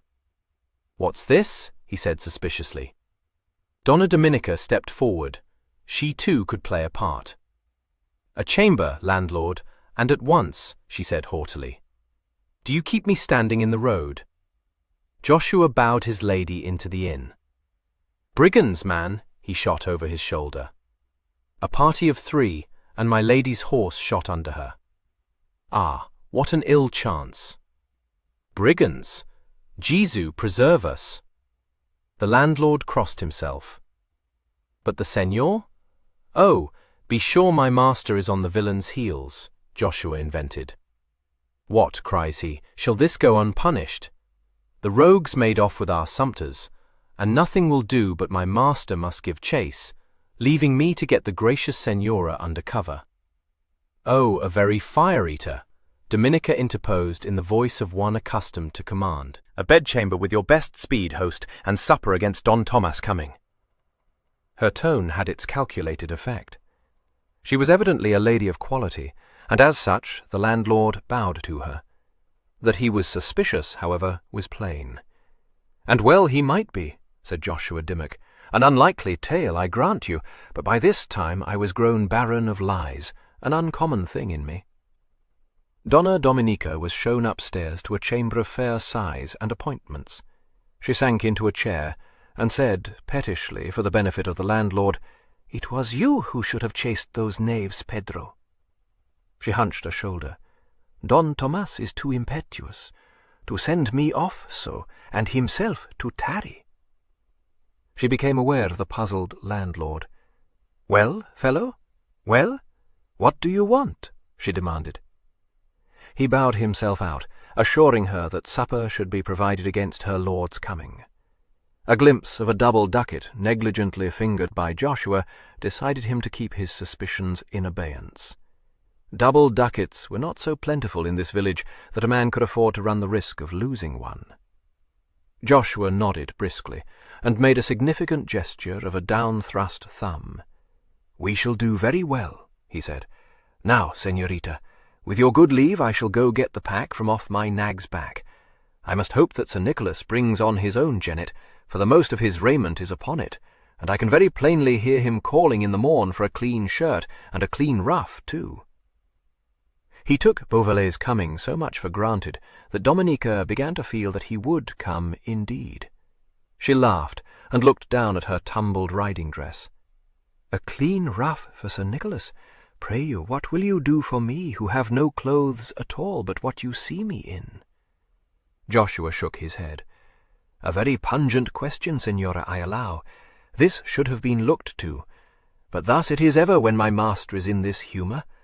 I doubt he will have lost his pack, and that scabbard beside, but there is never any hoe with him. Reck not. Ah, do I not know it? In we dash, and if we come off with our skins, you may say it is a miracle." He went down to collect his pack, to see his horse stabled and fed, and to order a rear banquet for the lady. She was served in her chamber, and the covers left on the table against Beauvallet's coming.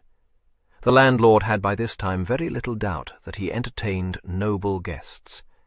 What their mysterious errand was he could not guess, though he was inclined, saving only the incomprehensible absence of the master, to suspect an elopement.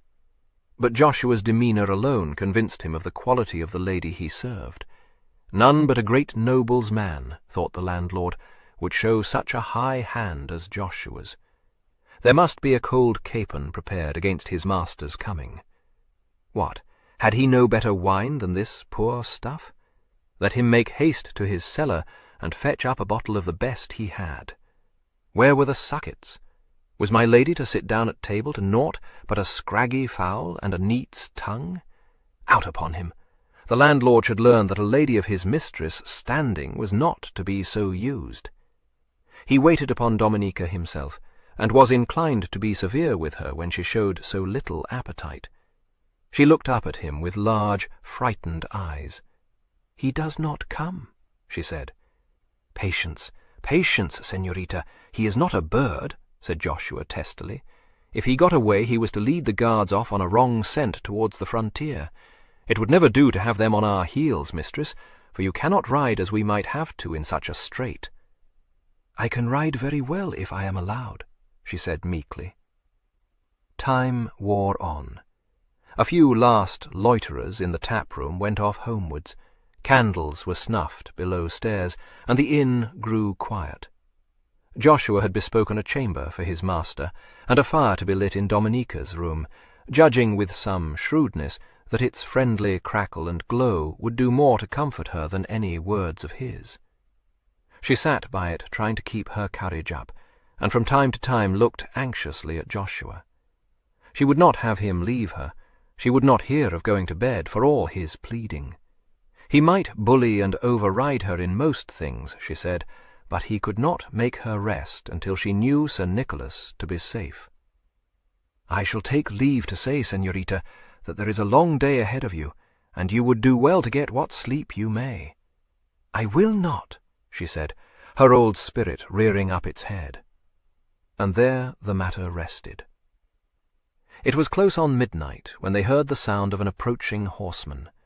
Joshua lifted a finger and threw out his chest. "Ah, señora, ah, what said I? Ho, trust Beauvallet." He went to the window and pushed it open. Dominica was on her feet, clasping her hands. "It may not be. It may be a soldier in search of me. I cannot think." The horse was reined in under the window. "Hola there!" rang out Beauvallet's voice. He looked up at the front of the inn and saw Joshua craning from the window. "God's death, Joshua, what makes you there? Come down and let me in." Dominica sank back into her chair, almost stunned with relief. Joshua was making for the door. "Aye, aye, thus it goes," he said, briskly, recklessly, with never a thought to who may be listening. "Ah, madcap." He went out, and Dominica heard him clatter down the stairs and draw back the bolts of the door below, shouting to the awakened landlord as he did so that all was well.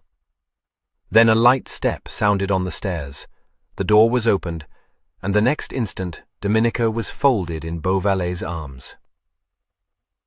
They were up at cockcrow next morning, and away upon their long ride north just as soon as they had broken their fast and procured fresh horses.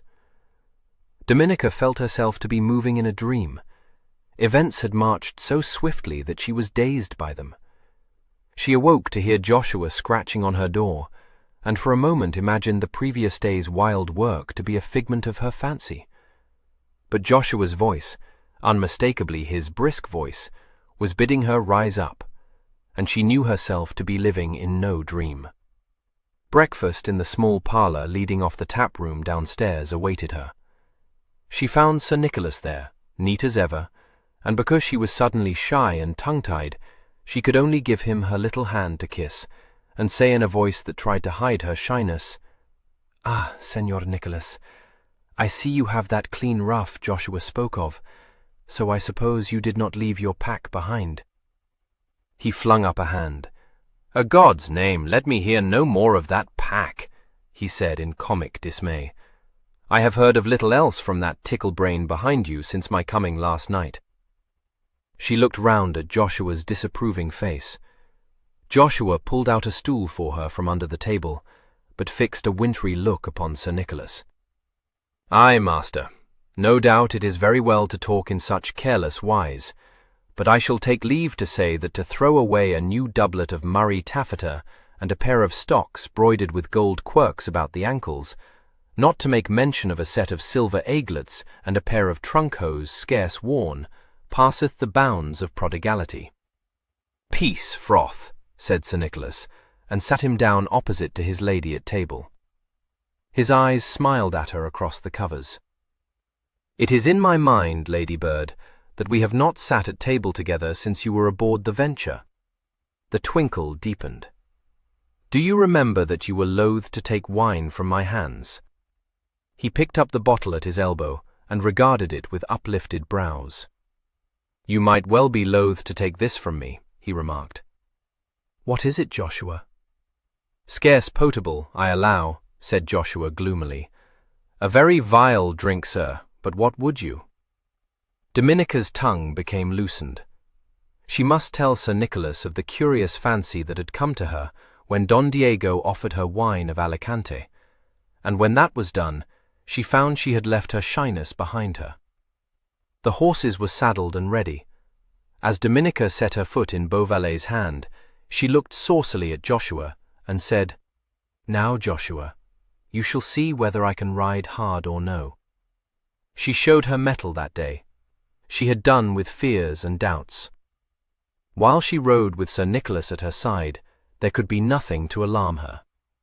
She had doubted that he would not reach Madrid, and he had done so. She had been sure that he could not escape from prison, and he had escaped. She had feared that he would not survive yesterday's grim work, and here he was, safe and gay as ever. She could never again doubt his extraordinary faculty of coming off safe from seemingly hopeless traps. There seemed to be no peril now. Joshua might sniff the air and keep an ear cocked to the rearward, but Sir Nicholas, leading the way over the hills, was carefree and merry. So too would his lady be then. The long journey taxed her powers to the uttermost, but she would not admit her weariness. She sat as straight as she could, laughed at the bad road, swore she was very well content, and had no wish to rest her limbs. They lost the way. Why, it was part of the adventure, and her Nicholas would soon find it again. Her horse stumbled on a craggy mountainside and nearly came down with her. Let them not worry, she was safe enough. The sun was scorchingly hot. Why? She was used to a hot climb and would take no hurt. Joshua was moved to admiration. "With good leave," he said, "I may remark that the señorita bears herself like an Englishwoman." "This is to praise you, child," said Sir Nicholas, amused. She nodded and laughed, and grew pink. "I shall very shortly be one, Señor Pirate, shall I not?" she said, and peeped at him. His hand closed on hers. My heart! They had to travel cross-country where roads failed them, and this meant slow going for the most part, for the way was very rough, and they had need to study the rough plans Sir Nicholas had made. The shadows were lengthening long before they came within sight of the sea, and Joshua began to fret. He pushed up alongside to gain Beauvallet's ear. "Master, we shall never make it in time," he whispered. Dominica caught the whisper. "Then let us press on," she said. "We must have Señor Nicholas away tonight without fail." That made Beauvallet laugh, and even drew a smile from Joshua. This, however, he quickly suppressed. "The señorita speaks wisely," he said. "Rare to junket about Spain singing catches as though we were at Alreston. But I would take leave to remind you, master, that you are a hunted man." "Oh, windbag," said Sir Nicholas genially. "If I could make better way, be sure I should. Broken knees won't serve us. We shall make that port this night." Make it they did, but later than they had hoped for, losing their road in the darkness, and only finding it again after much casting about. Dominica swayed in the saddle, upheld whenever it was possible by a strong, tireless arm. But when she heard Joshua swearing amongst the boulders, she could still laugh, though it was but a weary, would-be valiant little laugh. They saw the lights of the tiny port ahead. Sir Nicholas snuffed the air. "I can smell the sea," he said. "Courage, my bird." Her head drooped against his shoulder. He made a movement to summon up Joshua upon his other side. "Walk warily now," he said in a low voice. "If word was sent to the ports to stop our passage, those at Santander will know very well where to look for us." Joshua started. "Gods me, I had not thought of that. Aye, they would remember how you landed there." A drowsy voice spoke from Beauvallet's shoulder. "Oh yes, they would never forget. We stayed with the governor of Santander the day after you set us ashore, and I would you could have heard him." Sir Nicholas looked significantly at Joshua. Joshua stifled a groan and shrugged. "A posse of soldiers, I dare swear. I might have guessed we were not yet out of the trap." He looked up at the cloudy sky. "What o'clock? Nay, how shall we say? It but remains to find no ship awaiting. What, would she stay right through the night? One cannot suppose it. She will sniff the dawn at hand and be off." "Dawn, stockfish," said Sir Nicholas. "If it is past 11, you may call me a dolt." "I have a better regard for my skin, master," said Joshua with dignity. They gave a wide berth to the cluster of cottages that formed the port, and picked their way cautiously down the hill towards the sound of the sea lapping on the shingle. It was very dark, and the ground was strewed with rocks and hillocks and patches of stones. Sir Nicholas reined in his horse and turned in the saddle to speak to Joshua. "We make nothing by this. We shall do best to tether the nags and go on afoot." Joshua nodded and slid down from the saddle. Sir Nicholas was on the ground, and already lifting Dominica down. Her legs almost gave way under her. She staggered and caught at his hand. He would have lifted her in his arms, but she shook her head. "No, no, I would rather walk. I am only so stiff." They went forward, Joshua close behind them, with the lantern he had bought that morning in Villanova. Somewhere below them the waves were breaking gently on the beach. The ground shelved steeply towards it. Sir Nicholas stopped. "Light the lantern, Joshua," he said softly. Joshua knelt to open it. He looked up. "Master, a cloak to hide the light." Sir Nicholas swung the cloak from his shoulders and held it round both Joshua and the lamp. Joshua was busy with his tinderbox. A spark flared, and the wick caught.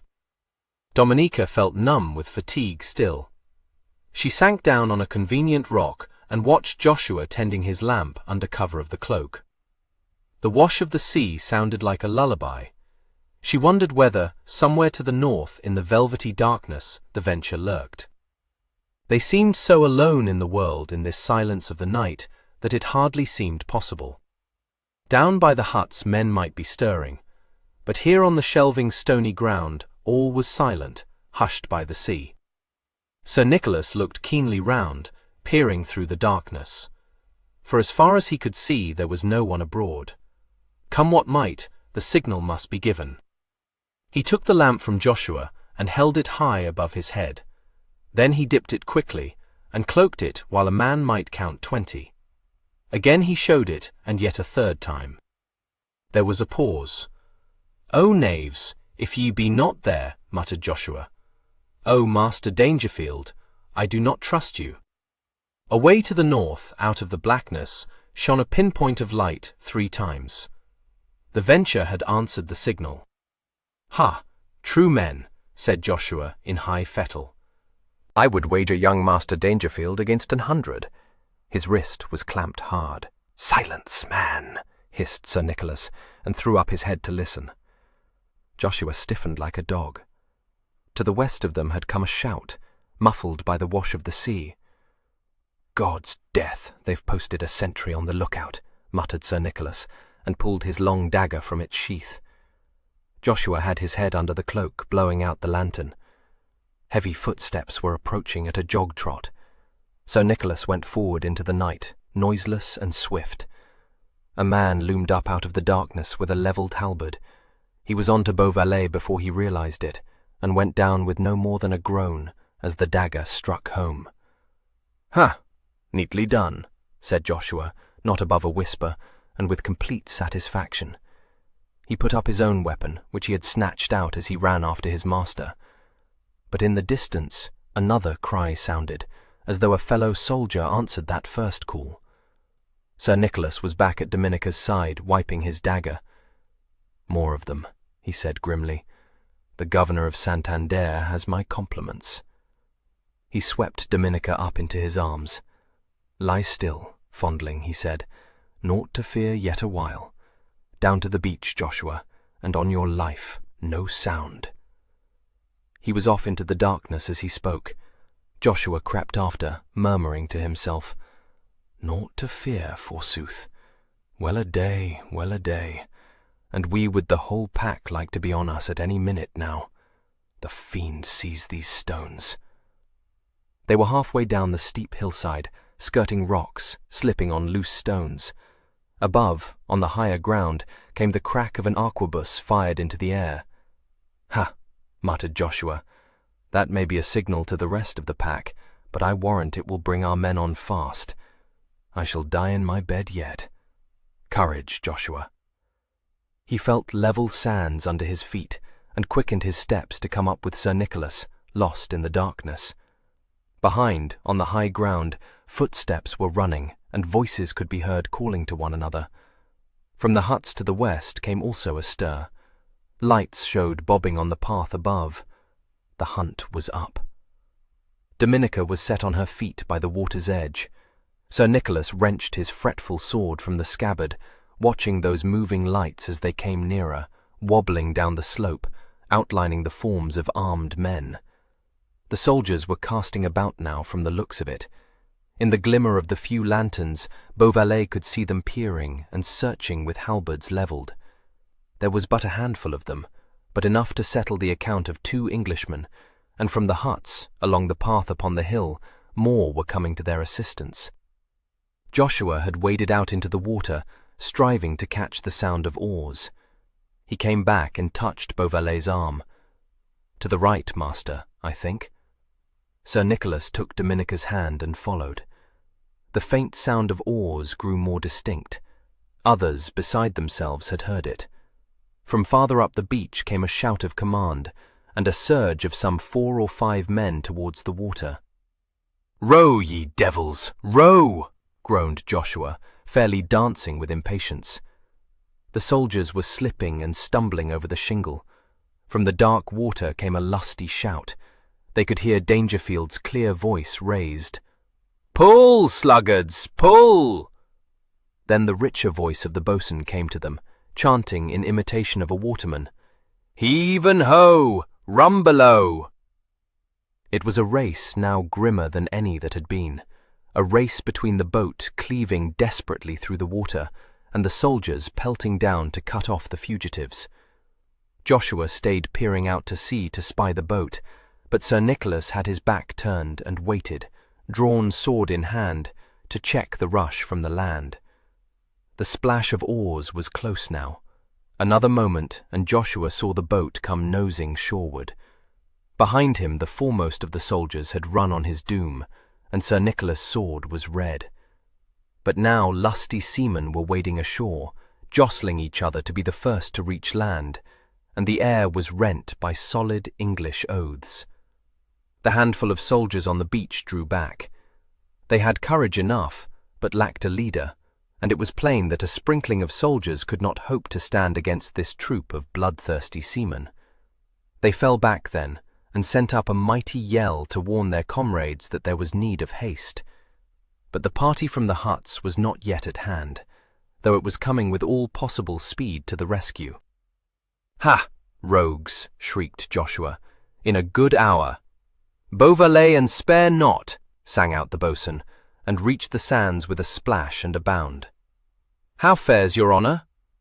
"Rarely," laughed Sir Nicholas. Master Dangerfield was at his elbow.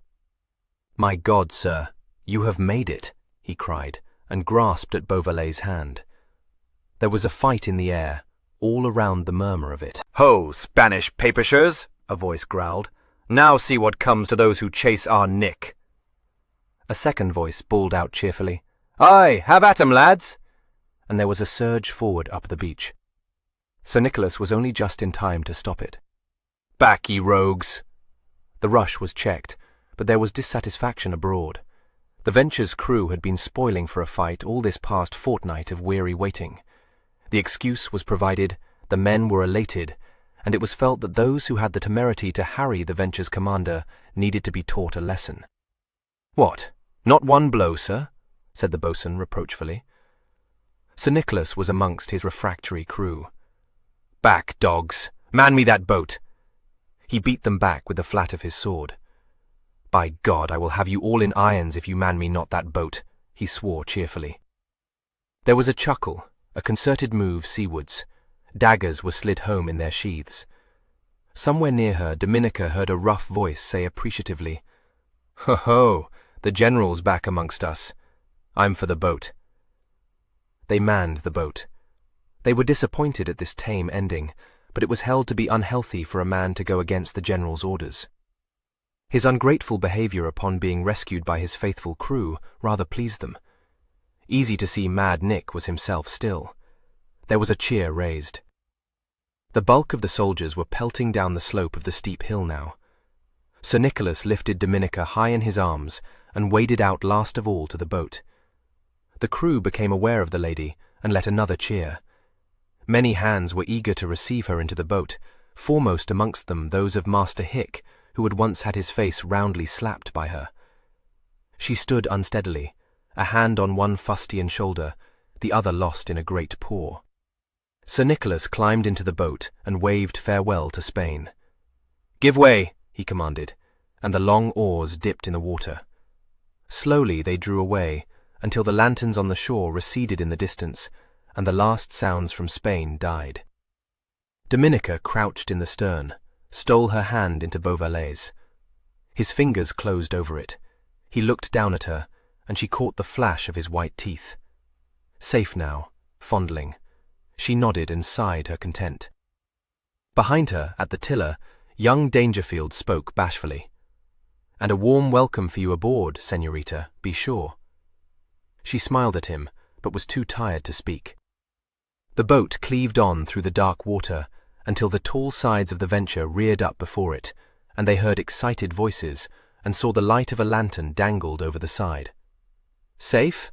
Have you brought the general off?" shouted the master anxiously. The crew let as hearty a cheer as they could for their somewhat winded condition, and something very like a yell of triumph went up from those aboard the Venture. Dominica was carried up the rope ladder and kissed at the top. "Welcome, my bride," Beauvallet said in her ear, and set her on her feet. Men seemed to surge around them, questioning, congratulating.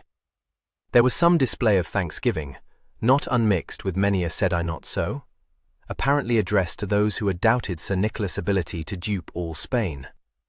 Beauvallet shouldered away for himself and his lady through this excited crowd with a laugh and a jest flung carelessly. Dominica found herself confronting a small, neat gentleman whom Sir Nicholas clapped on the shoulder. "Save you, Master Capper," he said. "I have work for you, as I promised." Sir Nicholas, the neat man, wrung his hand. "I count this escape as not less than one of God's miracles, and a sign to these Spanish papists, a veritable sign. What may I do to serve you?" "You may marry me, Master Parson," said Sir Nicholas Beauvallet. Epilogue. "And so we came off," says Joshua Dimmock, sure of the last word. "You say a miracle. Ho, we do not count such trifles as miracles in my master's service. Yet I allow it to have been a feat, and do not look upon my own part in it as contemptible. Sir Nicholas owned himself to be somewhat in my debt, a very unusual thing in him, I may say. However, we had some talk together whiles I was trussing his points that next day in his cabin, and Joshua, my man, says he, be sure you are a rogue and a windbag, but I owe you some thanks for this month's work. This was very acceptable to me, as you may be sure, not less so than a certain token that went with it. I wear it upon my finger to this day. Aye, a rare stone, it came out of the Indies. But I run on. Sir Nicholas having said as much and more, and maybe puffed me up a very little in mine own esteem, for I took no account of certain holiday terms such as tosspot and hempseed that went with his words, these being no more than the genial way he uses, he did me the honour to inform me that he was to be married that morning. A rare morning's work, I warrant you, with the crew grinning and looking slyly until I spoke with them. It was enough. I was become a man of some account, which was not marvellous. There was Master Dangerfield at that bridal, the ship's master, our surgeon, and myself. Be sure I was bidden, and rightly so, for setting aside some other small matters, I was so near to being my mistress's tirewoman in those last few days as makes no matter. A very mettlesome lady that, I do not deny it. She was married in her riding dress, for she had none other, and a strange sight it was to see the bride so shabby and the groom so point de vis. But I regret that murrey taffeta doublet and the new trunk hosen. However, let it go. You say my lips are sealed as to that lost pack, for there was that other pack I was bound to leave behind at that smuggling port. I warrant you Sir Nicholas made merry work over that. I bore all with a patient countenance. I talk more and no more. The marriage over there was some feasting, and the crew in high fettle. We made all speed for Plymouth Sound, but I doubt my master and mistress cared little when they came there. At Plymouth I bestirred myself a little, as I know how, bought some slight matters for my lady, which she was pleased to approve, and call me a proper tirewoman, and set about the ordering of horses and a coach. My lady stayed aboard till all was ready. She was in no case, says she, to show herself to England. Yet I never saw her own herself put out by the loss of her wardrobe. She took all as it came, and made merry over it, and I am bound to say I was very much her servant before that voyage was over. We pushed on to Alreston in rare style, my lady in the coach, Sir Nicholas riding close beside, and myself a little behind. My lady must needs have the curtains drawn back to look about her on our countryside. So he would have it known, but my reading of the matter is that she wanted to look upon my master, and he upon her, God wot. You may be sure our homecoming fetched up a rare gallimaufry at Alreston. There was never a one there had thought ever to see Sir Nicholas again. I believe my lord mourned him already as one dead. But in we swept at the gates, up the avenue to the house, and fetched up there with something of a flourish. It is our way. The good year. We had the whole household about us in a trice, and I make so bold to say that I have never before or since seen my lord in such a taking of joy. For he is not one of those who wear the heart upon the sleeve, as the saying is. He had not near done wringing my master's hand and hugging him about the shoulders, when Sir Nicholas puts him off and begs leave to present his lady wife. A rare thing it was to see my lord's jaw drop. "What," quotha, "you have brought her off, Nick?" Sir Nicholas handed my mistress out of the coach. I warrant you he looked proudly, with that gleam of the eye and that cock of the pointed beard we all know. Well he might throw up his chin. She was a very lovely piece, with all proper respect, I say so, be it understood. She was colouring up finely, and holding tight to my master's hand. She felt herself stared at, and maybe I feared they might look coldly at her. But my lady had the word then. "Oh, my dear," cries she out, and took my mistress into her arms, and well nigh wept over her. You ask me why she should do so. I am bound to say I do not understand these women's coils. She bore my mistress off into the house, and that was the last I saw of them until the dinner hour. My lord had me in then to the winter parlour. It was pretty to see my mistress, pranked out in a gown of my lady's, lisping her broken English to my lord, and ever and anon looking to Sir Nicholas to give her a word she needed. My lord was pleased to speak me very comfortable words, which had not often been his wont towards me. I had a fat purse from him at a more convenient time, but at this present he gave me thanks for having brought his brother off safe. You may lay your life my master let out a laugh at this, but my mistress gave me a rare smile, and vowed my lord had reason. When I consider, I must allow he had. But modesty forbids me to dwell on this. What more? Little enough. We were off to London not so long after, and I leave you to judge what Sir Francis said when he heard our tale. I speak of Drake, the Admiral. You will have heard of him, maybe. What my master told Master Secretary is a matter not revealed to me. Suffice it that lean Walsingham rubbed his hands over it. Of that I am assured. As I remember, the court lay at Nonsuch, and thither we went. I warrant you the Queen's Grace fairly crowed to see my master back, and, as I heard, thought it a rare jest he should lay down Don Cristobal's golden fleece at her feet. "Is this the best that Spain can show, rogue?" says she. She hath a merry, boisterous way when she is in the humour. "Why, no, madam," says my master, and brings her up his lady. "This is the best, madam, and as such I present her to you, your Grace's newest subject." Maybe she was not so well pleased with that. I have heard it said that her Grace never liked to see a personable man wed. Be that as it may, she could not well turn pettish now. My mistress had a hand to kiss, and got a tap on the cheek from her Grace's fan. "How now, mistress," says her Grace, "do you shackle my bold, mad Beauvallet?" After which she had very little more to say to my lady, but kept my master beside her a full hour, telling her how it had fared with us in Spain. In my opinion, the affair passed off better than might have been hoped for, considering her Grace's high temper. We were off soon after to Basing, where you see me now. Aye, we lie snug enough, and if you remark that I am become a personage of some note, I am not to deny you. I do not say that my master shows this to the world, for that is not at all his way, but I am bold to tell you that I am very indispensable both to him and to my mistress. which is not at all to be wondered at, I hold. But we have never found a pair of stocks with gold quirks about the ankles to match with those we lost at Vasconosa, and I cannot but deem the throwing of them to the winds, as it were, a very wanton piece of work. But thus it is always upon Sir Nicholas affairs.